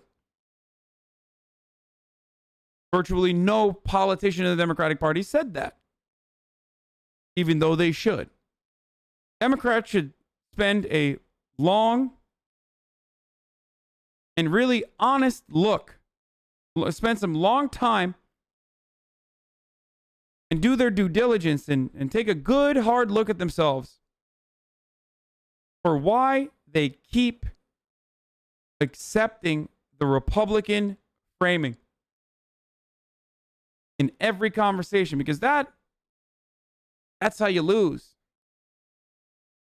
When progressive ballot measures all around the country, like raising taxes on the top marginal tax rate in Arizona, or increasing the minimum wage to $15 an hour in Florida, or marijuana decriminalization, legalization, all around the country in red states passed, Democrats lost seats.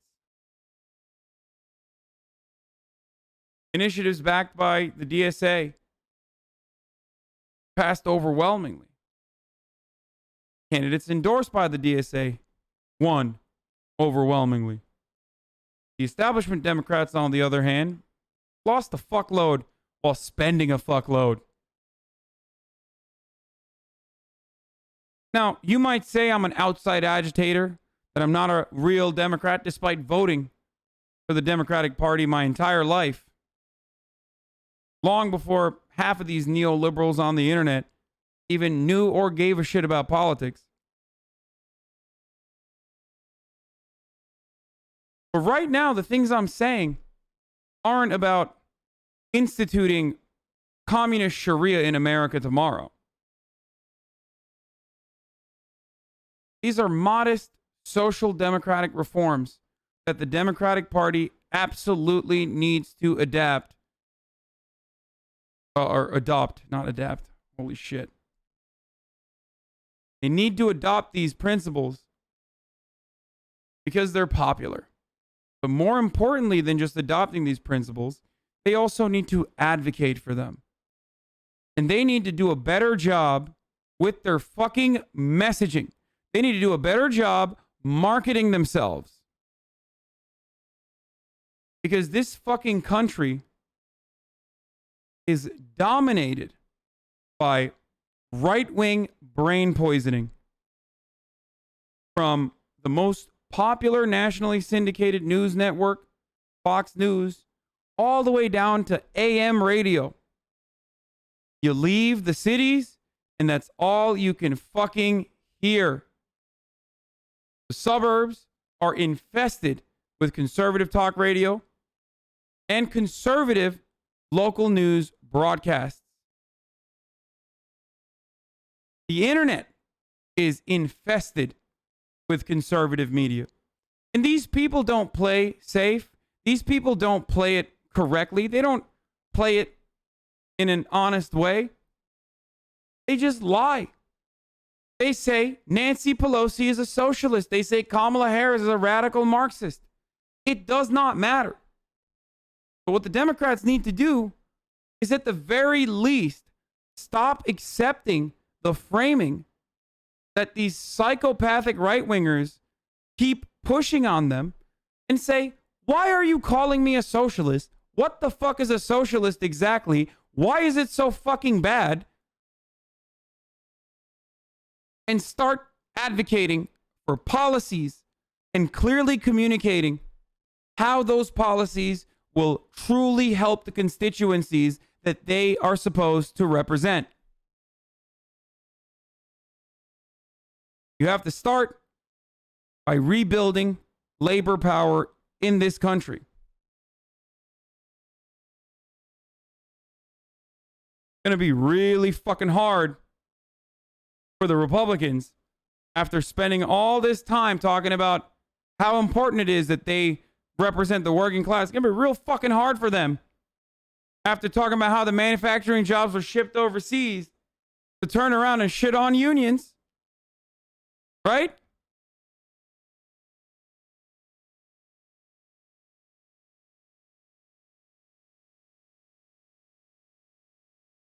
That's where we got to start.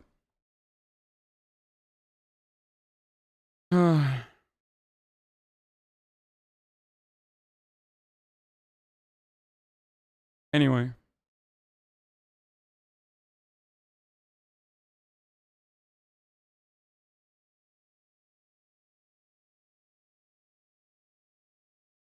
They will never accept being a socialist. What? No, I'm not saying they need to accept being a socialist. I'm saying you got to start asking, like, what the fuck is a socialist? Like, you keep calling everything a socialist. Okay, tell me exactly why.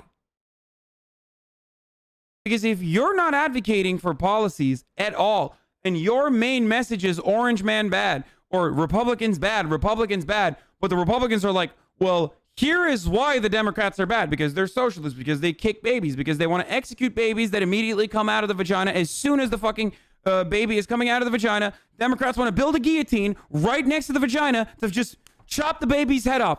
Postpartum abortions, that's what they want to do. Like, Republicans don't shut the fuck up.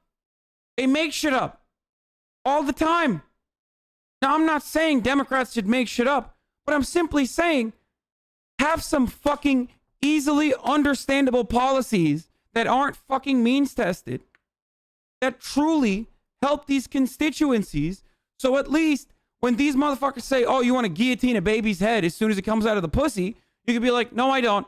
He's saying that just because I want, like healthcare coverage for women. I want healthcare coverage for everyone, but especially for women as well. We have a crazy child mortality rate in this country, or we have a crazy rate of our prenatal care is horrible in this country. We got to fix that shit. Republicans don't want that because they're in the pocket of big pharma. They're in the pocket of the healthcare industry. So they don't want me advocating for this. So they have to lie to you. They have to lie to you and tell you, I want to chop babies' heads off right as soon as they come out of the pussy, the vagina. Okay? They're lying to you.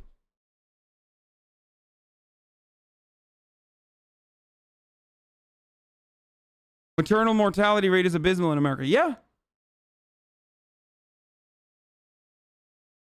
Why are you being reply guy horny on Twitter? Really? That's what your takeaway is while I'm in the middle of this? New York Times election.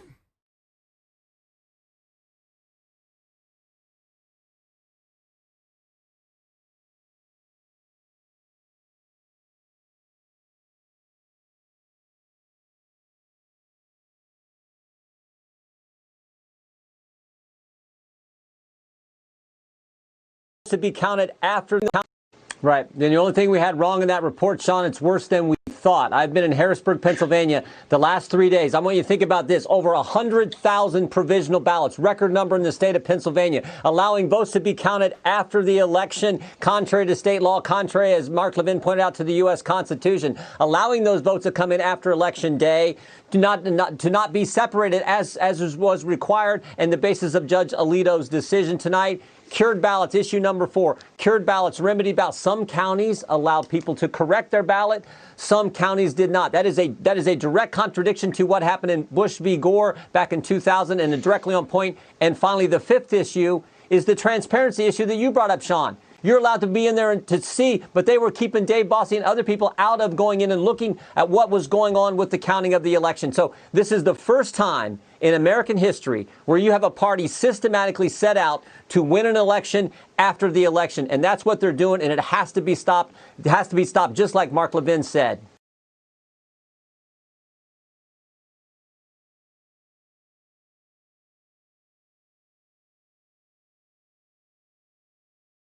This is my favorite thing, dude. Watching Republicans, especially on 4chan. 4chan used to shit on these like annoying fucking hill dog Dems all the goddamn time, only to find themselves literally in that position. Like they are now the hill dog Dems. They're straight up freaking the fuck over Joe Jorgensen. It's awesome. I fucking love that, dude.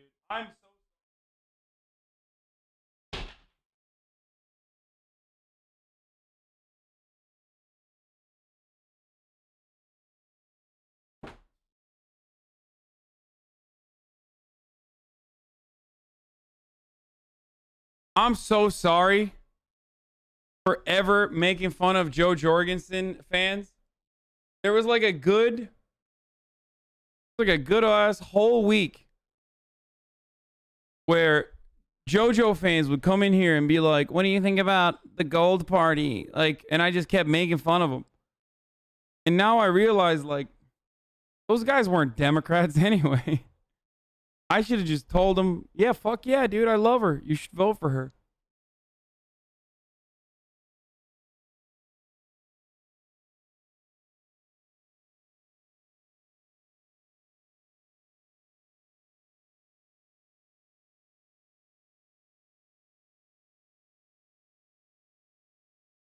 Why don't these idiots realize that all elections are won after election day?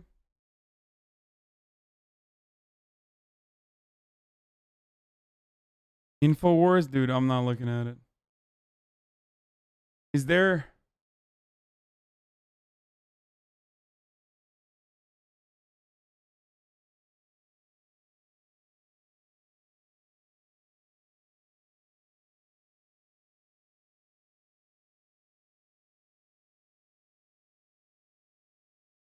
Speaking of 4chan, Poll had a thread on you pre-election.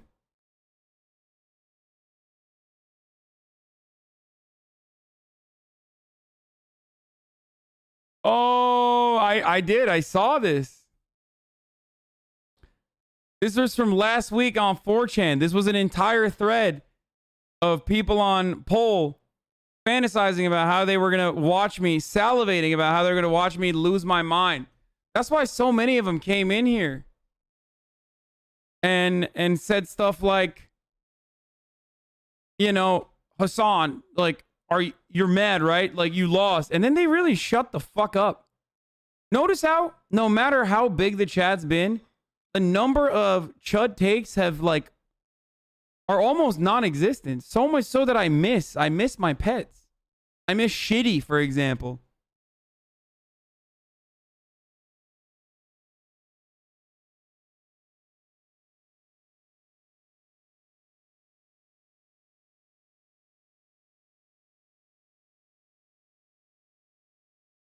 I strongly urge you to watch Hasan poker on election day. This libtard has extreme anger issues and rages when things don't go his way. When Donald J. Trump wins his re-election, I strongly believe he will scream himself into a stroke. You don't want to miss him dying live on stream, do you?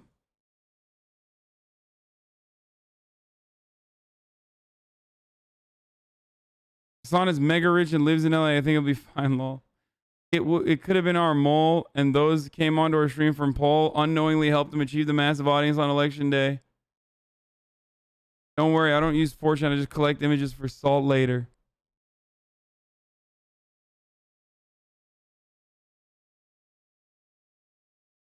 Be honest, did you start that thread? No. Why the fuck would I ever go on 4chan? How pathetic. First of all, I, during this election cycle, have literally eclipsed the traffic on a fucking random poll blog post. How delusional are you to think that, like, how delusional are you to think that, like I would benefit from, like, a couple hundred Nazis coming into my chat in fucking 2020 too? Secondly, I actually shouldn't be so critical of you for thinking that this is a post I made, but no, people on 4chan, for some fucking weird reason, often post, like, sexy photos of me, and then they, like, get mad, and then half the incels in there are like, yeah, I fucking hate him. He's, like, Turkish, so he's hairy, but also, like, all the girls want to fuck him. I hate that. Oh, like, it's just so strange. It's so pathetic.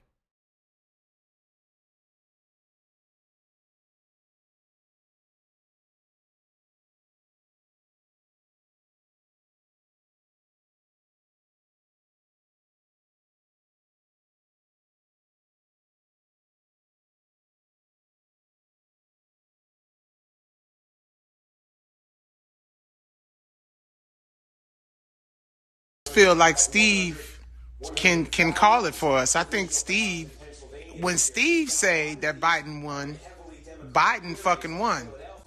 I that's who, to me, it deserves to get to deserve who to announce who the president is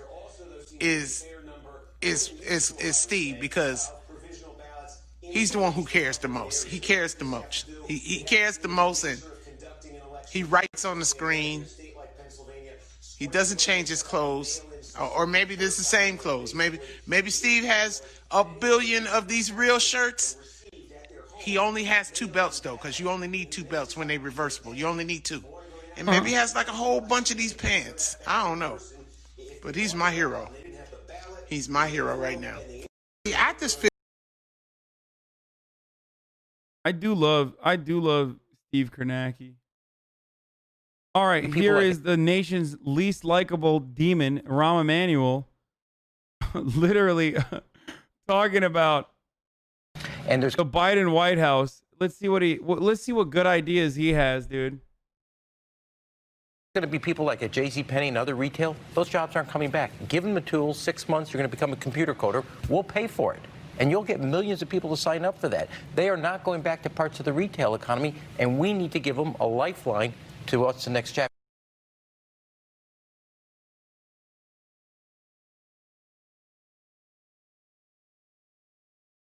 It's not the worst. He's just saying, learn the code. Like, yo, what is this?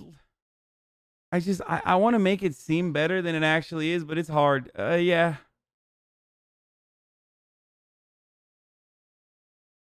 I guess, like, what's the option? Like, what are they supposed to? What are you supposed to? You got nothing at that point, you know?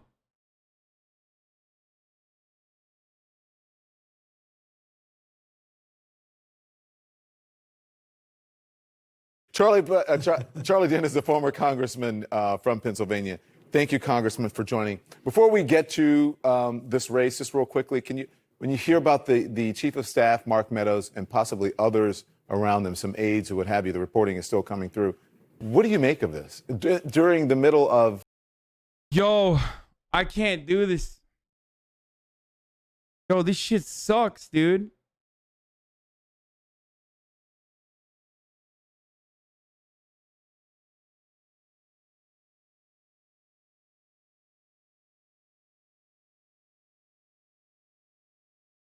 I can't believe we're still, just call it, dude. 30K.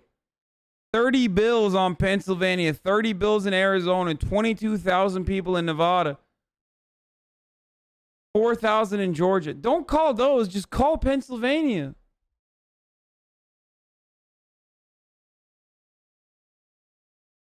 I don't know if they're milking it. Like, I think they're just straight up All right, I'm done with this for now. Okay, what is this? Republicans in Israel steer the Trump re-election campaign. Can you tell who voted for Trump or Biden? No. Do senior citizens feel about Trump or Biden? Why do white suburban COVID? No, these are not that great.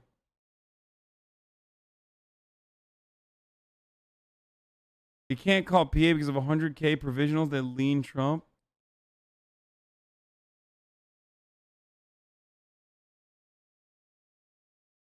No, Biden spoke already. You're rewatching an early fucking stream. Meme about missing ballots.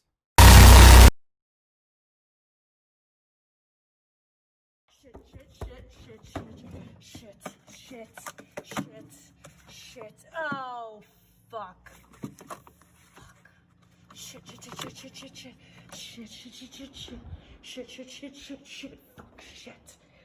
Fuck. Completely forgot about this. Fuck.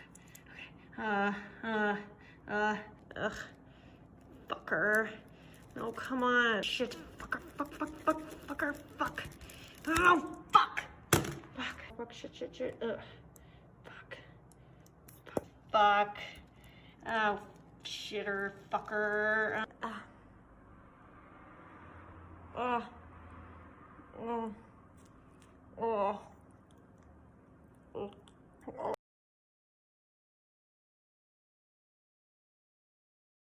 Mods, please ban that person who sent me that link.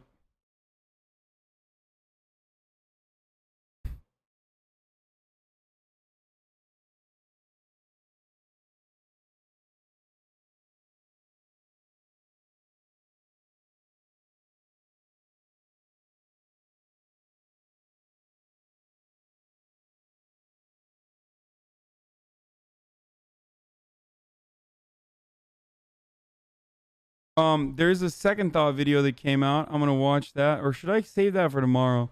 I think I might save that for tomorrow, considering that tomorrow we're gonna apparently have another fun fucking day, another jamboree of Joe Biden wins, Kyle's live reaction. Watch MedLife Crisis. Is she my wife? How chat she can get down? Can we get a Dipperly dance party?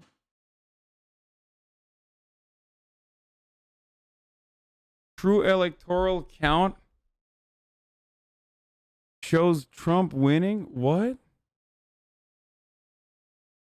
What is fundamentally deceptive about the electoral tallies in mainstream media and the electoral map is they make it seem as Biden is in the lead. Wait, what?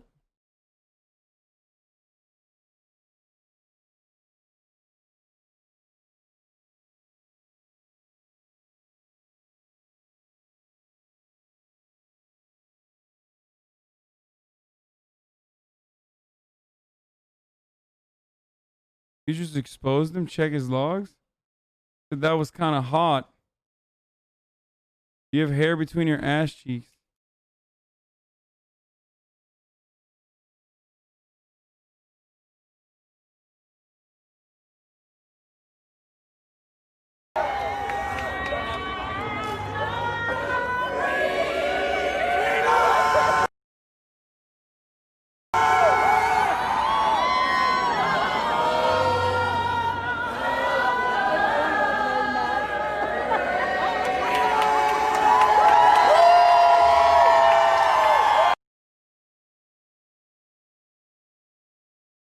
Right now, this is directionless. There isn't even enough good Chud Cope out there on the timeline.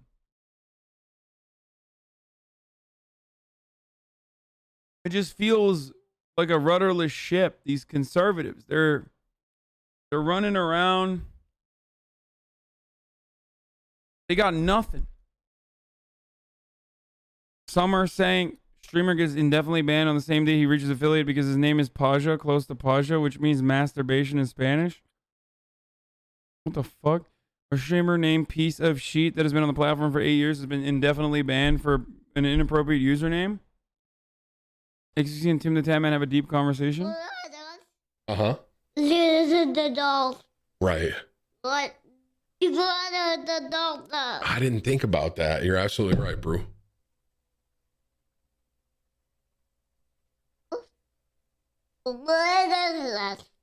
Uh-huh. Of course, of course.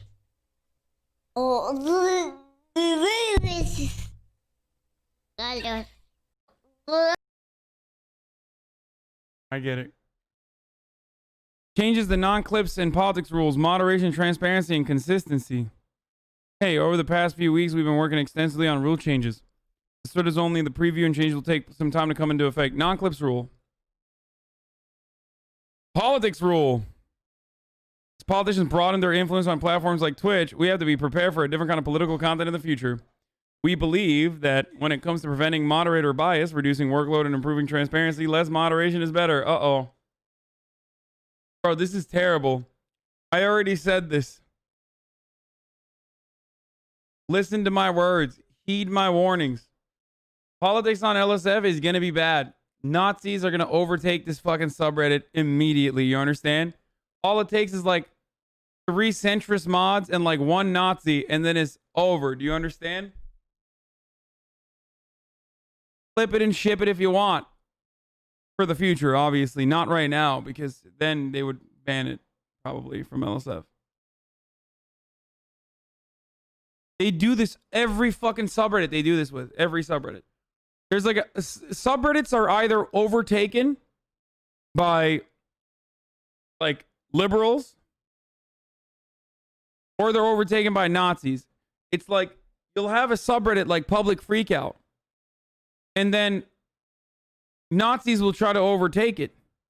And the moderators will be like, no, fuck off. We're not going to do that. Like, no, you're not going to post like racial agitprop on here every fucking day.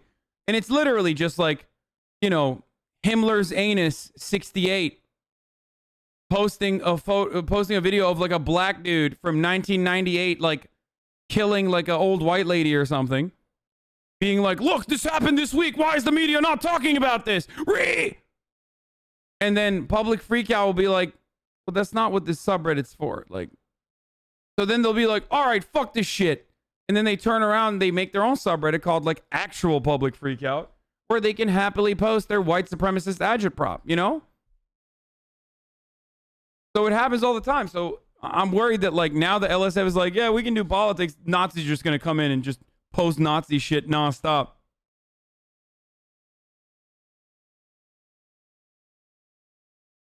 God, I know way too much about Reddit now. That's the worst part about being on Twitch.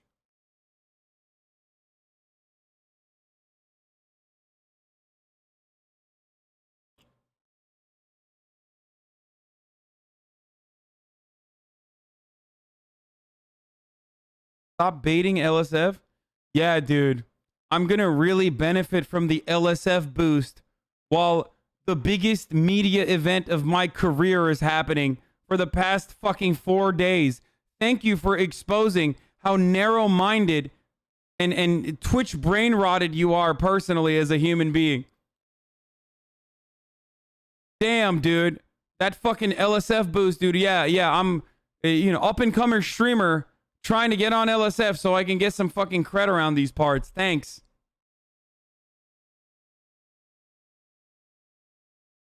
Like, during the election cycle.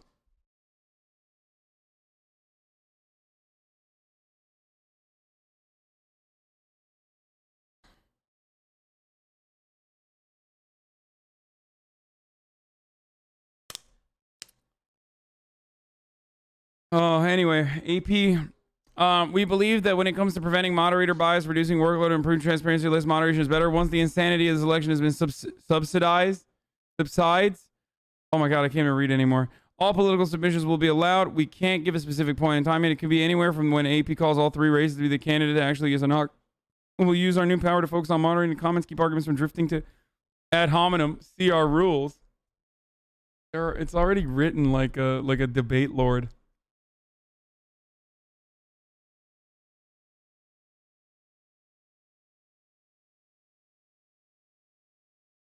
Detection of self-promotion will be more automated thanks to our new bot. In the past, people have complained about our front page consisting only clips by big streamers that they would like to find new streamers. Good news, we're working on scheduled weekly posts where streamers who are at least affiliated but not partner can share their clips freely. Basically, a small streamer LSF inside a thread. LSF going neoliberal, dude.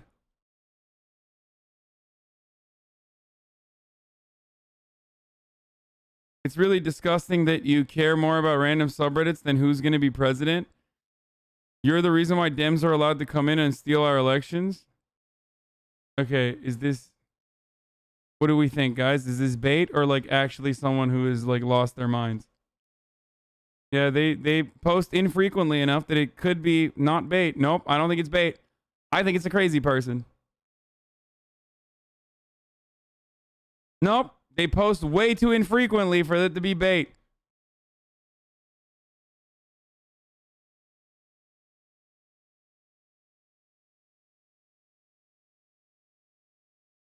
You want to pay more in taxes because you want a Democrat to enact Sharia law? Okay, maybe it is bait then. Never mind. No, it's probably bait. You're a fascist. You're a fascist. You're a fascist.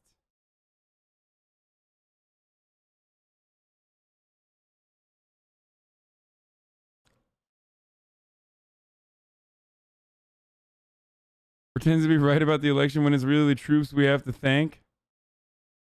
Joe Biden has a deep gratitude and respect for our armed forces. They feel it. What is this? Interesting note, Biden markedly improved with military voters. According to New York Times exit polls, Trump won them by 27 points.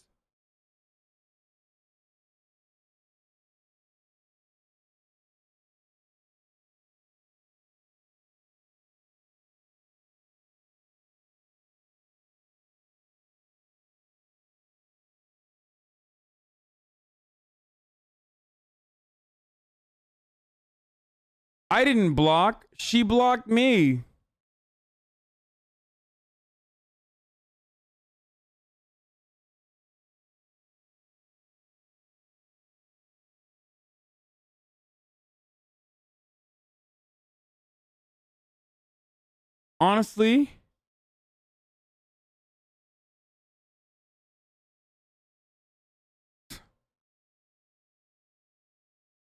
Honestly, you know how LSF does this new self-promotion shit? Much like in the spirit of LSF, once a day, I am going to find the biggest simp in my audience and promote them, okay? Instead of only hyper-focusing on the absolute worst, most pathetic, most brain-dead takes in the chat, I am going to start fostering a more positive and more simp community. And for that reason, I'm going to try to focus on one simping comment, okay? I need to be showered with admiration. Good, it's weird as hell that this sub exists to solely promote Twitch.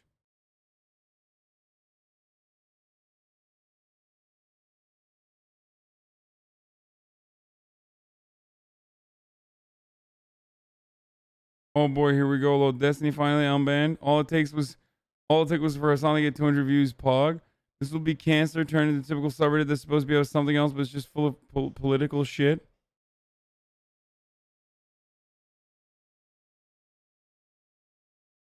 I'm not kidding. I really do think it's going to be shitty. But LSF was kind of shit to begin with, so it'll be even shittier. And I say this as like one of the 3 fucking streamers that benefits from having politics on this subreddit. Like I stand to gain the most out of this.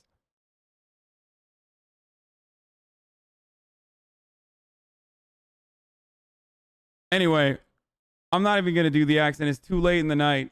It's top of the hour, every hour, 60-second ad break. I apologize once again if you are not subscribed and you don't have like a uBlock or AdBlock or whatever. You're going to probably see a 60-second ad if you're in America, especially. But if you want to avoid it, you can subscribe with your Twitch Prime for free. There it is. Okay, Soda Poppin is engaged. What? To kill the Rune Master first, okay? we're going to back to the kick rotations, okay? Again, just very. Are you fucking dumb? Of course. Thank you. What? Huh? What's happening? Nothing. Anyway,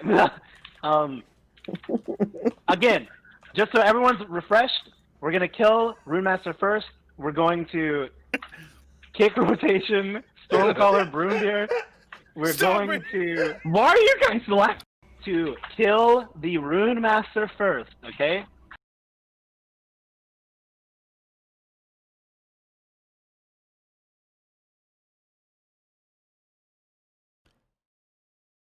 A streamer called Piece of Sheet where the other Espan shows us the content. Wait, you can do it, Amaranth? Yeah. Huh? Oh, she can. Nice. Oh my god. This is muscle flexing. You got Wait, you can do it, Amaranth? Yeah. Huh? Oh, she can. Destiny mispronounces a name. Earlier in the call, Debbie Mercarsel Powell, who lost her race, was crying and mentioned people can't pronounce her name.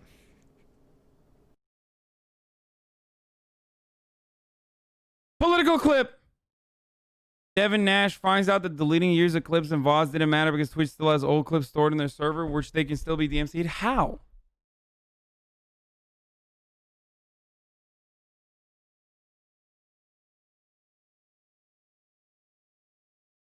Guys, I sent an invite to AOC. I asked her on Twitter. Okay? Stop asking if she's coming on or whatever. Well, you need to take on your uncle. I asked. I got left on red. Democracy is such a messy, wonderful thing, though the invisible hand of the market. Wait, through the invisible hand of the market, we have found ourselves with a comforting grandpa as our leader at a time when we need an old, comfortable sweater. Time to lean back on the couch in a couple of years and while we catch our breath. What?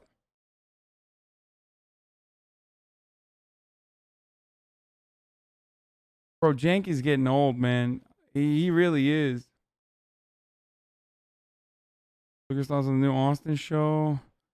There's pretty cool VOD site. Little Harsh Dr. K. We'll know all about it. More Virginia, more VR chat. Cole. Okay, I'm done. I just Hasan dunks on white oppression. Oh, here we go. I'm sure that'll be a fucking good thread here. 35 upvotes, 49 comments.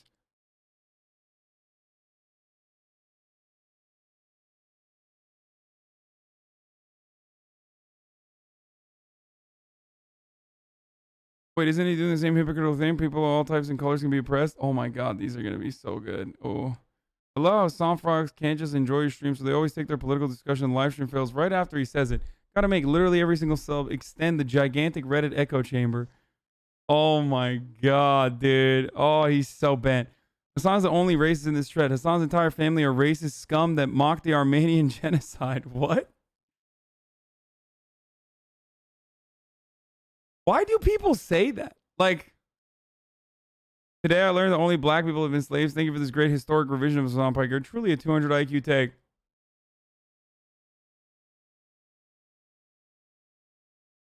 All you're doing is going through people's comment history and calling them political peats. This election is happening. Do you expect people not to talk about politics?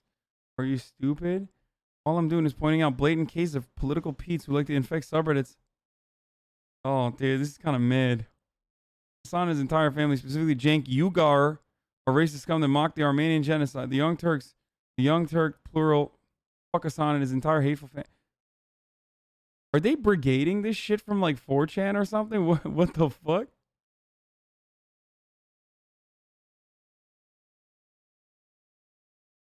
Fuck Hasan, I don't care about his lying ass, but your lying ass is just as annoying and you're doing what he does. What is this?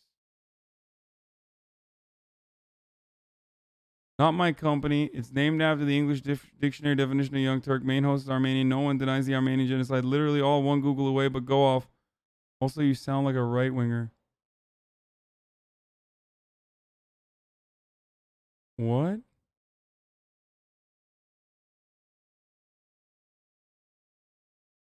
Wait, what was this? Oh, this was when dude, I get blocked by so many people. I get blocked by people on the left. I get blocked by people on the right. I'm just getting blocked to left and right, dude. No, this is a dude that got mad at me because I said, like, I thought Ilhan Omar should have voted yes on the Armenian genocide resolution. It's like the one time I've ever criticized her. And he was like, fuck you, like you deny the Armenian genocide or something. And I was like, what? One, I'm Turkish, and two, for the normies, what's LSF? This is so meta for newbies.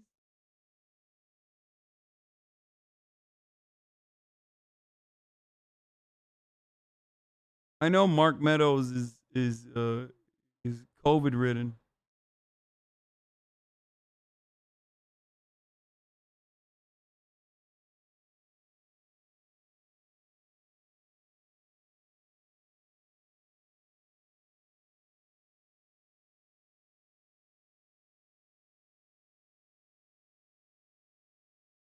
The Trump administration in the past 2 days has abruptly dumped the leaders of 3 agencies that oversee the nuclear weapons stockpile, electricity and natural gas regulation, and overseas aid. What?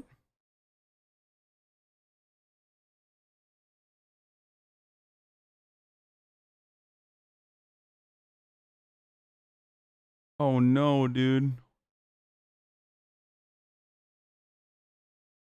I speak to you now. Oh, fuck yeah, Bernie. Give me that. It appears that Joe Biden is on his way to win the electoral votes of Pennsylvania, Georgia, Arizona, and Nevada. Good shit. And Tell us what to do, Bernie. President. He is also winning the popular vote by over 4 million votes, a number which will likely go over 5 million when all the votes are counted. As I've said many times, this election was not just about Joe Biden versus Donald Trump and what their views on the issues were. This election went much, much deeper than that. It was an election about whether we end pathological lying in the White House and retain democracy and the rule of law in our country. And thank God, it appears that we have done that. In the days and weeks to come, I am sure that everyone in the world is going to be taking credit for Biden's apparent victory. And the media and the pundits will have their views as well. But let me just say this. I want to take this opportunity to thank progressive grassroots organizations all across this country for their extraordinary efforts in helping to make this victory possible. You made the phone calls, you texted, you registered voters, you did virtual rallies, you distributed literature, and you knocked on doors when possible. Knowing the importance, the extraordinary importance of this election, you did everything that you could and more. Oh, God, I feel so fucking bad. I just want him back, dude. Just want him fucking back, dude. It feels so fucking bad, man. God damn it. I want him back. Together, you built widespread support for Biden among young people, people of color, and the working class of our country. In my view, Biden's success would not have been possible without your extraordinary efforts. And I just want to thank you very much for the incredible hard work that you did. And one of the areas, by the way, where the progressive movement had real success was getting more and more young people into the voting booths and into the political process. The latest estimates that I have seen show that over 53% of young people ages 18 to 29 voted, which not only eclipses 2016's turnout rate, but would be the highest youth turnout rate in American history. And by the way, those young people voted overwhelmingly for Joe Biden and other Democrats.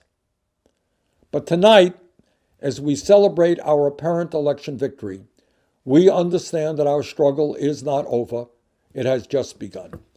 We have accomplished much, but much more needs to be done. Now, not only do we have to win the 2 Senate runoff elections in Georgia coming up in January so that we can have Democratic control. Bro, this dude literally, like, he's done more than so many blue checkmark libs that just all they do is just fucking promote K-Hive, eat hot chip, and lie on the timeline and like screech endlessly. Like, he's out there. He's campaigned nonstop for Joe Biden. Like, he's campaigned nonstop for Joe Biden. He campaigned nonstop for fucking Hillary Clinton. Like, and even after, he's still talking about like marginal wins in the Senate that will actually lead to some big outcomes. Like, the Georgia race is going to be key. That runoff is going to be devastating, dude.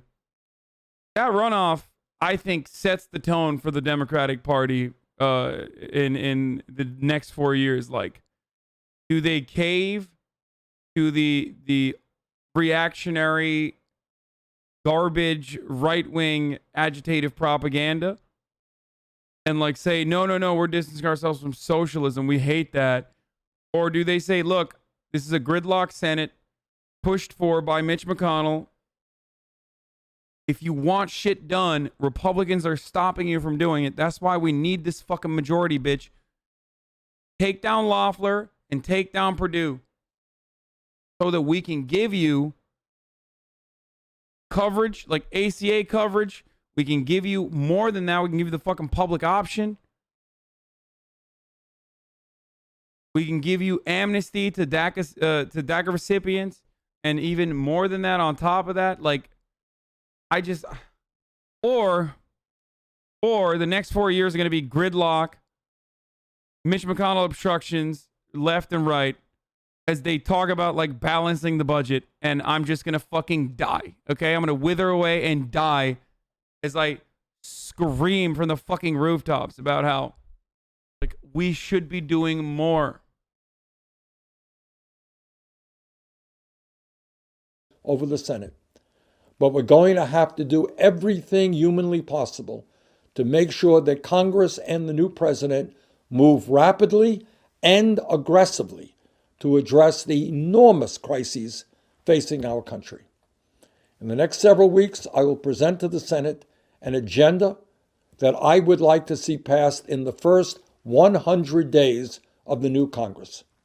This is an agenda that, among many other proposals, will include a strong COVID-19 relief package that protects the unemployed and small businesses. It is an agenda that will end starvation wages in America, make it easier for workers to join unions, and provide equal pay for equal work. It is a people's agenda that will create millions of good-paying jobs as we rebuild our crumbling infrastructure. It is an agenda that makes health care as a human right as we move toward a Medicare for all single-payer program, and an agenda that substantially lowers the outrageously high cost of prescription drugs in this country. It is an agenda that will make possible for all working-class young people to gain a college education without going into debt. And it will radically improve our dysfunctional child care system. It is an agenda that will create millions of good jobs as we lead the world in combating climate change and transforming our energy system away from fossil fuel into energy efficiency and sustainable energy. It is an agenda that will finally demand that the wealthiest people and largest corporations in America start paying their fair share of taxes. It is an agenda that will take on the systemic racism that prevails throughout our country, as well as our broken and racist criminal justice system. It is an agenda that will lead to comprehensive immigration reform and a path toward citizenship for the undocumented. There is an enormous amount of work that must be done. And as we go forward, I look forward to working with all of you. So once again, I want to take this opportunity to congratulate everyone who played a role in making this enormously important victory possible. Thank you for all that you have done. Let's go forward together.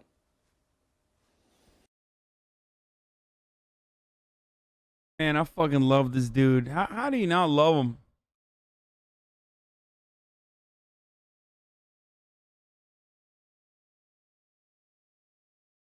So good.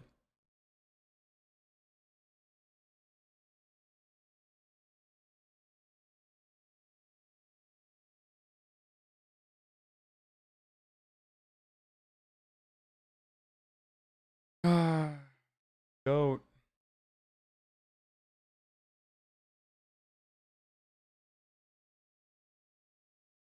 Tim Heidecker, Hanging out with Cedar.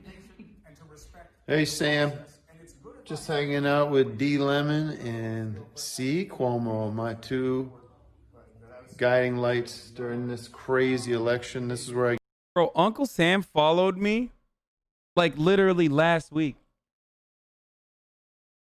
Only last week did he follow me on Twitter. You think I had bad takes before that, Sam? What the fuck is this shit, dude?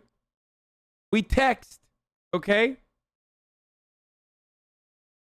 We correspond with one another via SMS text messaging. And only like last week did he follow me, dude.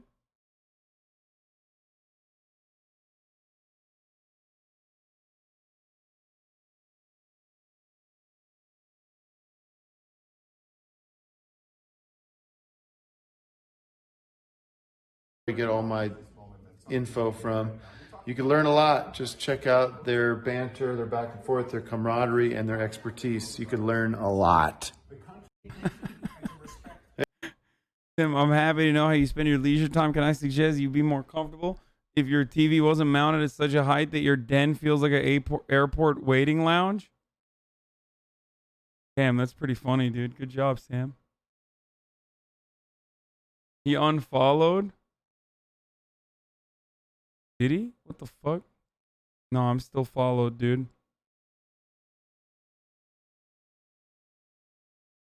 How dare you? I take that as a personal slight because I feel like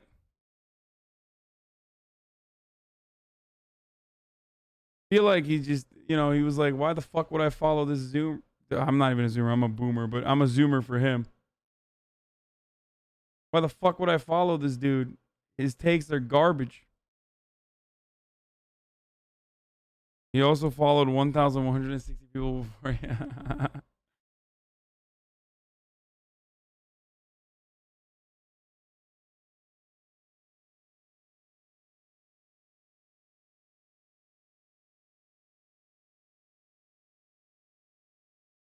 What do you think about Dave Chappelle? It's going to be fun.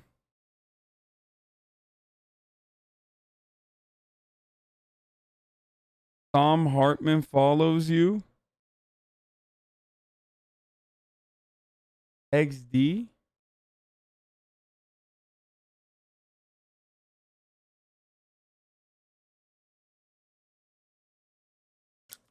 Sam Cedar is a clout chaser? What? No, he's not. How the fuck is he a clout chaser? First of all, he's too old to fucking chase clout.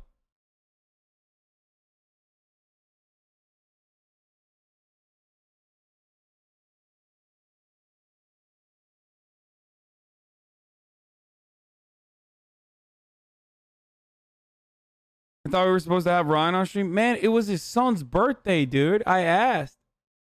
What do you want me to do? Press the dude? Be like, nah, dude, fuck that. Like, Sam Cedar is the least clout chasing person on the planet, for sure. Yo, dude, this is not going to get called tonight. Okay? It's not. And I'm sorry. And it doesn't seem like it's getting called tonight. You live in Georgia and are turning 18 before Jan 5, 2021. You can vote in the runoff. Oh. I'm not stalling. I'm fucking dying, dude. I don't know why I'm so tired. Okay, maybe. I think I know why I'm tired.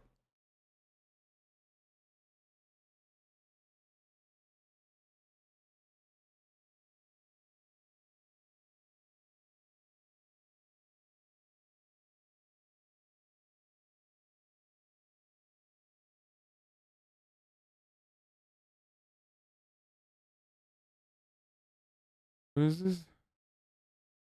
I can't believe you would support someone who said this. Any female born after 1993 can't cook.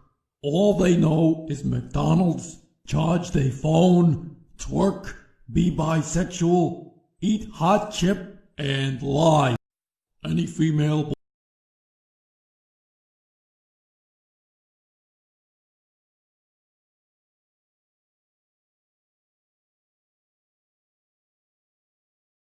Man who hasn't slept 5 days wonders why he's tired. Dude, tomorrow I'm gonna go back to like covering the races a little bit. Are we even getting information over the weekend, or are they gonna stop? They're not stopping, right? They're still doing it, right?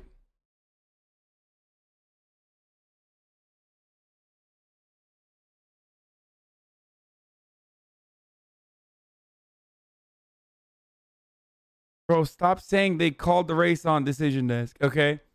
Listen, I'm going to tell you exactly who we're waiting on. Fox, NBC, or ABC, or CNN, okay? That's it. That's it. The big four. There's like 6 outlets that can call it, and it will be legit, okay? It's Fox News, ABC, NBC, CNN, New York Times, and the Associated Press. When those outlets, when any one of these outlets call it, or CBS too, but I'm telling you, it's like Associated Press, New York Times, okay, NPR too. Okay, there's a bunch of outlets, but you know what I fucking mean? Like, it's like, you tell me like Vox called it. Doesn't matter. Okay, what the fuck is Vox? Like, it's like me calling the election. All right, guys. Well, all right, that's it. I'm calling the election for Joe Biden. He's the next president. Like, it doesn't work that way. Like,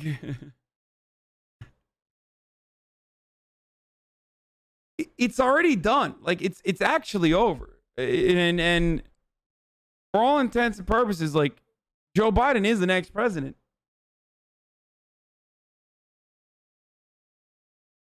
But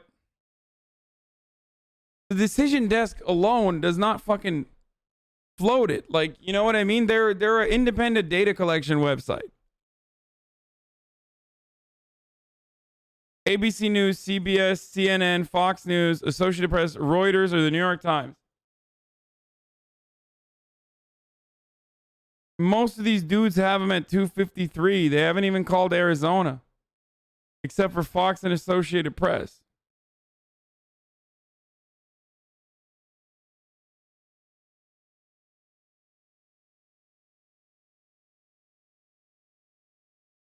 But the media does not decide who is president. Yeah, I know.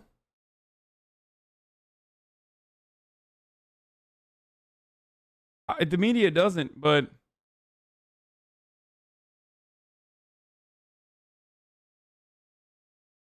IOC hairline. Oh my God. He's on OAN. Oh God, that's so unfortunate.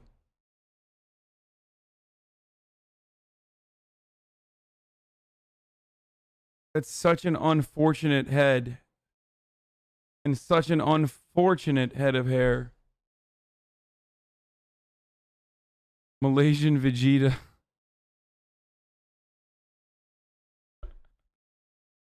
Bro, what's he going to talk about? Violence from the left?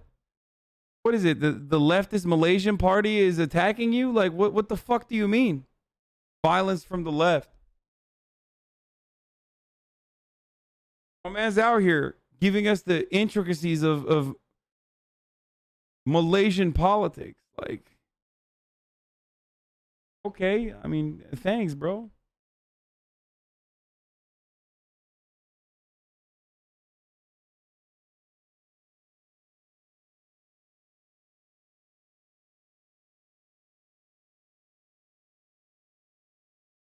And I'm fucking dying. All right.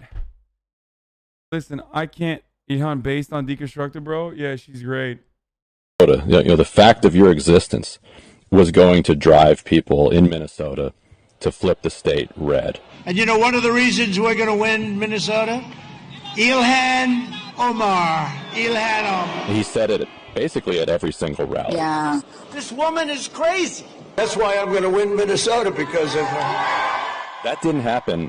Why do you think that is? What do you make of the Minnesota results? I mean, he effed around and found out, I guess. Great. Diversity is our... What the fuck is this playlist, dude? Playlist is terrible.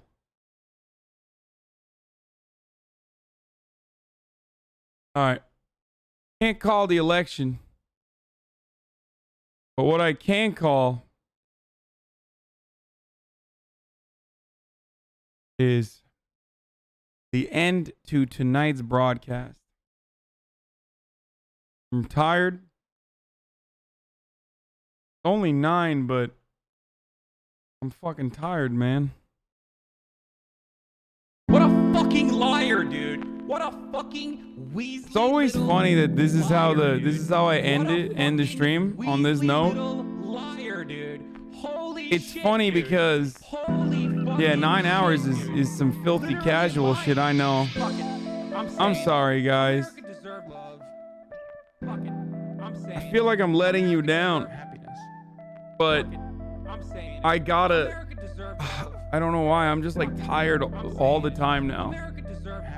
I have not been sleeping well at all, I'll be honest with you. Tonight I'm gonna try to. Man, Hasan, this is a deranged pervert. This is a deranged pervert. Oh, you're such a I love you all. man, Hasan. I hope that tomorrow we'll have some closure. I say this every night now. Anyway, before I get off, I'm gonna run a big burst of ads. So kisses to all the non-subs. I'm gonna do a 3-minute ad before I dip out, but you can of course always subscribe to avoid it. But did you notice 750? Oh damn, there's 750,000 people in here. As soon as the stream ends, the race is called. You know what? That's a sacrifice I'll make. Yeah. Thank you for the follows. Thank you for the subs. Thank you for all the support, obviously. Y'all are crazy. Bro, I'm the luckiest person on the planet, dude. I know I say it every night, but 750,000 followers, yeah.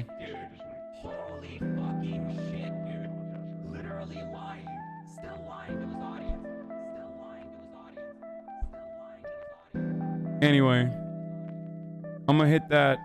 Yeah. Oop. Never mind. 760,000. Anyway, I'm hitting that 3-minute ad break, and like I said, I love you all.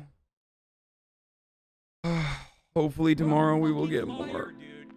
Hopefully we will get more closure tomorrow, and also tomorrow I'm gonna do some fun stuff. Like I think I'm gonna get back to my regular broadcasting schedule, where like we'll cover the election in and out, of course, through and through, but also on top of that, I think I'll get back to like doing some more fun stuff, you know what I mean? Like not fun stuff like 90 Day Fiance or something, but SNL's not tomorrow. Tomorrow's Saturday. SNL's on Sunday. We'll definitely do that. I mean, I mean, like, more React. Maybe even some gaming, too. Because, oh, P.O. Box! Oh, yeah! I'll do the P.O. Box tomorrow. Dude, I have so many. I have, like, a fuckload of packages just piled up on the other side of my living room. They're just literally there. There's so many packages. Good call. Good call, chatter. Yeah, I got all the mail-in ballots here. That's why they can't count it. That's why they can't finish the count, chat. Because I got all the mail-in ballots sent to my P.O. box. We're doing election fraud over here. But yeah, tomorrow I'll do some extra stuff. Because just going over politics nonstop is like burning me out a little bit. Yeah, I have all the Trump ballots from Navidi. See you in 4 years, libtard. I love that some XQC fans like, what you guys came in here just to watch me for like a little bit, and then as soon as it's over, they're like, oh yeah, we're done. See you in 4 years, he says. Anyway, I will do that. Oh, also, lastly, I'm just waiting for the ads to end right now, but I'll just do my plugs here. Obviously, as always, follow me on my Instagram at HasanAbi Piker. Okay, I put some memes on there. I post memes on there all day, even while I'm fucking streaming, actually. So yeah, you can do that. You can follow my Instagram at HasanAbi Piker. We're gonna hit 500K before the end of this election cycle. We're gonna hit 500,000. You feel me? And also on top of that, obviously, go and subscribe to my YouTube if you haven't. All these videos that you see throughout the day, that you watch throughout the day, get uploaded. We're reaching levels of cope that shouldn't even be possible. Losers POV. There's a lot of stuff on my YouTube that's really good. YouTube has been blowing up lately for obvious reasons. There's really good shit on there, though. Are Trump supporters engaging in voter suppression? Trump will try to steal the election. This is my prediction one I did before the election that it was pretty solid. We talked about the future of the Democratic Party with Ryan Grimm, so that was a really good one too. We're reaching levels of cope that shouldn't even be possible. These are very well edited too. They're not just like, you know, they're not just like bullshit vids. Like they're actually, what? Why didn't that fucking work? There it is here. Are you guys already spamming it? Oh, you've been spamming it already. Oh, whatever. Yeah, let me get these motherfucking let me see these the subscriber count on YouTube. I'm trying to let's get those numbers up, folks. Also hit that bell too. Where did you go to school? I'm curious. You're pretty smart. No, I'm not smart, man.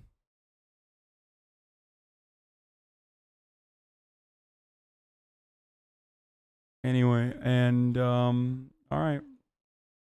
Love you all. Oh, hit that bell too when you subscribe. You guys post the Discord, but I don't even want them to fucking go to the Discord. The Discord is too big and too crazy for the mods anyway. Anyway, good night, everybody. I'm hosting Will.